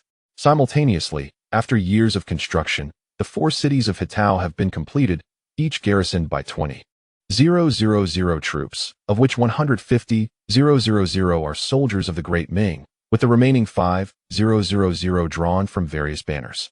The mutual markets of the 4 cities have also been opened, attracting numerous small tribes from the western and northern deserts to engage in trade. As for those Mongolian tribes that had previously slain envoys of the Great Ming, they are now filled with regret. In the years that followed, they dispatched envoys to Hetao, seeking to establish trade with the Great Ming in exchange for goods, only to be informed, "You have slain the envoys of the Great Ming, and the emperor's wrath has been aroused. You have been placed on the blacklist. The Great Ming shall not trade with you. If you are in distress, you may seek assistance from the Eternal Heaven or Genghis Khan." This proclamation left these Mongolian tribes utterly astounded. Attack Hetao? They currently lack the strength to do so, not to mention the deterrence of the Great Ming. Even the 18 banners of Hetao, along with newly allied tribes, could easily dismantle them. Consequently, a series of internal conflicts erupted within these tribes. At this juncture, the court had dispatched officials from the Ministry of Revenue to formally oversee the mutual markets of the cities in the Hetao region. And the Grand Secretary Zhu Tongmeng had finally completed his mission and prepared to return to the capital. He turned to gaze at the city of Huaining behind him and glanced at the imperial edict in his hand, smiling faintly as he realized that had it not been for this edict, he might have forgotten that he was a Grand Secretary and not the governor of Hetao. Over the years in Hetao, he had invested immense effort, and now that everything was on the right track, it was time to return to the capital and report back. Meanwhile, within the imperial study of the palace in the capital, Zhu Youjiao summoned the prominent figures from the cabinet, the 8 ministries, and the 5 military governor offices for a court meeting. The core agenda of this meeting was to select commanding generals for the Jiangnan region. After all, Jiang Ning had been reorganizing military affairs and training elite troops in Jiangnan, necessitating the appointment of capable generals to oversee the area. The selected generals would naturally emerge from the Imperial Guard, with the elder generation, such as Zhang Weixian, Qin Su, and Xin Yurong, having retired to a life of leisure. The new generation, including Chao Bianjiao and Zhao Shuijiao, had assumed the positions of left military governors to assist Zhu Youjiao in managing national military affairs. The younger generation of commanders in the Imperial Guard, having gained experience over the years, were now ready to take on responsibilities independently. After much deliberation, it was ultimately decided that Huang Digong would serve as the general of Anhui Province. Zhang Xiais, the grandson of the English Duke Zhang Weixian, would be appointed as the general of Fujian, and Yang Yufan would take the role of general of Zhejiang Province. Simultaneously, General Wang Wanyan of Guangdong would be reassigned to Jiangxi. He Mingjia would succeed him as general of Guangdong, and Mao Yuani would be appointed as general of Guangxi. The selection of these individuals garnered unanimous approval from the prominent figures. They were either second-generation nobility or sons of military officials, all hailing from the Imperial Guard, firmly rooted as loyalists, making them ideally suited to maintain control over the southern military forces. Just as the assembly seemed poised to conclude, Emperor Zhu Youjiao, seated upon the dragon throne, offered a subtle smile and spoke. "Esteemed guests, the military divisions of the capital have, in accordance with the prior proposal of the loyal and righteous Marquis, arranged for the appointment of 2 aides, military advisors and counselors, to commanders of battalions exceeding 100 men. The military advisors shall devise strategies and assist commanders in formulating military plans, while the counselors shall oversee the daily lives of the soldiers and guide their thoughts. Thus, I have resolved to establish the positions of military advisor and counselor within the 5 armies command, with a tentative rank set at the 3rd grade. Concurrently, I shall select suitable candidates to fill these roles in the garrison forces along the 9 borders and in various provincial commands. This arrangement will provide the provincial commanders with capable assistance, allowing for a more composed approach to both strategy and soldier management." Upon hearing these words, the assembly nodded in agreement. For figures such as Deng Wanming, Chao Bianjiao, Qin Liangyu, and Zhao Shuijiao, the establishment of these positions was of paramount importance, as it alleviated the need to rely solely on the commander's decisions. recognizing that not all individuals possess multifaceted talents. For the civil officials, this initiative served to decentralize the power of the commanders, thereby further mitigating any potential threat posed by the military to the court, a development they welcomed. Seated upon the dragon throne, Zhu Youjiao keenly observed the expressions of those present, fully aware of the intricate calculations at play among the civil and military officials. Since his ascension, he had noted the rising influence of the military under the auspices of Jiang Ning, which now subtly threatened to overshadow the civil officials. Hence, after careful consideration from multiple perspectives, he had resolved to establish these two positions. At that moment, Zhu Youjiao continued with a smile, "My loyal ministers, the resurgence of the great Ming cannot be attributed solely to the valor of our military on the battlefield, nor can it be divorced from the governance of our civil officials, who strive to stabilize the lives of the populace. Therefore, I have decided to erect the Hall of Worthy Officials directly opposite the Hall of Heroes. In the future, any civil official of the great Ming who has made significant contributions to the state shall be honored within this hall, enjoying the same reverence as those in the Hall of Heroes. Notable figures from our founding, such as the Duke of Korea Li Shanchong, the Honorable Liu Bowen, the loyal and diligent Marquis Wang Guanyang, as well as Yu Qian, Zhang Juzhing, and Zhou Yuanbiao, all deserving of commemoration, shall be enshrined." Upon hearing this declaration, civil officials such as Sun Qingzong, Shui Guoguan, Bai Zian, and Gu Bingqian were visibly uplifted, immediately rising to pay their respects. "Your Majesty is most enlightened." Soon after, military leaders like Deng Wanming, Qin Liangyu, Chao Bianjiao, and Zhao Shuijiao also stood in agreement, exclaiming, "Your Majesty is most enlightened." Listening to the accolades of the assembly, Zhu Youjiao nodded in satisfaction, then turned to Deng Wanming with a smile, saying, "Dingyuan Marquis, the task of constructing the Hall of Worthy Officials shall be entrusted to you, as you are the most qualified for this endeavor." Deng Wanming promptly replied, "Your Majesty can rest assured, I shall not disappoint your expectations." Thus, the imperial meeting concluded officially. After the notable figures bid their farewells, they exited the palace, engaging in light-hearted conversation. With a beaming smile, Shui Guoguan remarked to Sun Qingzong, "The chief minister is esteemed and virtuous. He shall undoubtedly be enshrined in the Hall of Worthy Officials and revered by future generations." Sun Qingzong, stroking his beard, chuckled, "You flatter me, Elder Shui. Since your entry into the court, your diligence assures me that you too shall find your place in the hall." Subsequently, the esteemed civil officials began to exchange compliments, eliciting laughter from Deng Wanming and his peers. Approaching Yang He, Deng Wanming jested, "Since assuming the role of Minister of Personnel, you have worked diligently. Surely, you too shall find your way into the Hall of Worthy Officials to enjoy its reverence." Yang He wore a hint of pride upon his face. "Your Excellency, you flatter me. My efforts are still far from sufficient." Beside him, Gu Bingqian interjected with a smile, "What you say may apply to others, but it hardly pertains to Lord Yang. After all, who in the capital is unaware of the notorious reputation of the greatest bandit of the Ming dynasty?" Upon hearing this, Yang He's countenance darkened, and he coldly retorted, "Master Gu, are you speaking without understanding the hardships? Have you dined well only to scold the cook? Shall we swap places, and you can experience the difficulties of being the Minister of Personnel?" Gu Bingqian hastily waved his hand, chuckling, "My Lord Yang, please do not take offense.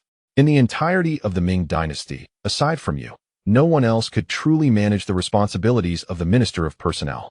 Yang He snorted, "Then why does Master Gu continue to belittle me?"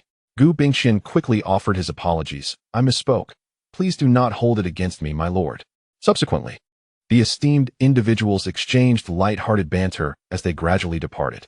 Chapter 686. Zhu Tongming returns to the capital. Half a month later, Zhu Tongming finally returned to the capital. Observing the bustling city, even more vibrant than before, a smile adorned his face as he nodded in approval. Although he had spent nearly 3 years in the Hetao region, he had remained vigilant regarding the affairs of the court in the capital, watching the streets thronging with people, merchants calling out their wares, and the faces of the populace beaming with joy. Zhu Tongming felt a profound sense of satisfaction and promptly made his way to the imperial palace to meet Emperor Zhu Youjiao. Upon arriving outside the noon gate of the palace, the guards became alert at the sight of an approaching figure. A soldier from the imperial guard stepped forward and admonished, "This is a restricted area. Unauthorized personnel must halt." Zhu Tongming quickly produced his badge from his waist and presented it, stating, "I am Zhu Tongming, the Grand Secretary of the Cabinet, here by imperial decree to meet His Majesty." The guards paused, taken aback by the sight of the nearly 200-pound figure before them, clad in an obviously ill-fitting official robe. After scrutinizing the badge and posing a series of questions, they confirmed his identity and granted him entry into the palace, where he proceeded directly to the imperial study. As he reached the entrance of the study, Fang Dazhua immediately stepped forward to obstruct his path. Zhu Tongming quickly clasped his hands in greeting, smiling, "Esteemed eunuch, I am Zhu Tongming, the Grand Secretary of the Cabinet, here by imperial command to meet His Majesty. Please convey my arrival." Fang Dazhua, narrowing his eyes as he appraised the hefty figure, questioned, "Are you truly Grand Secretary Zhu? You do not appear as I had envisioned. Though my service to His Majesty has been brief, I have heard from my elders about Grand Secretary Zhu, and you do not match that description in the slightest." Zhu Tongming glanced at his own physique and, with an awkward smile, replied, "Please do not hold this against me. It is merely the result of several years away from the capital, adjusting to the local conditions. However, I am well acquainted with eunuch Fang Zhenghua. If you doubt my words, feel free to inquire." Upon hearing this, Fang Dazhua nodded and cautiously entered the study, whispering a few words into Fang Zhenghua's ear. Fang Zhenghua promptly approached the emperor's desk and quietly reported, "Your Majesty, Grand Secretary Zhu has returned to the capital." Upon hearing this, Zhu Youjiao replied, "In that case, let him be summoned to enter." Fang Zhenghua nodded and, together with Fang Dazhua, proceeded to the outer hall. Fang Zhenghua gazed at the 200-pound figure before him, clad in an ill-fitting official robe, utterly dumbfounded. He blurted out, "Esteemed sir, who might you be? May I inquire about the whereabouts of Lord Zhu?" Zhu Tongming, taken aback for a moment, hastily replied, "It is I, Fang Gonggong. I am indeed Zhu Tongming." Upon hearing this, Fang Zhenghua exclaimed, "Nonsense. I have met Lord Zhu before. His stature could scarcely exceed 100 pounds, even with clothing. Look at you. If one were to slice you in two, there would be two Zhu lords. Where did you spring from, daring to impersonate a grand scholar of the cabinet?" Zhu Tongming quickly waved his hands in protest. "Fang Gonggong, I assure you, I am truly Zhu Tongming. Have you forgotten that it was you who personally conveyed the edict when I ascended to the cabinet? And during the imperial banquet several years ago, we shared a toast together." Fang Zhenghua hesitated, scrutinizing him anew, his expression rife with confusion. "Lord Zhu, could it truly be you?" Zhu Tongming nodded, tears streaming down his face. Fang Zhenghua, perplexed, inquired, "Lord Zhu, how have you become so corpulent in just a few years?" Zhu Tongming choked back sobs. "Fang Gonggong, you cannot fathom. Since my arrival in Hohhot City, tasked with overseeing trade with the 18 tribes of Hetao, I have been utterly beleaguered by those tribal leaders. It has been a sorrowful tale." Seeing Zhu Tongming's distress, Fang Zhenghua surmised that the esteemed lord had surely endured numerous hardships over the years, explaining his current appearance. He quickly offered words of consolation. "Enough, Lord Zhu. The emperor is well aware of your contributions. He has summoned you." Zhu Tongming nodded eagerly, wiping away his tears, and followed Fang Zhenghua into the grand hall. At that moment, Emperor Zhu Yuxiao sat upon the dragon throne, diligently reviewing memorials with a brush in hand. Before Fang Zhenghua could utter a word, Zhu Yuxiao asked, "Has Lord Zhu returned?" Zhu Tongming promptly bowed. "This humble servant, Zhu Tongming, has come at His Majesty's behest to report back." Zhu Yuxiao smiled. "Lord Zhu, you have toiled greatly these past years. Once I finish reviewing these memorials, let us have a proper conversation. Fang Dabin, please provide some tea." Upon hearing this, Fang Zhenghua swiftly ordered chairs to be brought and presented a cup of hot tea. Zhu Tongming sat cautiously, cradling the teacup and awaiting patiently. Approximately half an hour later, Zhu Yuxiao set down the brush, stretched, then suddenly looked up, startled, and exclaimed, "Guards, apprehend the assassin." Fang Zhenghua, reacting instantly, positioned himself in front of Zhu Yuxiao. Outside the hall, Fang Dachui led the guards in, a dozen of them brandishing swords, searching the hall thoroughly. Moments later, Fang Dachui, somewhat perplexed, inquired, "Your Majesty, where is the assassin?" Zhu Yuxiao, his face flushed with anger, pointed at Zhu Tongming and coldly declared, "That large assassin is seated right there. Are your eyes blind?" Fang Dachui was momentarily stunned, then gestured, and the guards swiftly drew their swords, pressing them against Zhu Tongming's neck. Startled, Zhu Tongming dropped the teacup. momentarily at a loss for words. At this juncture, Zhu Yuxiao turned to the frozen Fang Zhenghua and coldly demanded, Fang Dabin, where has Lord Zhu gone? How could you allow this scoundrel to infiltrate? Fang Zhenghua hastily clarified, Your Majesty, this is indeed Zhu Gulao. There are no assassins among us. Perhaps you have misunderstood? Zhu Tongming quickly added, Your Majesty, I am Zhu Tongming. Zhu Youjiao frowned deeply, his face a mask of confusion. You are Zhu Tongming? What jest is this? Just look at your physique. If I were to cleave you in two, I would have two Zhu Tongmings. And that official robe you wear, it is evidently too small. Where did you acquire it? Unable to contain himself any longer, Zhu Tongming burst into tears, choking back sobs. Your Majesty, I truly am Zhu Tongming. On New Year's Day of the 3rd year of the Tianqi reign, Your Majesty rewarded the ministers, and I drew a prize of 5,000 taels of silver. That occasion, Master Guo from the Ministry of Revenue only received 1,000 taels, and in the end, he threw a fit and managed to extort the 10,000 taels voucher from Lord Jiang.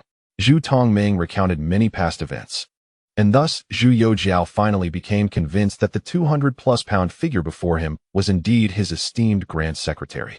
He waved his hand dismissively. Fang Dachui immediately led a group of guards out of the hall. Zhu Youjiao approached Zhu Tongming and inquired, Zhu Aiqing, what has transpired?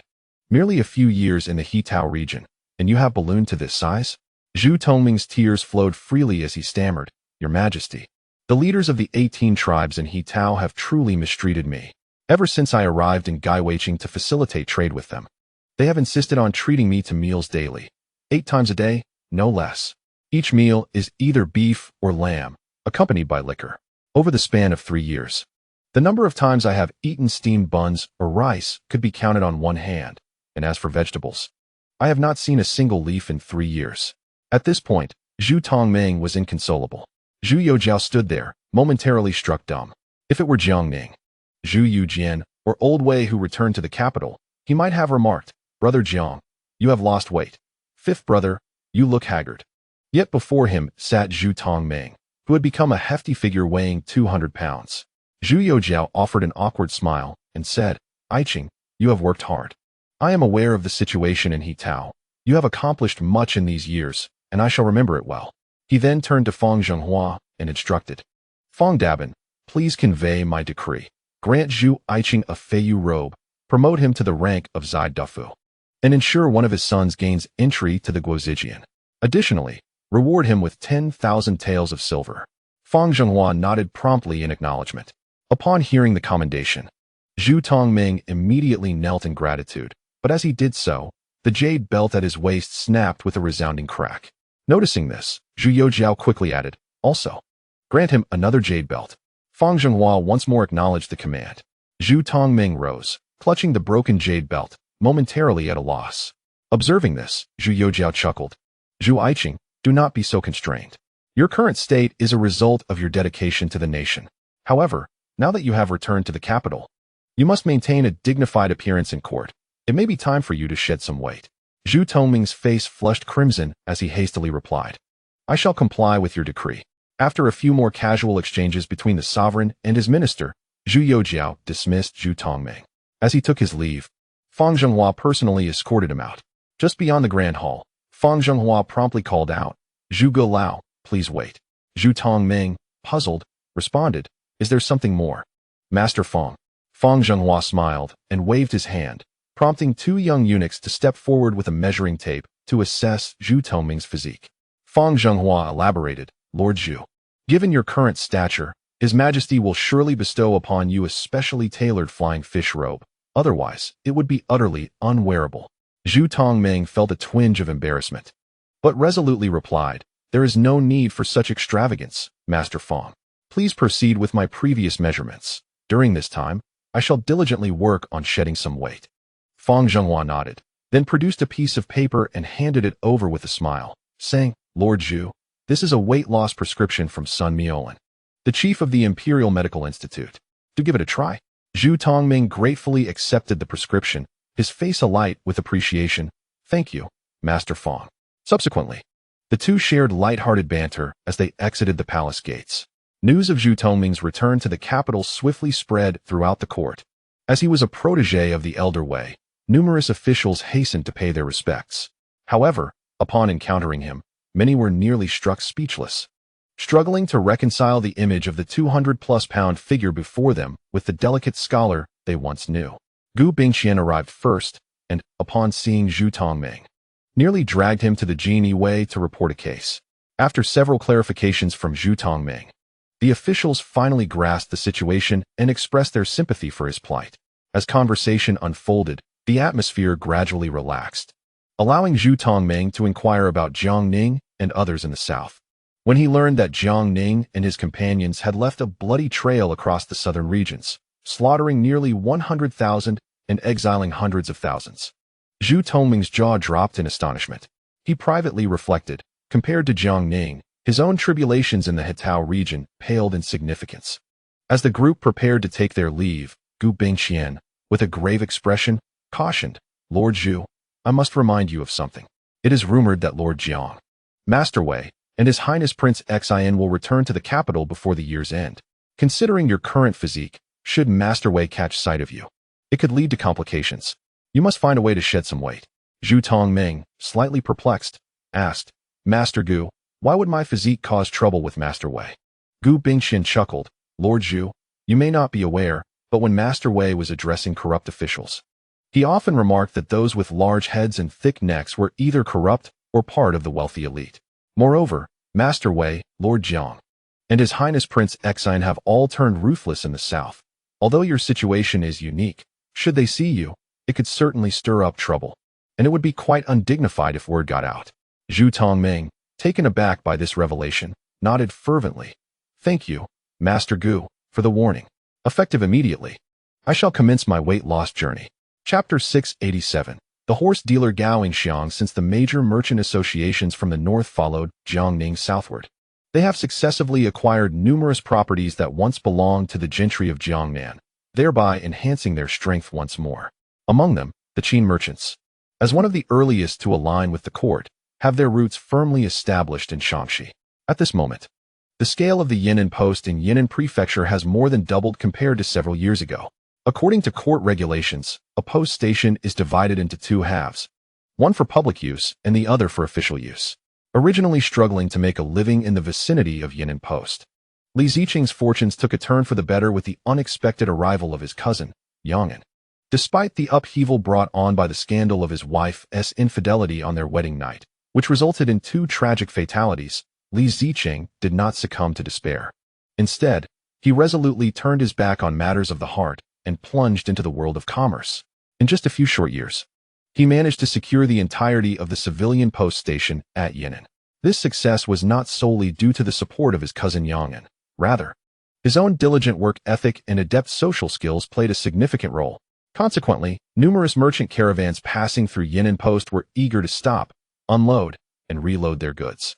After Yang'an was dispatched by Jiang Ning to investigate Li Ziqing and Zhang Xianzhong in Yan'an, the last correspondence he received from Jiang Ning was in the 4th year of the Tianqi era, reminding him to keep an eye on these individuals and providing a list of names to pursue. However, since Lord Jiang led his troops southward over 2 years ago, Yang'an had been dutifully reporting to Jiang Ning on a monthly basis, adhering to the protocols of the Jinyue, yet he had not received a reply. Initially, he paid little mind to this silence, as Lord Jiang was engaged in significant affairs. Yet as time passed, he began to wonder, had Lord Jiang perhaps forgotten him? Nevertheless, without a response from Jiang Ning, he dared not act rashly, for this mission had been entrusted to him personally by Jiang Ning. Thus, for more than 2 years, Yang'an remained at Yan'an Post, assisting his cousin Li Ziqing with the inn's operations during his leisure, and occasionally aiding the chief constable Zhang Xianzhong with casework. As time wore on, he nearly forgot his identity as a Jinyue and gradually adapted to his current lifestyle. Now, Li Ziqing had grown capable of managing affairs independently, allowing Yang'an to wander leisurely, indulging in drinks or engaging in conversation with Zhang Xianzhong. One day, as Yang'an returned to the post with a wine gourd in hand, he observed the bustling activity within the spacious inn, where horse-drawn carriages were coming and going, and the staff were busy unloading and loading goods. His cousin Li Ziqing was seated in the courtyard, orchestrating the labor of the workers with remarkable organization amidst the chaos of people and cargo. Upon catching sight of Yang'an, whose face was flushed from drink, Li Ziqing hurried over with concern, saying, "Cousin, I mean no offense, but can you not drink so much throughout the day?" Even Huang, who, with his considerable capacity for drink, now avoids you. Yang belched lightly, chuckling. "Cousin, you cannot fathom the exquisite pleasure contained within this wine. Besides, I have little else to occupy my time. As the old saying goes, a man must indulge in one of life's pleasures, be it food, drink, or other vices. If one abstains from all, would they not resemble a monk or a bald-headed ascetic?" Li Zicheng, with a wry smile, promptly called 2 workers to assist Yang back to his quarters for a rest before returning to his tasks. By the afternoon, after a brief respite in the courtyard, Li Zicheng spotted Zhang Xinzhong entering the post with several constables. Zhang Xinzhong, upon seeing Li Zicheng drinking water, boisterously exclaimed, "Huang liar, have you finished your work?" Li Zicheng looked up, recognizing him, and quickly responded with a smile. "Ah, it is the esteemed Chief Constable Zhang. Please, take a seat. The tea is freshly brewed."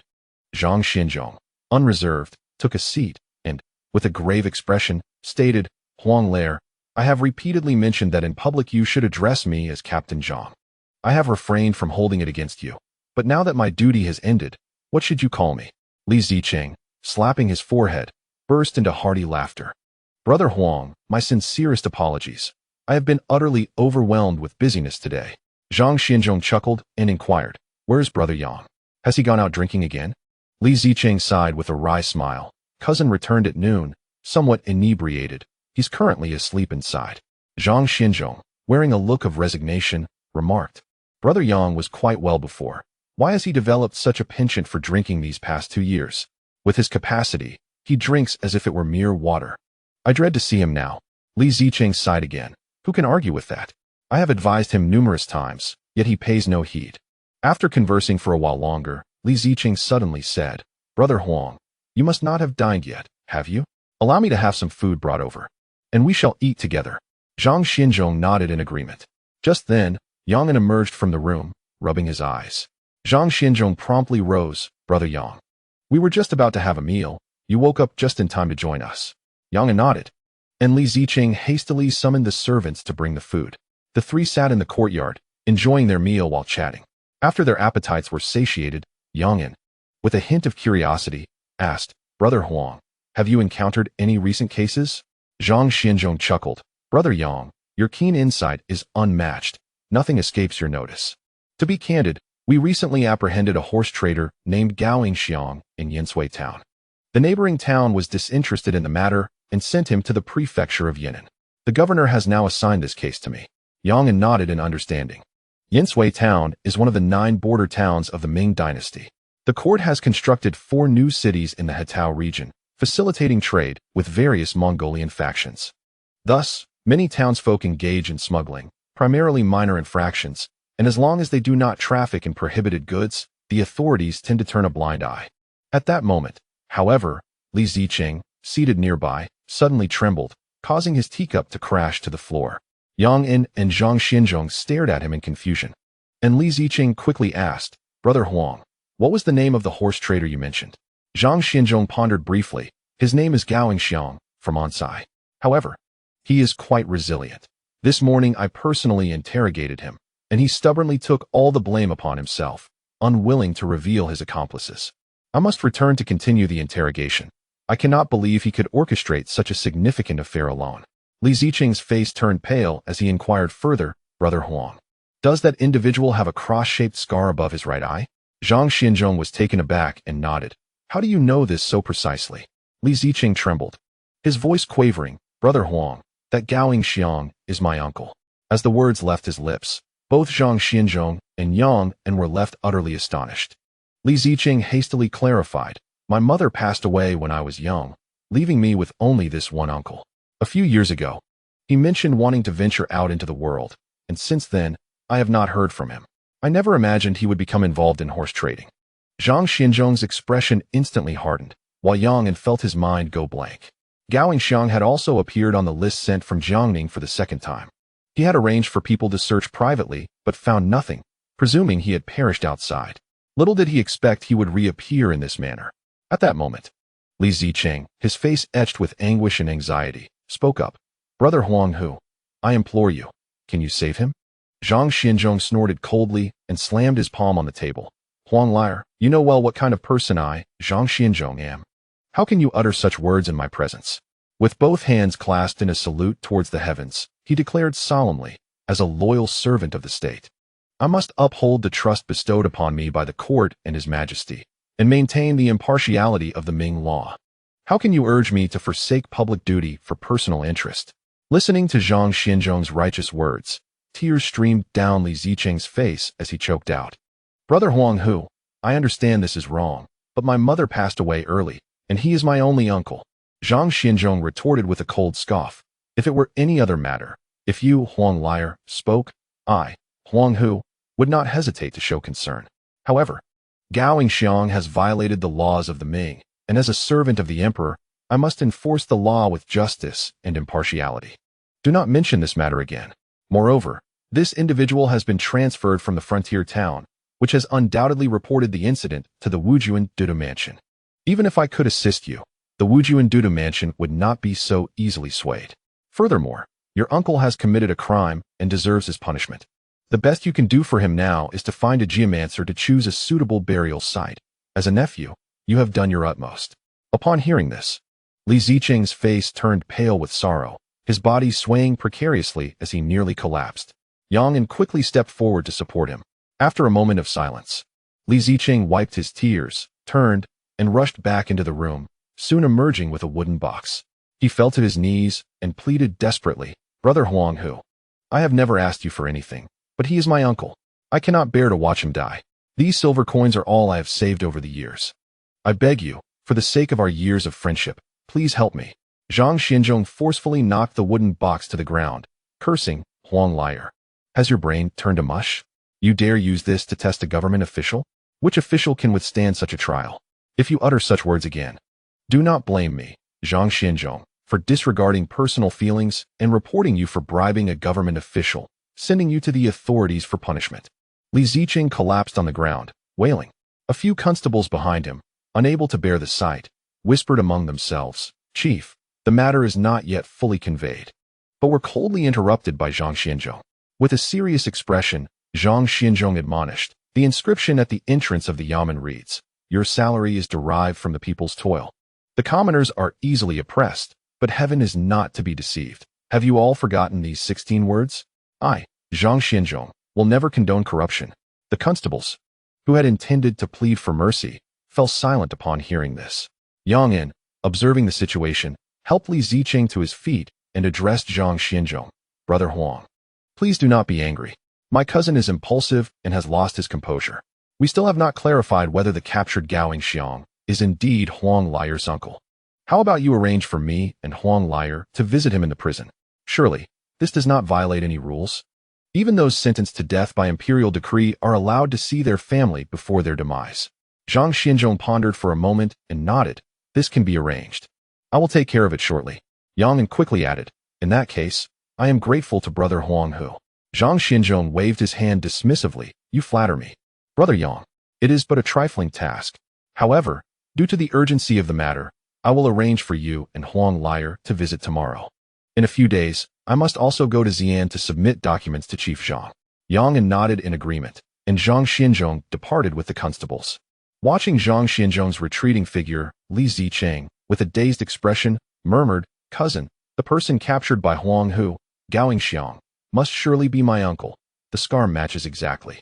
Yang Ning comforted him. Cousin, do not dwell on such thoughts. We shall wait until we see him. What if it is not him?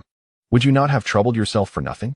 Li Zicheng nodded, and Yang Ning helped him secure his silver coins. While he pondered, Gao Yingxiang is also on the list provided by the Marquis, and now that he has been imprisoned in the Yan'an jail, rescuing him from Zhang Xianzhong seems nearly impossible. Even if I reveal my identity as a member of the Jinyui, given Zhang Xianzhong's stern and unyielding nature, it may prove futile. It appears the only course is to send word to the capital, seeking to have Gao Yingxiang transferred to the Ministry of Justice's prison, awaiting the Marquis's return for a personal decision. Chapter 689. First meeting with Gao Yingxiang after reassuring Li Zicheng. Yang Ning took a wine gourd and stepped outside. Soon arriving at a bustling tavern within Yan'an City. The establishment was filled with patrons, and upon his entrance, a waiter promptly approached him with enthusiasm. Yang Ning grinned and tossed the wine gourd towards him. Same as always, 2 Jin of Mao Tai, fill the gourd. The waiter quickly complied, and Yang Ning made his way into the kitchen. Inside, a dozen chefs were busily preparing dishes, and upon seeing him, they immediately halted their work and greeted him respectfully with clasped fists. Yang Ning waved his hand. I am merely here to take a look. You all may continue with your tasks. With that, the chefs resumed their work, and he approached one who was stir-frying, whispering, send word to the capital immediately. We have apprehended a horse trader named Gao Ingxiang here in Yan'an, a person on the Marquis's designated list. Ensure he is detained in the Ministry of Justice's prison until the Marquis returns to make a decision. The chef nodded in acknowledgement of the order. Having arranged the matter, Yang Ning exited the kitchen and returned to the front hall, where the waiter had already filled the gourd with wine. He cheerfully accepted it, shook it, and offered a few copper coins in exchange, before setting off towards the relay station, sipping as he walked. The following morning, as Yang Ning rose from his slumber, he found Li Ziqing sitting in the courtyard, lost in thought. Upon seeing him, Li Ziqing seemed to find his anchor. Yang Ning, aware of his lingering concerns over Gao Ingxiang, spoke first. All right, cousin, do not worry unnecessarily. I shall accompany you to the Yamen to identify him. Li Ziqing nodded eagerly and had someone bring a food box, and the two set off together towards the Yan'an prison. As Yang Ning frequently drank with Zhang Xinzhong and occasionally assisted in cases, the officials and constables were well acquainted with him. Soon, Zhang Xinzhong hurriedly arrived, and upon understanding the intentions of the two men, personally led them into the prison. Arriving at the door of a cell, they beheld a figure in prison garb, sprawled amidst a pile of straw, sound asleep. Zhang Xinzhong knocked on the cell door, calling out, Gao Ingxiang, you have visitors. Li Ziqing eagerly leaned against the door, fixating intently on the slumbering man. Gao Ingxiang, roused by the sound, opened his eyes and mumbled, damn it, I'm already in prison. Who would come to see me? Yang Ning, with a grave demeanor, scrutinized the nearly 40-year-old man before him. He possessed a square face, thick brows, and large eyes.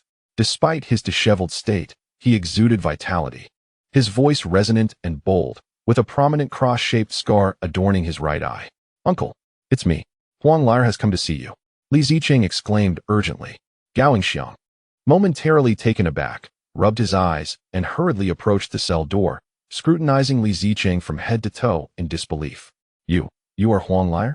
Li Ziqing, tears streaming down his face, choked out. Yes, uncle, it is I, Huang Lair, come to visit you. Upon recognizing his nephew, Gao Ingxiang erupted in hearty laughter. Heaven has eyes. I never imagined I would see my dear nephew before my demise. This life has been worth it. Li Ziqing wept more fervently, prompting Gao Ingxiang to jest. You've grown so much, yet you still weep like a child? I warned you before I left. If you cried again, I would give you a beating. Why have you not learned? Wiping his tears, Li Ziqing replied, Uncle, I heard from Captain Zhang yesterday that you had been captured. So this morning I came with my cousin to see you. Gao Ingxiang paused. What cousin? Li Ziqing quickly gestured to Yang Ning beside him. Looking at Yang Ning with a puzzled expression, Gao Ingxiang inquired, Who are you? I do not recall such a person. Yang Ning replied with a smile, Uncle, I am the eldest son of Huang Lair's seventh uncle's third aunt. Gao Ingxiang looked utterly bewildered. What a tangled mess. The more I listen, the more confused I become. Zhang Xinzhong interjected with a cold snort. Brother Yang and Huang Lair have long been distantly related. It is normal for you not to know. Not wishing to dwell on this confusion, Gao Ingxiang turned to Li Ziqing. All right, Huang Lair, you have come to see your uncle, which brings me joy.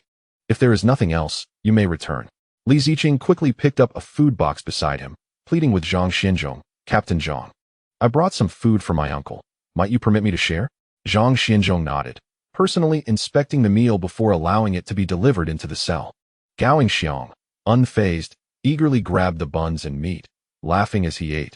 Good lad, you remember your uncle's favorite food. My affection for you was not in vain. Look at you now, a fine young man. You must be doing well for yourself, far surpassing your uncle. Your mother in heaven can rest easy. Upon hearing this, Li Ziqing's eyes reddened.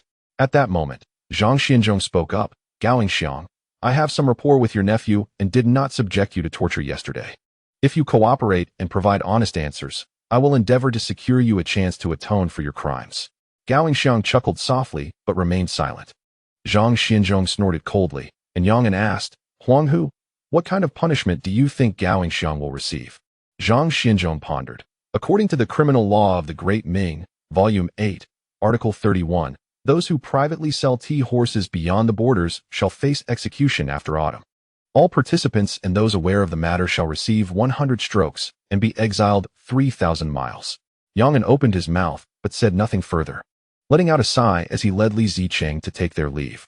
On their way back, Li Zicheng, lost in thought, choked with emotion and lamented, "Cousin, I never imagined that my reunion with uncle would turn into a matter of life and death," tears brimming in his eyes. Yang Nan furrowed his brow and said in a low voice, "Do not utter such disheartening words. The situation has not yet reached that point." Li Zicheng sobbed, "But cousin, Huang, who has already stated that execution will occur after autumn, and uncle is unwilling to betray his accomplices. Even the punishment of 100 strokes and exile seems a distant hope." Yang Nan understood that he had already made arrangements, and Haixiang would certainly not encounter any trouble before returning to the capital from Jiangnan. However, how matters would unfold upon his return was beyond his control. Yet, seeing his sorrowful cousin, he felt compelled to offer some comfort, smiling as he said, "Cousin, your uncle will not have to die." Li Zicheng was taken aback. "Cousin, have you been drinking again? Why would you speak such nonsense in broad daylight? Recently, I heard from Zhou, the manager of the Shaanxi Chamber of Commerce in Yan'an, that both of His Majesty's concubines are with child. According to the customs of the Great Ming, once His Majesty has a prince or princess, a general amnesty is granted. By then, your uncle will not have to die and might even return safely," Yang Nan explained. Li Zicheng's eyes brightened. "Cousin, is what you say true?" "Of course it is true. When the crown prince was born, His Majesty granted a general amnesty. Have you forgotten?" Yang Nan chuckled. Li Zicheng trembled with excitement. "This is wonderful. This is wonderful. Uncle will not have to die." Yang Nan patted his shoulder. "Just keep this to yourself. Do not spread it around. However, Huang, who must be vigilant moving forward." Li Zicheng nodded, and the two returned to the relay station in high spirits. By this time, it was nearing afternoon, and a boy of 12 or 13 was drawing in the dirt with a stick, while a younger boy of 5 or 6 watched intently. Upon seeing their return, the older boy hurriedly paused. "Uncle, you have returned. Uncle Yang, you are back as well." Li Zicheng nodded. "Li Guo, what are you up to?" Li Guo replied with a smile. "Uncle, I am teaching Bauer to recognize characters." "Very well, you two continue your play. I must attend to some matters." With that, Li Zicheng turned to organize the loading and unloading of goods. Yang Nan approached and ruffled the hair of Li Guo and Bauer. "Li Guo, you have made great progress in your studies over the past 2 years at the village school." Li Guo lifted his head, pride beaming from his face. "Indeed, uncle." Without boasting, the teacher praised my knowledge and said he would recommend me to the county school. Once I am there, I will study even harder. Regardless of whether I attend the Imperial Academy or the Great Ming Royal Military Academy, I shall certainly stand out, perhaps even becoming a top scholar. Yang Nan laughed heartily. "Good lad. You have ambition. I have high hopes for you." Beside them, Bauer clapped her hands. "Li Guo, your studies are excellent. You will surely become a literary champion in the future." Li Guo suddenly became displeased. "Bauer, I aspire to be a military champion. To one day lead thousands of troops as a great general. Becoming a literary champion means merely managing local affairs. What is the point?" Bauer's eyes sparkled. "Li Guo, you are absolutely right. I aspire to become a martial champion and a great general in the future." Li Guo hurriedly shook his head, saying, "Bayer, you should aim for the scholarly champion instead. Allow me to pursue the martial champion title. The path is fraught with complexities that you cannot navigate. Let me handle it." Bayer pouted. "Brother, how can you say that? In the future, we will rely on our own abilities." Yang Nan observed the spirited exchange between the two children and chuckled.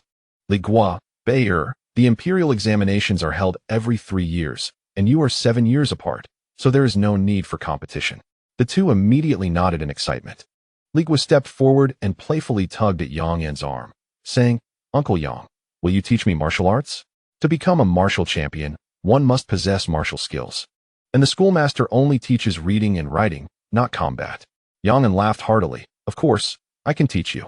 However, aside from martial arts, a martial champion must also study the strategies of warfare, an area in which I am not particularly knowledgeable, so you should consult the schoolmaster about that." Li Guo pouted again. "Uncle Yang, the schoolmaster spends all his time discussing convoluted theories. How would he know anything about military strategy? He said that to learn warfare, one must seek a true general as a mentor."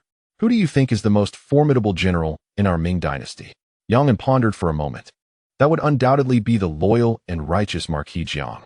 He led a great army to quell the rebellion of the southwestern chieftains. I happened to be in Sichuan at the time, and he truly exhibited strategic brilliance, achieving victory from afar. Using his military prowess to force the rebellious chieftains to flee in disarray, begging for mercy, ultimately conquering the 3 southwestern provinces. As Yang recounted the campaign of Jiang Ning in the southwest, the children's eyes sparkled with excitement, their hands dancing animatedly. After a while, Li Guo declared, "If I could study under the loyal and righteous Marquis, I would surely become a renowned general, just like him." Yang smiled, but refrained from divulging that he had learned through the Jinhui network that Jiang Ning had taken Chen Zilong as his disciple. Chen Zilong was already a celebrated talent known throughout the land, well-versed in both Eastern and Western knowledge. Regarding these 2 children, he felt it inappropriate to dampen their spirits. At that moment, Li Guo suddenly slapped his forehead, exclaiming, "Oh no, I forgot the homework assigned by the schoolmaster. I must go review my lessons, otherwise I will be lectured again tomorrow." With that, he grabbed his books and dashed away in a flash. Chapter 690. Jiang Ning returns to the capital. Bayer watched as Li Guo departed, feeling a bit wronged as she turned to Yang, saying, "Uncle Yang, just now, Li Guo taught me quite a few characters. I wrote them for you to see. Please help me check if I wrote them correctly."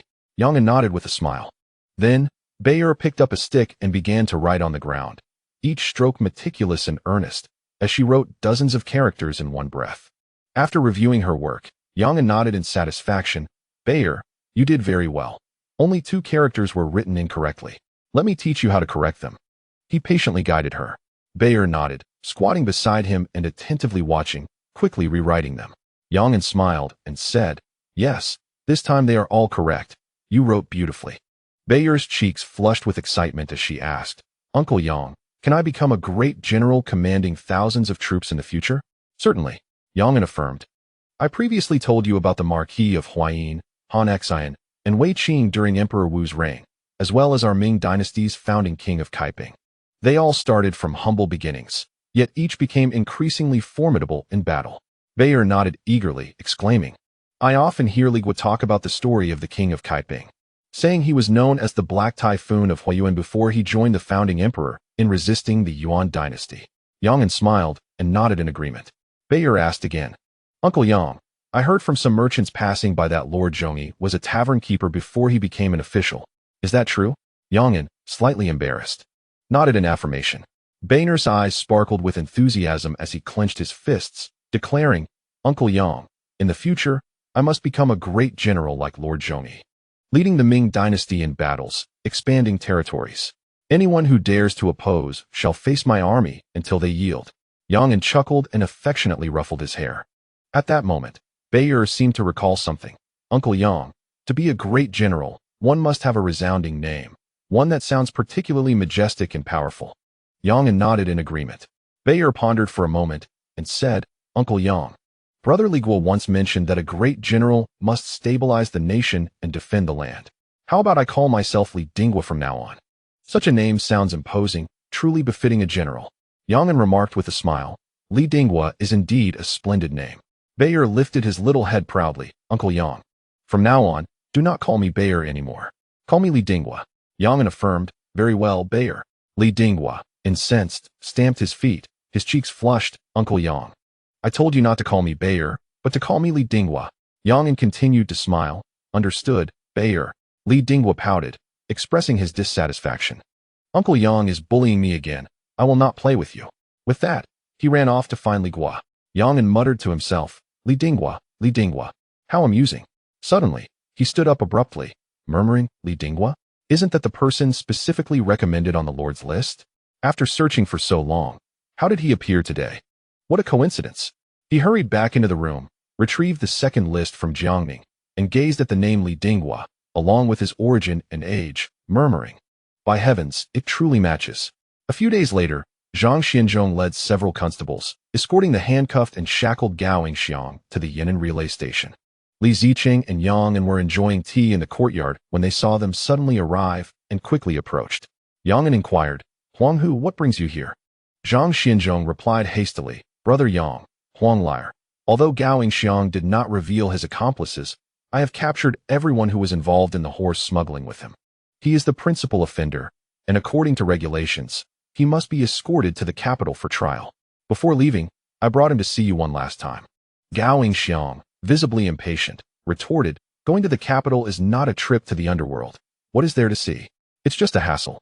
Zhang Xinzhong snorted coldly. Gao Xiang, cease your insolence. Li Ziqing quickly intervened. Uncle, please refrain from saying more. I will have food prepared, and we can eat before you depart. Gao Xiang nodded in agreement. Subsequently, Li Ziqing busied himself with arranging the meal, and they all sat down to eat together. During the meal, as Li Ziqing served Gao Xiang, he remarked, Uncle, the journey to the capital is long.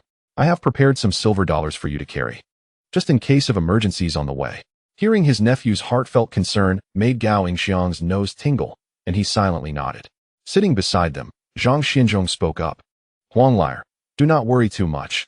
I have already spoken to the brothers escorting you. They will take good care of your uncle on the journey. Upon hearing this, Li Ziqing hurriedly cast a grateful glance at Zhang Xinzhong. After everyone finished their meal, several constables escorted Gao Xiang away from the inn, heading towards the capital. Yangnan, noticing that Zhang Xinzhong was also carrying a burden, curiously inquired, Huang Hu, what is the matter? Are you also going to the capital? Surely, as the chief constable of Yan'an Prefecture, you need not personally oversee the escort of a prisoner. Zhang Xinzhong's expression darkened as he shook his head, saying, Brother Yang, you are unaware of the circumstances. Recently, I received news that several areas in Shaanxi have suffered disasters, and the governor has gone down to inspect the situation. The chief constable of Shaanxi, Zhang Qinghai, stationed in Xi'an, has resorted to severe torture on the prisoners to achieve merit, fabricating numerous wrongful cases while suppressing these matters entirely, leaving the common people with no avenue for redress. As one who benefits from the emperor's provisions, I must heed the emperor's concerns. I must visit the Xi'an prefecture. If the situation proves true, I shall wait for the governor's return to present this matter to him directly. If the governor does not return soon, I shall personally finance a trip to the capital to report him. I refuse to believe that under the broad daylight and the majesty of the heavens, Zhang Qinghai would dare to act wantonly and trample upon the laws of the Ming dynasty. Yang nodded in agreement, advising, Huang Hu, as you make your way to Xi'an, exercise caution along the journey. After all, you are the chief constable of Yan'an Prefecture, not of Xi'an. It is their territory. Once there, do not be too obstinate. Adapt to the circumstances. Zhang Xinzhong solemnly nodded. Brother Yang, rest assured, I am aware of the gravity of the matter. With that, he took his leave, shouldering his burden and leading his horse away briskly. Watching Zhang Xinzhong's retreating figure, Yang fell into deep contemplation. The Lord had previously mentioned that Zhang Xinzhong and Li Ziqing might be rebels. Yet now it appeared that Zhang Xinzhong was wholly committed to upholding the justice of the Ming laws. The extent of his diligence in Yan'an Prefecture had instilled fear in everyone, and now he was determined to extend this effort to Xi'an. Judging by his dedication to his duties, one might even consider him worthy of the position of chief constable of Shaanxi. As for his cousin Li Ziqing, he had transformed into a law-abiding and respectable merchant. Neither of them seemed inclined to rebellion. Soon, afternoon arrived, and Li Guo returned to the inn after school. Upon seeing him, Li Dinghua rushed over, eager to learn to read. The two children, armed with sticks, scribbled and drew in the dirt. Yang gazed at the two youngsters before him, filled with a multitude of sentiments. Li Guo was the nephew of Li Ziqing and also appeared on the list provided by Jiang Ning. To facilitate supervision, he had arranged for Li Ziqing to bring Li Guo's parents to work at the Yan'an Inn, thus keeping Li Guo under his watchful eye. As for Li Dinghua, he had only recently been identified. Furthermore, Gao Xiang had already been escorted to the capital. He had nearly gathered everyone from the Lord's second list. He could only wonder whether the Lord would remember him, the Jinyui who had spent over 2 years in Yan'an Prefecture, upon his return to the capital. With these thoughts, Yang unfastened his wine gourd, intending to take a sip, only to discover it was completely empty. Shaking his head, he departed the inn and headed towards the streets of Yan'an Prefecture to procure some wine. Meanwhile, in the city of Hangzhou, Jiang Ning had completed the assembly of his troops. The individuals previously dispatched to various locations in Zhujiang, including Yuan Kelly and Gui Yunho, had returned in full. At this moment, the entire province of Zhujiang had regained its former tranquility, with all affairs returning to order under the supervision of dedicated officials. The major commercial associations were thriving, creating a bustling atmosphere. The military reorganization across several southeastern provinces was also nearing completion, with nearly 1,000 military officers already escorted to Hangzhou, while the newly recruited soldiers engaged in intensive training. As for He Kegong's reclamation of Taiwan, Jiang Ning harbored no concerns, for He Kegong was a disciple of the renowned Ming naval general, Shen Yurong. Reclaiming Taiwan was merely a trifling task. However, he could not linger any longer, and thus resolved to set out ahead, leading Yuan Kelly, Hua Yinho, Lao Wei, Zhu Yujian, along with Deng Yunfei, Yang Lian, the Marquis of Huayuan Chang Mingliang, and Mei Chun back to the capital. Meanwhile, Lu Xiangxing, Chao Bianjiao, Yu Shiwei, and Chun Zilong remained behind to return to the capital after completing the training of the provincial troops. Upon learning of Jiang Ning's impending departure for the capital, all surviving gentry and scholars in Jiangnan breathed a sigh of relief, glad that this calamity would finally leave with his formidable entourage. However, on the very day of Jiang Ning's departure, he executed the nearly 1,000 military officers he had previously captured by the shores of West Lake, a scene that sent waves of terror through the onlookers. Following this, he set forth with an army of 10,000 soldiers, including 2,000 Jinyi, 2,000 Dongchong operatives, 3,000 Huangmingwei, and 2,000 Xiaolingwei, embarking on the journey back to the capital. The Zhejiang governor, Fan Jingwen, personally escorted them beyond the city gates. For this return to the capital, Jiang Ning opted for overland travel rather than waterways, first entering Nanji Li from Zhejiang, then traversing through Huguang, diverting into Honan, and ultimately reaching the capital. He wished to observe the recovery of the Huguang province, lauded as the granary of the Ming dynasty under the reforms of Guanxin, as well as to assess the disaster conditions and the progress of hydraulic projects in Honan. Along the way, as the army passed, crowds of citizens gathered to watch. Many gazed upon Jiang Ning and his companions with eyes filled with fear and trepidation, while others harbored expressions of resentment. Yet, the majority of the populace exhibited gratitude, even cheering them on. Jiang Ning, seated upon his steed, absorbed the myriad expressions of the onlookers. At that moment, Lao Wei spoke with a smile. "My lord, look how beloved we are by the people. These citizens have come of their own accord to bid us farewell, not at the behest of local officials." Jiang Ning replied with a grin. "Wei Gonggong, did you not notice? Many among them regard us with fear and trepidation, and some even with resentment." Lao Wei glanced left and right before responding. "My lord, I did not observe such. Please point them out to me, and I shall have a heartfelt conversation with them." Jiang Ning recognized Lao Wei's jest and waved his hand with a laugh. "There is no need for that, Wei Gonggong. In this world, how can one expect everything to be to their liking? We only seek a measure of satisfaction. During our southern expedition, how many gentry, wealthy merchants, and officials met their end at the blade? It is only natural that some harbor resentment now. As for the common folk, they may not understand presently, but once they reap the benefits of the new policies from the court, they will surely remember our contributions." Old Wei nodded with a smile. "Your Excellency, there is no fault in your words." However, Hua Yunho, standing nearby, approached with a frown. "My lord, why must you be so careless? I merely stepped out for a moment, and you have already created such a significant mess." Jiang Ning, confused, inquired, "What do you mean, old Hua? What mess have I made?" Hua Yunho, exasperated, smacked his thigh. "My lord, you have been outsmarted by that rascal Zheng Zhilong. By my estimation, he should have delivered at least 20 million taels, yet he only submitted 10 million. Is this not a blatant mockery of you?" Jiang Ning chuckled heartily. "Old Hua, why must you be so serious? You must understand that Zheng Zhilong brought along a population of at least 40 to 50,000. Although their families have been settled by local authorities, they still require sustenance and resources, necessitating a reserve of silver. Moreover, prior to his return to the Ming, Zheng Zhilong had already exchanged a considerable amount of cash for goods to establish a trading association. He has handed over the majority of his silver. That is sufficient. I cannot possibly demand goods from him as well, lest I be labeled a bandit." Hua Yunho remained pained. "That silver is hard-earned. Just the thought of it brings me sorrow."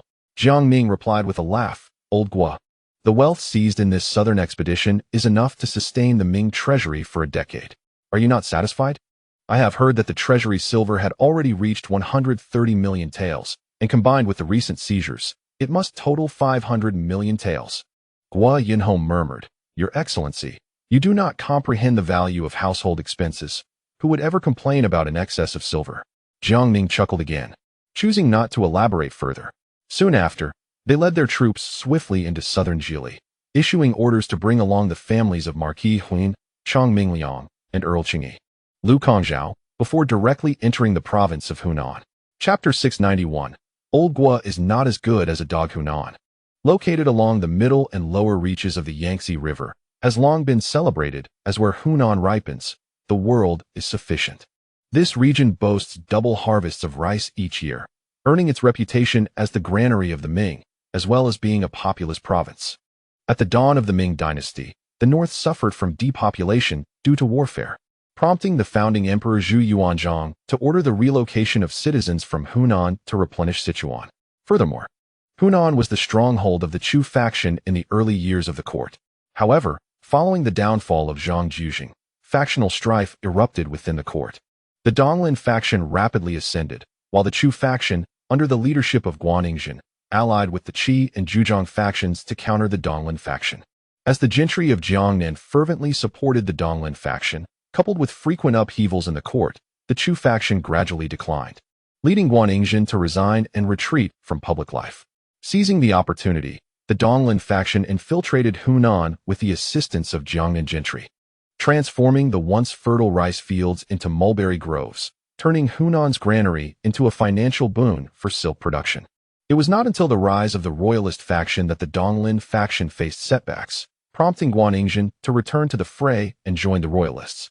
In the third year of the Tianqi era, under the directive of Zhu Youjiao, Guaningzhen returned to Hunan as a special envoy. And with the support of the imperial guards, he ousted the former governor of Hunan, Shuizhen.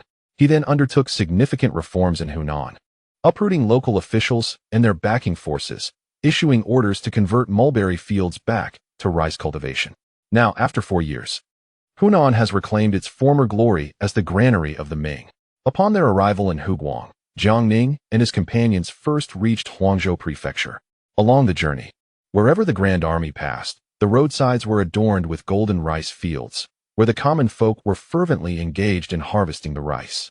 The passing imperial soldiers elicited neither surprise nor fear from the villagers, who remained diligently focused on their tasks. Observing the pastoral scene, Jiang Ning promptly issued a decree.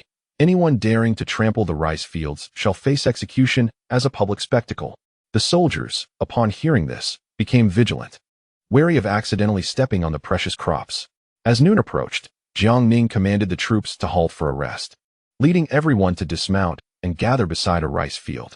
He plucked a few ripe ears of rice, rubbed them in his hands, inhaled their fragrance, and then popped them into his mouth, chewing with a smile of satisfaction. Yuan Kelly, Guo Yunho, and others squatted down to imitate him, sampling the raw grains. Meanwhile, Zhu Yujian looked on in confusion, asking, Second brother, what is this all about? Is raw rice really that fragrant? Jiang Ning laughed heartily, while Guo Yunho stroked his beard and replied, Your Highness, you may not grasp the essence of a nation's vitality, which lies in its wealth and grain. One cannot have riches without sustenance, nor sustenance without wealth. Both are indispensable. Presently, our Ming dynasty lacks grain despite having ample funds. Last year, northern Shaanxi and Hunan suffered from blight, and this year, drought has struck again. According to reports from the Astronomical Bureau, further calamities may befall the north, inevitably leading to a reduction in grain yield. Even if the court were to alleviate taxes, the people must still eat. When that time comes, grain will be far more precious than silver. The common folk are well aware that Huguang is fertile, ensuring that the realm is well fed. Yet, during the Wanli era, factional strife ran rampant. As the Donglin party grew in power, the gentry of Jiangnan extended their reach into Huguang, converting rice fields into mulberry plantations. It was only a few years ago that the court took stern measures to reform the bureaucratic landscape of Huguang, uprooting the influence of Jiangnan. Remarkably, in just a few years, Huguang has regained its status as a granary. Zhu Yujian then nodded in understanding, when Tiran interjected. This is also the reason the court has mobilized 150,000 troops for successive campaigns against Myanmar and Siam. The rice harvested along the banks of the Mekong River yields 3 crops a year, surpassing that of Huguang. thus providing the Ming dynasty with an additional granary to secure the people's food supply. The group then settled on the ground. As Guo Yinho elaborated on the customs and harvests of Huguang, Old Wei approached a few villagers who were harvesting rice nearby, leading a gaunt elderly man with graying hair, flanked by 2 robust men and a boy of 8 or 9 years. As they drew near, the villagers exhibited expressions of trepidation. Wei Zhongxian stepped forward with a smile, saying, "My good brother, look at how plump the rice grains are. This year must be a bountiful harvest." The elder quickly responded, "Thanks to the grace of the court." Previously, the entire province of Huguang transformed mulberry fields into rice, with the court reducing taxes and selling land to the common folk at low prices. Our family, being numerous, acquired 30 acres of rice fields in one go. After years of labor, we finally anticipate a fruitful year. After paying the taxes and settling our land debts, there will still be plenty left over, which we can sell to the government at market price for a substantial sum.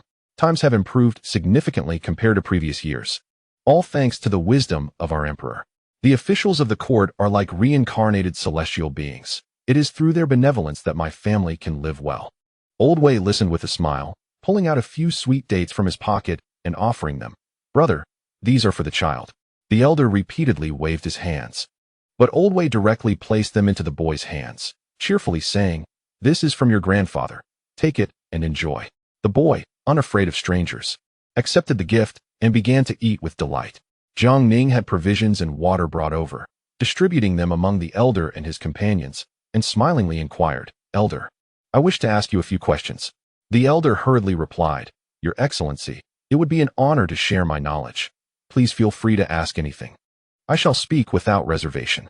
"What is the reputation of the current Governor Zhang Yandang of Huguang?" The elder immediately laughed and said, "Your Excellency has indeed asked the right person. Our esteemed Governor Zhang spends no more than 2 months a year in Wuchang, with the rest of his time dedicated to investigating the conditions of the people across Huguang. In our Huangzhou Prefecture alone, he visits 3 times a year. If you had arrived a few days earlier, you might have had the chance to meet him. Governor Zhang is truly a fine official personally chosen by the emperor, caring deeply for the common folk and actively petitioning the court for new policies in Huguang. For instance, my grandson has been attending the local school free of charge for a year now. The teacher often praises his potential, saying that if he continues to excel in the next 2 years, he could be recommended to the county school.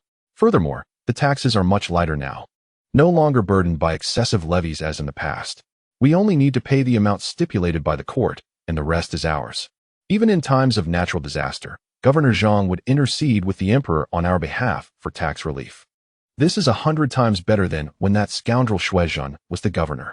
That rascal only cared about forcing us to cultivate mulberry trees for the wealthy merchants of Jiangnan, keeping prices extremely low, leaving us to toil year-round without even a decent meal."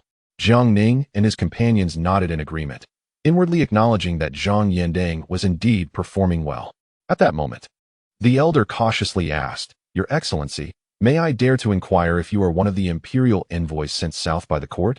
Jiang Ning nodded, and the elder became excited. "I never imagined I would meet an esteemed envoy. I have been remiss." He began to rise to pay his respects. Jiang Ning quickly pressed him down. "Elder, there is no need for such formalities. Let us sit and converse without the pretense." The elder nodded and instructed the men behind him. "Dainiu, Erniu, go fetch 100 pounds of our newly harvested rice for the envoy to take back to the capital, so the emperor can taste our fresh rice from Huguang this year." The 2 men promptly headed toward the rice fields. The elder looked at Jiang Ning, who was about to speak, and earnestly said, "Your Excellency, this is a small token of appreciation from me and the people of Huguang. I hope you will accept it. Our current lives are all thanks to the emperor and the officials like you." After a moment of contemplation, Jiang Ning nodded. "Since you have expressed it so, I, as the envoy, extend the emperor's gratitude on your behalf." The elder quickly waved his hands. "It is I who should thank you." Upon hearing that the envoy had eliminated many corrupt officials and dealt with the unscrupulous merchants and gentry, he felt that justice had been served for the common people. Jiang Ning smiled. "This is what the court ought to do. There is no need for such praise from you, elder." As they spoke, villagers from the rice fields gradually gathered around, with one calling out loudly, "Fellow villagers, this is the esteemed envoy returning to the capital to report to the emperor." Everyone, Quickly gather this year's newly harvested rice and let the esteemed envoy bring it to the emperor as a token of our heartfelt gratitude from the people of Huguang. After approximately half an hour, Dainyu and Erniu carried 2 bags of rice, followed by a dozen villagers. Dainyu, with a simple smile, addressed the envoy, esteemed envoy. These 2 bags of rice, contributed by each household, amount to over 100 jin. We kindly ask you to take them back to the capital for His Majesty. The villagers echoed in unison. Thank you, esteemed envoy. Jiang Ning called out loudly. Rest assured, my dear fellow villagers, your sentiments will surely be conveyed to His Majesty. This rice will be delivered directly into His Majesty's hands. Upon hearing this, the villagers burst into applause. Noticing that time was of the essence, Jiang Ning ordered the army to resume their journey and instructed that some copper coins be distributed to the villagers. Although the villagers wished to decline, the Jinui placed the coins on the ground and swiftly rejoined the ranks, leaving the crowd to call out, "We bid farewell to the esteemed envoy." At this moment, Guo Yunho expressed his confusion. My lord, why offer money to the villagers who voluntarily presented rice to His Majesty? Each household contributed so little. Old Wei immediately changed his demeanor, glaring at him and scolding. Old Guo, are you blinded by money? The villagers toil from dawn till dusk, finally hoping for a bountiful harvest to enjoy a few good days, and you wish to take advantage of them? At your age, you should know better. Even the Lord's dog understands the value of a bone and shows gratitude. Guo Yunho's face turned crimson, wishing he could vanish into the ground. Jiang Ning, Yuan Kelly, and others burst into hearty laughter. Jiang Ning remarked, Old Guo, we shall not take even a single thread or a penny from the villagers. This noble tradition must be preserved. The villagers' offering of rice is a gesture of goodwill, but we cannot accept it without reciprocity. Guo Yunho sheepishly replied, I have been taught a valuable lesson. The army soon departed from Huangzhou Prefecture and entered the territory of Wuchang Prefecture. Jiang Ning and his companions frequently paused to converse with the local populace, but sensed that everyone was deliberately concealing something. After thorough questioning, they learned that the Prince of Chu had recently taken advantage of the bountiful harvest in Huguang, forcefully purchasing rice from the villagers in Wuchang at prices far below market value, causing significant discord with the provincial governor, Zhang Yending. Hearing this, Jiang Ning's brow furrowed, and Zhu Yujian erupted in fury, declaring, if the Prince of Chu dares to act in such a manner upon entering Wuchang, I shall be the first to deal with him. Before long, they arrived outside Wuchang City, where Governor Zhang Yending was already waiting at the city gate with a group of officials. As the army approached, Zhang Yending hurried forward to greet them with cupped hands, saying, I am Zhang Yending, the governor of Huguang, here to welcome the esteemed envoy and His Highness, Prince Xin. Jiang Ning nodded in acknowledgement, while Yuan Kelly and Guo Yunho, familiar with Zhang Yending, stepped forward to exchange pleasantries. In stark contrast, Old Wei wore a grim expression, and Zhu Yujian exuded an air of menace, suggesting they were not to be trifled with. After a brief conversation, the group followed Zhang Yending into Wuchang City. Jiang Ning ordered the army to remain outside the city, taking only a portion of the Jinyui, Dongchang agents, and Ming guards to enter, proceeding directly to the governor's office. Chapter 692. King's unseen Zhang Yending had already prepared a banquet to welcome his guests. During the feast, Yuan Kelly and Guo Yunho inquired about the recent developments in Huguang, to which Zhang Yending responded with remarkable fluency. Jiang Ning nodded in approval, indicating that Zhang Yending had indeed made significant efforts in Huguang. Subsequently, Zhang inquired about everyone's journey southward. Upon hearing that the gentry of Jiangnan had been uprooted, he slammed the table in sudden fervor. It was high time for such actions. These gentry and scholars of Jiangnan speak sweetly, yet engage in all manner of nefarious deeds, deceiving the world for personal gain. Had it not been for His Majesty's intervention, I would have ventured to Nanjing to confront them. If anyone dared to challenge me, I would not hesitate to deal with them. Even if it meant sacrificing my own family, I would ensure they faced consequences. Yuan Kelly cleared his throat. Ji Mei, at your age, why do you still possess such a fiery temper? Zhang Yending offered an awkward smile. Forgive me, Elder Yuan. I have always had this volatile disposition, and after all these years, I have no desire to change it now. Nevertheless, it is a great fortune for the Ming dynasty and the common people that the imperial envoy and esteemed officials are addressing this menace. A toast to you all. With that, he raised his cup, and Jiang Ning and the others promptly reciprocated, drinking in unison. At that moment, Zhu Yujian spoke coldly. Lord Jiang, having discussed so much, it is time to address the matters concerning the Prince of Chu, is it not? I have heard many rumors during my journey through Wuchang. I wonder if they hold any truth? Zhang Yinding's expression shifted to one of discomfort, as Lao Wei snorted derisively. What are you dazed about, Lord Jiang? His Highness is inquiring. Simply report the facts. Should any trouble arise, His Highness will bear the burden. With a sigh, Zhang Yinding's face clouded with bitterness. Your Highness, the rumors you have heard regarding the Prince of Chu are largely accurate. Zhu Youjian's eyes widened in anger as he slammed the table. Then what purpose do you serve as the governor of Huguang? Even if you cannot manage the princely house, you should have reported to the Imperial Household Department, where there are designated officials to handle such matters. Did you suppress the information on your own accord? Zhang Yinding hurriedly responded. Your Highness, I previously reported to the Imperial Household Department several times. Both the Prince of Qin and the Prince of Jin came to Wuchang personally. Yet they returned empty-handed, having only punished some subordinate members of the Prince of Chu's house. Zhu Yujian furrowed his brow.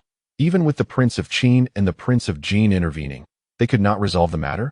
Did the Prince of Chu offer them bribes, or do they intentionally protect him? Your Highness, it is not as you think. The Prince of Qin and the Prince of Jin are also in a difficult position. Zhang Yinding quickly clarified. The current Prince of Chu, in terms of lineage, is of the same generation as your great-grandfather, which places him at an exceedingly high rank. Furthermore, the Prince of Chu relies on his seniority to shift blame onto his subordinates. When the Prince of Qin arrived, the Prince of Chu first used his seniority to intimidate, and then resorted to obfuscation, infuriating the Prince of Qin, who ordered that the implicated members of the royal family be publicly punished and escorted back to the capital. Yet, mere months after the Prince of Qin's departure, the Prince of Chu directed his subordinates to continue oppressing the common folk. I reported this immediately to the Imperial Household Department, and shortly thereafter, the Prince of Jin arrived. However, when the Prince of Jin confronted him, the Prince of Chu continued to feign ignorance, completely evading responsibility. You may not be aware, but the Prince of Jin is known for his good temperament, and in the end, he was so provoked that he nearly drew his sword. Luckily, I intervened. Otherwise, he may have struck down the Prince of Chu right then and there. Later, Shanxi and Hunan fell victim to calamity, and the court busied itself with relief efforts. I considered reporting to the Department of Royal Relatives after some time. Zhu Yujian scoffed coldly. Master Zhang, why do you obstruct Prince Jin? Initially, when he had slain King Chu with a single stroke, all was well. Why complicate matters now? Zhang Yinding was rendered speechless, momentarily at a loss for a counterargument. At that juncture, Jiang Ning quietly interjected. Enough, younger brother. Neither Prince Qin nor Prince Jin managed to subdue King Chu, which indicates that this King Chu is no ordinary adversary. Do not trouble Master Zhang further. Zhu Yujian retorted. Since I have encountered this matter, I shall handle it myself. You need not concern yourself. Simply gather the evidence against King Chu and the Chu clan for me. Zhang Yinding's heart swelled with delight. Such a hot potato was being willingly taken on. He nodded eagerly. Rest assured, Your Highness, I will prepare it immediately. Yet, Zhu Yujian rose. Once prepared, deliver it directly to King Chu's residence.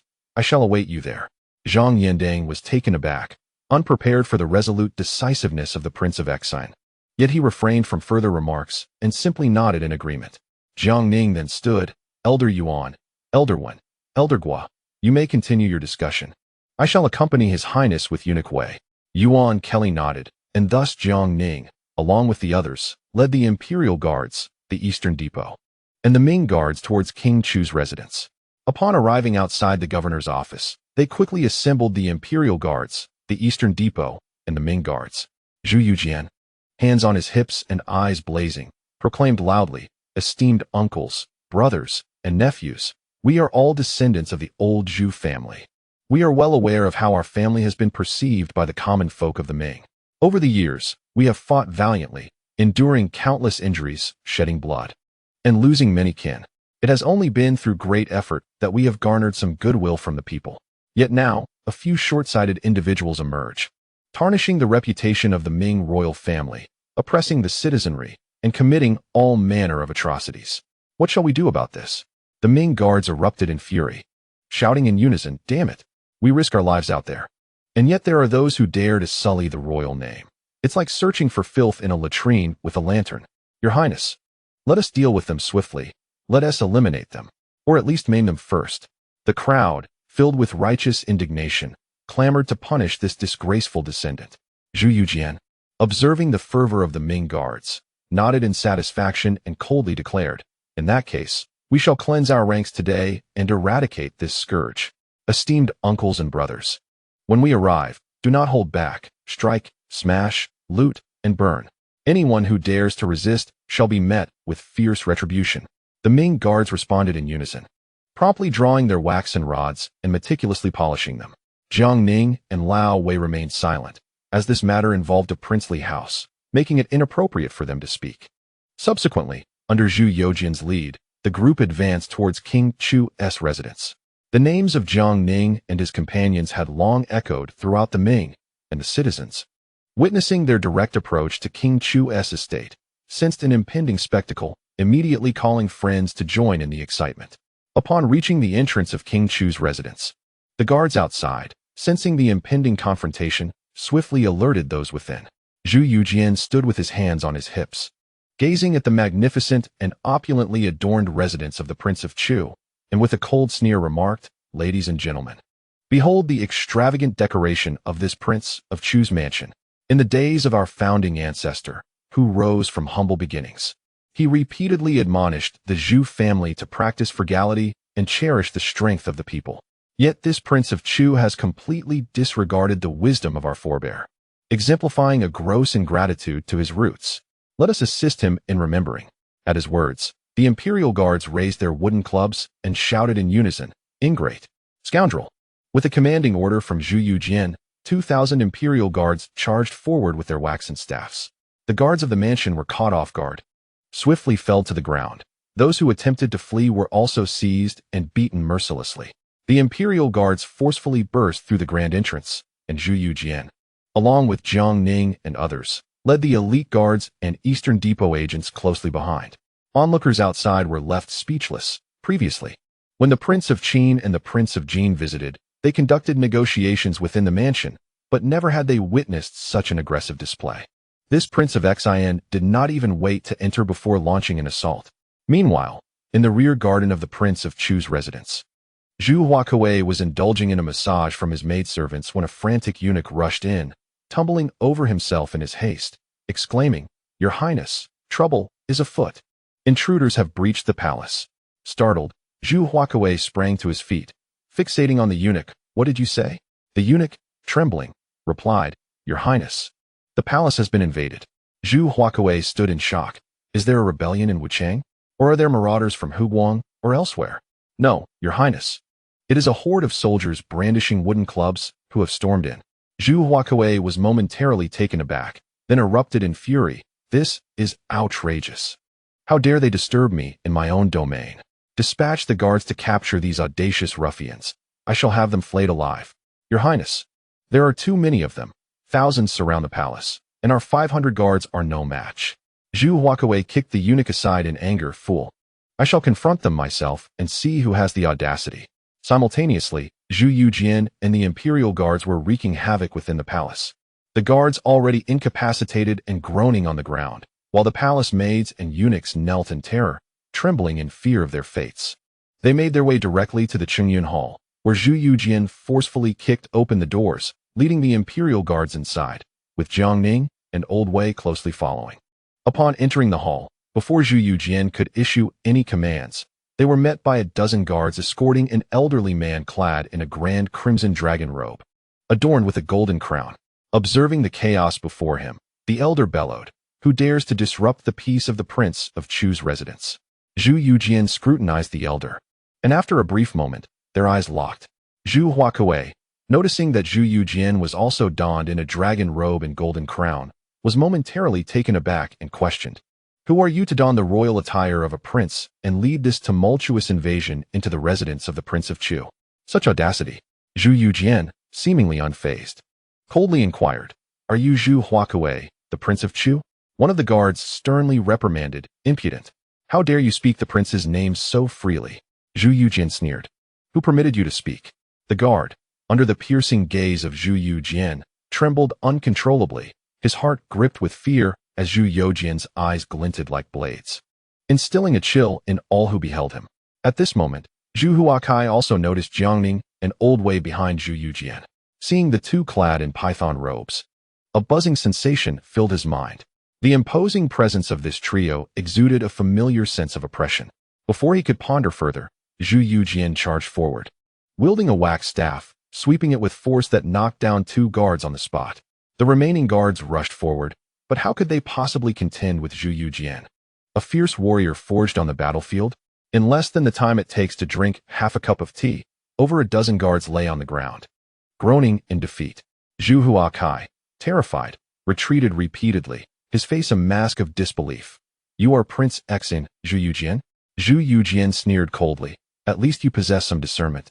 Recognizing my title, realizing that the man before him was the younger brother of the reigning emperor, the grand minister of the imperial clan, and the prince of Xin, who held a fief in Korea, Zhu Huakai trembled uncontrollably. After all, Zhu Yujian was notorious for his ruthlessness, known for showing no mercy to corrupt officials and members of the royal family alike. Yet, having served as the Prince of Chu for decades, he had weathered many storms and soon regained his composure, forcing a smile. "Prince Xin, by seniority, I am still your great-uncle, and you are my great-grandson. Must we continue this farce? It would be a disgrace to the court if this were to spread," he added. Zhu Yujian stepped forward and grabbed him by the collar, sneering, "Who truly brings disgrace to the court, me or you, Zhu Huakai?" Zhu Huakai struggled in panic. "Great-grandson, let us speak properly. Do not resort to violence. I am your great-uncle. Speaking of seniority before me, that won't work," Zhu Yujian retorted, delivering several sharp slaps that left Zhu Huakai bleeding from his mouth and nose. Dizzy and disoriented, he then hurled Zhu Huakai to the ground and crouched down, saying, "Zhu Huai, do you truly possess such audacity? While we, the descendants of the Zhu family, fight valiantly, risking our lives, you dare to oppress the common people? Have you grown weary of life? I am not as lenient as Prince Qin or Prince Jin," Zhu Yujian declared, subsequently issuing an order, "Gather all the eunuchs, palace maids, and guards within the Prince of Chu's residence. Those who dare resist shall be executed on the spot." The Ming guards complied instantly, springing into action. Zhu Huakai, struggling to rise, shouted furiously, "Zhu Yujian, I am your uncle. How dare you strike me? Have you no regard for our ancestral rules? Anyone who dares cause trouble today shall not escape my wrath." But the Ming guards remained indifferent, continuing their tasks without acknowledging him. Zhu Huakai stood there, realizing he had overestimated his own prestige and underestimated the courage of these men. Zhu Yujian, observing the vitriolic Zhu Huakai, kicked him down again, saying, "Cease your shouting. These individuals are all descendants of the Zhu family, and there are several among them of your generation. Would you like them to come forward and identify themselves?" Zhu Huakai was rendered speechless. Just then, a Ming guard hurried in, reporting, "Your Highness, Master Zhang has sent someone with evidence of the crime. Should we proceed according to customary protocol?" Zhu Yujian nodded. "Proceed according to customary protocol." The Ming guard departed to carry out the orders. Soon, chaos erupted within the Prince of Chu's residence, with even the ladies of the inner palace being apprehended. Within the span of merely an hour, this residence, which had instilled fear in Wuchang for 2 centuries, was thrown into disarray. All the eunuchs, guards, palace maids, and several consorts of the Prince of Chu were gathered outside the gates of the Chunyan Hall. Zhu Yujian sat on the steps of the hall, coldly staring at the crowd. After a while, an officer from the Ming dynasty approached to report, "Your Highness, several individuals on the list are not within the royal residence." Zhu Yujian nodded in acknowledgement. "As long as they remain within the boundaries of the Ming realm, send people to apprehend them. Bring them back, and I shall personally administer justice." The officer accepted the command and hastily departed the royal residence with dozens of men. At that moment, several of Zhu Huakai's consorts were so frightened that their faces drained of color, weeping and wailing as they approached him. Chapter 693, Capturing the Prince of Chu. Under the watchful eyes of the assembly, several officers of the Ming dynasty, armed with evidence and a list provided by the governor of Huguang, Zhang Yanding, began their arrests according to the names listed. With each name read aloud, 2 officers advanced to bind the individual. In no time, dozens were captured, including the chief historian of the Chu prince's residence, the captain of the guards, and several eunuchs and attendants. Zhu Huakai, along with his consorts and children, had long since turned pale with fear. At this moment, Zhu Yujian rose from the steps at the entrance of the Chengyan Hall, drew a sword from the waist of a nearby officer, and approached the bound individuals. Old Wei attempted to intervene, but as he rose, Jiang Ning swiftly restrained him. Shaking his head slightly, Old Wei, filled with helplessness, reluctantly sat back down. As all eyes focused on him, Zhu Yujian spoke coldly. Chu Prince Zhu Huakawei has failed to govern his household, allowing the palace staff and guards to oppress the common people, thus violating the laws of the Ming. He continued, "Today, in my capacity as the Grand Minister of the Imperial Clan, I shall personally carry out the punishment." With that, he swiftly executed the chief historian Song Rulin, and blood splattered across the ground. Several of Zhu Huakawei's consorts fainted at the sight. Undeterred, Zhu Yujian struck down the captain of the guards, Huang Ning, with another blow. The palace attendants and eunuchs cried out in terror among those bound. Some attempted to struggle, but were firmly subdued by the officers. Zhu Yujian tossed the bloodied sword to a nearby officer and commanded, "Execute all these individuals, and display their heads at the entrance of the Chu prince's residence for public view." The officers complied and swiftly carried out the execution. Zhu Huakawei, now pale and trembling, paid no mind to his own injuries. Zhu Yujian approached him, coldly inquiring, "Chu prince, do you have any objections to my execution of these individuals?" Zhu Huakawei stammered, No objections." "Then were you aware that these individuals acted in the name of the Chu prince's residence, committing such atrocities?" Zhu Huakawei hastily defended himself. "I knew? No, that is incorrect. I was completely unaware. They acted without my knowledge." Zhu Yujian scoffed. "Oh, it seems these individuals possess quite the audacity." Zhu Huakawei quickly nodded, his face filled with indignation. "Indeed, who would have thought they would be so brazen? Well done." Before he could finish, another group of officers entered, escorting a new batch of individuals, those from the Chu princely lineage that had been apprehended according to the list. One officer clasped his fists and reported, "Your Highness, we have captured all the members of the Chu princely lineage who violated the law and oppressed the common people. Please dispense justice." Zhu Yujian looked at the group with a cold glare. "You truly have the audacity. Over the years, how many members of the royal family have faced punishment for their misdeeds? Even princes have been deposed, and several dukes have met the same fate. Do you still dare to act with such arrogance? I am curious to know who has bestowed upon you such audacity." The dozens of captured princes from the Chu fief, witnessing the blood-soaked ground, were rendered mute with fear. Zhu Yujian casually pointed at one individual. "Speak. Who instructed you to purchase the common people's grain at such a low price? Was it the result of your own volition?" The man, utterly terrified, collapsed to the ground and hastily exclaimed, "It was the Chu king. The Chu king directed it. He said that by buying the grain at a low price and sharing the profits with us, we would dare to proceed." Zhu Huakai urgently countered, "Zhu Incan, do not slander. When did I ever permit you to buy grain at a low price? It is clearly your own avarice at play, and yet you still dare to cast aspersions." He then turned to Zhu Yujian, imploring, "My lord, let us dispose of these scoundrels who tarnish the reputation of our noble lineage, lest they embarrass us further." This incited outrage among the gathered, as the captured princes vehemently cursed, all pointing fingers at Zhu Huakai as the instigator. Zhu Incan, his face flushed with anger, declared, "Your Highness, I have significant revelations to make." Zhu Yujian, intrigued, nodded in encouragement. Zhu Incan pointed at Zhu Huakai and proclaimed loudly, "Previously, the Ministry of Rights commanded the princes to register their assets and report to the court for unified taxation, yet the Chu king Zhu Huakai committed fraud, deceiving both higher and lower authorities, concealing the majority of his assets, and forcibly registering them under the names of the Chu fief's offspring. While we received not a single coin, he even opened illegal gambling houses and issued loans with exorbitant interest, of which we are all aware." Zhu Yujian clapped his hands in amusement, sneering, "Chu king, I had no idea you possessed such cunning. No wonder the Qin and Jin kings have been unable to subdue you. It seems you have more tricks up your sleeve than mere arrogance and obstinacy." Zhu Huakai hastily cried out in protest, "Your Highness, this is slander, a blatant defamation." "Silence," Zhu Yujian barked. "Any further words can wait until we reach the capital.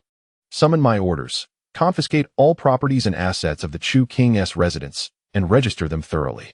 Arrest the Chu king and all princes who have violated the law, transporting them to the capital for my personal adjudication.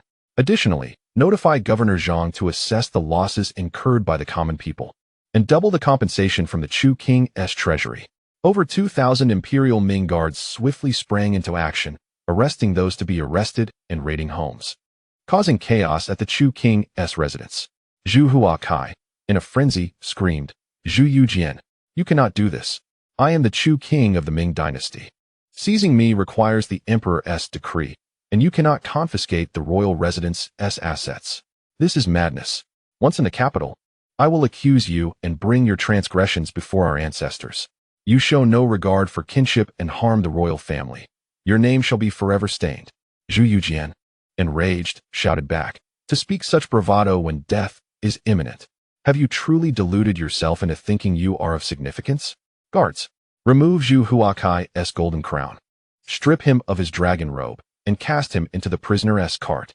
Witnessing Zhu Yujian's fury, the imperial Ming guards promptly obeyed, swiftly overpowering Zhu Huakai, removing his crown, tearing off his dragon robe, and dragging him away. Observing this spectacle, no one dared utter a word. The princes of the Chu fief finally grasped the true nature of Zhu Yujian's tyranny. Subsequently, Zhu Yujian summoned all the royal family members under the Chu fief to the Chu Wangfu, inquiring about their living conditions. He distributed a portion of the wealth and land from the Chu Wangfu among them, sternly admonishing, "One must adhere to the law. Anyone who dares to violate it shall find my blade merciless." Afterward, he led the Chu fief's royal family alongside the Ming imperial guards to pay homage at the ancestral temple of the Chu kings. The news of the confiscation of the Chu Wangfu and the imprisonment of the Chu kings spread through Wuchang like wildfire. Governor Zhang Yendang swiftly organized the oppressed populace to claim compensation, and the citizens of the city applauded, declaring Prince Xin to be just and honorable, commending him as the most virtuous king of the Ming dynasty. A few days later, as the confiscation of property and assets from the Chu Wangfu was completed, Zhu Yujian personally sealed the gates of the palace and ordered the removal of the Chu Wangfu plaque, instructing Zhang Yendang to deploy guards for oversight. Jiang Ning and Old Wei trailed behind him, exchanging knowing glances, fully aware that the Chu lineage would likely face a dire fate upon returning to the capital. Soon after, Jiang Ning and the others bid farewell to Zhang Yendang and set forth, with the citizens of Wuchang lining the streets to send them off, some even igniting firecrackers in celebration. Zhang Yendang wore a look of satisfaction. The malignant presence of the Chu Wangfu had been eradicated, surely instilling fear in the other princes of Huguang, making his duties as governor considerably easier. After departing from Wuchang, Jiang Ning and his companions continued their journey northward. In the initial days, Zhu Huakai, confined in the carriage, shouted for a better vehicle. Upon learning of this, Zhu Yujian ordered him to be starved for 2 days, after which Zhu Huakai became entirely compliant, no longer daring to make unreasonable demands. During this time, thanks to the efforts of Jiang Ning and Old Wei, who fervently intervened, Zhu Yujian's original intention to starve Zhu Huakai for 3 to 5 days was averted. As the army advanced northward, local chieftains from various prefectures sent emissaries bearing gifts to pay their respects. Jiang Ning, disinterested, delegated the social engagements to Guiyinhou. After several days of this, the number of visiting chieftains dwindled, allowing the group to finally breathe a sigh of relief. A few days later, upon entering Xiangyang, the Xiang King, having previously resisted court edicts, was abolished by Zhu Youjiao in the 5th year of the Tianqi era. The royal descendants of the Xiang King were divided, with some remaining in Xiangyang while others traveled to the capital to join the Ming imperial guards. The group took a brief respite in Xiangyang for 2 days before resuming their journey. Jiang Ning sat atop his horse, deep in contemplation, since entering Huguang. He had observed the vastness of the territory, crisscrossed by waterways, which was truly a land of great potential. With diligent cultivation, it could rival the prosperity of Jiangsu and Zhejiang in the future. Furthermore, from the discussions with Yuan Kelly and Guiyinhou, he learned that the local chieftains were eagerly anticipating the court's implementation of the land reform policy. Following the reform in several southwestern provinces, the court had vigorously developed the region. Although the local chieftains had lost their military power, their sons could serve in the court and join the military. With many already achieving notable success, the southwestern chieftains also thrived in trade with the court, amassing considerable wealth. In contrast, the lives of the Huguang chieftains were considerably more challenging. The court still adhered to old practices for those not subject to reform, permitting them a degree of autonomy. provided they did not act recklessly outside their territories. While they enjoyed some freedom, their lives remained quite constrained. Reflecting on this, Jiang Ning suddenly realized that perhaps he had become forgetful after spending too long in the Ming dynasty. Since Huguang is vast, it would be more efficient to divide it into 2 regions, making governance considerably more manageable. Simultaneously, he contemplated the necessity of intensifying the development of Huguang, urging the court to implement more favorable policies to attract major merchant associations to engage in trade. Given the current strength of the Ming dynasty, it would not take long for Huguang to flourish. Chapter 694, the greatest drug lord of the Ming dynasty. By the end of October, the army had entered the borders of Hunan. As they drew nearer to the capital, the excitement among the troops was palpable. After 2 years of arduous efforts, they were finally close to their destination. The army headed straight for Kaifeng, and along the official roads, numerous peasants were actively tilling the fields, with some already beginning to sow wheat. Jiang Ning and others promptly halted to inquire about the disaster situation from several local farmers. An elderly farmer smiled as he responded, "Esteemed officials, this year has indeed been difficult due to the calamities. Fortunately, a few years ago, the court dispatched officials to implement water conservancy projects and dredge the rivers here in Hunan." He gestured towards the neatly arranged water wheels in the nearby wheat fields, beaming with gratitude. "Thanks to these water wheels constructed by the court, our crops have not all perished from drought. The emperor has decreed a tax exemption for the disaster-stricken areas. And recently, high-ranking officials have been sent to inspect the situation, including the provincial governor and Prince Zhou, who have been touring the province. Despite the disasters this year, we common folk can at least fill our stomachs without the burden of taxes, and we are busy planting wheat in hopes of a good harvest next year." Jiang Ning nodded in agreement, while Guo Yunho stroked his beard and chuckled. "I never anticipated that Luo Guangdou, the bookish scholar, possesses such capabilities." Thankfully, he was timely reassigned to Hunan. Otherwise, had he remained in the capital debating with us, the disaster situation here would have been unmanageable. Yuan Kelly and the others burst into laughter as the army continued its march. Along the way, the peasants toiled industriously in the wheat fields, and even the soldiers in the military farms were laboring with sweat pouring down their brows. Soon, the army arrived at Kaifeng, where Prince Zhou Zhuguangxiao and the Hunan provincial governor Feng Jiahuai had been awaiting their arrival. Feng stepped forward to pay his respects, proclaiming, "I am Feng Jiahuai, the provincial governor of Hunan, honored to meet your excellency, the imperial envoy, Prince of Exile, Lord Wei, Elder Yuan, and Master Guo." The group responded with smiles and nods. Guo Yunho, having previously worked in Hunan for a year, was familiar with Feng Jiahuai, and the two engaged in cordial conversation. Meanwhile, Prince Zhou Zhuguangxiao scrutinized Zhu Yujian, who was also observing the middle-aged man clad in coarse linen garments before him. With a hearty laugh, Zhu Gongxiao approached, saying, "Brother Wang, I have heard much about your exploits in Hunan and have long wished to meet you. Alas, I have never had the opportunity until now."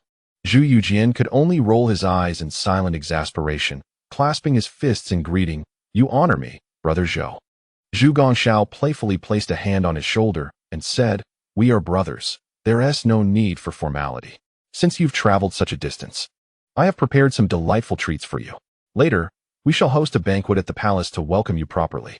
Zhu Yujian could only nod resignedly, silently praying that he would not encounter a host like Prince Zhu Zhishu, known for his extravagant feasts, lest he find himself fleeing in embarrassment. At that moment, Zhu Gongxiao noticed a row of prison carts escorted by the Ming guards in the rear and curiously inquired, "Brother Wang, who are the prisoners in those carts? Why is the Ming guard personally overseeing them?" Zhu Yujin replied, "Brother, those prisoners include the Prince of Chu and several members of the Chu royal family who have violated the law." Zhu Gongxiao's face was a canvas of astonishment. "Brother Wang, did you capture the king of Chu while passing through Wuchang?" Zhu Yujian nodded, his voice laced with fury. "This king of Chu, relying on his seniority, has wreaked havoc upon the people of Wuchang, indulging his offspring in reckless behavior. He even compelled the governor of Huguang, Zhang Yandeng, to report to the ancestral court, having left him with no recourse. Previously, my brothers, the king of Qin and the king of Jin, were both thwarted by his obstinacy when they attempted to confront him, only managing to apprehend a few subordinate members of the royal family. When he encountered me this time, he sought to employ the same old tricks, but I had him captured." Zhu Gongxiao, filled with excitement, clapped his hands in approval. Brother Wang, you have acted rightly. This king of Chu is a disgrace to our Zhu family. Nowadays, the capable descendants of the Zhu clan serve the court, while those less capable abide by the humble lives of commoners. Yet he, as the king of Chu, shows no desire to contribute to the nation and cannot keep himself in check, indulging in all manner of misdeeds, bringing shame upon our lineage. Zhu Yujian slammed his thigh in agreement. Brother Zhou speaks most accurately. Zhu Gongxiao continued. Brother Wang, might you take me to see this king of Chu? As fellow descendants of the Zhu family, my brother has not encountered any other members of our clan besides the Zhou branch in Henan. Zhu Yujian was momentarily speechless, inwardly grumbling. So, in your eyes, I am not a person? Nonetheless, he reluctantly led him to the side of the prisoner cart. Inside the cart, Zhu Huakue lay in his prison garb, groaning softly. Upon noticing their approach, he immediately became vigilant. Zhu Gongxiao, as if beholding a rare treasure, eagerly inquired, Are you the king of Chu? Zhu Huakue struggled to sit upright and asked, Who are you? I am the king of Zhou, currently serving as the grand supervisor of the rivers, Zhu Gongxiao replied. Zhu Huakue's face was filled with disbelief as he scrutinized him from head to toe. You are the king of Zhou? You look more like a peasant. Zhu Gongxiao chuckled softly, choosing not to respond further. Zhu Yujian coldly interjected. All right, brother Zhou, we have seen enough. Let us return to the city. Zhu Gongxiao nodded. But Zhu Huakue hastily called out. Prince Xian, please give me something to eat. I am nearly starving after these few days. Zhu Yujian retorted impatiently. What do you want to eat? You lie in the cart all day, not needing to walk, and all you do is eat and sleep. Do you truly think of yourself as a pig? Wait until mealtime. With that, he led Zhu Gongxiao toward the city of Kaifeng. Upon entering Kaifeng, they made their way directly to the residence of the king of Zhou. Zhu Gongxiao had already prepared a banquet to warmly welcome them. Jiang Ning regarded the king of Zhou with curiosity. He was not clad in a dragon robe, but rather wore a simple, coarse long gown, resembling an ordinary commoner. Jiang Ning held a profound impression of this king of Zhou. Historically, when Li Zicheng besieged Kaifeng, Zhu Gongxiao utilized the royal treasury to recruit soldiers and encouraged the military and civilians to defend the city. Li Zicheng, having lost an eye to an arrow, ordered the city to be flooded in rage. Yet this king of Zhou was eventually rescued by the royal attendants, proving to be one of the few enlightened members of the Ming royal family. Soon, palace maids and eunuchs entered the Qingyun hall, carrying a variety of dishes. Jiang Ning was momentarily stunned, as some of the dishes were unfamiliar to him, neither seen in the Ming dynasty nor in later times. Zhu Gongxiao stood up, saying, Your Excellency, I have heard of your culinary expertise. Do sample the medicinal dishes crafted by my own hands, and offer your critique. Jiang Ning was momentarily taken aback, not anticipating that this prince of Zhou was so exceptionally talented. In addition to his medical expertise, he also concocted medicinal cuisine. Nodding, he sampled a bite and subsequently praised. The color, aroma, flavor, and presentation are impeccable. Your Highness is indeed a prodigy. Zhu Gongxiao waved his hand with a smile, replying, Your Excellency, you flatter me. I merely experimented with some recipes in my leisure time. Please, everyone, do try. The atmosphere at the banquet was lively, filled with laughter and conversation. Zhu Gongxiao and Zhu Yujian exchanged cups, listening to tales of Zhu Youjian's conquests in Jiangnan, leaving Zhu Gongxiao astonished and frequently interjecting with inquiries, to which Zhu Yujian patiently responded. The feast did not conclude until dusk, after which Jiang Ning and the others took their leave, accompanying Feng Jiaowei back to the governor's office. Buoyed by the effects of the wine, Jiang Ning enjoyed a restful night's sleep. The following morning, upon rising, Jiang Ning noticed that the others had been waiting for some time. Curiously, he inquired, Elder Yuan, Old One, Lord Wei, what brings you all together? Old Wei chuckled. Your Excellency, His Highness the Prince of Zhou has sent for everyone to enjoy tea at the palace. Jiang Ning was momentarily startled, reflecting on the hospitality of the prince, and nodded in agreement to join the others. Upon arriving at the prince's residence, they were guided by a eunuch straight to the back garden. Upon entering the garden, Jiang Ning was utterly astonished. Instead of the expected flowers and plants, he found an expanse of fields filled with medicinal herbs, with only a few modest buildings present. At that moment, Zhu Gongxiao emerged from a room clad in simple linen attire, greeting them with a smile before leading them inside. Jiang Ning looked around the room, which was adorned with an array of herbal materials, and even Yuan Kelly, and Old Wei wore expressions of curiosity. Zhu Gongxiao chuckled. Please forgive my humble abode. My medical skills are inherited, and I have nurtured a passion for medicine since childhood, often cultivating herbal remedies in my spare time. As he spoke, he began pouring tea for everyone. Suddenly, Jiang Ning caught sight of some dried herbs in a bamboo basket not far away, feeling a sense of familiarity. He rose to investigate, and moments later, he staggered backward in shock as he recognized the items. Observing his reaction, Zhu Gongxiao and the others hurried over, asking, Your Excellency, what troubles you? Jiang Ning pointed at the dried herbs in the basket, his face a mask of astonishment. Your Highness, from where did you acquire this? Zhu Gongxiao glanced at the basket and replied with a smile. Are you referring to this imperial rice? It is all cultivated by myself, totaling perhaps several hundred acres. This substance is remarkable. When fresh, it can be consumed as a vegetable and is quite delectable. Once matured, it is processed into medicinal herbs and possesses invigorating properties. Jiang Ning felt a buzzing in his head, nearly overwhelmed by the revelation. Your Highness, did you just say you cultivated several hundred acres of this? Zhu Gongxiao pondered briefly before correcting himself. No, I misspoke. This year, I have actually cultivated 1,500 acres, as there is a high demand for it. Jiang Ning leapt in astonishment, urgently asking, What do you do with all of this? Zhu Gongxiao replied, We consume it as a vegetable, and, once matured, it is used as medicine, adding a bit during treatment. Jiang Ning quickly responded, Your Highness, surely you do not need to cultivate so much? Zhu Gongxiao chuckled, You see, Your Excellency, a few years ago, I developed a formula for a tonic called the revitalizing brain soup, which, when consumed, dispels fatigue and invigorates one's spirit, making one work harder than an ox. Previously, the captives from the Burmese army sent by the court, the monks who disregarded the regulations, and several other offenders, had been idling during their labor. However, after consuming this medicinal brew, they exhibited an unexpected vigor, as if their strength was inexhaustible. Jiang Ning's expression turned ashen, and a thought crossed his mind. Could it be that His Highness the Prince of Zhou is, in fact, the most notorious drug lord of the Ming dynasty? At that moment, Old Wei approached, inspecting a dried herb and remarking, My lord, I fail to discern anything particularly special about this. I wonder how it tastes. He then attempted to taste it. Jiang Ning quickly intervened. Wei Gong, this substance must not be ingested. It could be fatal. Zhu Gongxiao also chimed in, Wei Gong, this cannot be consumed directly. It is unbearable for the human body and must be combined with other herbs. When I concoct the invigorating tonic, I only add a minuscule amount, which suffices to stimulate heightened energy.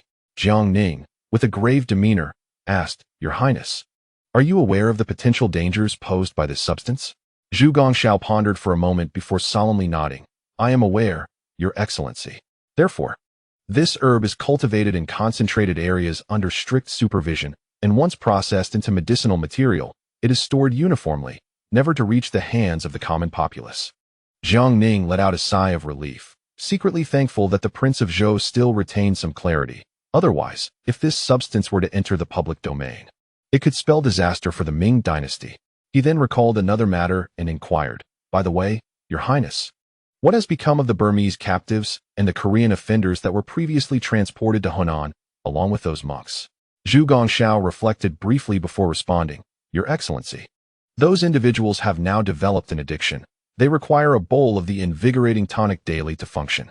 However, I have maintained strict control over the dosage, ensuring that it does not lead to fatalities, as this substance is indeed precious. Jiang Ning nodded and continued, Your Highness, you are aware of the effects and properties of this herb, yet once it enters the hands of malevolent individuals, it could bring catastrophic consequences to the Ming dynasty. Perhaps it would be prudent to destroy it entirely.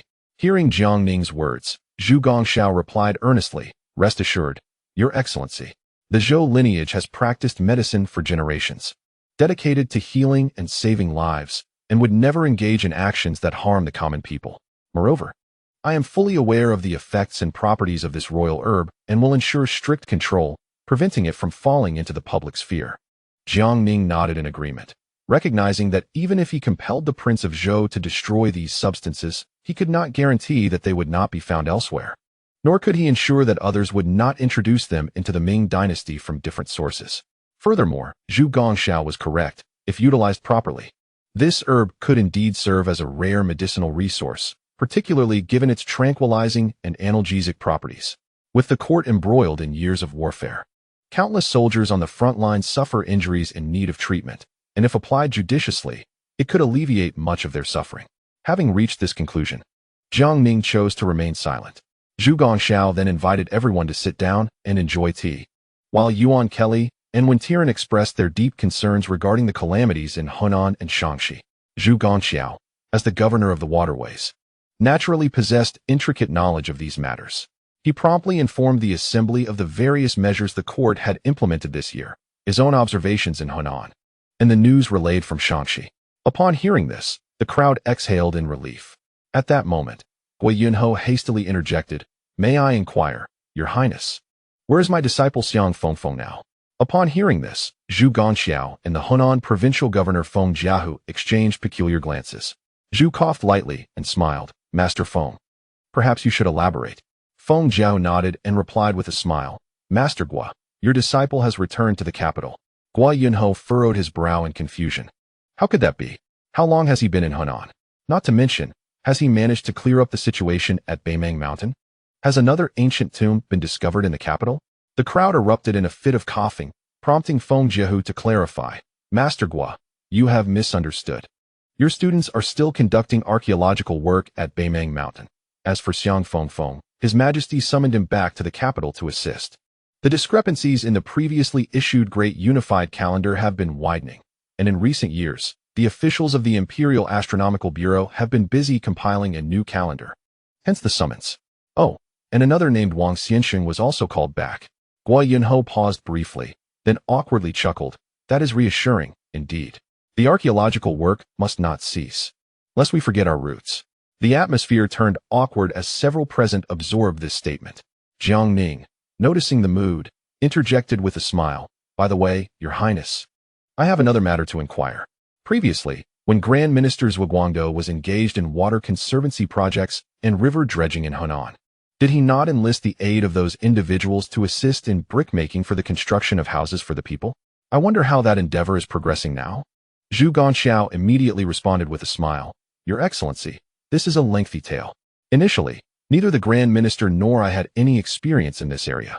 Coincidentally, when Marquis Dingyuan and Marquis Zhongjing were passing through Hunan while training new troops, the Grand Minister casually mentioned this, and Marquis Dingyuan offered to assist with planning, even providing blueprints. Ultimately, we decided to conduct trials in several counties around Luoyang, as none of us had prior experience with such matters. Subsequently, the Grand Minister and I arranged for individuals to manufacture bricks and organized laborers and local citizens to construct houses for the populace. Moreover, with the cement you previously sent, every house built has proved remarkably sturdy.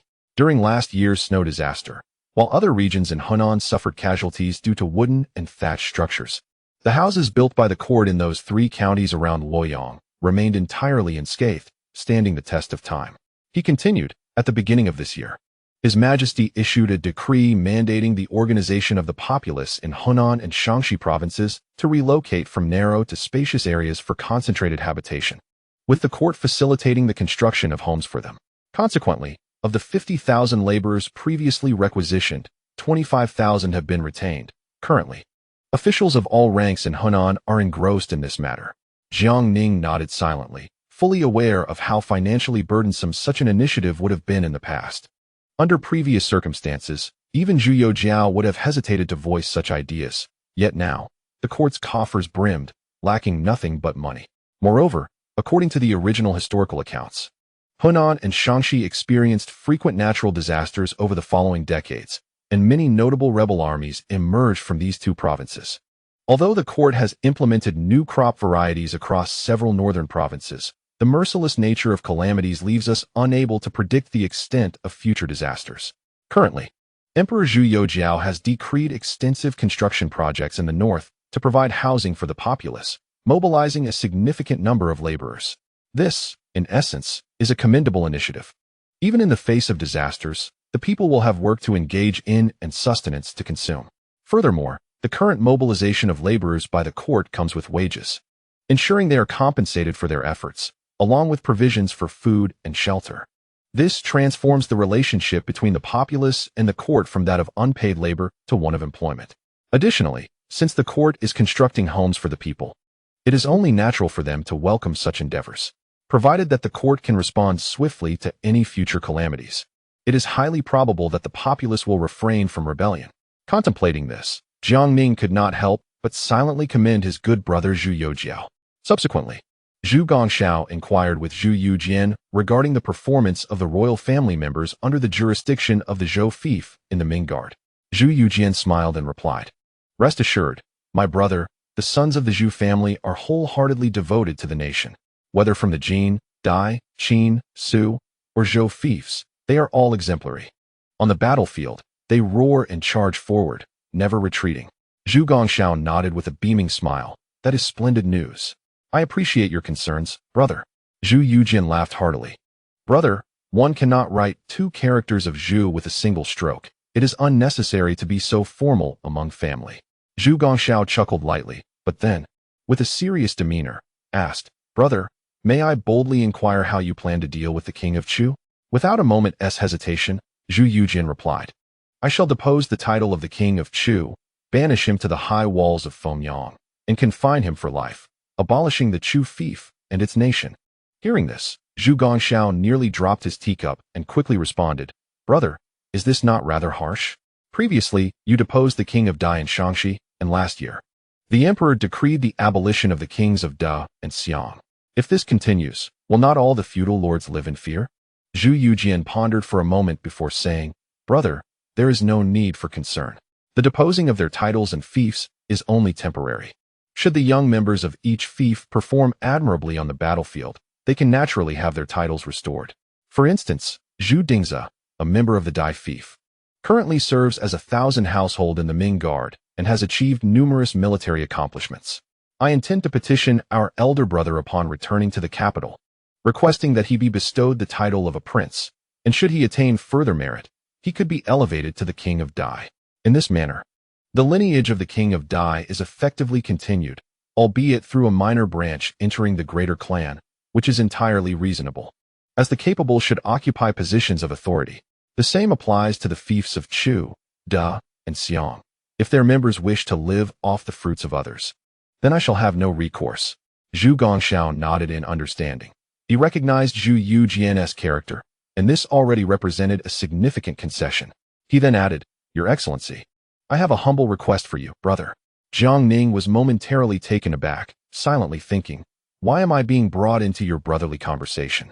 Zhu Yujian also exhibited some confusion, but then replied, "Brother, as long as it does not contravene laws or regulations, feel free to speak. I shall assist you as much as I can." Zhu Gongxiao quickly assured him, "Rest easy, brother. I will not breach any laws or regulations." He glanced at Jiang Ning, his expression slightly awkward as he remarked, "The court intends to relocate the various regional princes overseas, a matter that my brother Wang has long been aware of. However, apart from his medical skills, he is utterly ignorant when it comes to battle and commanding troops. Fortunately, His Majesty trusts him, and he currently serves as the Grand Supervisor of Rivers.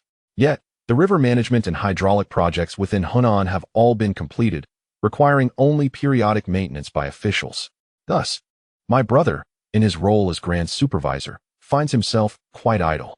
Therefore, I wish to ask you, dear brother, to speak to His Majesty on his behalf, to see if it might be possible for him to take a position at the Imperial Medical Bureau, as that is the extent of his abilities." Upon hearing this, Zhu Yujian was momentarily taken aback, unsure how to respond. After all, Zhu Gongxian, as the Grand Supervisor of Rivers, held significant power. To abandon such a position for a mere clerical role at the Imperial Medical Bureau seemed perplexing. What could he possibly achieve there? However, Jiang Ning suddenly had a brilliant idea. The Zhu family, while often praised for their talents, could also be described as a collection of peculiarities. The former governor of northern Myanmar, Prince Zhu Zhishu of Shu, had a talent for deception, managing to persuade others wherever he went, and had risen to the position of governor of Silla. It was an unprecedented occurrence for a regional prince to serve as the governor of a province in the Ming dynasty, showcasing his remarkable capability. The current prince of Zhou evidently lacked the same persuasive prowess as Prince Zhu of Shu, nor did he possess the martial prowess of Zhu Yujian. Nonetheless, He was well-versed in medicine, which could be considered his singular skill. His previous role as Grand Supervisor was merely a temporary measure, an attempt to fill a gap in leadership, a mismatch of expertise. However, if Zhu Gongxian were to go to the Imperial Medical Bureau in the capital, it would align with his expertise, for the medical knowledge passed down through the Zhou lineage is unrivaled in the Ming dynasty.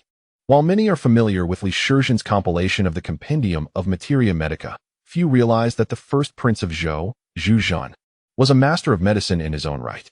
Zhu Zhan not only excelled in medical practice, but also authored several medical texts, including pocket formulas, emergency materia medica, and universal formulas, which contain numerous prescriptions and the properties of various medicinal substances.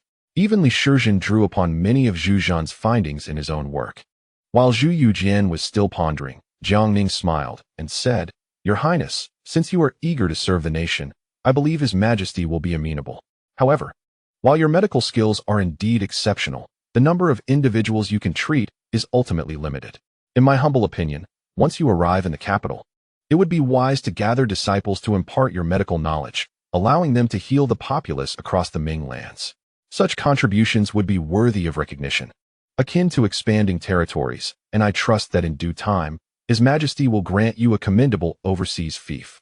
Zhu Gongxian's expression brightened with excitement. "If that is the case, I extend my heartfelt gratitude to Your Excellency. However, there are still many matters in Kaifeng that require my attention. I shall first see to their resolution and await your favorable news." Jiang Ning nodded with a smile. Zhu Yujian added, "Brother Zhou, you do not yet have a residence in the capital, do you?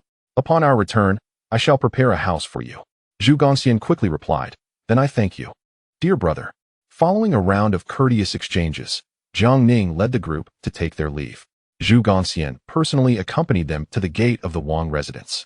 And suddenly, as if recalling something, he hurriedly whispered a few words into Zhu Yujian's ear.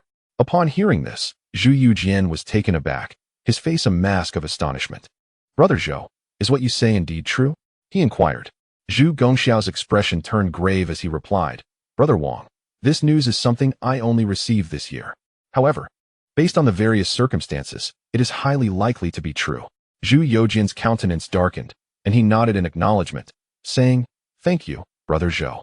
I understand now, and I shall take care of it." Zhu Gongxiao nodded in return, and Jiang Ning led the group back to the governor's office. On the way, Jiang Ning noticed the furrowed brow and troubled expression of Zhu Yujian, and softly asked, "Fifth brother, what did His Highness Zhou Wang just tell you? Why do you look so distressed?" Zhu Yujian replied in a low voice, "Second brother, just now, Brother Zhou spoke of rumors regarding the Tang Wangfu. Although he referred to them as rumors, it seems that they are likely true."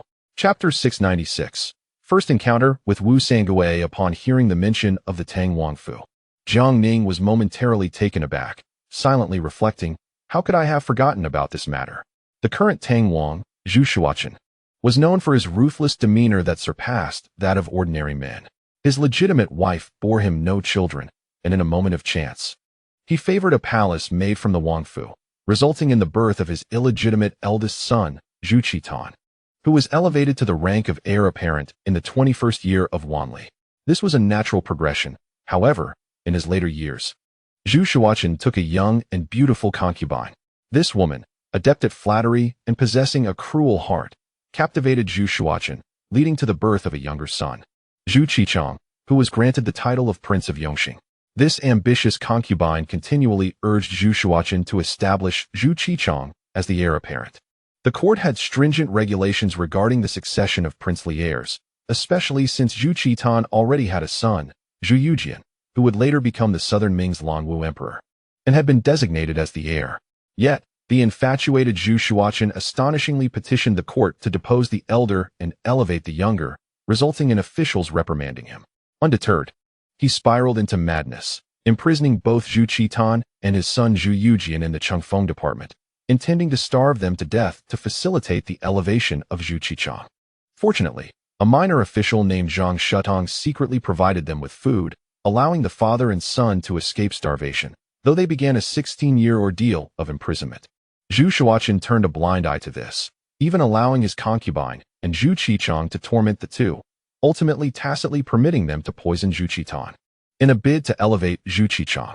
Had it not been for the stern warning from Qin Qiyu, the right minister of Hunan, this conspiracy might have succeeded.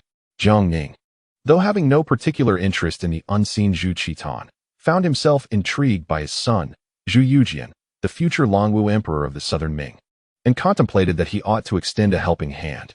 Subsequently, he briefly conveyed this information to Zhu Yujian, who was left in shock. Second brother, you were aware of this matter all along, Zhu Yujian exclaimed. Jiang Ning chuckled awkwardly, saying, Fifth brother, I only learned of it recently from a secret report of the Jinyui. I've been quite busy lately, and had it not been for your mention today, I might have genuinely forgotten. Zhu Yujian shook his head in exasperation, acknowledging his elder brother's remarkable qualities, save for his utterly poor memory. What do you intend to do about this? Jiang Ning inquired. A fierce glint appeared in Zhu Yujian's eyes as he coldly declared, to vie for the position of heir, Zhu Shuochen would resort to such vile acts against his own flesh and blood. Even a tiger does not consume its young. His actions are utterly inhumane and unworthy of being called a man. And as for Zhu Qichong, he is not a commendable character either. If he possesses the ability, he ought to carve out his own path rather than engage in petty squabbles within the family. What sort of descendant of the Zhu family is that? With a resolute determination, I shall confront and eliminate the father and son, subsequently rescuing the heir of the Tang royal lineage. Jiang Ning remained silent, fully aware that when Zhu Yujian spoke of eliminating someone, he meant it with utmost seriousness. There was no jest in his words. Upon hearing discussions regarding the Tang royal household, Yuan Kelly, Wen Tian, and Guo Yunho tacitly quickened their pace. After all, the matter pertained to the princely family, and it was not within their purview to intervene. It was sufficient for Jiang Ning and Zhu Yujian to handle it without their involvement. Nearby, Old Wei could not suppress a sigh, seemingly lamenting the disgraceful affairs within the royal family. Upon returning to the governor's office, Zhu Yujian promptly ordered the mobilization of the Ming Imperial Guard, preparing to head to Nanyang to eliminate Prince Zhu Shuoha and Zhu Qichong. Observing this, Jiang Ning quickly advised, Fifth brother, after you rescue the Tang prince and his son in Nanyang, you should bring the grandson back to the capital. This young child has faced tremendous adversity at such a tender age. It would be prudent to place him in the House of Clans or within the Ming Imperial Guard for rigorous training. Who knows? He might grow to be a fine prospect for the royal lineage in the future. Zhu Yujian nodded, acknowledging his elder brother's words. Jiang Ning continued, let Grandfather Wei accompany you to Nanyang. With his presence, you can focus solely on your mission, and he will manage everything else. Zhu Yujian agreed. And Old Wei promptly added, rest assured, my lord. With me overseeing, there will be no mishaps. Subsequently, the two summoned the Ming Imperial Guard and the Eastern Depot's subordinates, hastily departing for Nanyang. Once they had left, Yuan Kelly furrowed his brow and inquired, my lord, with His Highness the Prince of Xian heading to Nanyang, does the Tang prince have any hope of survival? Jiang Ning chuckled lightly. Elder Yuan, why speak such nonsense in broad daylight? After a brief silence, Yuan Kelly sighed, having discerned the answer from Jiang Ning's tone. Soon after, Jiang Ning took Gao Wenkai for a leisurely stroll, unknowingly arriving at the gates of the general's office in Hunan.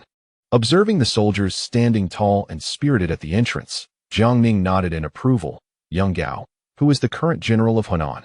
The soldiers appeared quite impressive. Gao Wenkai was momentarily speechless, thinking to himself, how could you, as the left general of the Central Army, assisting His Majesty with military affairs nationwide, not know who the general of Hunan is?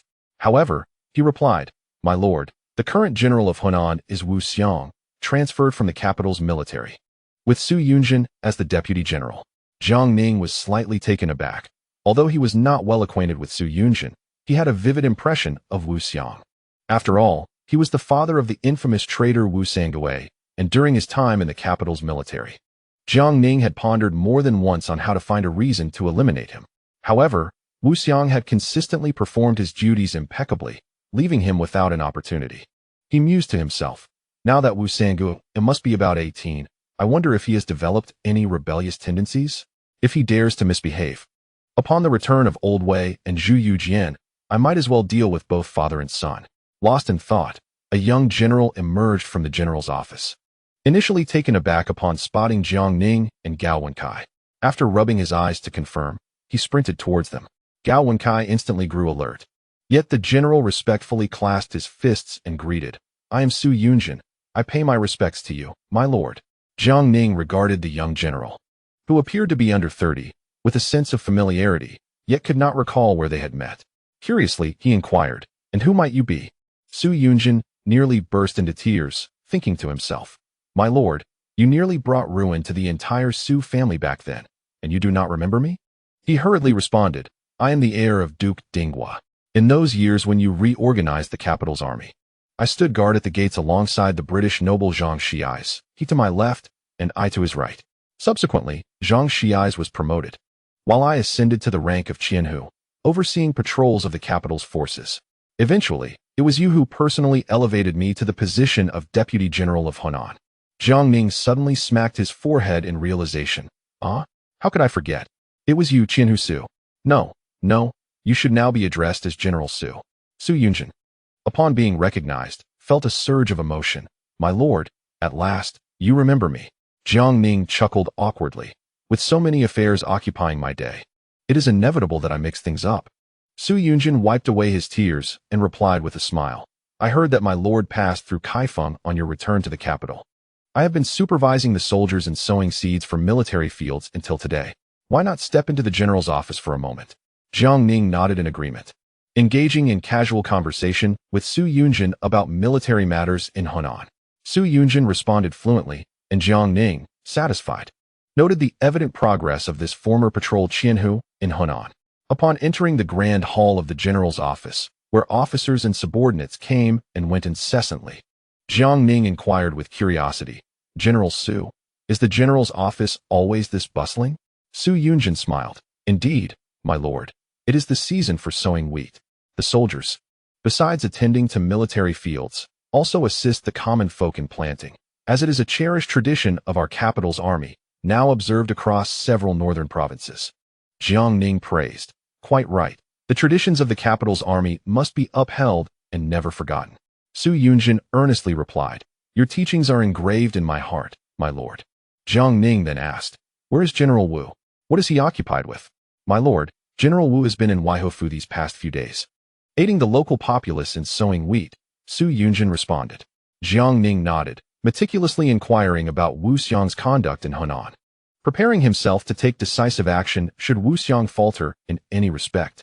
However, Su Yunjin's account was unexpectedly favorable since Wu Xiang's arrival in Hunan.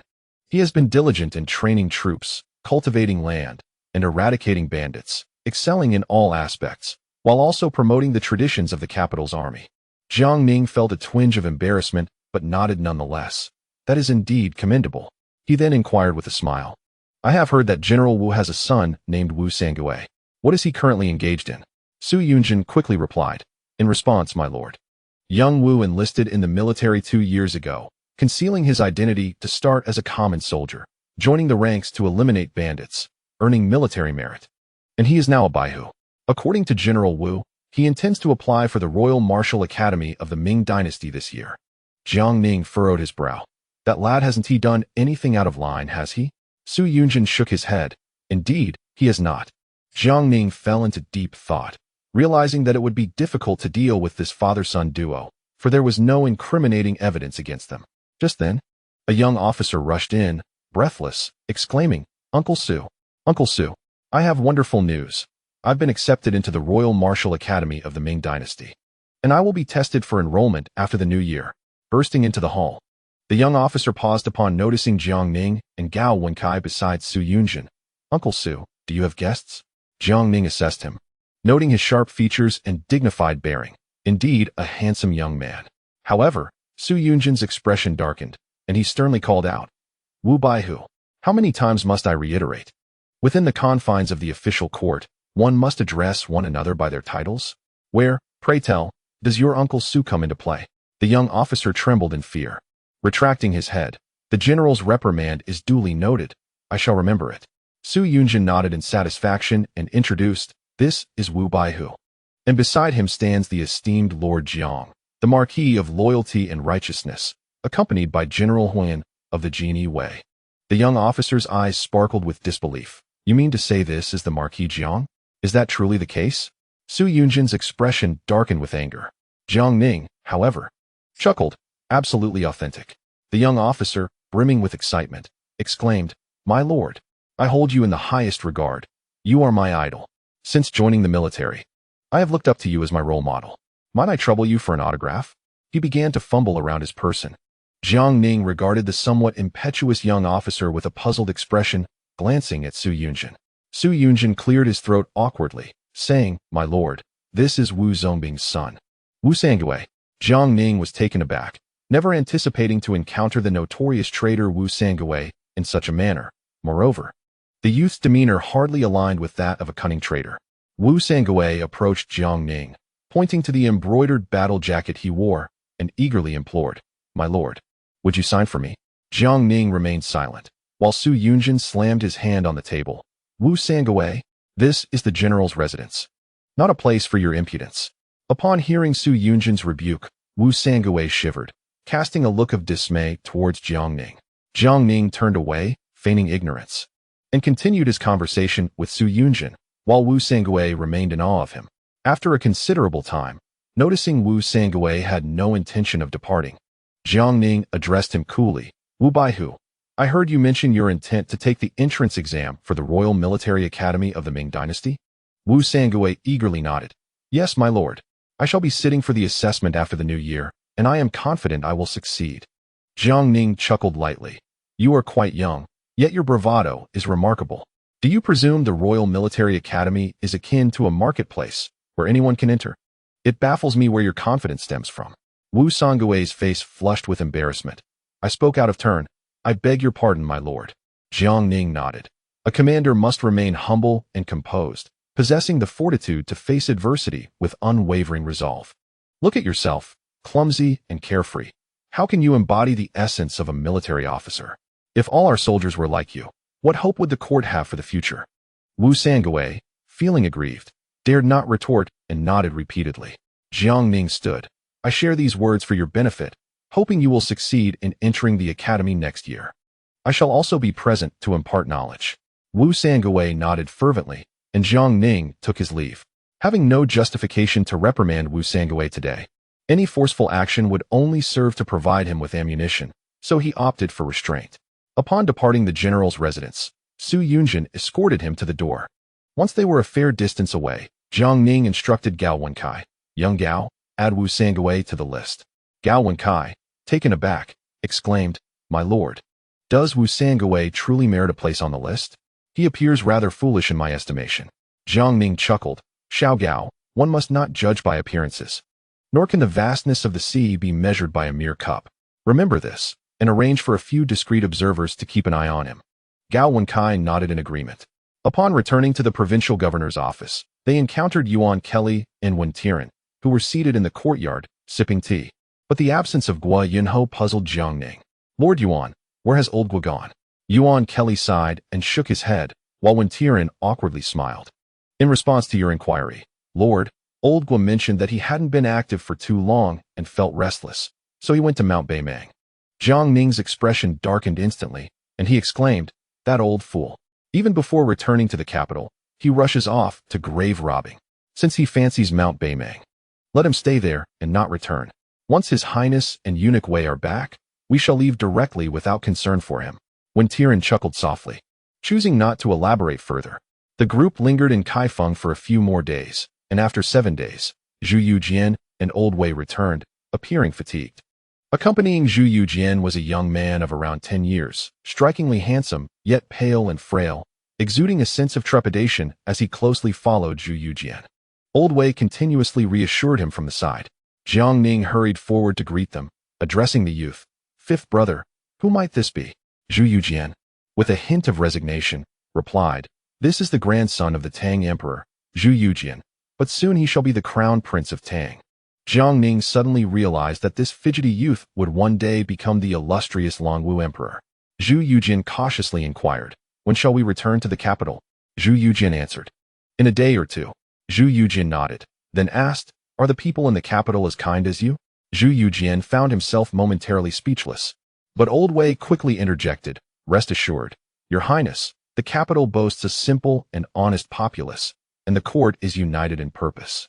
No one will dare to trouble you henceforth. Moreover, apart from His Majesty and Prince Xian, there are also Princes Fu, Jin, and Qin, and in due time, Prince Zhou will also arrive in the capital. This reassured Zhu Yujin somewhat, and Old Wei then took him away for proper arrangements. Once they departed, Jiang Ning inquired, "Fifth brother, how have matters been handled?" Zhu Yujin's face contorted with anger. "Second brother, you did not witness the Tang Prince Zhu Shua. He is utterly beastly. He imprisoned his son and grandson in the dark and dreary Chengfengxi, withholding food and water. Had it not been for a minor official named Zhang Shutong who secretly delivered meals, the crown prince and his son would have starved to death. Meanwhile, he and his concubine, Zhu Qichuan, indulge in opulence and excess." He continued, "Upon my arrival in Nanyang, I first rescued the crown prince and his grandson, then publicly exposed Zhu Shua's crimes before all, directly bestowing upon him death by the white silk noose. As for the concubine and Zhu Qichuan, I had them executed with my jade belt." Jiang Ning remained silent. It seemed that his younger brother's actions were not entirely unjustifiable. Zhu Yujin added, "I personally executed the chief historian of the prince's residence and the captain of the guards. For now, the Tang prince's affairs will be managed by Crown Prince Zhu Qichuan, while that minor official, Zhang Shutong, will temporarily assume the role of chief historian. Once we return to the capital, I shall petition my elder brother to formally designate Zhu Qichuan as the Tang prince and Zhu Yujin as the crown prince. As for Zhu Shuaha and Zhu Qichuan, they shall be relegated to commoners and removed from the genealogical records." After a moment of contemplation, Jiang Ning nodded in agreement, understanding that the matter involved the royal family, which limited his ability to speak freely. The group lingered in Kaifeng for several days until the army was poised to return to the capital. It was then that Guo Yunho returned from Bei Mang Mountain, looking disheveled, with 2 laden carts trailing behind him. Jiang Ning could easily discern that the old fellow had unearthed some treasures once again, yet he chose not to inquire further. After all, many had begun to suspect that Guo Yunho's ventures into the underworld were lessons imparted by Jiang Ning himself.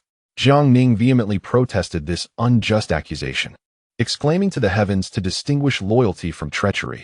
He knew nothing of such dealings and felt wrongfully burdened with this calumny. Subsequently, the group bid farewell to King Zhou, Zhu Gongxiao, and Governor Feng Jiahu, continuing their journey toward the capital. Along the way, Zhu Yujin appeared as a curious child, marveling at everything around him. Due to the large entourage, he was most familiar with Zhu Yujin and Old Wei, and whenever he encountered something unfamiliar, he would eagerly turn to his nephew, Zhu Yujin, for explanations. Initially, Zhu Yujin patiently indulged his inquiries, but he soon found himself overwhelmed by Zhu Yujin's insatiable curiosity. Furthermore, Zhu Yujin, perhaps due to prolonged confinement by his grandfather, was woefully naive about worldly affairs, consistently referring to Zhu Yujin as nephew, which irked Zhu Yujin considerably. Fortunately, Old Wei, understanding the situation, graciously took on the responsibility of introducing various matters to Zhu Yujin, thus alleviating Zhu Yujin's burgeoning frustration. When Zhu Yujin learned that a certain prince of Chu, Zhu Huakai, was being transported alongside them, his interest piqued, prompting him to insist that Old Wei take him to meet this previously unknown relative. Old Wei smiled and agreed, leading him to the prison cart.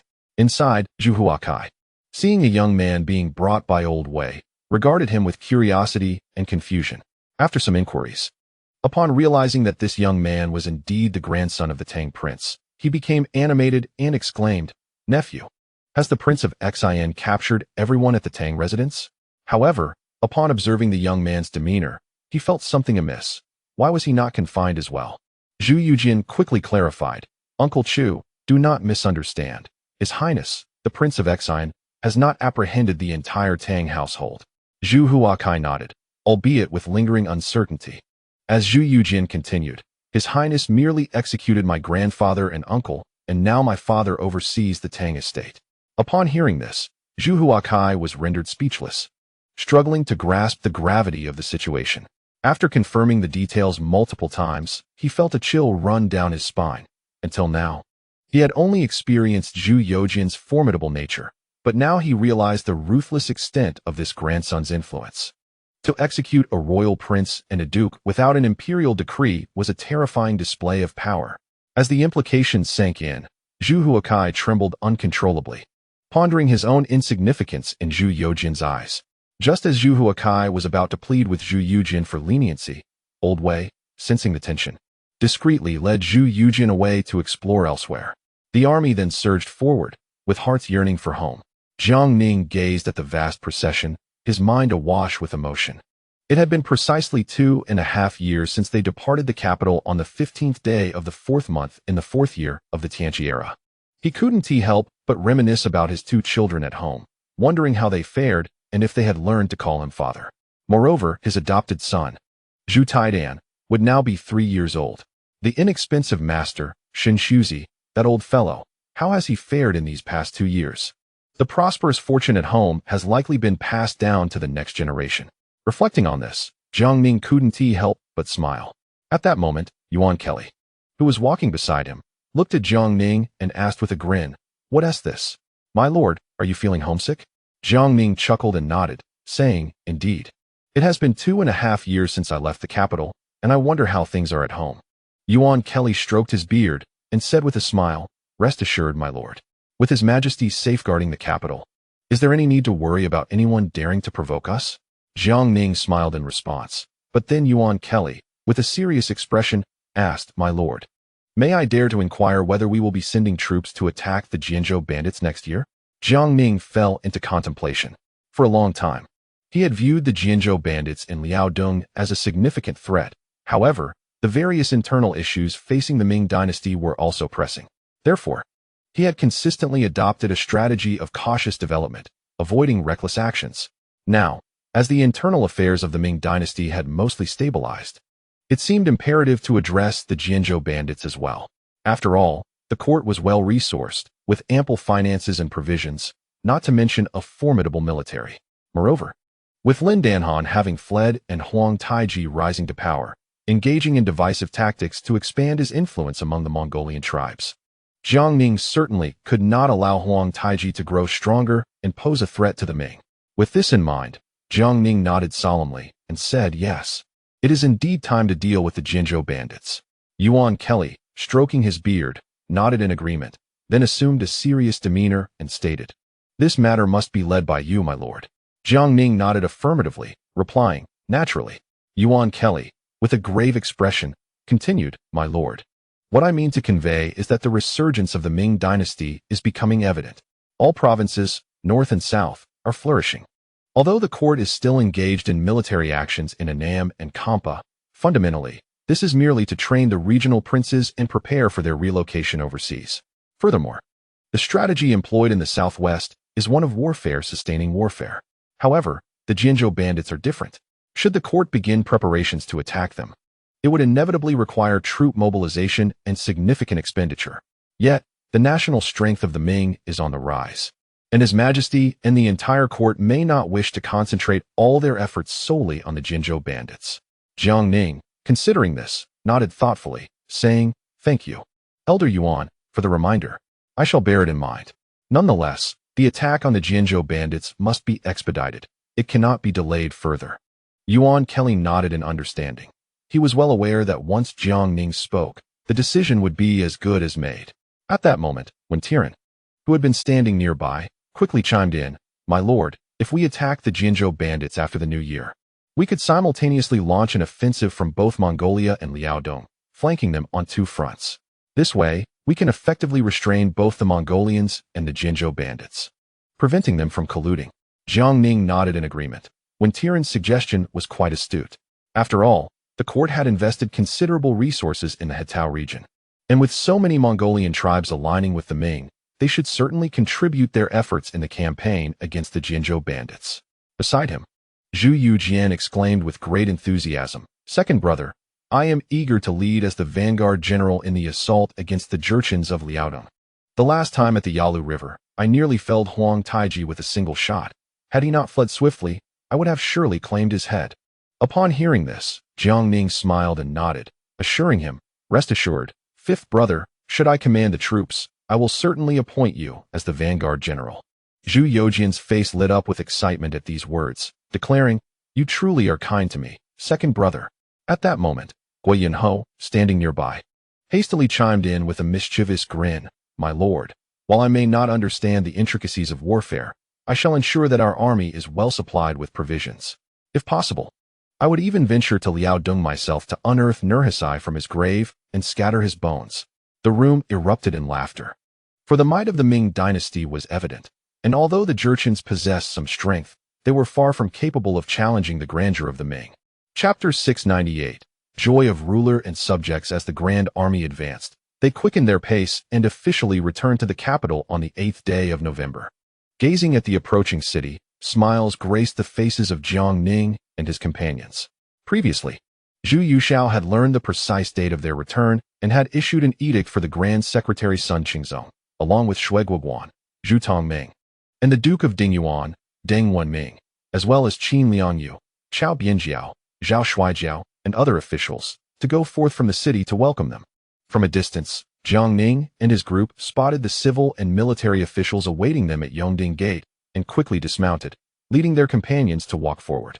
Upon reaching the city gate, they were greeted by familiar colleagues, and Sun Qingzong hastened to welcome them, to which Jiang Ning and his companions promptly returned the gesture with cupped fists. After a round of pleasantries, Sun Qingzong and Deng Wenming guided everyone into the city. Along the way, the citizens lined the streets to extend their warm greetings. Jiang Ning and his companions rode on horseback, smiling and waving to the populace. Thanks to the publication of the Tianqi Times, the people of the capital had developed a keen interest in discussing state affairs during their leisure. In recent years, the court had vigorously implemented new policies domestically and achieved military victories abroad, allowing the citizens to tangibly feel the strength of the Ming and enjoy the benefits of the reforms. Thus, whenever officials or armies returned to the capital, the citizens would spontaneously come forth to welcome them. Old Wei observed the crowds along the streets, his face beaming with joy as he waved back in response. Among the group, his popularity surpassed even that of Jiang Ning and the others. Seeing many citizens greet Old Wei with enthusiasm, Jiang Ning reflected that with Old Wei's current merits and popularity, it was highly likely that he would be worshipped in a temple in the future, enjoying the incense offerings, perhaps even achieving sainthood. The accompanying soldiers stood tall and proud, their faces radiating joy. Amid the praises of the citizens, they felt an unprecedented sense of respect and admiration, instilling in them a profound sense of pride. As for the gifts offered by the citizens, the soldiers politely declined them all, for no one dared to accept. The strict military regulations forbade the acceptance of gifts from the public, as it was a grave offense against military law. Before long, the group arrived outside the noon gate of the imperial palace. In the grand expanse of the Meridian Gate Square, the emperor's retinue was resplendent, adorned with yellow canopies and flanked by the fully armed imperial guards and the Jinui. Zhu Youjiao, clad in a robe of ochre, adorned with a golden threaded crown, gazed with palpable excitement at the distant throngs. Beside him, Fang Zhenghua stood with a beaming smile. From afar, Jiang Ning and his companions caught sight of Zhu Youjiao's entourage, their hearts tightening with urgency as they quickened their pace. The emperor himself had come to greet them at the outer gates, an honor of immense significance. As the group approached Zhu Youjiao, ready to bow in reverence, he exuberantly stepped forward, enveloping Jiang Ning in a warm embrace, exclaiming repeatedly, "It is good to have you back." Sensing the emperor's ardor, Jiang Ning quickly murmured, "Your Majesty, we are in the presence of many. We must not compromise the dignity of the throne." At this, Zhu Youjiao released him, glanced at the assembled guests, smiled, and addressed Jiang Ning, "Minister Jiang, your efforts in the south have been commendable." Jiang Ning promptly clasped his hands in respect, responding, "It is my duty to serve the sovereign and alleviate your burdens." Zhu Youjiao then turned to Zhu Yujian, affectionately patting his shoulder, "Younger brother, it has been over 2 years since we last met, and you have grown significantly taller and more robust." Zhu Youjian's cheeks flushed with modesty as he hurriedly replied, "Your Majesty is too kind. I hardly noticed the change myself." Zhu Youjiao continued to greet others, including Lao Wei, who was profoundly moved to the brink of tears, nearly overcome with emotion. As the greetings unfolded, Sun Qingzong interjected, "Your Majesty, shall we proceed to the palace?" Zhu Youjiao nodded with a smile, "Very well, let us enter together. Today, as my ministers return to the capital, I shall host a feast at the Fengtian Hall for us all to celebrate." The assembly responded with a chorus of gratitude, "Thank you, Your Majesty." The group then made their grand entrance into the royal palace, proceeding directly to the Fengtian Hall. Under Fang Zhenghua's direction, the young eunuchs had already prepared a sumptuous banquet. The guests took their seats according to rank, and soon after, Empress Zhang Yin and the Crown Prince Zhu Siren entered the hall. The little prince, with his bright and curious eyes, surveyed the gathering with wonder. Zhu Yujiao rose, raising his cup with a smile. Esteemed ministers, your arduous journey southward has secured the court's complete control over Jiangnan. Today, let us revel together. I raise this cup in your honor. The guests swiftly stood, raising their cups in unison, exclaiming, "We toast to your majesty, to the great Ming." With that, they drained their cups in a single gulp. As the evening progressed, the atmosphere became considerably more relaxed. Zhu Yujiao, known for his gentle disposition and benevolence, maintained a casual rapport with his ministers, rarely adhering to formalities outside official occasions. Yuan Kelly and Sun Qingzong exchanged cups and laughter. With Sun Qingzong listening intently to tales of the southern expedition, his expressions shifting from solemnity to mirth. Shui Guoguan and Zhu Tongming wore smiles, nodding in agreement, while Guo Yunho had already risen from his seat to engage in animated conversation with others. Meanwhile, Lao Wei and Fang Zhenghua whispered to one another, their conversation a mystery. At this moment, Zhu Yujiao, accompanied by Zhu Siren and Fang Dezhu, approached Jiang Ning. Rising promptly, Jiang Ning was met with Zhu Yujiao's cheerful remark, "Brother Jiang, there is no need for formalities today. Here, we are but brothers." Jiang Ning smiled, and beside him, Zhu Siren looked up at him with a face full of curiosity and asked, "Godfather, is that you?" Jiang Ning replied with a smile, "Indeed, it is I, your highness." Zhu Siren immediately became excited, clapping his little hands and whispering, "Godfather, do you know that Taidan has missed you? Although I have never seen you. Father and mother often mention you. Father said you were away on official business, which is why Taidan has been waiting for your return." Jiang Ning nodded with a smile and lifted Zhu Siren into his arms, saying, "Your Majesty, you must be about 3 years old now, correct?" Zhu Yujiao nodded and replied with a smile, "Brother Jiang, you may not know, but Taidan often talks about you, saying that he wants to meet you properly when you return to the capital." Zhu Siren eagerly nodded in agreement. "Godfather, the little cart you gave me. I can play with it now, though it's a bit too big." Jiang Ning chuckled. "I wonder if your highness likes it?" Zhu Siren nodded vigorously. And Jiang Ning continued, "I shall have someone make a smaller one for you shortly." Zhu Siren clapped his hands with excitement. "Godfather is so kind. By the way, Godfather, not only should you make one for me, but also for Taiping and Nannan. A few days ago, when I was playing at the Ho residence, Taiping wanted to play with a little cart, but he is too small and can't play at all." Jiang Ning smiled in agreement. But Zhu Siren tugged at his hand and asked, "Godfather, today is my first time meeting you. Didn't you prepare a gift for me?" Meeting the gaze of the little one, Jiang Ning was momentarily taken aback, then smiled. "Of course, I have prepared something. I shall have it sent over shortly." Zhu Siren clapped his hands with excitement. "Godfather is so wonderful. When you grow old, I will definitely be as filial to you as I am to father. When the time comes to lay you to rest, I will surely take Taiping and Nannan to pay respects to you every year." Jiang Ning, hearing this, was both amused and bewildered, while Zhu Yujian quickly interjected, "Taidan, do not speak nonsense. Your godfather is still young. What you speak of is decades away." Zhu Siren scratched his little head. "But last time, father said that in the future, godfather would be buried with you." Jiang Ning looked at Zhu Yujiao in astonishment, who hurriedly laughed and said, "Brother Jiang, children speak without a filter. Do not take it to heart." Jiang Ning could only shake his head in resignation. At that moment, Old Wei also approached, showering Zhu Siren with compliments, causing the little one's face to turn red. Jiang Ning and Zhu Yujiao exchanged amused glances, and Jiang Ning silently marveled at Old Wei's keen eye, which few could rival. Soon after, everyone continued to share drinks and engage in casual conversation. Zhu Yujiao comfortably sat opposite Jiang Ning, drinking heartily. Before long, Zhu Yujian also joined them, recounting the details of his capture of the people from the Chu prince's residence. Zhu Yujiao nodded with a smile. "Fifth brother, you have done well. The elder brother has faith in you, so carry on with confidence." Subsequently, Zhu Yujian began discussing matters concerning the Tang prince's residence. Upon hearing this, Zhu Yujiao's expression darkened instantly, and he replied coldly, "Fifth brother, you are absolutely right. Someone as inhumane and utterly devoid of conscience as the Tang prince deserves to be punished. Even a tiger does not eat its own cubs. How can he harm his own son and grandson? He is not worthy of being called a human." Shortly thereafter, The elder brother issued an edict to depose Zhu Shuo, stripping him of the title of Tang Prince and removing him and Zhu Qichuan from the imperial records, while reinstating the heir of the Tang Prince as the new Tang Prince. As for the grandson of the Tang King you brought to the capital, let him be jointly conferred as the heir. Zhu Yujian promptly replied, as the brother of the Tang King's heir, I express my gratitude to your majesty. Zhu Youjiao waved his hand dismissively, saying, we are all family. There is no need for such formalities. However, my younger brother, it is not that I am criticizing you, but that Miss Tian has been in the capital for several years, residing at the residence of the loyal and faithful Marquis. Once the new year has passed, let us arrange a time to take care of your matters. Zhu Yujian's face flushed crimson, and he softly responded, Your Majesty, I am not in a rush. After all, the enemy has not been vanquished. How can I think of family?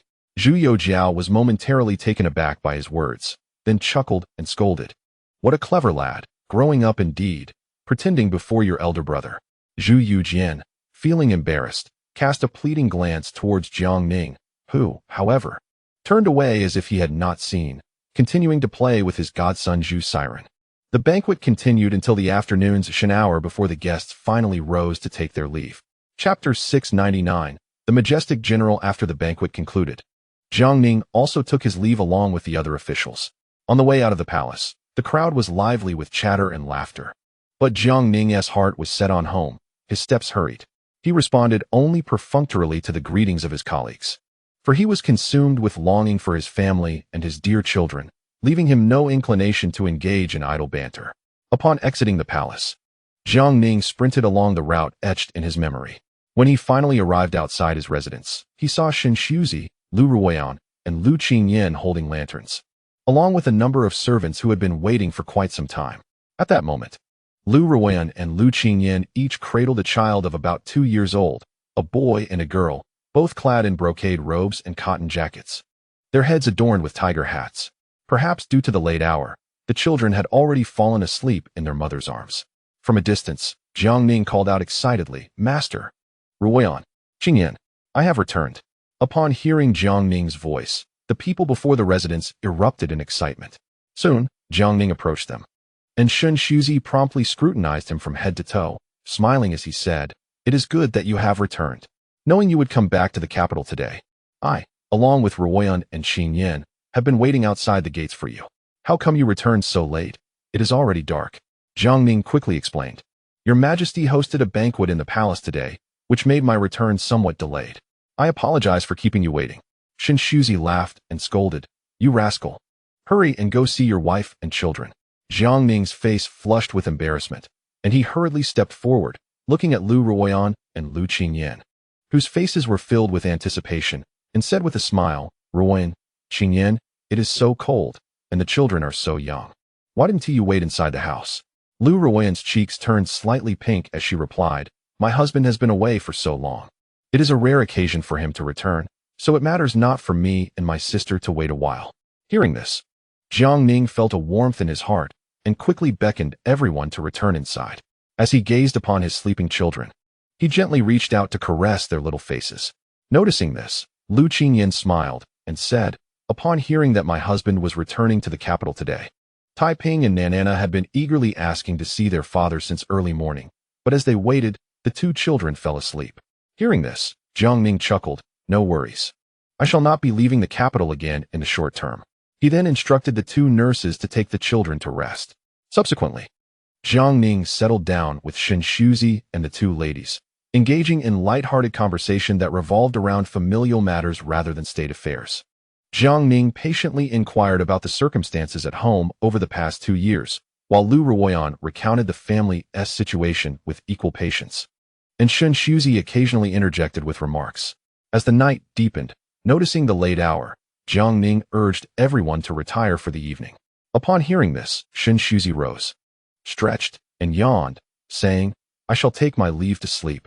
You may continue your conversation. After Shen Shuzi departed, Jiang Ning stepped forward, embracing the 2 sisters warmly, and playfully asked, Have you missed your husband during my long absence?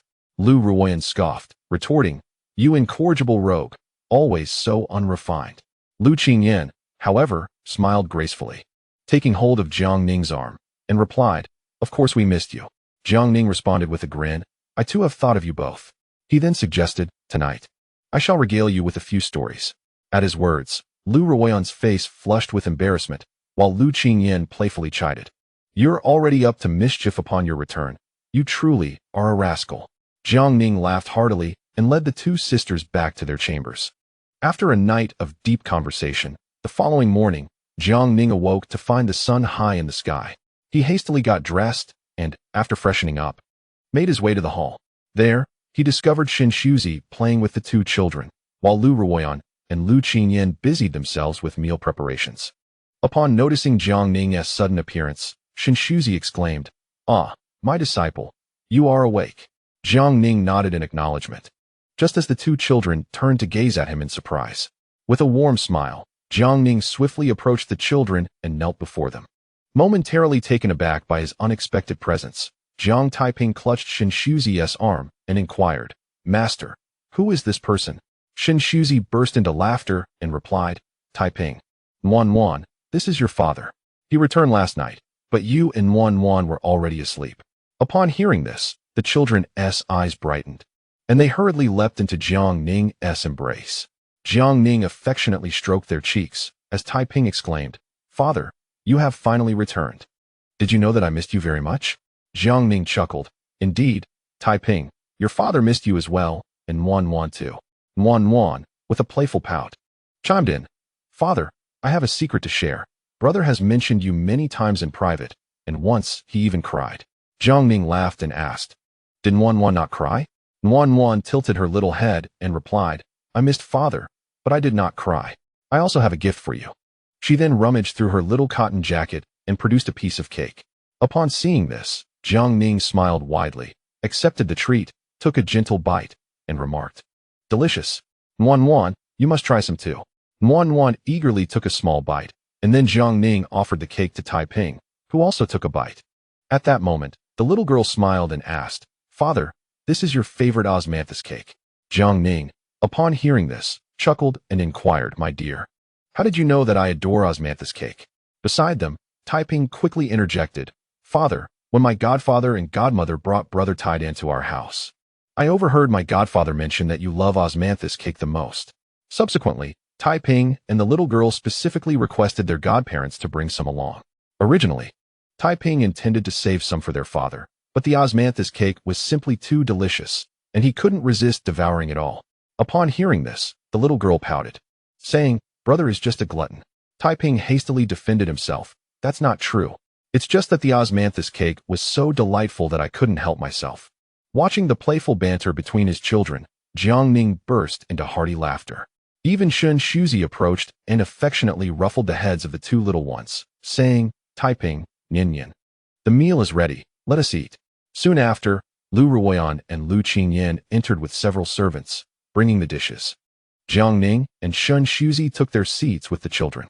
As the family gathered around the dining table, sharing laughter and conversation, Jiang Ning, who had been away for so long, felt a rare warmth of home. Shuzi, Lu Ruoyan, and Lu Qingyan all eagerly served Jiang Ning food. And even Taiping and Ninian clamored to assist him. Witnessing such warmth from his family, Jiang Ning promptly returned the favor by serving them as well, creating a harmonious atmosphere. After the meal, Lu Ruoyan hurriedly brewed a pot of hot tea, while Jiang Ning and Shuzi engaged in casual conversation in the hall, with Taiping and Ninian playing nearby. After a while, a boy of around 11 or 12 entered. Jiang Ning looked up and instantly recognized Li Ruoyan's son, Li Pingxing. Li Pingxing also spotted Jiang Ning and quickly approached, clasping his fists in greeting. Nephew pays respects to Uncle Jiang and the esteemed elder. Jiang Ning and Shuzi nodded in acknowledgement, with Jiang Ning smiling. Pingxing, it has been years since we last met. You have grown taller and sturdier. Li Pingxing, scratching his head, appeared somewhat shy. At that moment, Taiping and Ninian rushed over to him, exclaiming, Brother Pingxing, come play with us. Li Pingxing turned to Jiang Ning, who encouraged him. Go on, Pingxing, take good care of your younger siblings while playing. Uncle Jiang has brought you a gift upon his return, which will be given to you shortly. Hearing this, Li Pingxing's face lit up with joy, and he replied, Thank you, Uncle Jiang. I shall take the younger ones to play now. With that, he led the two children outside to frolic. Shuzi, observing this, remarked with a smile. Little Li's child is quite good. He often visits us over the past 2 years, and Taiping and Yin get along very well with him. As does that brave one from the emperor's household. Jiang Ning nodded in response, and then playfully asked, Master, since I have been away from the capital for over 2 years, how has your business been? At this, Shen Shuzi abruptly spat out the tea he had just sipped. Then, in a fit of exasperation, scolded, Do you not know how to speak? The divine void observer has always been devoted to alleviating the suffering of humanity, offering medical assistance without seeking recompense, embodying the virtues of our esteemed ancestors. Such benevolence is not to be exploited by those unscrupulous individuals who would turn it into a mere business venture. Upon hearing this, Jiang Ning quickly smiled and said, Disciple speaks out of turn. I beseech Master not to take offense. The divine void master, upon hearing his words, let out a cold snort. Just then, a servant hurriedly approached with a report. Esteemed Lord, His Highness Prince Exine and Lord Wei from the Eastern Depot have come to pay their respects. As soon as the words were uttered, a series of loud knocks echoed from the main door. Jiang Ning, recognizing the audacity required to knock at the loyal and righteous Marquis's door, realized that apart from Old Wei, no one else would dare. He promptly rose and led the servant out to welcome them. As the door swung open, there stood Zhu Yujian, carrying an assortment of gifts, while Old Wei, with both hands laden with offerings, was poised to kick the door. Observing this, Jiang Ning hastily interjected, Lord Wei, please refrain from kicking. If you do so again, we shall need to replace the door. Old Wei, caught in an awkward moment, forced a smile, and Jiang Ning ushered both men into the residence. Once in the grand hall, Jiang Ning inquired with curiosity, Fifth brother, having just returned to the capital, why have you not sought out Miss Rui, but instead come to visit your second brother? Zhu Youjian's face flushed crimson at this question, rendering him speechless. Jiang Ning then turned his gaze to Old Wei, asking, Lord Wei, why have you not engaged in charitable deeds today? Have you come simply to pay a visit? Old Wei, with a helpless expression, replied, We intended to take a leisurely stroll today, but unexpectedly encountered His Highness, who insisted on accompanying us to the Marquis's residence. Jiang Ning's attention shifted back to Zhu Yujian, who appeared troubled. Fifth brother, has something transpired? Zhu Yujian, with a look of embarrassment, confessed, Second brother, during yesterday's banquet, the emperor mentioned my relationship with Rui. And in a moment of drunken bravado, I declared, How can one speak of family while the Jurchens remain unvanquished? This statement reached Rui through the loyal Marquis, and now she is resolute, stating that she will only marry me once the Jurchens are defeated. Thus, I have come to consult you on when we shall launch an expedition against them. Jiang Ning stood dumbfounded, his expression a mix of exasperation and disbelief as he regarded Zhu Yujian. Fifth brother, what have you gotten yourself into? Nevertheless, as a prince, your marriage is merely a matter of a decree from His Majesty. As long as you voice your wishes to the emperor, even if the Jurchens remain unvanquished, His Majesty would likely acquiesce. Zhu Yujian, quick to respond, said, Second brother, that cannot be. If the emperor were to issue a decree by force, it would portray us as overbearing. You often say that a forcibly twisted gourd is not sweet, do you not? Jiang Ning chuckled. What a tangled web you weave. Yet, you seem to have taken only that saying to heart. I have also stated that while a forcibly twisted gourd may not be sweet, it can still quench thirst. Zhu Yujian, looking exasperated, replied, Second brother, I am not particularly thirsty. Jiang Ning, smiling, reassured him, Do not be overly anxious, fifth brother. A mere Jurchen can be easily subdued in battle. Besides, you are still young. There is no rush, even if it takes 2 or 3 more years.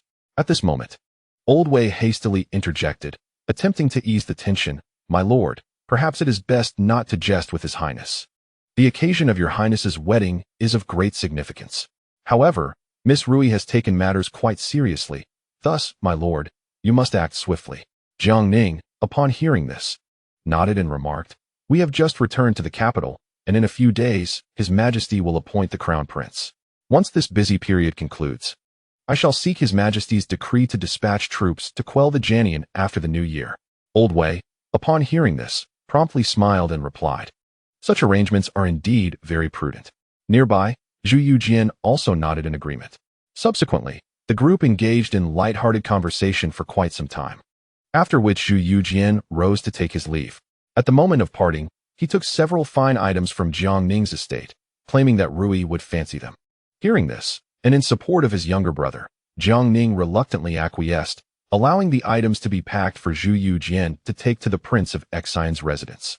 Once the two departed, Jiang Ning was left exasperated, reflecting on how his once innocent younger brother had learned the art of taking advantage, and had even managed to exploit him, his elder brother, quite thoroughly. The items just sent off, though not priceless, were certainly not inexpensive. He then glanced at the gifts Zhu Yujian had brought: dried fruits, candied treats, pastries, and an assortment of other items. In the following days, Jiang Ning remained at home to spend time with his family, as prominent members of the royalist faction visited frequently, bringing life back to the once quiet residence of the loyal and righteous Marquis. Jiang Ning received each guest with patience, and when Zhu Tongming came to call, Jiang Ning could hardly believe that the nearly 200-pound figure before him was indeed Zhu Tongming. After confirming his identity multiple times, Jiang Ning finally accepted it. Upon inquiring, Jiang Ning learned that Zhu Tongming's current state was a result of his experiences in the Guohua city, where he had been thoroughly overwhelmed by the leaders of the 18 Mongolian tribes. Listening to Zhu Tongming's tearful lamentations, Jiang Ning could only offer words of consolation, while also seizing the opportunity to inquire about the current situation among the Mongolian tribes. Upon hearing that many tribes had sought refuge with the Ming dynasty following last year's calamity, Jiang Ning nodded in satisfaction.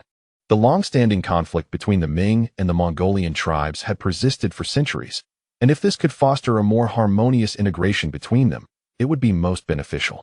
Zhu Tongming further revealed that in Liaodong, the newly ascended Huang Taiji had been employing a series of tactics: division, persuasion, and marriage alliances to sway those Mongolian tribes that had not yet aligned with the Ming. Jiang Ning was taken aback. It seemed that Huang Taiji was far from foolish. Aware that he was currently thwarted by Xiong Tingbai and Hong Qingqiu in Liaodong, he had shifted his focus towards the Mongolian tribes. This only strengthened Jiang Ning's resolve to eradicate the Jianian in Liaodong. He could not allow Huang Taiji the opportunity to grow stronger. Soon after, Zhu Tongming took his leave, and Jiang Ning personally escorted him to the entrance of the estate. In the blink of an eye, 3 days had passed.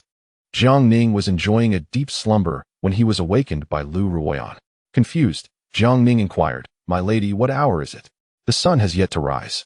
Did you not have enough to eat earlier?" Upon hearing this, Lu Ruoyan's face flushed slightly as she retorted, "You lecher. You never act properly. Today is the Grand Court Assembly. Does my lord not intend to attend?" Upon hearing this, Jiang Ning gradually regained his composure and, with Lu Ruoyan's assistance, hastily donned his attire. After completing his morning ablutions, Jiang Ning departed from the residence and met with Gao Wenkai, the two of them making their way towards the Meridian Gate. Upon reaching the outer gates, they observed that many officials had already entered the palace. Realizing the urgency of the situation, Jiang Ning and Gao Wenkai sprinted to join their peers in entering the imperial palace. Soon, a multitude of civil and military officials filed into the Fengtian Hall, arranging themselves in accordance with their ranks and positions, with Zhang Weixian, Chen Su, and Shen Yurong having retired to enjoy their twilight years. Jiang Ning stood proudly at the forefront of the military officials, flanked by Duke Dingyuan, Deng Wenming, and Marquis Zhongzhen. Qin Liangyu. Shortly thereafter, the figure of Zhu Youjiao, clad in a dragon robe and accompanied by Fang Zhenghua, ascended the imperial steps and took his place upon the dragon throne. Fang Zhenghua promptly proclaimed, "Your Majesty graces us with his presence. All officials, bow in reverence." Following this, the officials fervently cried out in unison, as if toppling mountains and pillars, "Long live the emperor." Subsequently, Zhu Youjiao granted everyone permission to rise, and the proceedings transitioned into the reporting phase for various departments. With the abolition of the 6 department supervisory roles, the oversight powers were consolidated under the inspectorate.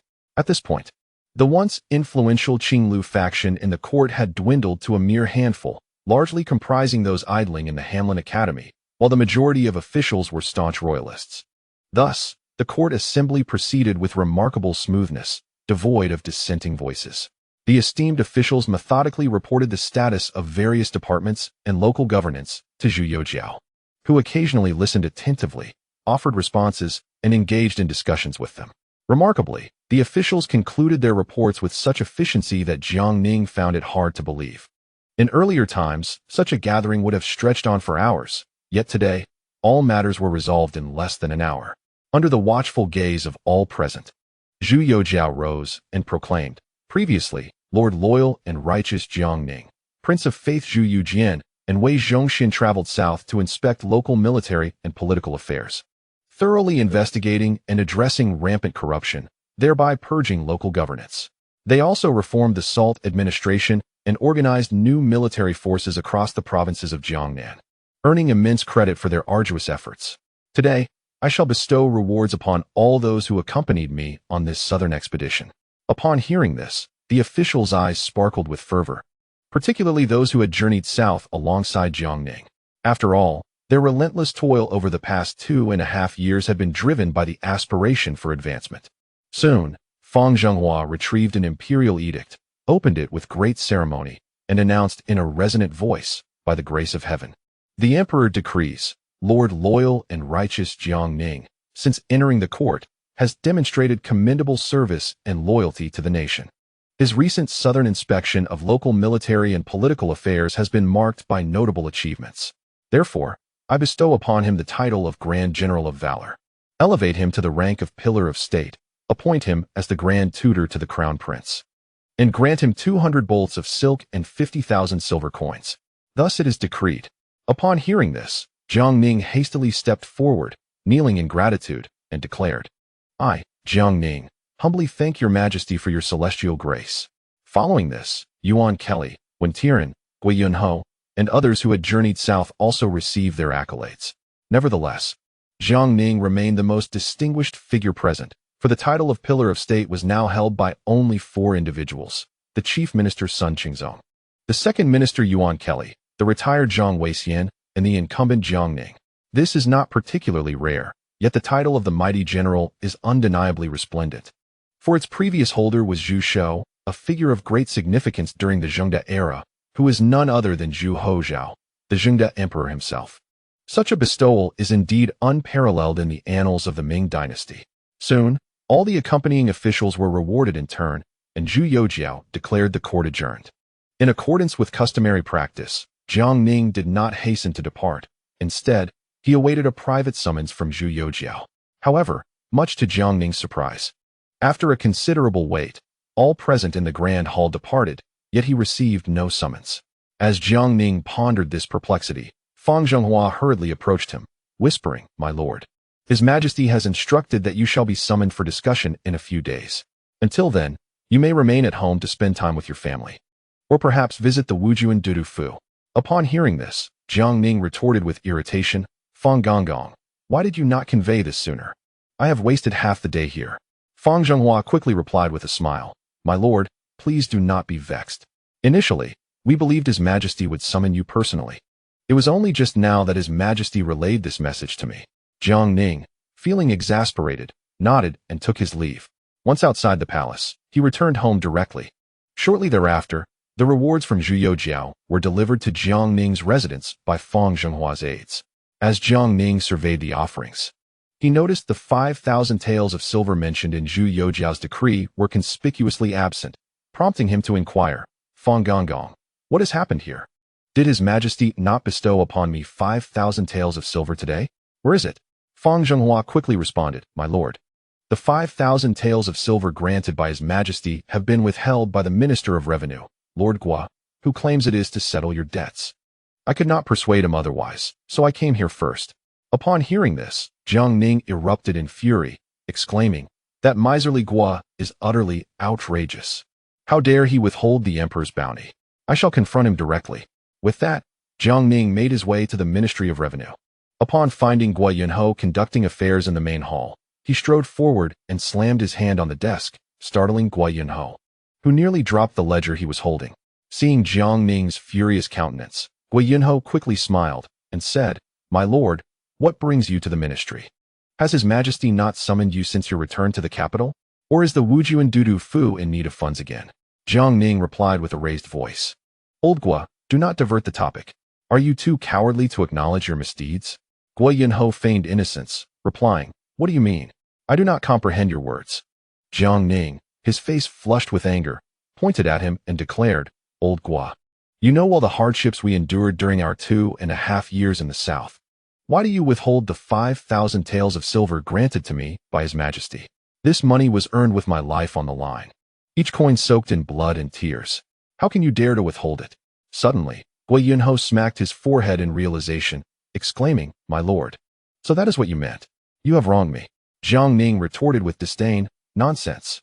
Clearly, you are blinded by greed." Gui Yunho hastily interjected, "My lord, please calm your anger. The 50,000 silver dollars were indeed bestowed upon you by His Majesty. However, you had previously incurred a debt to the court, and I have conveniently utilized this sum to settle your outstanding balance. Thus, the money has effectively been expended and is no longer available." Jiang Ning's face was a picture of shock. "Old Gua, are you speaking nonsense in broad daylight? Do you hear what you're saying? When did I ever owe the court a debt? If you cannot elucidate the matter clearly today, I shall dismantle your Ministry of Finance." Gui Yunho replied, "My lord, please do not be so agitated." Jiang Ning, incensed, retorted with a laugh, "Am I agitated?" Gui Yunho then began to rummage through the documents before him, quickly extracting a piece of correspondence that he handed over. "My lord, take a look. It is in black and white, with your official seal. You cannot possibly claim this is not your signature, can you?" Jiang Ning, puzzled, took the document and, after a fleeting glance, felt a sudden rush of dizziness. It was a record of the Suzhou courtesan competition where he had awarded Su Xinyao 50 first-class floral baskets, glaringly signed with his name and sealed with his official stamp. He thought he was seeing things and rubbed his eyes, confirming multiple times before he was left utterly dumbfounded. He had no recollection of such an event.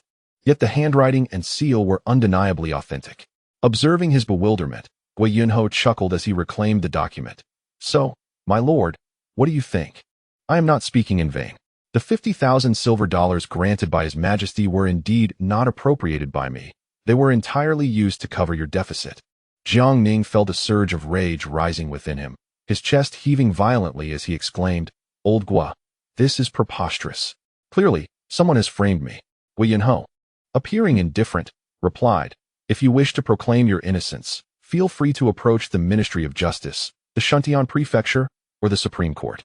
My Ministry of Finance only deals with monetary matters, not with judicial inquiries.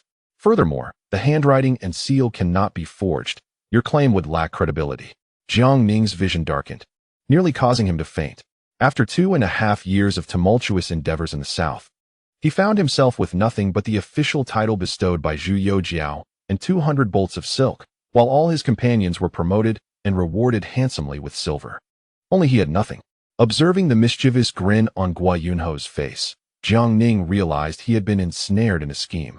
And a thought surged through his mind. "Damn it, the court of the Ming dynasty is exceedingly corrupt." He declared with determination, "Old Gua, you shall see. This matter is far from over. I will uncover the truth." With that, he swept away in indignation. Chapter 701. The Famine and the 50,000 silver dollars. Jiang Ning returned home, his heart heavy with frustration. As soon as he entered, Shenvuzi inquired, "Disciple, what troubles you? Did you not recover the silver dollars?" Jiang Ning sighed helplessly at the question and proceeded to recount the entire ordeal to Shenvuzi. After listening, Shenvuzi appeared equally perplexed and remarked, "Disciple, could it be that you misremembered? Is it possible that the order was indeed issued by you?" Jiang Ning, upon hearing this, sprang up in agitation, his face alight with fervor. "Master, how can you doubt me? Am I the sort of person who would engage in such behavior?" Shenvuzi, scrutinizing him with skepticism, replied, "I cannot speak for others, but as for you, it is difficult to ascertain." Jiang Ning, nearly choking on his own frustration, retorted vehemently, "I absolutely did not issue that order. I shall now seek out Lord 1 and 5th brother, as they can attest to my claims." Thus, Jiang Ning hurriedly made his way to the residence of the Prince of Xian. Upon arrival, he beheld his younger brother, Zhu Yujian, entangled with Tian Rui. Startled by Jiang Ning's sudden appearance, the two hastily released their hold on one another. Observing this, Jiang Ning awkwardly remarked, "Well, 5th brother. I didn't see anything just now." Upon hearing this, Tian Rui's face flushed crimson with embarrassment, and she promptly rose, saying, "Your Highness, I presume Lord Ho has official matters to discuss with you, so I shall take my leave." With that, she swiftly turned and departed. Zhu Yujian, initially intending to call her back, found her exit too rapid, and with a resigned expression remarked, "Second brother, are you being chased by a ghost?" I finally managed to have a moment alone with Rui, and you come to disrupt us. Jiang Ning, feeling the weight of embarrassment, replied, Fifth brother. I have something I wish to inquire of you. Zhu Yujian nodded in response, saying, Second brother, please go ahead. He then recounted the events that transpired at the Ministry of Revenue in detail. Upon hearing this, Zhu Yujian was taken aback, thinking to himself, Goodness, isn't this something I did myself? If second brother hadn't mentioned it, I would have forgotten all about it. However, he knew he could never admit to it, and quickly responded with a smile, Second brother, your name is on the document, along with your official seal. It cannot be a forgery. After all, forging an official seal is punishable by death, and as for the signature, it is equally irrefutable. Perhaps you were too busy and simply overlooked it. Jiang Ning shook his head, asserting, Impossible. I remember every matter I have handled distinctly. Zhu Yujian then smiled and suggested, Second brother, we have been toiling for 2.5 years on our journey south. You must have processed no less than 800 documents. It is possible you misremembered. Why not consult Lord Gao? He typically manages the documents and official seals you review. Jiang Ning nodded in acknowledgement and promptly took his leave. Subsequently, he visited Wen Tian. Upon learning of Jiang Ning's arrival, Wen Tian hurriedly welcomed him and invited him into the residence. Once seated, Wen Tian smiled and said, Lord Ho, having just returned to the capital, why are you not resting at home? What brings you to my humble abode? Is it official business? Feeling a bit awkward, Jiang Ning recounted the entire sequence of events and added, Old one, I know you have a good memory. Please help me recall if there was indeed such a matter. Wen Tian, upon hearing this, was astounded, inwardly exclaiming, Goodness, this old Gua is truly heartless. He has managed to ensnare Lord Ho for 50,000 silver taels. Yet, he vividly remembered the circumstances of that day and, with a bit of conjecture, concluded that Zhu Yujian must have somehow deceived Jiang Ning into granting him the order, which he then used to bestow rewards upon Su Xinyao. Initially, it was merely 10 first-rate flower baskets, amounting to just 10,000 silver taels. Who could have anticipated that the order fell into the hands of Gua Yunho, who, in a fit of madness, inflated it to 50, resulting in Jiang Ning's inexplicable burden of 50,000 silver taels and losses. Observing Wen Tian's eyes roll back as if lost in thought, Jiang Ning felt a surge of anticipation. After all, Old One was renowned as a human computer. Surely he would recall something. Moments later, Wen Tian came to his senses, his face awash with embarrassment as he replied, My lord, I truly cannot remember this matter. We were occupied with numerous affairs at the time. Perhaps this decree did originate from you, but you were too busy and simply forgot. Upon hearing this, Jiang Ning was equally perplexed. If his younger brother Zhu Yujian had claimed to have misremembered, he would have firmly maintained his stance. Yet now, even the so-called human calculator Wen Tian echoed the same sentiment, prompting him to doubt whether he had indeed issued the decree, merely forgotten amid his myriad duties. After exchanging casual pleasantries, Jiang Ning rose to take his leave. Upon returning home, he chanced upon Gao Wenkai exiting the town government office and quickly approached him, smiling. Young Gao, there is a matter I wish to inquire about. Gao Wenkai promptly responded, My lord, please feel free to ask. Jiang Ning then recounted the situation in its entirety, his expression brimming with hope. Young Gao, during our journey south, all the documents and seals I reviewed were handled by you.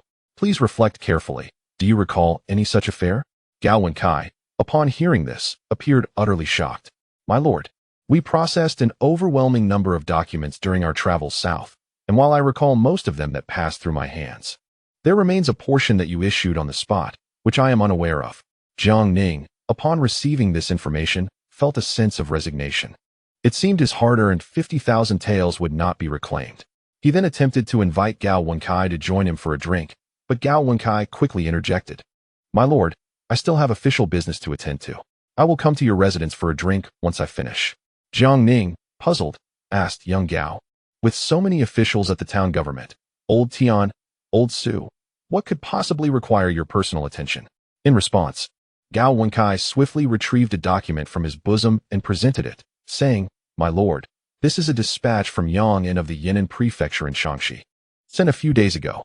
Jiang Ning opened it, and was taken aback to discover that Gao Yingxiang had been apprehended for illicitly trading warhorses and had already been escorted to the capital. Zhang Wenhe had sent a message to the capital, hoping to have Gao Yingxiang detained in the Ministry of Justice's prison until Jiang Ning's return for further action. Noticing Jiang Ning's astonished expression, Gao Wenkai hastily inquired, "My lord, how shall we proceed with this matter?" Jiang Ning replied, "Young Gao, come to my residence. We shall discuss this in detail." Gao Wenkai nodded, and the two made their way directly to Jiang Ning's home. Once inside the study, Jiang Ning began to ponder. Gao Xiang was indeed a formidable figure. In the annals of history, he had smuggled and traded horses in the Yannan region, later rising in rebellion to become a leader of the peasant uprising, known as the first generation of the Chuang Wang, which turned the Ming dynasty upside down. His most audacious act was attempting the military strategy of Wei Yan from the Three Kingdoms period, executing a surprise maneuver from the Zawugu Valley. However, it has become evident that Zhuge Kongming's perspective from years past was indeed correct. Gao Xiang led his troops out of Zawugu, facing treacherous terrain and torrential rains, leaving both men and horses exhausted.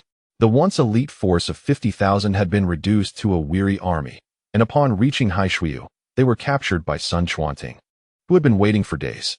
Subsequently, they were escorted to the capital, where they met a gruesome end. Yet, this man did not rebel. He merely engaged in the illicit trade of horses. Jiang Ning pondered for a moment before inquiring about the latest news regarding Yangnan. When Gao Wenkai revealed that Zhang Xinzhong, after becoming the chief constable of Yannan Prefecture, had instigated an unprecedented wave of internal strife, turning the prefecture into a chaotic uproar, it became clear that Yannan was no longer sufficient for him to fulfill his ambitions of serving the court and upholding the law. He had now extended his turmoil to Xi'an Prefecture. As for the pure-hearted warrior, Li Zicheng, after suffering setbacks, he had no inclination to listen to romantic tales.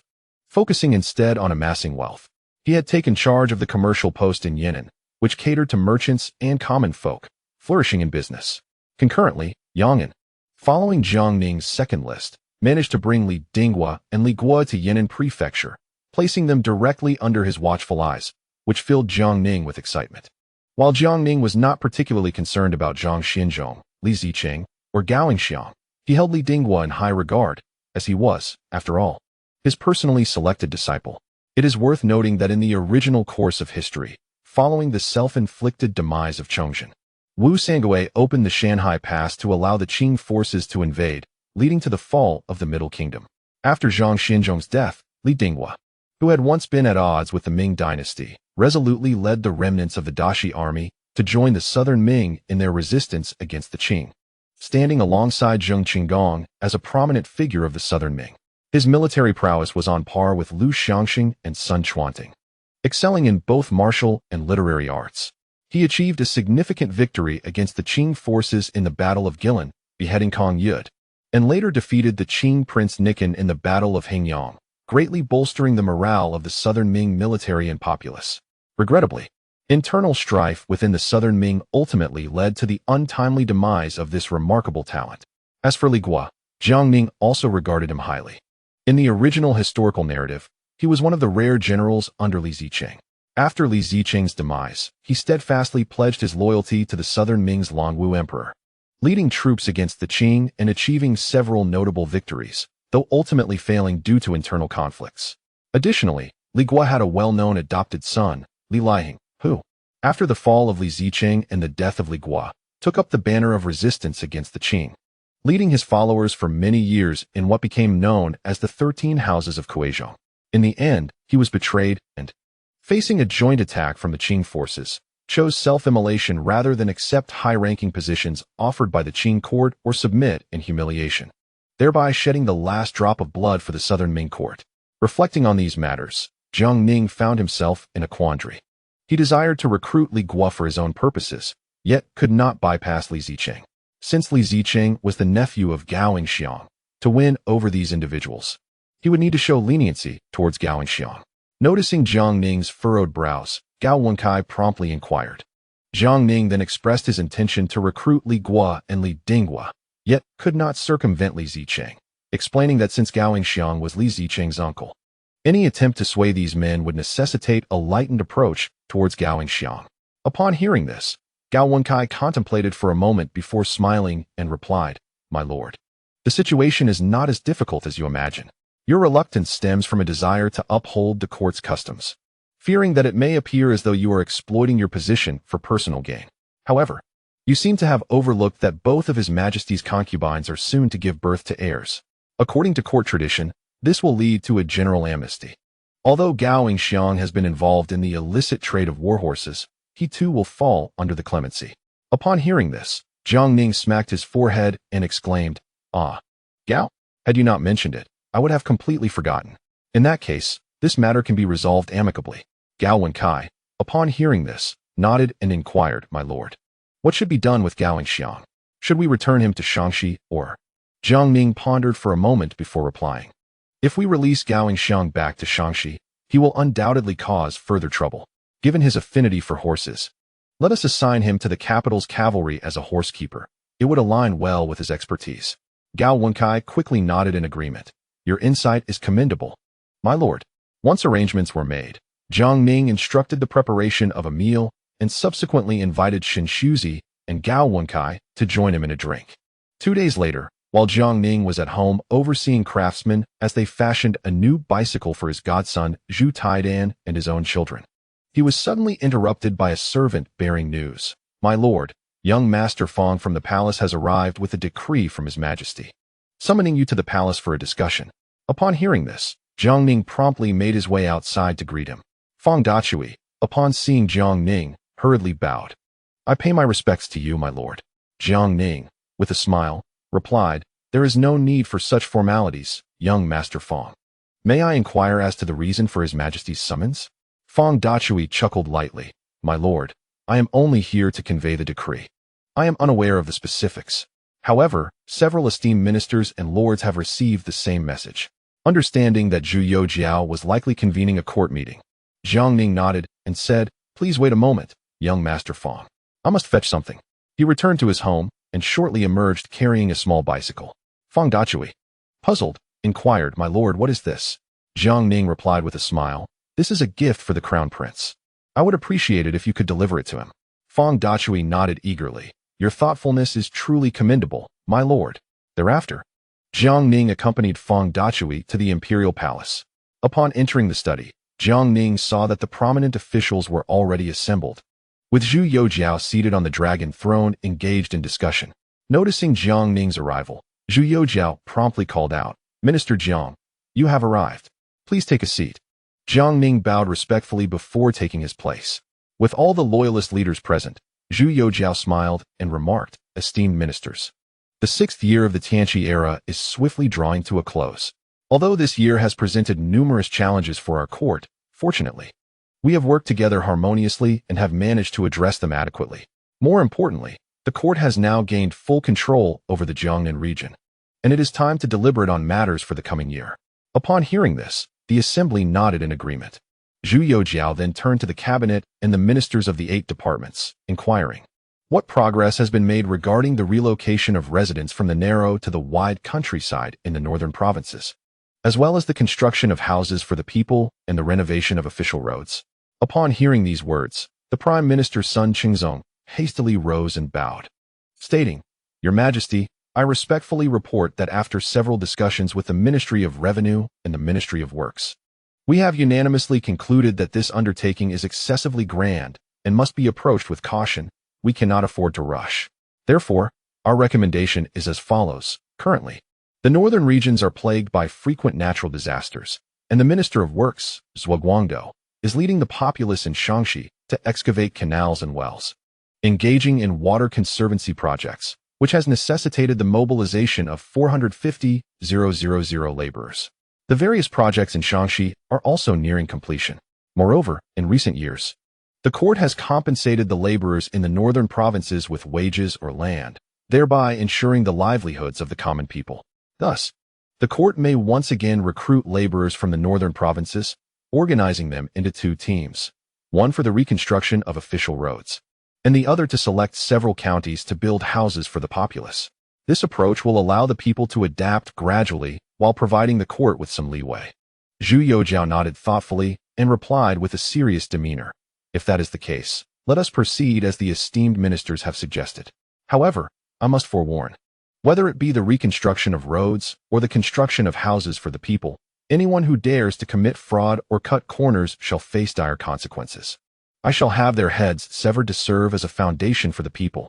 The assembled officials promptly nodded in agreement. Despite Zhu Youjiao's typically lenient demeanor towards his ministers, they all understood that beneath his affable exterior lay a resolute iron will akin to that of his forebear, the founding emperor. The earlier Liaoxiang case had been instigated by him, resulting in the purge of numerous officials and enforcers across the northern provinces, with over 50,000 lives lost. At this juncture, should anyone dare to engage in deception or negligence, it would be tantamount to seeking death in a latrine with a lantern.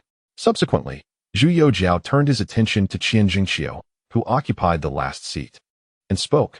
Minister Qian, the Astronomical Bureau has reported that natural disasters in the northern provinces are expected to increase. Apart from the reconstruction of roads and the building of houses for the populace, the Ministry of Commerce must also prepare to stabilize grain prices and commodities in the northern provinces, ensuring that no unscrupulous individuals take advantage of the calamity for profit. Qian Jingqiu immediately stood and assured, Your Majesty, rest assured, I shall manage this matter diligently. Zhu Youjiao nodded in acknowledgement. Next, Zhu Youjiao directed his gaze towards Gui Yunho, stating, Minister Gua, to prevent unforeseen circumstances, the Ministry of Revenue must prepare adequate provisions. Should the northern populace face further disasters, the court must mobilize funds and supplies for disaster relief at the earliest opportunity. You and Minister Qian shall deliberate on this matter thoroughly. Both Gui Yunho and Qian Jingqiu promptly rose to accept their orders. Finally, Zhu Youjiao turned his attention to Minister of Taxation Lu Wanming. Minister Lu, the tax voucher system has been implemented for several years now and has reached a level of maturity, with the court having control over various regions in Jiangnan. Henceforth, the Ministry of Taxation must collaborate with the Ministry of Revenue to enforce the tax voucher system comprehensively across the provinces of Jiangnan, ensuring that no one can evade taxes. Additionally, several new ports have been established in the southeastern region, and merchant associations have been formed throughout Jiangnan. The Ministry of Taxation must oversee these associations diligently. Should anyone dare to commit tax evasion, they shall face severe penalties upon discovery. Lu Wenming promptly stood to accept his orders. Subsequently, Zhu Youjiao turned to Gui Yunho and remarked, The Ministry of Revenue oversees the nation's finances, a task fraught with complexity. I intend to delegate the collection of taxes to the Taxation Department, while the Ministry of Revenue will focus on supervision. Should there be any discrepancies in the taxes collected by the Taxation Department, the ministry can promptly inform me. Upon hearing this, Gui Yunho sprang to his feet. Realizing that Zhu Youjiao was clearly intent on diminishing the authority of the Ministry of Revenue in favor of the Taxation Department, he hastily interjected, Your Majesty, while the Ministry of Revenue manages the nation's finances, I am more than capable of handling the responsibilities myself, and it is unnecessary to burden Lord Lu from the Taxation Department. Furthermore, Lord Lu's department is tasked with establishing commercial taxes for merchants across the Ming realm and overseeing customs duties at coastal ports, which is already a considerable workload. I would not want to trouble Lord Lu further. Zhu Youjiao, fully aware of Gua's reluctance to relinquish power, smiled and replied, Gua Aiqing, I recognize your capabilities. Yet it is said that many hands make light work. The weight of the ministry's responsibilities cannot rest solely on your shoulders. Given your advanced years, it is prudent to allow the Taxation Department to assist in shouldering some of the burden. My intention is for your own benefit. With such a heavy load on the Ministry of Revenue, any oversight could lead to dire consequences. How would you account for such matters to the court and the populace? Gui Yunho quickly responded, Your Majesty, there will be no oversights. I have all the financial obligations of the Ming firmly in my mind. If any errors were to occur, he scanned the room before settling his gaze on Jiang Ning, and with a smirk, continued, Should there be any discrepancies, Your Majesty may hold the Duke of Loyalty and Righteousness accountable. At this remark, a chorus of coughs arose from those present, and Zhu Youjiao's face flushed with anger. Even Jiang Ning, who had been seated quietly, suddenly stood up, his expression livid as he glared at Gui Yunho, exclaiming, Lord Gua, you are indeed generous with the fortunes of others. I am a military general, and matters of finance and taxation are not within my purview. If there were to be any mistakes, the first one to be held accountable should be you, the Minister of Revenue. Gui Yunho's face turned crimson upon hearing this, as he felt the ire of the esteemed officials directed at him. Lu Wanming, standing nearby, quickly interjected, Lord Gua, His Majesty speaks the truth. The responsibilities of the Ministry of Revenue are already a considerable burden for you, and the matter of taxation can be entrusted to me. The Taxation Department has been collecting customs duties for coastal trade for years without a single error, as you well know. If you doubt my integrity, I am willing to stake my own life as a guarantee that any discrepancies in the taxes collected by the Taxation Department will result in my execution at your Majesty's command. Guo Yunho was taken aback, not expecting Lu Wanming to make such a fierce declaration, offering his own head as a guarantee. Just then, Lu Wanming continued, "Moreover, I have another matter to report to your Majesty." Zhu Youjiao nodded in response, and Lu Wanming, adopting a serious demeanor, declared, "Your Majesty, previously, our Ming dynasty sold firearms to Tokugawa Ieyasu of the Japanese shogunate, as well as to other daimyos within Japan.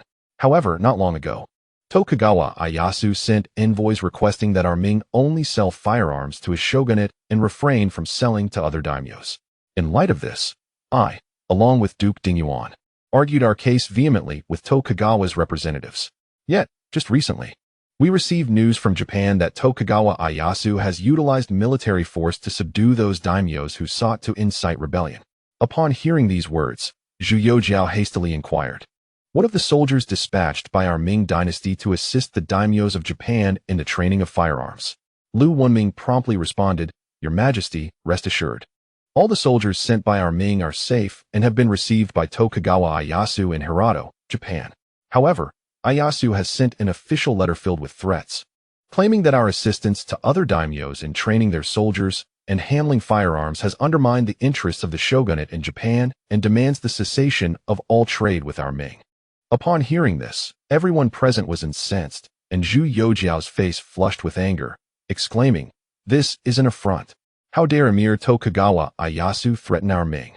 The military officials of the 5 armies command, with the exception of Jiang Ning, also rose in indignation, imploring Zhu Youjiao to send troops to attack Japan and teach Ieyasu a lesson.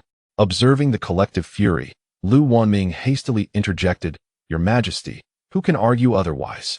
Tokugawa Ieyasu is far too arrogant to challenge our Ming." He too requested permission from the court to dispatch troops to Japan. At that moment, Guo Yunho, who had been a silent observer, stood up with a serious countenance and declared, "Your Majesty, I too support the expedition against Japan. If we do not show them our strength, they will truly believe our Ming is easy to bully. I am willing to personally journey to Japan." Upon hearing this, the assembly regarded Guo Yunho with disdain, as it was well known that he had long coveted Japan's silver mines. Lu Wanming quickly urged, "Lord Guo, you absolutely cannot go. After all, the Ministry of Revenue manages the finances of our Ming. Without you, how shall we manage these affairs? Perhaps I could go in your stead." Guo Yunho, upon hearing this, became quite agitated, retorting, "Lord Lu, what do you mean by that? Japan has insulted our Ming greatly. How can I stand idly by?" Observing Guo Yunho's fervent demeanor, Zhu Youjiao on the dragon throne comprehended Lu Wanming's cunning ploy. He realized that Lu was using the prospect of an attack on Japan as bait to compel Guo Yunho to relinquish control over the Ministry of Revenue's tax revenue. Thus, he assumed the role of an impartial arbiter, stating with gravity, "Lord Guo, an attack on Japan is indeed imperative, but you need not go. The Ministry of Revenue oversees our Ming's finances and taxes. You cannot be absent." Lord Lu has managed trade with Japan for many years and possesses intimate knowledge of their situation, making him the more suitable choice to oversee the silver mines in Japan. Guo Yunho, upon hearing this, was flustered and perspiring profusely, for Japan was a land rich in silver mines, a sight he had never witnessed in his lifetime, and he felt compelled to go even if it meant risking his life. He quickly cast a pleading glance towards Jiang Ning, but Jiang Ning, seeing this, turned his head away, engaging in discussions with Qin Liangyu regarding the campaign against Japan. Realizing that Jiang Ning would not entertain him, Guo Yunho understood he would have to make some sacrifices today. Gritting his teeth, he declared, "Your Majesty, Minister Lu is young and capable. I am willing to transfer the tax authority of the Ministry of Revenue to the Taxation Department, henceforth allowing Lord Bai and the Taxation Department to manage the taxes of our Ming across the land." Upon hearing this, Bai Zian hastily replied with a smile, "Lord Guo, please reconsider. Without you, I cannot manage this affair. I still have to go to Japan." Guo Yunho was so enraged that he nearly spat out a mouthful of blood. It was evident that Bai Zian was intent on inflicting deep psychological harm. He hastily interjected, "Master Bai, you are still quite young and capable of bearing the burden. At my advanced age, you cannot possibly expect me to perish while in office." Observing Guo Yunho's concession, Bai Zian feigned reluctance and nodded. "In that case, I shall reluctantly accept this heavy responsibility." Seeing this, Zhu Youjiao smiled and nodded. "Thus, from now on, the Ministry of Taxation shall oversee all taxes within the Ming territory." Guo Yunho, upon hearing this, quickly inquired, "Your Majesty, what then of the campaign against Japan?" Zhu Youjiao chuckled, "Regarding the military action against Japan, I must first consult the opinions of the Ministry of War." With that, he turned to Jiang Ning. Jiang Ning immediately rose to his feet and stated, "Your Majesty, the trifling islands of Japan dare to provoke the majesty of our Ming. They must not be spared. However, the calamity of the Jurchens in Liaodong has persisted for over a decade. Therefore, before we send troops against Japan, the court must first resolve the issue of the Jurchens in Liaodong. I have received word that the Jurchen leader, Huang Taiji, has begun to court the Mongolian tribes that refuse to submit to our Ming, aiming to bolster his power. Should Huang Taiji's schemes come to fruition, the Jurchens could launch incursions into our territory from Liaodong, and the Mongolian tribes may again invade Hetao, leaving our Ming to confront a two-front war." Zhu Youjiao pondered for a moment and replied, "Minister Jiang, are you not being overly alarmist? The Jurchens are currently held in check by Xiong Tingbai and Hong Qingqiu in Liaodong, unable to advance an inch. Sun Chuanting is stationed in Korea, while Mao Wenlong secures Pidao, surrounded on three sides. The Jurchens cannot endure for long. As for the Mongolian tribes, they suffered severe losses after last year's blizzard, and we have entirely severed trade with them. Even if they band together, they will find themselves bereft of resources, whether or not they mobilize. They will inevitably perish in Liaodong and the grasslands from attrition. Moreover, our Ming is experiencing a burgeoning economy and national strength. To rashly initiate a great war would undoubtedly disrupt the domestic situation."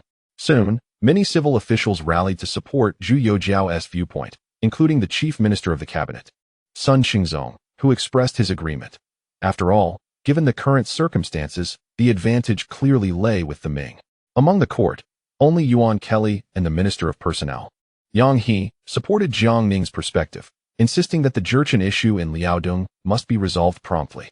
It was not surprising that Yuan Kelly backed Jiang Ning. He was one of the few military talents in the cabinet, thus his support for Jiang Ning was reasonable. However, Yang He's unexpected support for Jiang Ning left many baffled. This gentleman was known for his honesty and reticence, usually incapable of articulating his thoughts. He rarely spoke unless it was during an unrestricted combat competition. Otherwise, he would either feign ignorance or be caught up in his own troubles. Even Jiang Ning was somewhat taken aback, while Yang He secretly prayed, "My lord, please go to Liaodong and deal with the Jurchens, and spare me from further tribulations."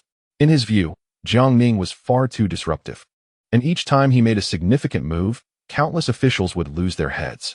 Although Jiang Ning was relieved of his burdens and the court seized a considerable amount of illicit funds, the responsibility of filling the ranks of officials fell squarely upon him.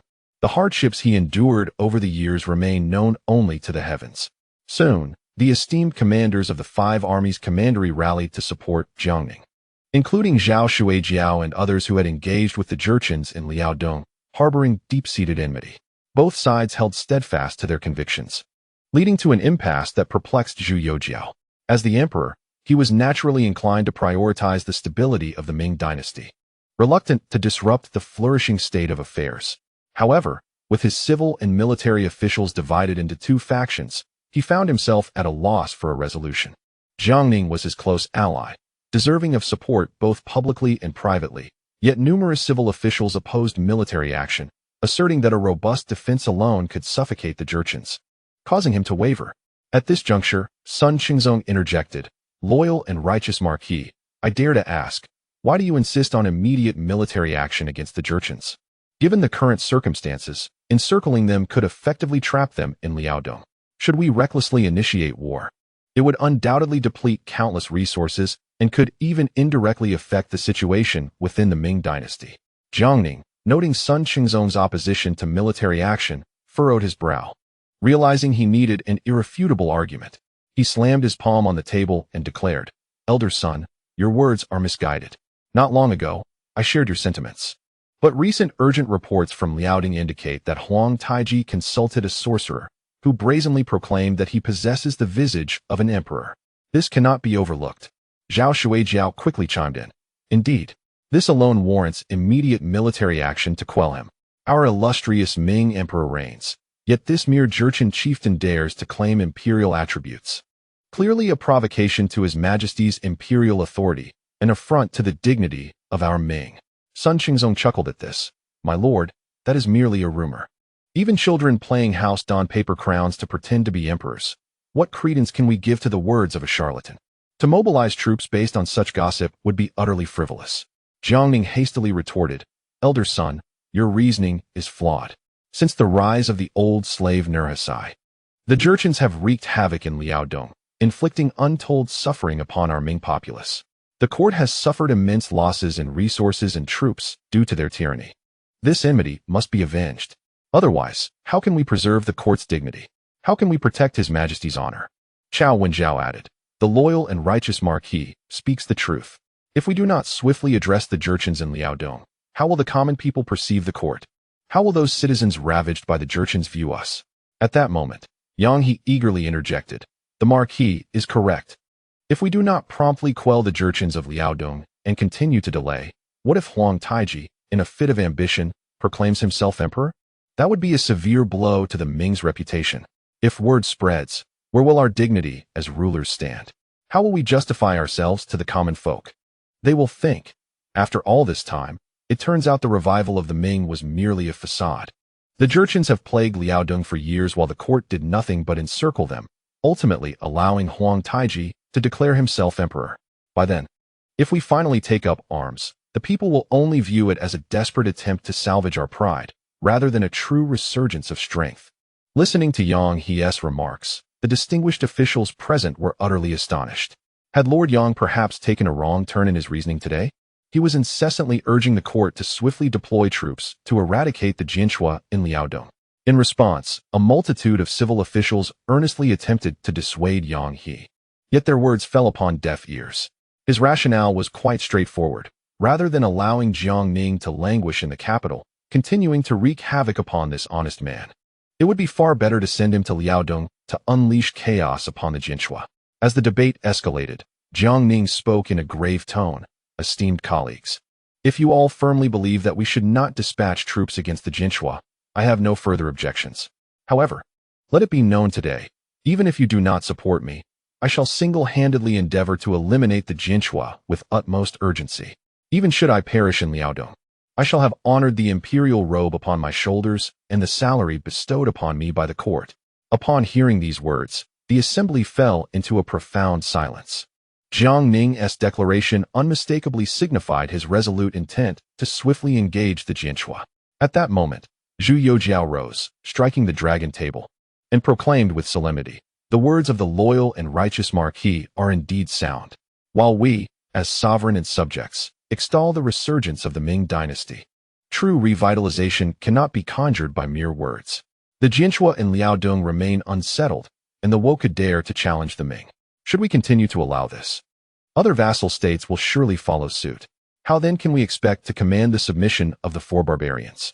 If my esteemed ministers do not support the immediate campaign against the Jinhua, I shall personally lead the charge alongside the loyal and righteous Marquis to confront them in a decisive battle. The officials were taken aback by this proclamation. The notion of the emperor personally leading troops was a taboo in the Ming court. Consequently, the officials hastily shifted their stance, now fervently advocating for the rapid eradication of the Jinhua, even suggesting they should be annihilated without mercy. Satisfied with this unified sentiment, Zhu Youjiao nodded approvingly and turned to Jiang Ning. Minister Jiang, please expedite the formulation of a plan regarding the elimination of the Jinhua and present it to me forthwith. Additionally, the Ministry of Revenue should prepare funds and provisions to ensure our forces can mobilize to Liaodong at a moment's notice. Upon hearing this command, Gui Yinho quickly accepted the order. Observing that Zhu Youjiao's declaration of personal involvement had swayed the officials to agree on attacking the Jinhua, Jiang Ning furrowed his brow. The Jiang Ning of today was no longer the political novice he once was. Years of service and a position of authority had transformed him into a seasoned veteran of the bureaucratic arena. In times past, when he spoke at court meetings, both civil and military officials would generally offer their support. Even if they disagreed, they would seldom voice opposition openly. It was understandable that Zhu Youjiao, as the son of heaven, would prioritize the overarching interests of the Ming dynasty. However, among those present today, aside from Yuan Kelly and Yang He, the rest either staunchly opposed or remained silent. If the previous campaign against the Wokou was justified by the silver mines within their territory, thus presenting a profitable opportunity for the court, the reasons for opposing his proposal to engage the Jinhua seemed rather flimsy in comparison. Reflecting on this, Jiang Ning lifted his gaze to the officials across the room. Many of them, catching his eye, appeared flustered, hastily lowering their heads or deliberately avoiding his gaze. Only when Tian remained expressionless, while Yuan Kelly furrowed his brow, and Guo Yunho displayed a complex demeanor. The rest of the individuals present wore looks of trepidation. Unwilling to meet anyone's gaze, Jiang Ning pondered for a moment, and a sudden thought surged within him: the conflict between civil and military factions. In the current court, following the abolition of the 6 ministries, the Qinglu faction had dwindled to but a few stragglers, all huddled within the Hanlin Academy. Most remaining officials were staunch royalists or had intricate ties to the royalist faction. The collective opposition from so many civil officials to his proposal for an immediate military campaign against the Jurchens in Liaodong clearly hinted at the emergence of factional strife. Realizing this, Jiang Ning felt a sense of clarity wash over him. Although he had previously sought to win their allegiance through increased salaries, the granting of official positions, and the distribution of shares in the Ming Royal Commercial Association, the fickleness of human loyalty could not withstand scrutiny. These civil officials, evidently, were no longer content with their current circumstances. They had begun to harbor ulterior motives and even covertly challenge the military generals. This was a troubling omen. If not addressed promptly, it would not be long before factional disputes re-emerged in the court, potentially jeopardizing the current favorable situation. Chapter 704. Diminishing memory. As Jiang Ning furrowed his brow in contemplation, Qin Liangyu and Deng Wanming exchanged hushed words beside him. Qin Liangyu then turned to Jiang Ning and whispered, "My lord, Duke Dingyuan just mentioned the possibility of a civil-military conflict." Upon hearing this, Jiang Ning nodded in silence. Deng Wanming, as an established noble, possessed average military skills but had an exceptionally keen political instinct. He too had sensed the unusual behavior of the civil officials that day. At this moment, Zhu Youjiao, seated upon the dragon throne, evidently detected the peculiar atmosphere in the audience and spoke. "Let us conclude today's discussions here, esteemed ministers. You may return to your duties, and we shall reconvene at the end of the year to deliberate on the remaining matters." The officials, upon hearing this, promptly rose to comply and took their leave. Only Jiang Ning remained seated, unmoving.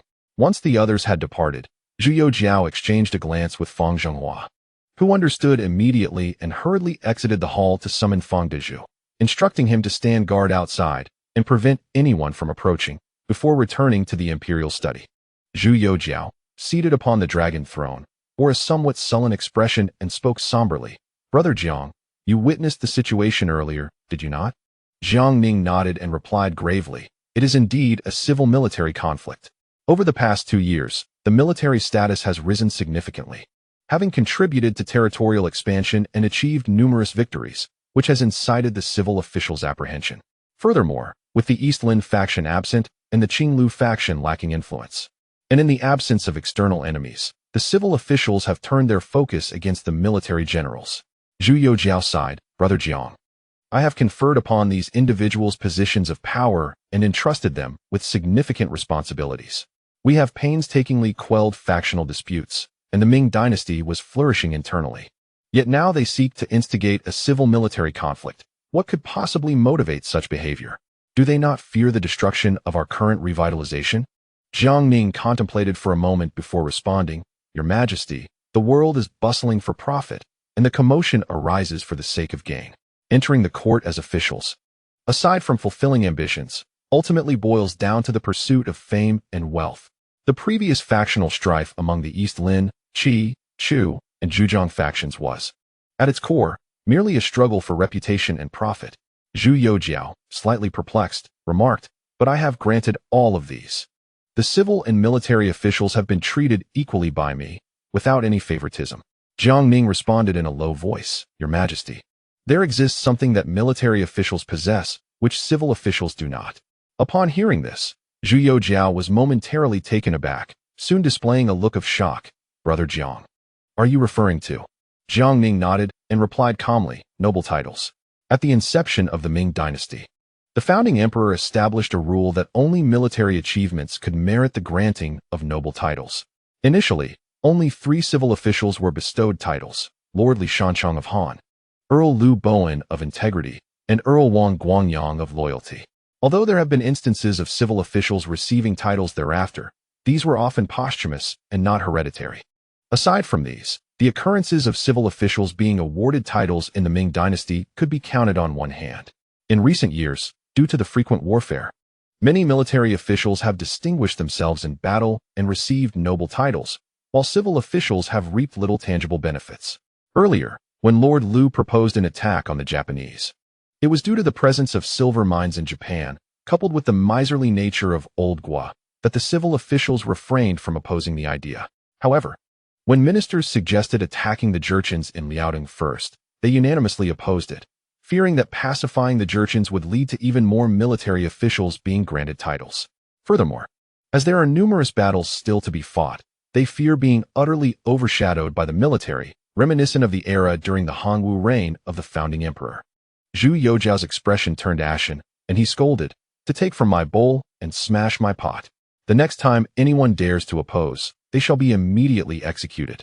Seeing Zhu Youjiao's fury, Jiang Ning hastily advised, Your Majesty, there is no need for anger. This is only human nature. After all, there are still many civil officials who neither support nor oppose, maintaining neutrality, which is not as dire a situation. Zhu Youjiao sighed, Brother Jiang. What do you suggest we do next? Do you have any good ideas? Jiang Ning replied solemnly, Your Majesty, there is a solution, which involves a 2-step approach. The first step is to allow civil officials to also be awarded noble titles. Zhu Youjiao's expression immediately shifted to one of anxiety, filled with trepidation. Brother Jiang, you cannot be serious. If these civil officials are already causing such a commotion without titles, what will happen if they actually receive them? They will surely ride roughshod over us. Jiang Ning responded, Your Majesty, to make the horse run, one must feed it hay. Consider this. If civil officials can obtain noble titles, the principal advocates for warfare in the Ming dynasty may not solely be military officials. Civil officials might prove to be even more belligerent. After all, who does not wish to bring glory to their family and secure titles for their descendants? In this way, we could secure the unwavering support of civil officials for military campaigns, benefiting both sides. Without sufficient incentives, while Your Majesty and I may maintain control for now, in a few years, as we age and the crown prince ascends the throne, should these civil officials secretly undermine us, military officials on the front lines may falter, risking not only casualties, but potentially the very stability of our realm. Zhu Youjiao stood up, pacing the hall with his hands behind his back, contemplating for a long while before speaking, Brother Jiang. Yet the founding emperor established the rule that only military achievements merit noble titles precisely to prevent civil officials from overshadowing military officials. At that point, the threat posed by civil officials would be far greater than that of military ones. Jiang Ning also rose, stating, Your Majesty, thus we must also undertake the second step, a reform of the noble titles. Zhu Youjiao, puzzled, inquired, Brother Jiang, how should the reform of noble titles be executed? Jiang Ning smiled and said, Your Majesty, previously, the nobility in the capital has been purged several times, with only a fraction remaining. When I traveled south, I uprooted the nobility in Nanjing as well. Now, most of the nobles in the court are those whom you have conferred titles upon, and only a few have been granted the rank of marquis or count, all of whom you have personally promoted. Thus, this is the most opportune moment for reform. If we delay for a few years, the old-school nobles may rise in opposition. Zhu Youjiao nodded and replied, Brother Jiang, I understand your concerns. But how should we proceed with the reforms? Jiang Ning explained, Your Majesty, the court previously had 2 types of titles, one that could be inherited without substitution and one that could not. We could now consider implementing a system of diminishing hereditary titles similar to that of the royal family. From now on, the titles of the Ming nobility could also follow a hereditary diminishing pattern, where descendants would only retain their titles if they achieve new merits. Otherwise, they would face demotion or elevation. Zhu Youjiao pondered for a moment, then said, Brother Jiang, this may prove difficult. Currently, the Ming titles are divided into 3 ranks: Duke, Marquis, and Count. If a grandfather holds the title of Duke, it would become a Count by the time it reaches the grandson. If the grandfather is a Marquis, the grandson would lose his title altogether, as inheritance is limited to 3 generations. If we restore the 5 ranks of Duke, Marquis, Count, Baron, and Viscount, wouldn't that diminish the value of these titles? Jiang Ning detected the underlying implications of his words. At the founding of the Ming dynasty, the elder Zhu had rewarded his meritorious subjects by bestowing them titles of Duke, Marquis, and Count, while the ranks of Baron and Viscount were predominantly used for posthumous honors of fallen heroes, thus lightening the burden on the court while emphasizing the rarity of noble titles. Jiang Ning chuckled and replied, Your Majesty, now that the royal titles have been restructured into 6 ranks, we might also consider implementing a similar approach for ministerial titles. The court would still retain the 3 ranks of Duke, Marquis, and Count, but subdivide them into first and second tiers. For instance, if a grandfather is a first-tier Duke, his son would be a second-tier Duke, his grandson a first-tier Marquis, and his great-grandson a second-tier Marquis, allowing for a lineage of 6 generations. Upon hearing this, Zhu Youjiao's face lit up with joy. Brother Jiang, this method is excellent. It requires no drastic changes to the existing titles while still providing a way for the nobility to retreat. If any noble family fails to produce merit for 5 generations, they may as well forfeit their titles. Jiang Ning nodded and added, However, Your Majesty must establish an unwritten rule. Civil officials may only be conferred titles up to the rank of first-tier Marquis. Zhu Youjiao inquired, Brother Jiang, what is the reason for this? With a mischievous smile, Jiang Ning replied, Your Majesty, civil officials are often cunning. In terms of guile, they are no match for military leaders. If they were to attain the ranks of first or second-tier dukes, it would be most troublesome. Zhu Youjiao suddenly understood, pointing at him and laughing, Brother Jiang, it appears you are the one brimming with cunning. Nevertheless, this proposal is sound and should help to keep the civil officials in check. After a while, following the ceremony for the appointment of the crown prince, I shall publicly announce this matter. With titles as bait, let us see if these civil officials dare to oppose us. But before that, Brother Jiang, you must have a serious discussion with the nobles in the capital. Their hereditary titles are about to change to a system of diminishing inheritance, limited to 6 generations. If they do not agree, it could lead to unrest. Jiang Ning smiled and assured, Your Majesty, do not worry. I shall handle this matter. Zhu Youjiao nodded in satisfaction. And at that moment, Jiang Ning quickly added, By the way, Your Majesty, I forgot to mention that all existing nobles in the court will be classified as first tier according to their original rank. For instance, if I am a Marquis, I shall be designated as a first-tier Marquis after the reform. Zhu Youjiao nodded, saying, All right, I understand. With our brotherly bond, would I ever deceive you? Jiang Ning muttered, Haven't you deceived me enough times? Zhu Youjiao inquired, Brother Jiang, what are you murmuring about? Jiang Ning hastily waved his hand. Your Majesty, you misheard. I spoke nothing. Zhu Youjiao, unconcerned, replied, Brother Jiang, today you have once again resolved a significant dilemma for me. Speak. What reward do you desire? I shall grant it without hesitation. Upon hearing this, Jiang Ning realized he had received a blank check and promptly replied, Your Majesty, could you bestow upon me 50,000 silver dollars? Zhu Youjiao was taken aback. Brother Jiang, when I previously conferred upon you the titles of Zhuguo and Grand General, did I not reward you with 50,000 silver dollars then? Jiang Ning's eyes brimmed with tears as he choked out, Your Majesty, indeed you did. But I received not a single coin. Zhu Youjiao, astonished, exclaimed, How can this be? I issued a decree. Surely, old Guo wouldn't dare defy it. Jiang Ning, feeling wronged, recounted the bizarre incident of the 5,000 silver dollars he was inexplicably burdened with. After listening, Zhu Youjiao wore a skeptical expression and questioned, Brother Jiang, did you perhaps forget the matter after approving it? Jiang Ning, somewhat uncertain, replied, Your Majesty, that should not be the case. My memory is renowned for its sharpness. Suddenly, Zhu Youjiao slapped his forehead. Brother Jiang, enough of this. I shall immediately grant you another 50,000 silver dollars. Jiang Ning promptly bowed. Thank you for your generosity. Your Majesty, by the way, my household is out of tea leaves.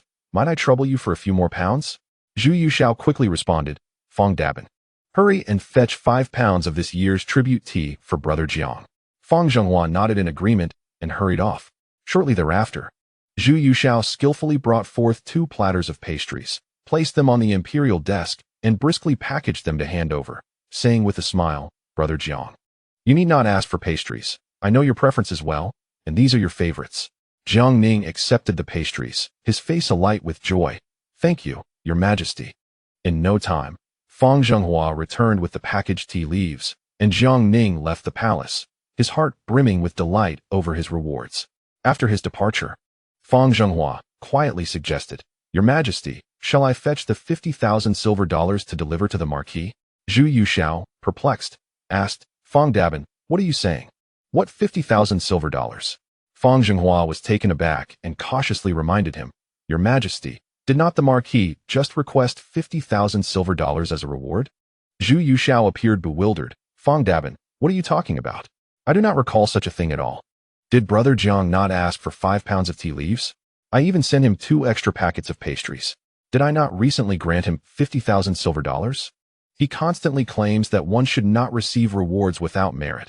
Bestowing another 50,000 silver dollars would be scandalous. Fang Zhenghua found himself in a whirlwind of confusion, questioning whether his advancing age was affecting his memory. Meanwhile, Jiang Ning, carrying the tea leaves and pastries, joyfully exited the palace. Chapter 705, Old One. Do you desire a title? As Jiang Ning happily left the palace, one hand clutching tea leaves and the other grasping pastries, he spotted Guo Yunho anxiously glancing around outside the midday gate. Upon seeing Jiang Ning's figure, Guo Yunho eagerly called out, Marquis, Marquis, here, right here. Upon hearing this, Jiang Ning felt a hint of confusion and hurried over, chuckling, Old Guo, cease your shouting. I am not yet so feeble-minded. Why are you not at the yamen, but here instead? Guo Yunho's eyes gleamed as he glanced at the tea leaves and pastries in Jiang Ning's hands, exclaiming, My lord, has His Majesty bestowed upon you another gift? Jiang Ning quickly concealed the pastries and tea behind him, replying, His Majesty merely offered a few pastries and tea. What brings you here, Old Guo? Guo Yunho grinned. A splendid occasion. Everyone is at the drunken immortal pavilion, awaiting your arrival. Jiang Ning, perplexed, inquired, Old Guo, what is the matter? Guo Yunho grasped Jiang Ning's sleeve, urging, My lord, Grand Eunuch Wei is hosting. It would be a missed opportunity not to partake. If we delay, we shall be left with mere scraps. Jiang Ning, filled with curiosity, pondered what scheme Old Wei was concocting, wondering why there would be a gathering at the drunken immortal pavilion. Nevertheless, he was hastily pulled along by Guo Yunho to the establishment, ascending directly to the elegant room on the 2nd floor. Upon entering, he beheld the presence of Deng Wanming, Qin Liangyu, Chao Wenjiao, Zhao Shuijiao from the 5 Armies Command, as well as Yuan Kelly, Wen Tiran, and Yang He from the cabinet, alongside the seated Old Wei. Upon Jiang Ning's entrance, the assembly promptly stood to welcome him. With a hint of perplexity, Jiang Ning turned to Old Wei, asking, Grand Eunuch Wei, what play are you performing today? Before Old Wei could respond, Yuan Kelly interjected with a smile, Please do not hold it against me, my lord. It was I who requested Grand Eunuch Wei to host this gathering. Jiang Ning shrugged and took a seat. Yuan Kelly's expression then turned grave. As we are all allies here, I shall dispense with pleasantries. The events of today's court meeting are evident to all.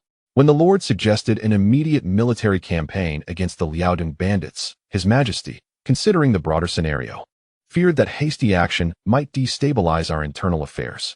This concern is not unwarranted. However, the many colleagues who supported His Majesty's stance against mobilization have provided reasons that are fundamentally untenable. This has transcended mere political disagreement and devolved into a conflict between civil and military factions. Ultimately, it is merely a resurgence of infighting among us, as the Qinglu faction has waned. He paused before continuing. Yet, the peril posed by the Liaodong bandits is far more severe than many of our colleagues comprehend. From the Battle of Saru to the present, how many troops has our great Ming lost? How much treasure has been expended?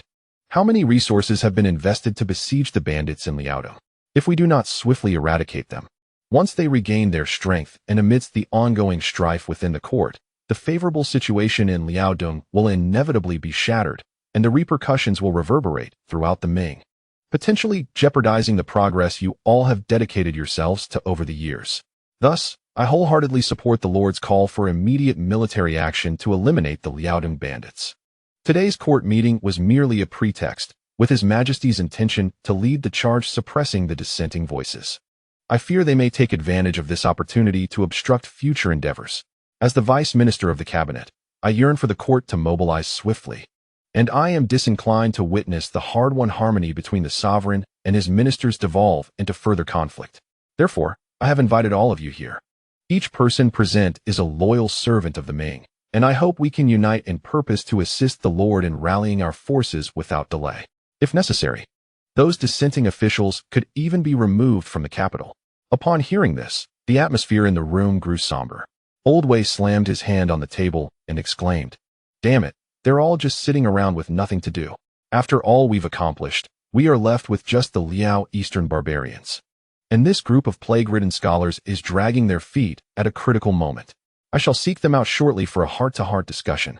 At this juncture, Wen Tian sighed and concurred. What Lord Yuan says holds much truth. Ultimately, it is the ongoing wars that have elevated the status of military leaders in the Ming dynasty. From pacifying the southwestern chieftains to reclaiming the Hetao, as well as regions in northern and southern Myanmar and Silla, the generals who achieved merit have been bestowed titles by His Majesty, and a new generation of young commanders has begun to take charge.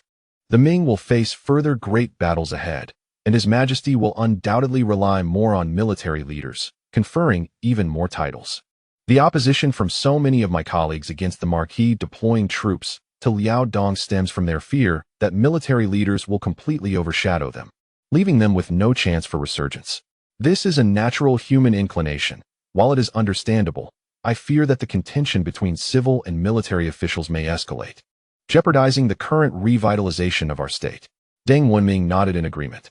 At that moment, Yang He suddenly rose, declaring, "I cannot speak for others, but I wholeheartedly support the Marquis's decision to send troops to Liaodong to confront the eastern barbarians and afterward to strike against the Japanese.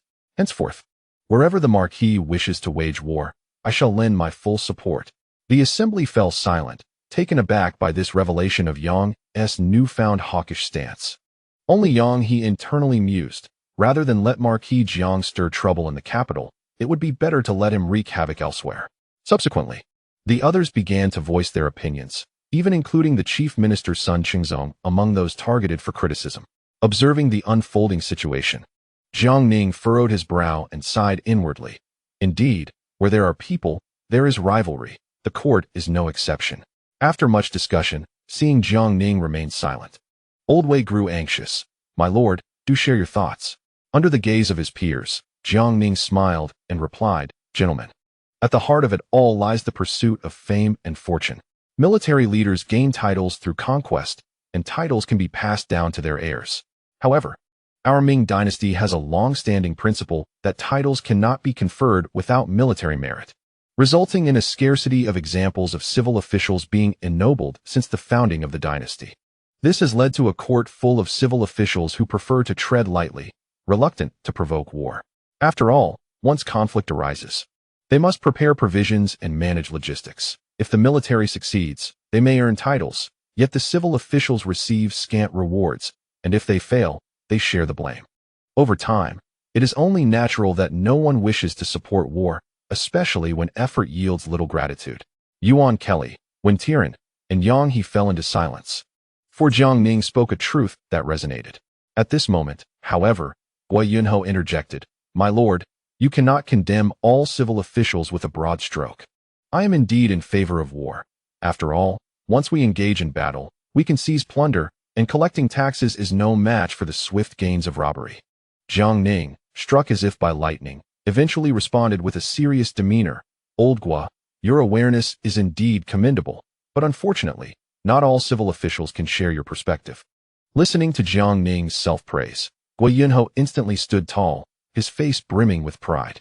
"Your Excellency, you flatter me. I merely speak the truth." Jiang Ning, rendered speechless by his words, turned to Yuan Kelly and remarked with a smile, "Elder Yuan, would you fancy a title? Just give me a nod, and I shall arrange it forthwith." Yuan Kelly was momentarily taken aback, suspecting he had misheard. Once he comprehended, he replied, Your Excellency, we are discussing serious matters. Could you refrain from jesting? Jiang Ning feigned displeasure, saying, it appears Elder Yuan is not inclined towards nobility. He then shifted his gaze to Wen Tiren, asking, Old One, do you wish for a title as well? Just a nod from you, and I shall pave the way. Wen Tiren was utterly astonished. After a moment of contemplation, he incredulously inquired, Your Excellency, do you mean to say? Jiang Ning nodded with a smile. After everyone departed earlier, His Majesty kept me back for a private discussion. I argued passionately before His Majesty, asserting that civil officials and military officers should be treated equally. The soldiers shed blood on the front lines, while civil officials manage provisions and logistics. Both roles are indispensable. After my fervent reasoning, His Majesty finally consented that henceforth, civil officials of the Ming dynasty may also receive titles. Yuan Kelly, Wen Tiren, Guo Yunho, and Yang He were all left agape, astonished by the unexpected revelation. They had only hoped for Jiang Ning to quickly lead troops to Liaodong to deal with the Japanese invaders, never anticipating such a delightful surprise. Guo Yunho was so exhilarated that he jumped up and down, tugging at Jiang Ning's sleeve for confirmation. Upon receiving an affirmative response, he burst into hearty laughter, exclaiming, His Majesty is indeed wise. Your Excellency, considering my contributions over the years, what title might I receive? Jiang Ning snorted disdainfully. Old Guo, are you not aware of how many unscrupulous deeds you have committed over the years? If not for His Majesty's protection, the petitions against you could have drowned you. He continued, a title is not impossible, especially since you have already sought a military assignment to confront the Japanese. As for what title you might receive, it will depend on your performance when the army conquers Japan. Guo Yunho's eyes sparkled with excitement as he eagerly nodded. Jiang Ning then turned to Yuan Kelly, stating solemnly, Elder Yuan is one of the few military talents in the cabinet. In the coming year, as we dispatch troops to eradicate the Japanese in Liaodong, I hope you will accompany the army, offering strategies and managing logistics. Yuan Kelly was instantly filled with enthusiasm, recognizing Jiang Ning's intent to pave the way for him. He quickly rose, raising his cup in gratitude. Thank you, Your Excellency. Jiang Ning then looked at Wen Tiren, Old One. As we discussed earlier, we must send troops to the Hetao region as well, and you will be in charge of that operation. However, during this period, you must closely learn from Elder Yuan. While you possess a remarkable memory, relying solely on that in warfare is insufficient. Wen Tiren promptly stood and raised his cup. Thank you, Your Excellency. I shall diligently learn from Elder Yuan. At that moment, Deng Wenming also stood and smiled. Gentlemen, henceforth we shall support one another, working together to assist His Majesty in establishing a prosperous era. Everyone raised their cups, even Old Wei nodding with a face full of smiles. Subsequently, the atmosphere grew lively as they exchanged toasts. After several rounds of drinks and an array of dishes, Yuan Kelly and Wen Tiren rose to take their leave, closely followed by Yang He and Guo Yunho. They were eager to inform the other civil officials, ensuring that the discord between civil and military officials would not repeat itself. After the officials had departed, Jiang Ning gazed at Deng Wenming, Qin Liangyu, Chao Wenjiao, and Zhao Shuijiao before rising to lift his wine cup. Lord Deng, Lord Qin, Old Chao, Old Zhao, I raise this glass as a form of apology to you all. With that, he downed the drink in one go. The others present wore expressions of confusion, and Deng Wenming inquired, My lord, what do you mean by that? I fail to comprehend. Jiang Ning sighed, Lord Deng, as a descendant of the Ningyi Wang, you have undeniably witnessed the rise and fall of the Ming nobility, from the founding of the Ming dynasty to the present day. Whether it be the 6 kings of the founding, the 24 generals of Huaishi, or the 4 dukes, 17 marquises, and 30 earls conferred by the Taizong after the Jiangnan campaign, what reflections do you have on our current circumstances? Hearing Jiang Ning's words, although Deng Wenming was filled with perplexity, he nevertheless remarked, To be honest, my lord, among the nobles and earls conferred back then, how many have successfully passed down their legacy? Ultimately, it is the descendants who lack merit. Even if one were to be granted a noble title, it would be of little use. If they were capable, why would they need to rely on their ancestors' residual glory? As the old saying goes, the virtue of a gentleman diminishes in the 3rd generation and is extinguished by the 5th. This is also why I, as a marquis, refrain from mingling with other nobles in the capital. I yearn to achieve new merits and restore the glory of my ancestors, rather than live a life of idleness that leads to a disgraceful end. Jiang Ning nodded and continued, today. In addition to persuading His Majesty to permit civil officials to be conferred titles, in order to maintain a balance between civil and military power, His Majesty will also implement reforms regarding the titles of existing nobility. Upon hearing him mention the reforms, the group expressed some confusion, prompting Deng Wanming to ask, My lord, we are all allies here. Please speak candidly. Jiang Ning replied, in the future, the titles of dukes, marquises, and earls in the Ming dynasty will be classified into first and second ranks, following the hereditary reduction method practiced by the royal family. If a grandfather holds the title of a first-rank duke, his son will be a second-rank duke, his grandson a first-rank marquis, and his great-grandson a second-rank marquis, and so on. To illustrate, a first-rank duke's title may be passed down for 6 generations. Of course, His Majesty has not made this an absolute rule. If descendants achieve new merits, they may be exempt from demotion or even promoted. Jiang Ning added, I had not previously informed you of this matter, and I apologize for that. After listening, Deng Wanming waved his hand with a smile, saying, My lord, you need not be so formal. After all, it simply pertains to the hereditary reduction of titles. What is the big deal? Our descendants will have their own fortunes. If they possess talent, we need not worry. If they lack talent, even if they were to earn a kingly title, it would ultimately be squandered. Take, for instance, in recent years, the Duke of Cheng, Zhu Chunqing. His ancestor Zhu Neng was indeed the foremost valiant general under Taizong, achieving countless victories. Yet by the time of Zhu Chunqing, he was involved in trivial matters, eventually leading himself and his entire family down the path to the underworld. Such wealth and nobility, I would rather not have. If future generations lack the capability to achieve merit and inherit titles, it is better for them to live as affluent gentlemen at home than to become a calamity for the court. Qin Liangyu, Chao Wenjiao, and Zhao Shuijiao nodded in agreement. They bore no objection to the hereditary reduction of titles, for they had witnessed Jiang Ning dismantle the status of the capital's nobility one by one. The 3 individuals are now in the prime of their lives, at an opportune moment for achieving success and advancement. They harbor no concerns regarding opportunities for promotion. Their attitudes towards the affairs of future generations are fundamentally akin to that of Lord Deng. Subsequently, Jiang Ning assigned each of them to engage in ideological work at the residences of other noble families, to which they all readily acquiesced. Presently, among the noble families in the capital, aside from Jiang Ning, they boast the most distinguished military accomplishments. Thus, their agreement left others with little room to decline. Upon concluding their business, Jiang Ning stood to take his leave, only to discover that the pastries and tea he had placed on the table had mysteriously vanished. He hurriedly searched around, yet found no trace of them, and inquired of Lord Deng, My lord, what has become of the tea and pastries I left on the table? They were just bestowed upon us by His Majesty today. Lord Deng was momentarily taken aback, at which point Zhao Shuijiao quickly interjected, My lord, I observed that Lord Guo was carrying something as he departed. He was seated right beside you. Aside from him, no one else would dare to take your belongings.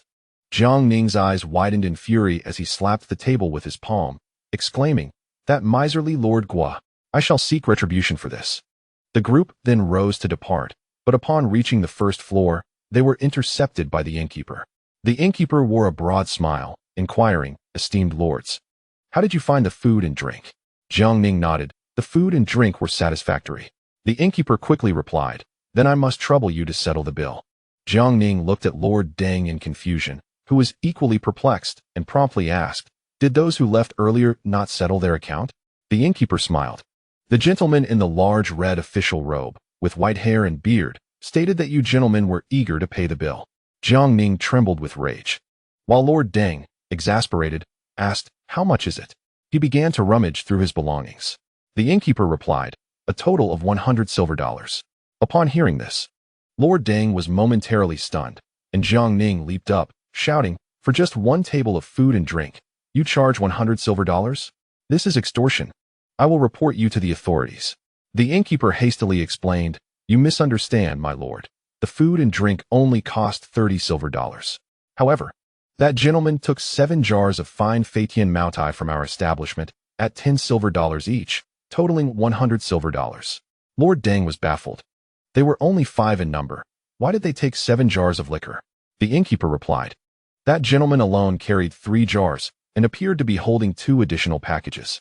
Jiang Ning trembled with indignation. Lord Deng produced 40 silver dollars from his pocket and cast a pleading glance towards Jiang Ning. Jiang Ning also searched his belongings and retrieved 20 silver dollars. They then turned to Qin Liangyu, Chao Wenjiao, and Zhao Shuijiao, who quickly found themselves in an awkward situation. Qin Liangyu produced 10 silver dollars, while Chao Wenjiao and Zhao Shuijiao looked sheepish, stating, "My lord, I never carry money when I go out." The group found themselves in a rather uncomfortable predicament. Lord Deng addressed the innkeeper. "Kind sir, please note the bill. I shall send someone to settle it shortly." As he attempted to lead his companions away, the innkeeper interjected. "My lord, you jest. I do not know you. If I extend credit, the owner will not pardon me." Enraged, Lord Deng was about to explode. But Jiang Ning quickly interjected with a smile. "Good sir, among the 5 who just left, was there not the eunuch Wei from the Eastern Depot? Surely, you must know him." The innkeeper replied, "Eunuch Wei? Who in the capital does not know him? Ah, but he is indeed the bodhisattva of rescue and salvation." Jiang Ning chuckled and remarked, "We share a camaraderie with Lord Wei. Our relationship is exceptionally cordial. Today, I have brought only this sum of money. Please accept it for now. The remaining 30 silver coins can simply be charged to Lord Wei's account, if you will. His reputation is beyond reproach. If you doubt us." "How can you doubt him?" The young innkeeper hesitated for a moment before nodding in agreement. "In that case, I shall trust you gentlemen this once." He accepted the 70 silver coins. Jiang Ning promptly led the group away in haste. At this moment, the venerable Wei, having just returned to the Eastern Depot, was seated sipping tea when he suddenly sneezed and muttered to himself, "Who could possibly be speaking of us?" Little did he know that he had unwittingly incurred a debt of 30 silver coins. The following morning, Jiang Ning instructed Lu Ruoyan and Lu Qingshan to prepare gifts, for he was to pay a visit to the Duke of England, Zhang Weixian, along with Chen Su, Xin Yurong, and the Duke of Qian, Mu Changzhua. These gentlemen represented the esteemed old guard among the nobility of the capital. In order to advocate for the reform of the peerage system, it was imperative for Jiang Ning to first communicate with them. Soon enough, Jiang Ning arrived at the Duke of England's residence, following the servant through to the rear garden. Upon entering, he was met with a cacophony of shouts and insults echoing from afar. Slightly perplexed, he inquired of the servant, "What on earth has transpired to incite such fury from the Duke of England?" The servant, with an awkward smile, replied, "My lord, the Duke is currently engaged in a game of chess with several other lords and the Duke of Qian. Lately, they seem to be quite competitive, arguing incessantly." Now enlightened, Jiang Ning realized that while the literati of the Ming dynasty favored Go, the military generals predominantly enjoyed chess. Even the illustrious Ming Emperor, Zhu Laozi, was an avid chess enthusiast, having amassed numerous chess manuals, including the renowned Secret Strategies of the Oranges.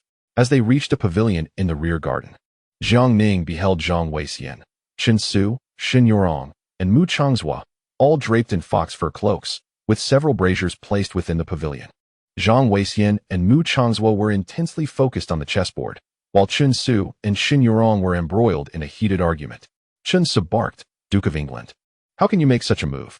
You've allowed the Duke of Qian's pawn to cross the river." To which Xin Yurong urged Mu Changzhua, "Duke of Qian, swiftly. Let that pawn cross and threaten him." Just then, Jiang Ning stepped into the pavilion. Chen Su and Xin Yurong, startled by his sudden appearance, quickly clasped their fists in respect, to which Jiang Ning responded with a smile and a bow. As he was about to speak, Chen Su hastily gestured for silence, whispering, "Lord Jiang, please wait a moment. The outcome is about to be decided." Jiang Ning turned to observe the engrossed Zhang Weixian and Mu Changzhua, nodding in acknowledgement. After a brief interval, Zhang Weixian, in a flurry, attempted to stabilize the situation, but alas, Mu Changzhua's superior skills rendered him powerless. In the end, Mu Changzhua's pawn boldly advanced into the enemy's territory and captured Zhang Weixian's general. In a fit of rage, Zhang Weixian's face flushed crimson as he bellowed, "This game does not count. We shall play again. Blast it, I refuse to be undone by such misfortune." Mu Changzhua stroked his beard and laughed heartily, exclaiming, "My dear Duke of Britain, I do not mean to boast, but with your current prowess, I could have bested you 2 decades ago." Zhang Weixian, taken aback, glared in disbelief, then turned to see Jiang Ning standing nearby. He hastily rose and said, "Lord Jiang, what brings you here?" Jiang Ning chuckled. "I returned to the capital a few days ago and have been preoccupied with trivial matters. Today, I finally have some leisure time and thought I would come to pay a visit. Upon hearing this, Mu Changzhuo promptly rose to pay his respects. Jiang Ning returned the gesture with a smile and inquired about the recent lives of the esteemed veterans. Zhang Weixian replied with a grin, "It is kind of you, my lord, to express concern. I have retired and am at home, while my son oversees the Wujuan governor's office in Nanjing, and my grandson serves as the general of Fujian. Fortunately, I have the company of Old Chun, Old Shun, and Duke Mu, and we often gather to drink and play chess, living quite leisurely." Jiang Ning smiled. "That is splendid. Alas, the affairs of the state are weighty. Otherwise, I too would relish the life of the Duke of Britain." Zhang Weixian laughed heartily. "You jest, my lord. I am of considerable age, while you are still quite young. To live as I do, you would need to endure several more decades." Chapter 707. Jiang Ning shows his skill listening to Zhang Weixian. Jiang Ning simply smiled, choosing not to elaborate further. Meanwhile, Chen Su and Xin Yurong immediately shouted, "Duke of Britain, Lord Jiang has only just returned to the capital and has already come to your residence. Shouldn't you quickly bring out your finest wines and dishes to entertain him? Or shall we simply sit here drinking the northwestern winds?" Upon hearing this, Zhang Weixian chuckled and promptly instructed his servants to prepare the feast. Seizing the opportunity, Jiang Ning inquired about Mu Tianbua's well-being. Mu Changzhuo quickly replied, "Your concern is appreciated, my lord. Tianbua has been well of late, studying diligently with his teacher at home, and in his spare time, I impart some military strategy to him." Jiang Ning nodded. "That is excellent. In a few years, let the young lord apply to the Royal Military Academy of the Ming Dynasty, where he can further his education. This will provide him with a promising path, whether he serves in the capital or is dispatched to the provinces." Mu Changzhuo readily agreed. "I am grateful for your thoughtful guidance, my lord." For Mu Changzhuo, Jiang Ning understood the importance of fostering a closer rapport. After all, a starving camel is still larger than a horse, and currently, only 3 dukes remain within the Ming dynasty. Zhang Weixian's situation is well known. As long as his son and grandson remain unblemished, they are destined for greatness. As for the elusive and somewhat mysterious Duke of Dinghua, Jiang Ning's impression of him was vague, though he was aware that the duke's heir, Su Yunjin, currently serves as Deputy General of Hunan Province, thus securing his own domain. However, the situation of the Duke of Qianghua is precarious, due to the affairs involving his grandson, Mu Qiyuan. While the court has not pursued the matter too rigorously, they have relocated the Qianghua Duke's residence to the capital and confiscated the military authority in Yunnan. With Mu Tianbua being still quite young and Mu Changzhuo having surpassed 70, without support, it would be exceedingly difficult for Mu Tianbua to restore the former glory of the Qianghua Duke's house. Jiang Ning's engagement undoubtedly provided Mu Changzhuo with a sense of reassurance. Although merely a marquis, Jiang Ning is widely recognized as the foremost military figure in the court, occasionally able to influence civil affairs with unparalleled authority. Before long, the servants brought forth an array of exquisite food and wine. Chen Su lifted the wine jug and poured drinks for everyone, chuckling as he said, "My lord, today we old fellows are fortunate to bask in your glory. Otherwise, with the miserly nature of the Duke of England, he would surely hesitate to bring forth this exquisite Fatian Maodai." Jiang Ning burst into hearty laughter as the group sat together, feasting and drinking. During the meal, Jiang Ning inquired about the descendants of Chen Su and Xin Yurong. These 2 veterans had devoted their lives to the Ming dynasty, engaging in numerous battles. Yet they had little opportunity to care for their progeny. Presently, their descendants were either studying at the Imperial Academy or serving as junior military officers, receiving scant privileges. Upon hearing this, Jiang Ning asserted, "Naturally, the offspring of heroes should be afforded special consideration. I shall arrange everything shortly." Chen Su and Shun Yurong hastily waved their hands, saying, "My lord, there is no need for that. Our descendants will have their own fortunes. They should achieve success commensurate with their abilities. If they are hastily elevated to high positions, it may indeed harm them. If you truly wish to support us old fellows, perhaps you could select a few promising talents from among our descendants to nurture in the military." Jiang Ning nodded in agreement with a smile. As the wine flowed and dishes were savored, Zhang Weixian spoke up, "My lord, I perceive a furrow of worry upon your brow. Might there be troubling matters accompanying your journey south?" Jiang Ning shook his head, replying, "I appreciate your concern, Duke of England. This southern expedition has proceeded smoothly."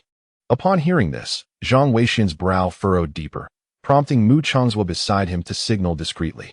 Acknowledging the gesture, Zhang Weixian, an astute political veteran, discerned that Jiang Ning had come with significant matters at hand, rather than merely to indulge in merriment. At this juncture, Zhang Weixian pressed further, "My lord, has there been some recent development in the court? We are all comrades here. As military men, we speak plainly, unlike the literati who often beat around the bush. If you require our assistance, merely say the word, and we shall be ready to draw our swords." Chen Su and Shun Yurong nodded vigorously, affirming, "Indeed, my lord. Just say the word, and old Shun and I will be prepared to take up arms." Jiang Ning quickly interjected, "Duke of England, Lord Shun, Lord Shun. There is no need for swords and guns. It is not a grave matter. However, the recent situation in the court has been rather unsettling." Chen Su and Shun Yurong exchanged glances, while Zhang Weixian pressed for clarification. "My lord, what exactly troubles you?" Jiang Ning sighed and recounted the opposition he faced from numerous civil officials during the recent imperial meeting regarding his proposal to swiftly dispatch troops to eradicate the Jurchens in Liaodong. Upon hearing this, Chen Su and Xin Yurong were instantly incensed, exclaiming, "Damn it! Have these civil officials lost their minds? After merely a few days of tranquility, they wish to coast along and await death? The Jurchens have wreaked havoc in Liaodong for decades. How many soldiers has the court lost there? And how much manpower and resources have been expended? Now that we have them cornered, we must eradicate them thoroughly. Are we to wait for them to regain their strength and continue their turmoil in Liaodong?" Mu Chang's expression turned grave as he added, "To say that we should cultivate the bandits for our own benefit does not hold water. Such a strategy is typically employed by military men.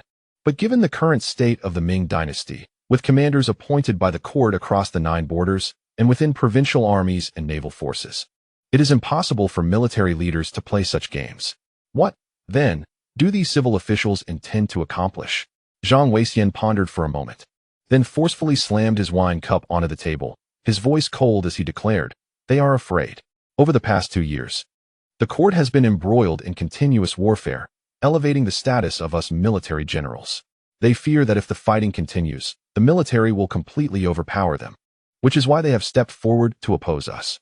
Chen Su and Shun Yurong simultaneously shattered their wine cups, exclaiming, "Damn it!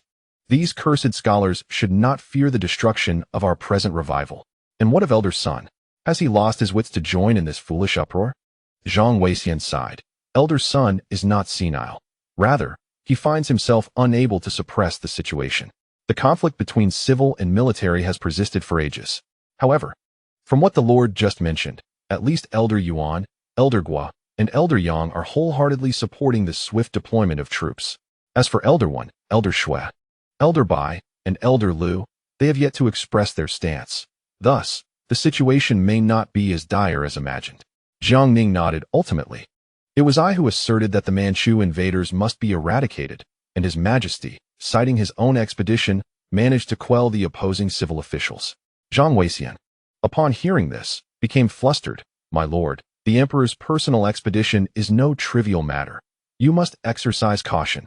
Jiang Ning replied, "Rest assured, Duke of England. I am well aware of the gravity of the situation." At this moment, Mu Changzhou interjected, "In the end, it all boils down to fame and fortune." Previously, as the court engaged in warfare, military generals were rewarded with titles and honors for their contributions, whereas civil officials, despite receiving some rewards, cannot compare. It is akin to generals feasting while officials merely sip broth.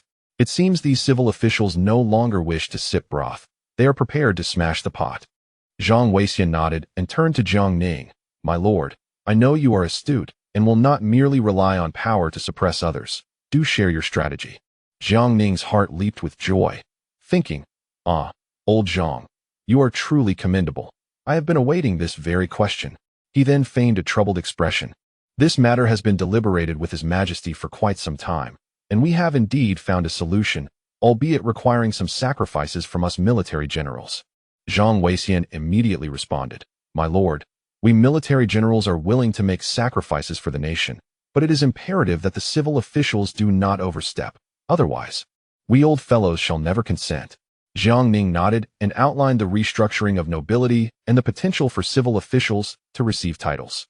Upon hearing this, the group fell into silence. After a moment, Chen Su suddenly slammed the table, raising his voice, "My lord, Your plan is indeed brilliant. Allowing civil officials to receive titles effectively binds them to our military chariot. If they wish to obtain nobility, they must fully support the military in the war. Even if some civil officials are reluctant to fight, they will inevitably split into factions of war and peace among themselves. Moreover, His Majesty has treated us military generals with favor. Civil officials can only achieve the rank of a first-class marquis at most, and the difficulty for them to attain titles is far greater than for us. Even if they are fortunate enough to obtain nobility, how many of their descendants can maintain it? Unlike us military men, our descendants are destined to lead troops into battle to protect our homeland. Achieving military merit can exempt them from demotion, and significant accomplishments can lead to promotion. I am quite content with this. Having said this, he turned to Shen Yurong. Old Shen, what say you? Shen Yurong laughed heartily. Old Shen, you are predictable. I, too, support His Majesty and the Lord's decision. Upon witnessing the declarations of the two individuals, Zhang Weixian gently stroked his beard and remarked, I wholeheartedly support the outcome of the discussions between the Duke and His Majesty. Whether the title of the British Duke can be preserved hinges on the capabilities of the younger generation. By then, I shall have long departed, and it will be of little concern to me. Mu Changzwen nodded in agreement, stating, I too endorse the decision made by His Majesty and the Duke. Indeed, it is time for a change in the title. If our descendants possess the requisite skills, we old fellows need not worry. Should they lack such talents, they may as well lead a life of affluence at home, lest they end up causing calamity like Zhu Chunxing or Su Hongji, dragging their entire families into misfortune. Seeing that all four had expressed their opinions, Jiang Ning finally breathed a sigh of relief and cheerfully added, in due course, His Majesty will convene a court meeting. I hope you will all attend and lend your support to us martial leaders. The group erupted in hearty laughter, with Zhang Weixian assuring, rest assured, we old-timers shall certainly be there. Jiang Ning nodded in agreement. After a hearty meal, Zhang Weixian, in high spirits, suggested, since the Duke has made this rare visit, why not indulge in a few games of chess before you depart? Jiang Ning quickly waved his hands, saying, British Duke, I am truly not adept in this regard, and I would rather not embarrass myself before you all.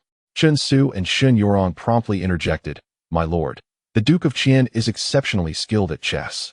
The three of us old fellows have been unable to prevail against him in recent matches. Now that you are here, you must show your prowess before leaving. Jiang Ning felt a wave of embarrassment wash over him as he was firmly persuaded to sit down by Chen Su and Shen Yurong. Under the eager anticipation of the three old gentlemen, Jiang Ning indeed displayed his skills, suffering 3 consecutive defeats, utterly overwhelmed by Mu Changzwen's strategic prowess. After the conclusion of the third match, Jiang Ning, visibly flustered, exclaimed, I have already stated that I am not skilled in this discipline. Zhang Weixian nodded gravely. It is evident to me that you lack proficiency in this art. Allow me to take over. The old gentlemen resumed their spirited contest, while Chen Su and Shen Yurong, seated nearby, expressed their frustration with fervent exclamations. Seizing the opportunity, Jiang Ning excused himself and returned home in the afternoon. Upon his arrival, he found Yuan Kelly, Wen Tian, Guo Yunho, and Yang He waiting in the estate. He promptly led them to the reception hall and invited everyone to take a seat.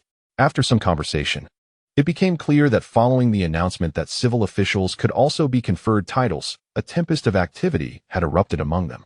Those who had previously opposed military action were now fervently penning memorials, urging Zhu Youjiao to promptly issue orders for an expedition to Liaodong to eradicate the Jianzhou bandits. Guo Yunho laughed heartily. My lord, you should have seen it. They are now more belligerent than the military generals. Yuan Kelly nodded, stroking his beard in agreement. Jiang Ning smiled. This is excellent. It will unite everyone's efforts. At that moment, Wen Tian spoke up. My lord, I wonder about the British Duke, Lord Shun. And Lord Shun, Jiang Ning affirmed. The British Duke, Lord Shun, and Duke of Qian have all expressed their support. However, I advise you not to make this public just yet. Wen Tian breathed a sigh of relief, realizing that Jiang Ning's proposal, while commendable, might have met resistance from the martial leaders. He had not anticipated that Jiang Ning had successfully convinced the old gentleman. After a brief exchange, the group took their leave. In the ensuing days, Jiang Ning frequently traversed between the palace and the 5 armies command. On one hand, he needed to promptly communicate with Zhu Youjiao regarding the various attitudes of the court's civil and military officials towards the nobility reform.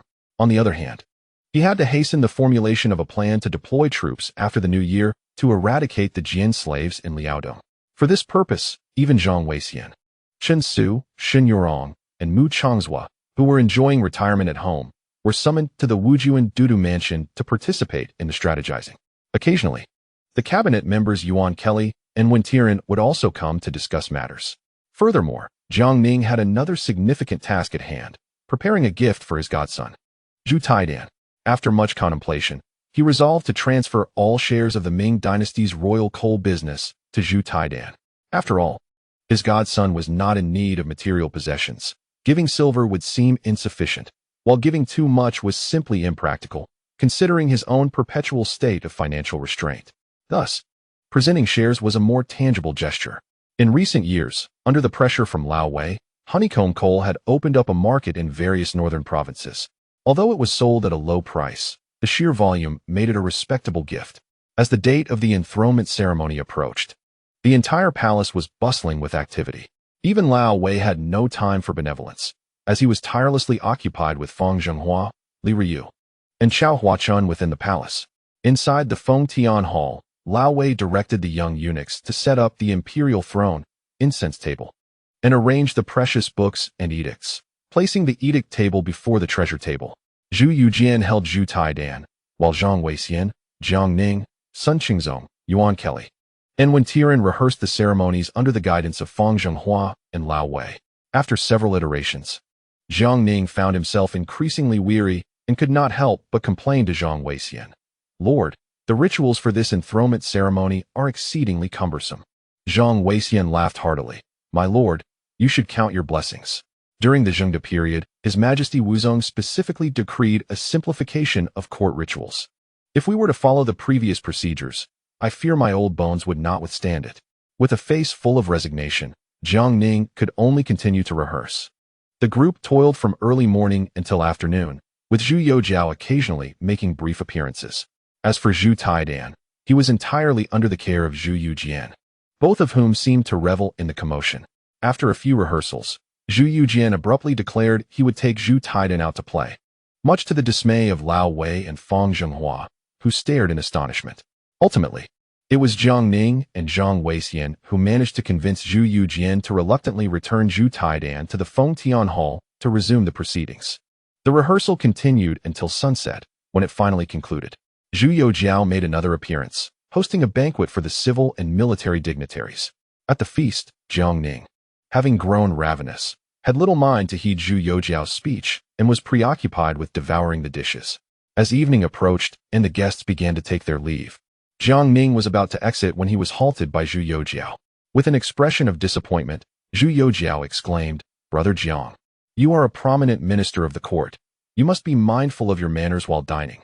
Those unaware might think you have never eaten in your life. Observing your gluttonous demeanor, I feel embarrassed for you. Jiang Ning, upon hearing this, nearly bristled with indignation, retorting, Your Majesty speaks without understanding. You merely made a couple of rounds today, while my bones feel as though they are on the verge of collapse. Alas, I cannot bear this burden any longer. You must seek another, Jiang Ning exclaimed. Zhu Youjiao quickly interjected, Brother Jiang, do not say such things. You are the steadfast godfather. Who else could take on this responsibility if not you? Jiang Ning's face was one of sheer helplessness. Zhu Youjiao arranged for Fang Zhenghua to escort him out of the palace. Upon returning to his residence, it was already deep into the night, and he headed straight to his study, collapsing into slumber. Before dawn the next day, Jiang Ning arose and, with the assistance of Lu Ruoyan and Lu Qingshan, donned his official robes in haste, making his way urgently towards the imperial palace. Upon arriving at the palace gates, the civil and military officials had gathered in significant numbers. As the gates swung open, they entered in a steady stream, with the imperial guards standing vigilant outside the Feng Tian Hall, while the officials arranged themselves in ranks according to their ranks. Shortly after, Zhu Youjiao issued a decree. The Duke of England, Zhang Weixian, was to offer sacrifices to heaven and earth. Jiang Ning was to make offerings to the state, and Duke Danyang, Deng Wanming, was to perform rites at the ancestral temple. The three men swiftly set about their duties.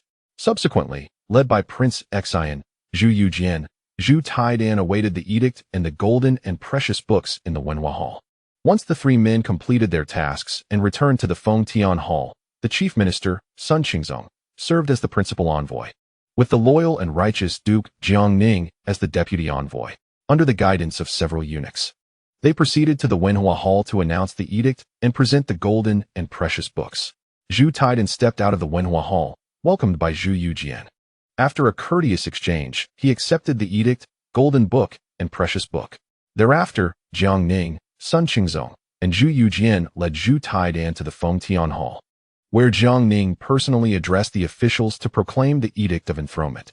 His expression was solemn as he began, "The emperor commands. By the will of heaven, it is imperative for the sovereign to establish a successor, as this is the foundation of our nation. I am burdened by the celestial mandate, tasked with preserving our grand legacy, and I labor tirelessly to ensure a prosperous reign.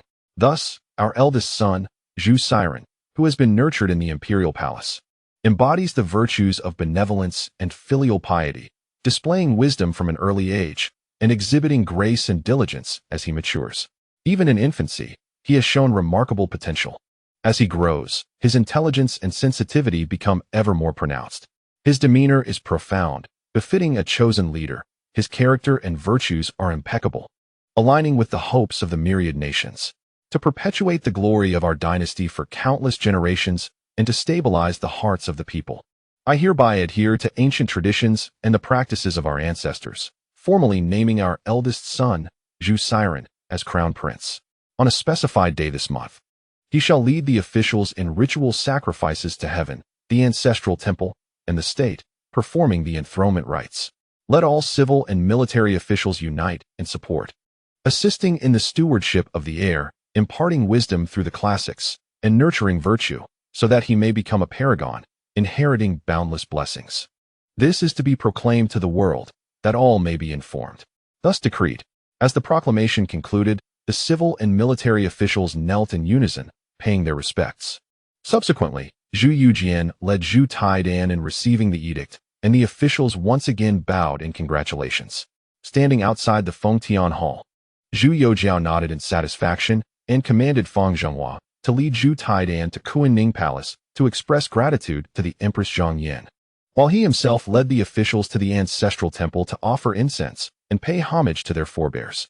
Dressed in ceremonial robes, Zhu Youjiao brought the officials to the ancestral temple, where he conveyed the joyous news of the enthronement of his eldest son, Zhu Taidan, and prayed for the blessings of the ancestors to ensure the prosperity of the Ming dynasty and the peace of the realm. Following this, he burned the memorial document. Meanwhile, Jiang Ning wore an expression of exasperation, silently lamenting, "What an ordeal this is. Merely informing the ancestors is not enough. Formal documentation must also be issued. I wonder if they are busy in the heavens, or if they have time to attend to such matters." As the ceremony concluded, Zhu Yuxiao led the officials back to the Fengshiandian, where they successively presented their congratulatory gifts to the crown prince. Each individual revealed their intentions, offering an array of diverse presents. When it was Jiang Ning's turn, the gaze of the entire court was fixated upon him, eager to witness what rare item this favored confidant of the emperor would unveil. Under the watchful eyes of the assembly, Jiang Ning slowly extracted the transfer deed of the Ming dynasty's royal coal enterprise from his sleeve and offered it forth. Fang Zhenghua hastily stepped forward to receive it, while Zhu Yuxiao, seated upon the dragon throne, furrowed his brow, momentarily perplexed by the gesture. Standing beside Zhu Yuxiao, Zhu Tiedan's large, glistening eyes sparkled with curiosity. Upon seeing Jiang Ning produce several sheets of paper, he pouted and whispered to Zhu Yuxiao, "Father, even my godfather is rather stingy with this gift, isn't he?" Instantly, Zhu Yuxiao cast a warning glance at him, causing Zhu Taidan to quickly silence himself. As Fang Zhenghua presented the transfer deed before Zhu Yuxiao, he cast a swift glance at it and silently exclaimed, "Goodness, Brother Jiang truly exhibits great generosity to bestow shares of the royal coal enterprise so readily." A satisfied smile spread across his face as he began distributing rewards to the officials, notably Jiang Ning, Sun Qingzong, Yuan Kelly, and Deng Wanming. All distinguished officials adorned with the title of three solitary heads received particularly substantial rewards, while other ministers also reaped their share. Jiang Ning calculated the value of the rewards and thought to himself, "My goodness, Zhu Youxiao's generosity has indeed cost him several 100,000 taels of silver. Beside him, Guo Yunho wore a bitter expression, his eyes glistening with unshed tears. He understood that the enfeoffment of the crown prince was both a matter of state and family. And according to current regulations, the rewards were to be jointly provided by the imperial palace and the Ministry of Revenue, with the latter expected to contribute no less than 100,000 taels. He immediately began to assess the officials present, contemplating how to minimize the loss to the national treasury, ultimately deciding to target Jiang Ning, the most vulnerable among them. Soon after, Zhu Yuxiao hosted a banquet for the officials. Under the guidance of Old Wei and Fang Zhenghua, the young eunuchs brought forth dishes and wine in succession. The civil officials, led by Sun Qingzong and Yuan Kelly, bowed and congratulated Zhu Yuxiao, extolling his virtues and praising Zhu Taidan to the skies, which filled Zhu Yuxiao with delight. The military officials, spearheaded by Jiang Ning and Zhang Weixian, offered their congratulations as well. Since Zhu Taidan, being only 3 years old, was unable to partake in alcohol, Zhu Yuxiao drank on his behalf. After several rounds, Zhu Yuxiao found it increasingly difficult to keep pace and directly pulled Zhu Yujian over to shield him from further drinking. Zhu Yujian, without hesitation, accepted every cup that came his way. By the afternoon, the civil and military officials finally rose to take their leave. Just as Jiang Ning stood to depart, he was intercepted by Fang Zhenghua, who guided him towards the imperial study. Moments later, Zhu Yuxiao, having changed from his ceremonial robes into his everyday attire, entered the study with a smile and said, "Brother Jiang, I initially thought you would be rather frugal today. Yet your generosity truly knows no bounds." Jiang Ning scoffed lightly. "Your Majesty, what are you saying? As a subject, who else should I cherish if not my own godson? Although my family is devoid of excess wealth and my sleeves are devoid of silver, I cannot allow the child to feel neglected, can I?" Zhu Yuxiao laughed heartily. "Brother Jiang, you have truly worked hard today. In a few days, I shall personally visit to express my gratitude." Jiang Ning quickly waved his hand. "Your Majesty, there is no need for thanks, and a personal visit is unnecessary. Every time your family visits, consuming and taking away, I find my modest means utterly insufficient to withstand such strain." Zhu Youjiao expressed mild discontent, saying, "Brother Jiang, your words are rather harsh, as if I partake without contributing. Have I not brought gifts?" Jiang Ning nearly broke into tears, choking out, "Your Majesty, the gifts you brought are hardly worthy of mention, merely tea leaves and pastries. Pray consider, has any of your visits ever yielded gifts exceeding 20 silver coins? Yet my return gifts have never been less than 2,000 silver coins." Zhu Youjiao felt a twinge of embarrassment and coughed lightly to divert the conversation. "Brother Jiang, it is said that a small gift carries profound sentiment. Let us not dwell on such trivialities." Jiang Ning was left speechless. Zhu Youjiao then inquired, "Brother Jiang, how is the plan to quell the Jianlu in Liaodong progressing after the new year?" With a face full of grievance, Jiang Ning replied, "Your Majesty, even the livestock of landowners need a moment to breathe. I have been exceedingly busy and cannot attend to this matter. Once I have organized my affairs, I shall report to you." Zhu Youjiao nodded. "You must expedite your efforts and not be lazy. Otherwise, I shall reduce your salary." Jiang Ning rolled his eyes. Observing his displeasure, Zhu Youjiao hastily presented 2 plates of pastries, expertly packaged them in rice paper, and offered them, saying, "Brother Jiang, I understand your circumstances are tight, and mine are not abundant either. Accept these pastries as a token of my goodwill." Jiang Ning, with a face of resignation, accepted the pastries and took his leave. Upon reaching the Meridian Gate, he noticed a group gathered on the Golden Water Bridge, preoccupied with some unknown activity. Upon approaching, he recognized old acquaintances, the English Duke Zhang Weixian, the Marquis of Dingyuan Deng Wenming, Wu Yunho, Wen Tiran, and Yang He. Jiang Ning felt puzzled. Why are these individuals not returning to their residences, but busying themselves here? Seeing him arrive, they greeted him warmly. Just as he began to speak, a sudden retching sound erupted. Zhu Yujian leaned over the Golden Water Bridge, displaying the unmistakable signs of inebriation. The group exchanged glances, and Jiang Ning quickly moved to assess the situation. Guo Yunho sighed. "His Highness is most likely intoxicated." Jiang Ning shot him an incredulous look. "Old Guo, I am not blind. He is clearly inebriated. Should we not hasten to escort him back to the royal residence?" Guo Yunho sighed again. "Your Excellency, the prince just declared he is not drunk. Whoever assists him will face his wrath." We can only monitor the situation to prevent any accidents. Jiang Ning retorted. Who among the inebriated claims they are sober? Do you truly believe such nonsense? As he spoke, he gently patted Zhu Yujian's back. Moments later, Zhu Yujian, with a flushed face, wiped his mouth with his sleeve and, in a drunken stupor, gazed at Jiang Ning. Second brother, I am not drunk. I can still drink. Everyone else is heading to the royal residence. Let us continue the music and dance. Jiang Ning, exasperated, replied, Fifth brother, you are indeed intoxicated. Cease this nonsense. I shall send someone to escort you home. Zhu Yujian staggered back, shouting, Nonsense. I am not drunk. My tolerance is such that I can consume 1,000 cups without faltering. This is merely the beginning. As he clung to the railing of the golden water bridge, he attempted to move forward, but staggered and fell to the ground with a thud. Jiang Ning quickly called upon the others to assist, and together they hoisted Zhu Yujian and hurriedly transported him back to the prince's residence, offering a few urgent instructions to Wang Qingyan before departing.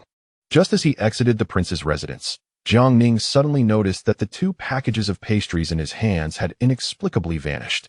As I pondered, I could not recall where I had misplaced it, and with a face full of helplessness, I began my journey home. Chapter 709.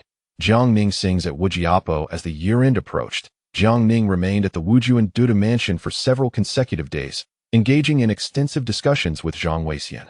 Chen Su, Xin Yurong, Qin Liangyu, Mu Changzhua, Chao Wenjiao, Zhao Shuijiao, Zhu Yujian, Yuan Kelly, Wen Tiran, and Guo Yinho regarding the specifics of eliminating the Liao Dongjian slaves.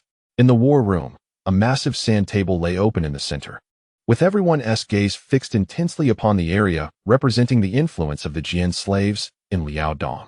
Jiang Ning grasped a command baton, and with a firm tap on the sand table, he spoke in a deep voice. In recent years, the Ming dynasty has recuperated. Both the capital troops and the 9 borders can mobilize elite forces to aid Liao Dong. Additionally, Sun Chuanting stationed in Korea commands 50,000 troops, while Mao Wenglong on Pidao also leads 50,000 men. According to the latest intelligence from the Jinyue, the Jian slaves can muster no more than 80,000 troops. Though Huang Taiji has enlisted some Mongolian tribes reluctant to submit to our Ming, he can only mobilize between 30 to 50,000 soldiers. This battle is of utmost importance. We must push forward with overwhelming force, leaving them no room to breathe. The assembled individuals nodded gravely in agreement. Chen Se stepped forward and inquired solemnly, May I ask how many troops Your Excellency intends to mobilize? After a moment of contemplation, Jiang Ning traced several marching routes on the sand table with his baton. We will draw 10,000 elite troops from the capital, including the left and right guards of the 5 armies, supplemented by 23,000 cavalry and 20,000 from the Divine Mechanism camp, engaging the Jian slaves at Shanhai Pass directly. Additionally, we will dispatch 70,000 troops from Hatao to launch a surprise attack on various Mongolian factions. The 70,000 cavalry from Hatao will be tasked with restraining any Mongolian factions that might ally with the Jian slaves, ensuring they do not unify. Upon hearing this, Guo Yunho's expression shifted noticeably, and he quickly interjected, Your Excellency, you just mentioned that Mao Wenglong on Pidao commands 50,000, and Sun Chuanting in Korea has another 50,000. That totals 100,000. Adding the existing 12,000 in Liaodong, we would amass a staggering 390,000 troops. The consumption of resources for such a scale would be unfathomable. At this, Chen Se scoffed, taking the floor. Old Guo, your calculations are flawed. Since the time of Li Chungliang, the military lords of Liaodong have held their own power, establishing a fragmented authority. Even though there are formidable figures like Xiong Manzi and Hong Laojiu stationed in Liaoyang and Shenyang, as well as Duke Dingwa guarding Shanhai Pass, who can guarantee that the 12,000 troops in Liaodong will obey commands when faced with the Jian slaves. A betrayal at such a critical moment is not out of the question. Guo Yunho's complexion paled. Chao Wenjiao echoed solemnly, Indeed, Lord Guo, what Lord Chen states is accurate. Previously, I worked with the Minister of Military Affairs, Li Banghua, to restore order in the 9 borders, slaying over 10,000 and quelling numerous uprisings, uprooting local warlords. However, the situation in Liaodong is intricate. Any disturbance could provoke widespread unrest, and thus it has been left unaddressed for too long. Yuan Kelly stroked his beard in agreement. Quite right. We must ensure we are adequately equipped with troops. If the warlords in Liaodong dare to disobey commands or show indecision, we shall eliminate them on the spot. The assembly nodded in tacit understanding. The visible enemy is not to be feared, but rather those hidden allies who might stab one in the back at a crucial moment. The consequences of such betrayal are unimaginable. Subsequently, the group engaged in a detailed discussion regarding the combat strategy and the specific deployment dates. Before long, under the fervent efforts of Deng Wanming, Yuan Kelly, and others, 3 battle plans had taken shape. Jiang Ning gazed at the documents laid before him, nodding in satisfaction, contemplating. Oh, Huang Taiji, in order to send you on your way, I have summoned some of the most formidable generals and advisors of the Ming dynasty. With such a grand assembly, if you still manage to survive, I will truly be in awe. Who should we appoint as the commander of the troops? Yuan Kelly inquired at an opportune moment. Jiang Ning replied with a smile, naturally. The selection of the commanders for the 3 armies must be determined by His Majesty himself. Yuan Kelly silently nodded, while Guo Yunho beside him tugged at Jiang Ning's sleeve. Insisting, my lord, you must personally lead the charge. Leave the arduous battles to you, and I shall handle the remaining matters efficiently. Once we have dealt with the Jinzhou bandits, we will immediately mobilize the naval forces to launch an attack on Japan from Korea and Shandong. Before he could finish, Zhu Yujian had already seized Jiang Ning's other sleeve, his expression urgent. Second brother, you promised to make me the vanguard general. Do not forget. Jiang Ning, feeling rather awkward, nodded repeatedly. I remember. I will not forget. Seeing the two momentarily settle down, he sighed in relief. The group then proceeded to the imperial palace to present their battle plans to Zhu Youjiao. Upon arriving outside the imperial study, they unexpectedly encountered the Grand Secretary Sun Qingzong, the Grand Academician Zhu Tongming, and the Inspector General Xiong Mingyu, among others. Seeing Zhang Weixian, Chen Su, and other esteemed generals and advisors present, Sun Qingzong was taken aback, evidently realizing that Jiang Ning had come to discuss the military expedition to Liaodong. Recalling the recent court meeting where he had opposed Jiang Ning's military actions, Sun Qingzong's face flushed slightly as he stepped forward with a smile. Jiming, what a coincidence. You are here to see His Majesty as well? Jiang Ning maintained a calm demeanor, nodding slightly. It is the duty of a subject to serve the sovereign. Sun Qingzong and the others were momentarily at a loss for words, and after a brief pause, he quickly added, Son-in-law, my previous concerns were ill-considered, but we are all part of the same family. You must understand the predicaments of your father-in-law.